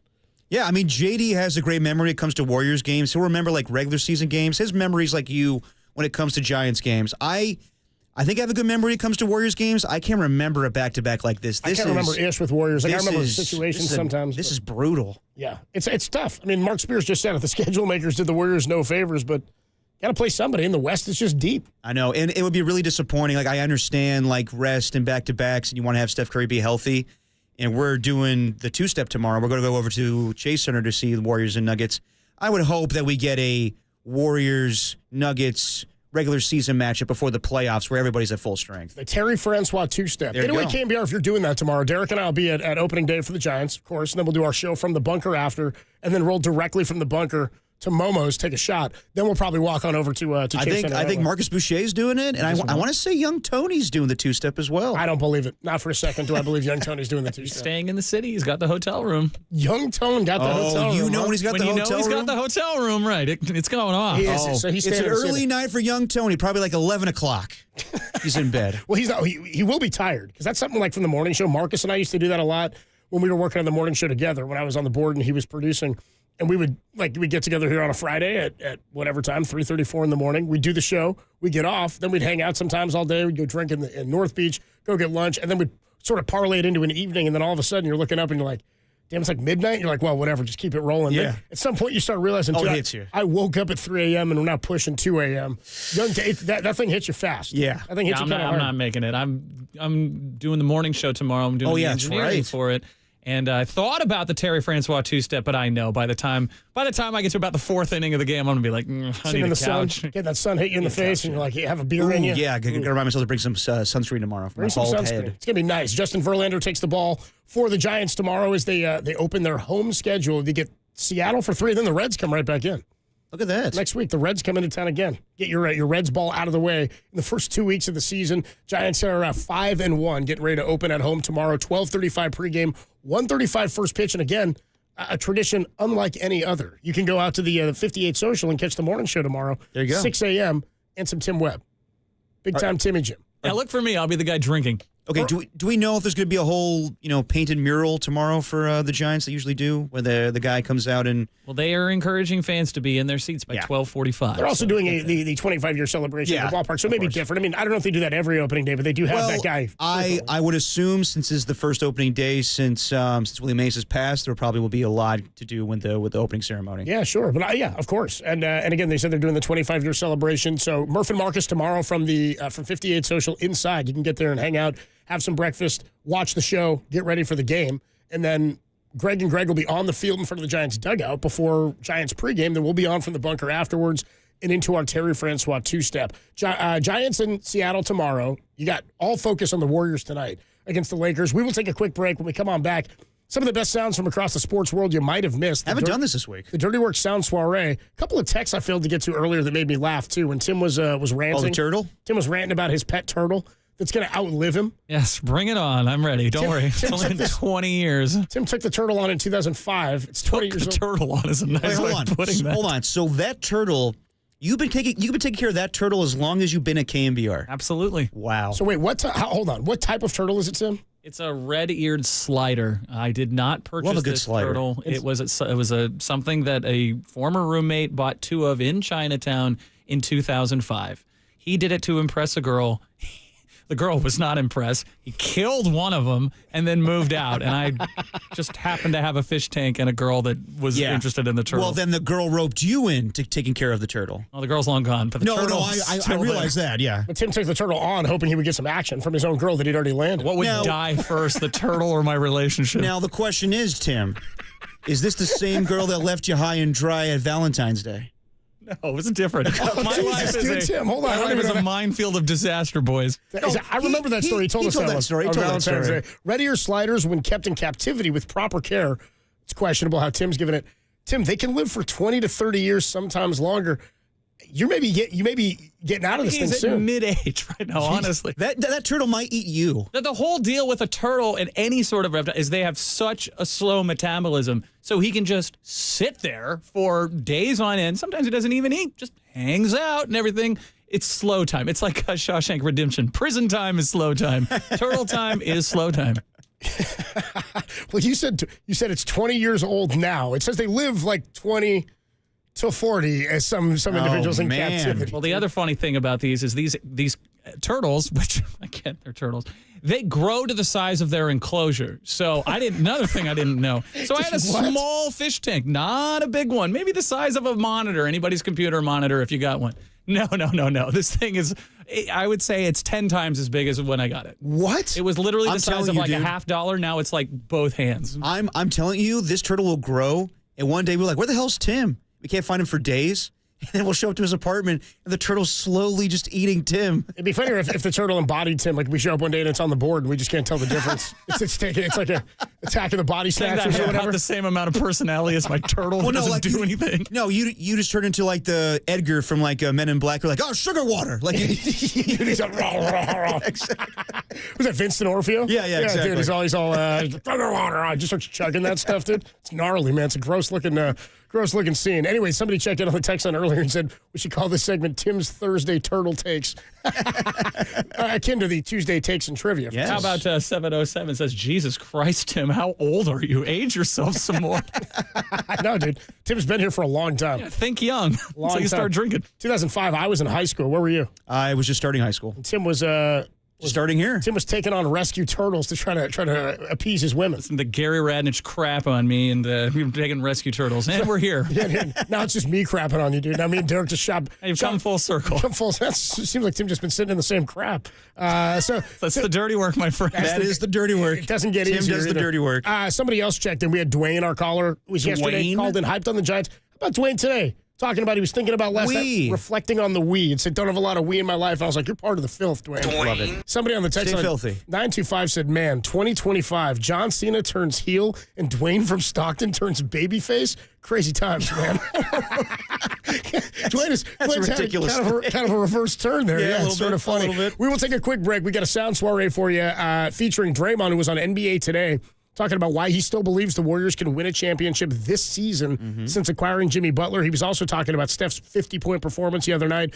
Plus, you got to hear what happened. We'll tell you about it in the Atlanta Hawks halftime fan event that went on. They did a little competition at halftime, and something we've never seen happen. Guy tears his ACL, and the PA announcer does not know what to do with it. She has no idea where to go. What you got, Tim? Can I follow up to our text messenger who said, man, age yourself a little bit more? He said, damn, low-key, you could be my dad if you were a teen dad.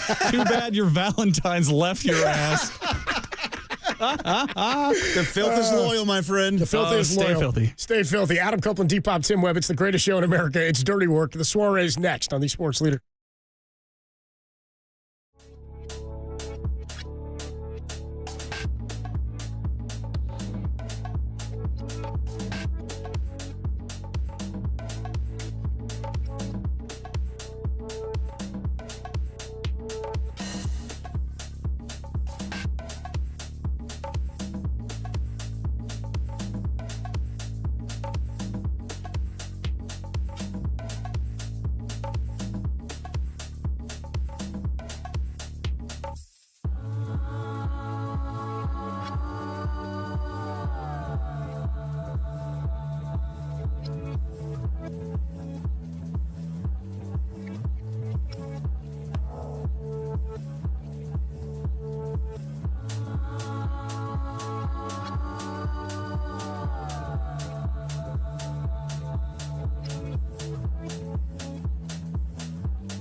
Now, back to Dirty Work. Adam Copeland and Derek Papa on KNBR 104.5 and 680 AM. The Sports Leader.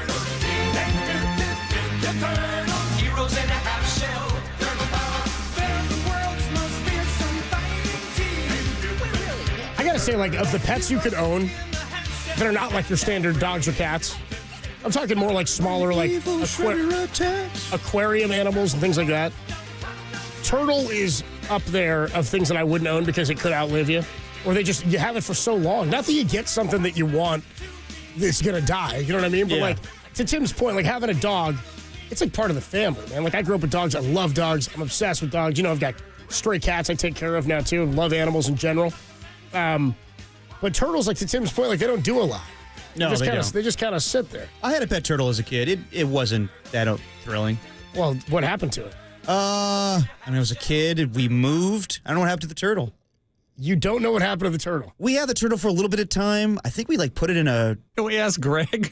No. He might have an idea. No. Greg would say you had a turtle. Yeah, well, he wouldn't know about this. This is on my mom's side, but I think we put a turtle in the lake and it just went away. When we moved. Put the turtle in the lake and it just went away. Yeah. What, he slept with the fishes, dude? What do you mean? No, turtles went on to live his good life. Same thing with Luca Brasi. They just dropped him in the water and he went away. He sleeps with the officials. You're not the first person to do this, but people do this in San Francisco all the time. They take it to Golden Gate Park. If you're ever in Golden Gate Park, check around the ponds. You'll see a bunch of these. They're invasive. It's not a good thing to do. Yeah. Don't do that. Well, I was a young kid, but yeah. No, that's my turtle's somewhere in the old Colorado lakes. I don't think it is anymore. Man, probably not at this point. You probably fell. That's a good 30 years ago. 415 says hermit crabs and turtles, same kind of do-nothing pets.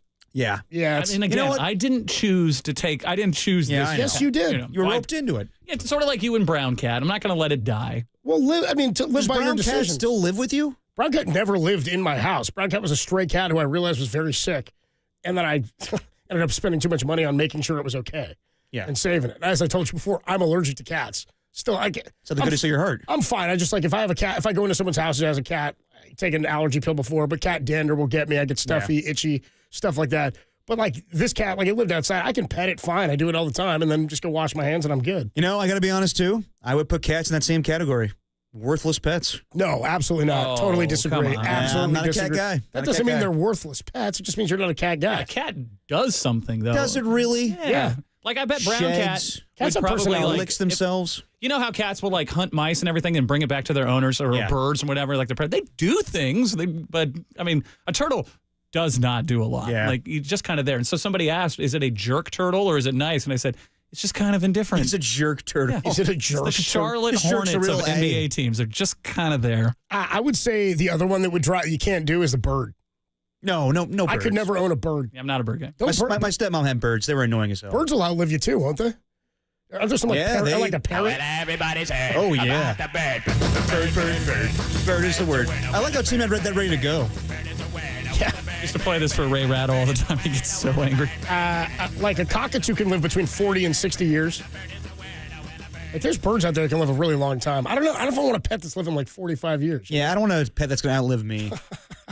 I hope you're going to live for more than the next 45, but yeah, we'll see. Yeah, we'll see. If you get a bird now, we'll find out. A lot of choices. Yeah, I don't know. Birds are one that would get me. What about a snake? At least you can watch those things eat. That'd be kind of cool. Yeah, I had friends that had snakes. I never got the appeal. A trouser snake. Let's get into the Speaking of the Hebrew Hammer. Let's get into the all right. Let's get into the sounds foray. Some of the best sounds from across the sports world you might have missed. Open it up, Tim. This is Dirty Works. Sound Soiree. No, I've whipped up this nasty little soiree. The best sounds you might have missed. Soiree, what? Soiree, honey. I think that means party.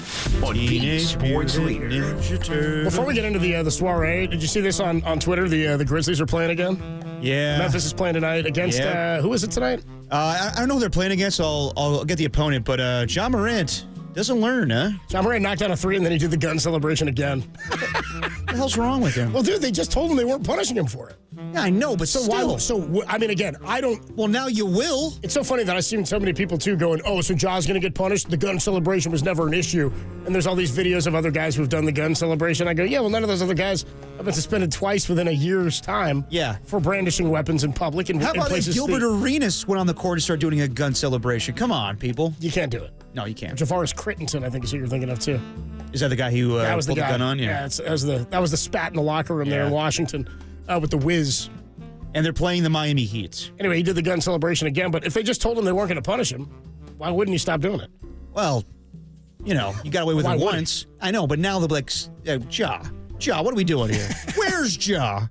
Ja this, Ja that. Can I quote our guy, Rod Brooks? He's a habitual line stepper. He knows where the line is. He jumps over it every time. And it's when he does, he's like, oh, you're all out to get me. It's like, stop. I'm more of a habitual pot stirrer. That's kind of where I come down. Absolutely. I'm more of a habitual pot smoker. Yeah, well, join the club.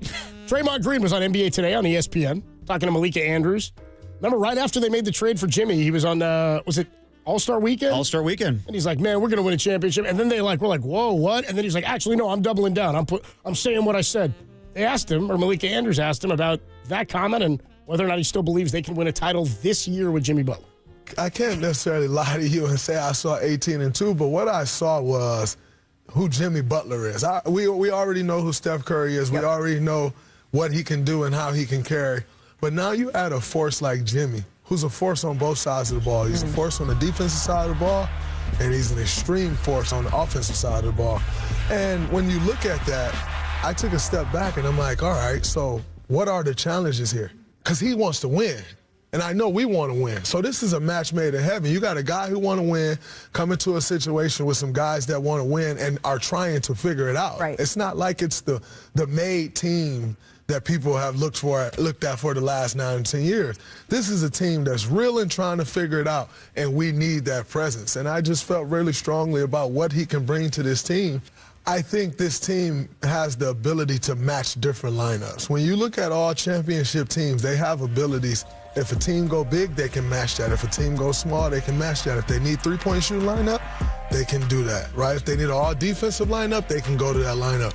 And I just think the versatility of this roster with adding Jimmy Butler and what it does against other matchups, it allows us to match up against anyone, and I like that. I think that's what you need to win a championship. Draymond's confident. Don't get me wrong. Like he's got a bias and he's got an arrogance about it. That said, if we're all in agreement, and we all are, that Draymond's one of the smartest players in the league and the smartest players in the history of the league, one of them, then his evaluation of what his team is capable of, I have to take at face value with some weight where I go, yeah, take into account who he's talking about, where he is. I mean, the guy's always telling you what he thinks, and he's not really ever mincing words.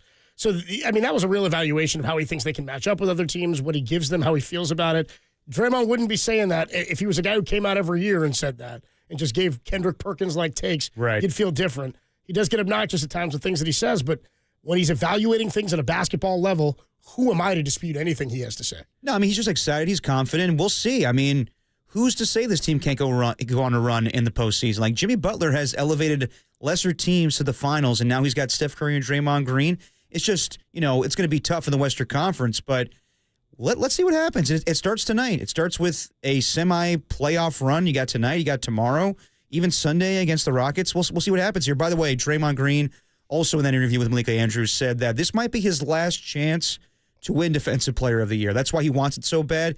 He views Victor Wembanyama being healthy in the future will prevent him from winning more of those awards. I mean, Wemby might just own the title for the next decade. Yeah. Like, not an exaggeration. Draymond said it last year.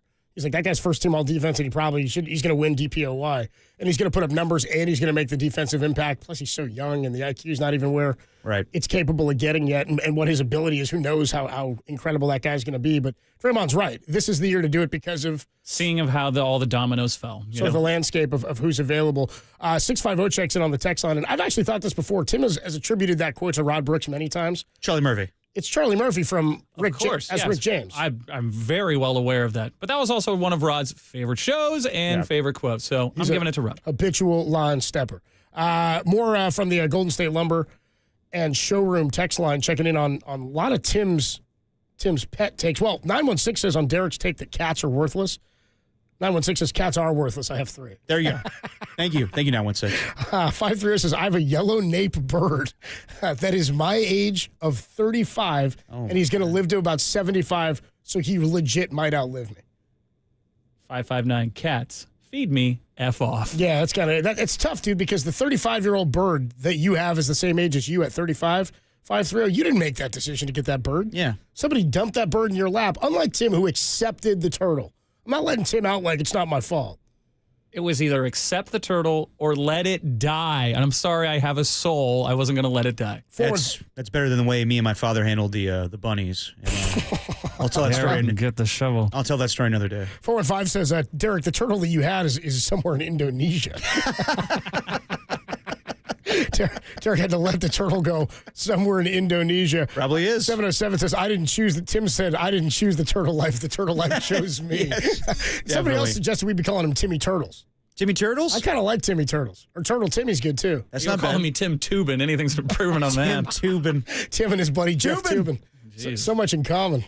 Timmy Turtles. I don't remember Tim getting caught for that on the stream. Good Lord. Let's get to one more piece of sound here in the Sound Soiree. All right, let's set this up. So they do these halftime, like you've seen these, where they're going to give away a car to somebody at a halftime of an NBA game or $10,000, and you got to make a free throw. Yeah, like the famous thing of like the guy hitting the half court shot and LeBron James jumped all over him. It's layup, free throw, 3-point, or whatever. They do a different one in Atlanta at halftime of the Hawks game. So they play tic-tac-toe, and what it is there's 2 guys, and they're on opposite hoops. And in the middle of the court, they have on the ground a big tic-tac-toe board. So you have to go and you make a shot. And for every shot you make, like you make a layup, you get to run back and place your little X or your circle on the tic-tac-toe board. So they're on opposite sides. So you can go back and you're running to try to get your tic-tac-toe before they do it. Kind of a cool game, pretty fun, whatever. Except when they're doing it 2 nights ago, one of the guys, the woman says, go. And they break from half court to run and go make their layup. First guy goes up to make his layup. And he goes down hard, like immediately legs come out from under him, never gets a shot up, goes down hard, and he's down for the count. Turns out he tore ligaments in his knee. They think he tore his ACL. Yeah. Medical staff will come over and help him under the basket. Hilariously, the guy on the other side of the court is like, it's my chance, dude. I'm gonna keep going for it. So he's making layups and he's going to play tic-tac-toe.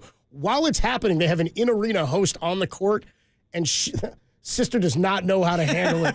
Check out the audio. The guy goes down, and she does not know how to go about ending this thing or getting this thing to wrap up. Here's the Atlanta Hawks halftime disaster. They'll place it on the board, and the first to get all 5 game pieces or tic-tac-toe will be our winner. So, James, Daz, are you ready? Ready.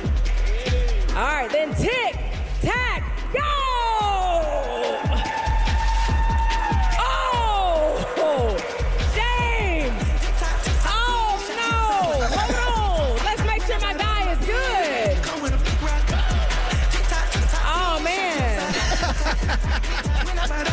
Well, this is not really a fair game at this point.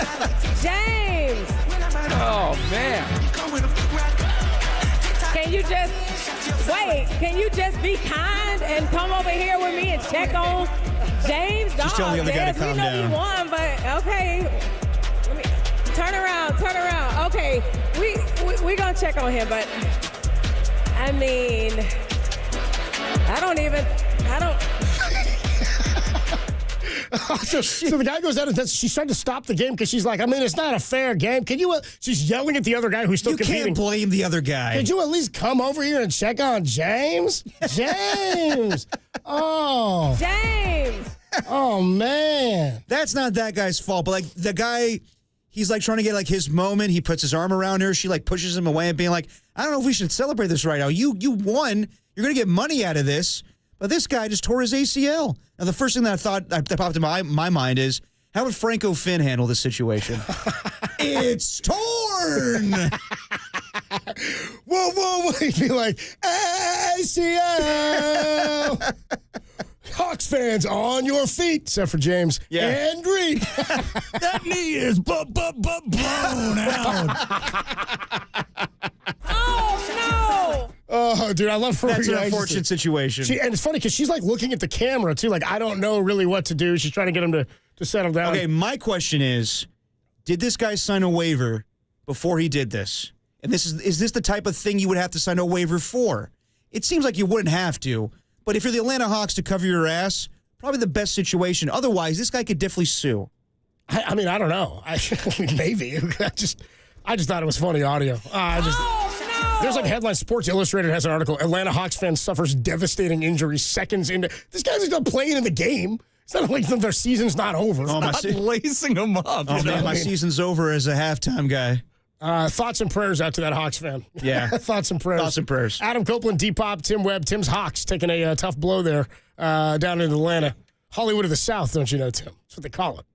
I mean, it's just so funny to see. I feel bad laughing, but the guy's just done for the count. It's the other funny. dude's running around. It's funny. He'll heal from that. The injury is not as funny to me as the woman reacting. Yeah, We got to take a break. When we come on back, we will wrap things up. We'll put the show to bed. Larry Krueger at the top of the hour at 6 o'clock with Tim put Diners Nightly. Larry reviews 58 Social. 58 Social, 6 a.m. tomorrow to 10. Murph and Marcus. We'll put the show to bed next. Dirty Work on the Sports Leader.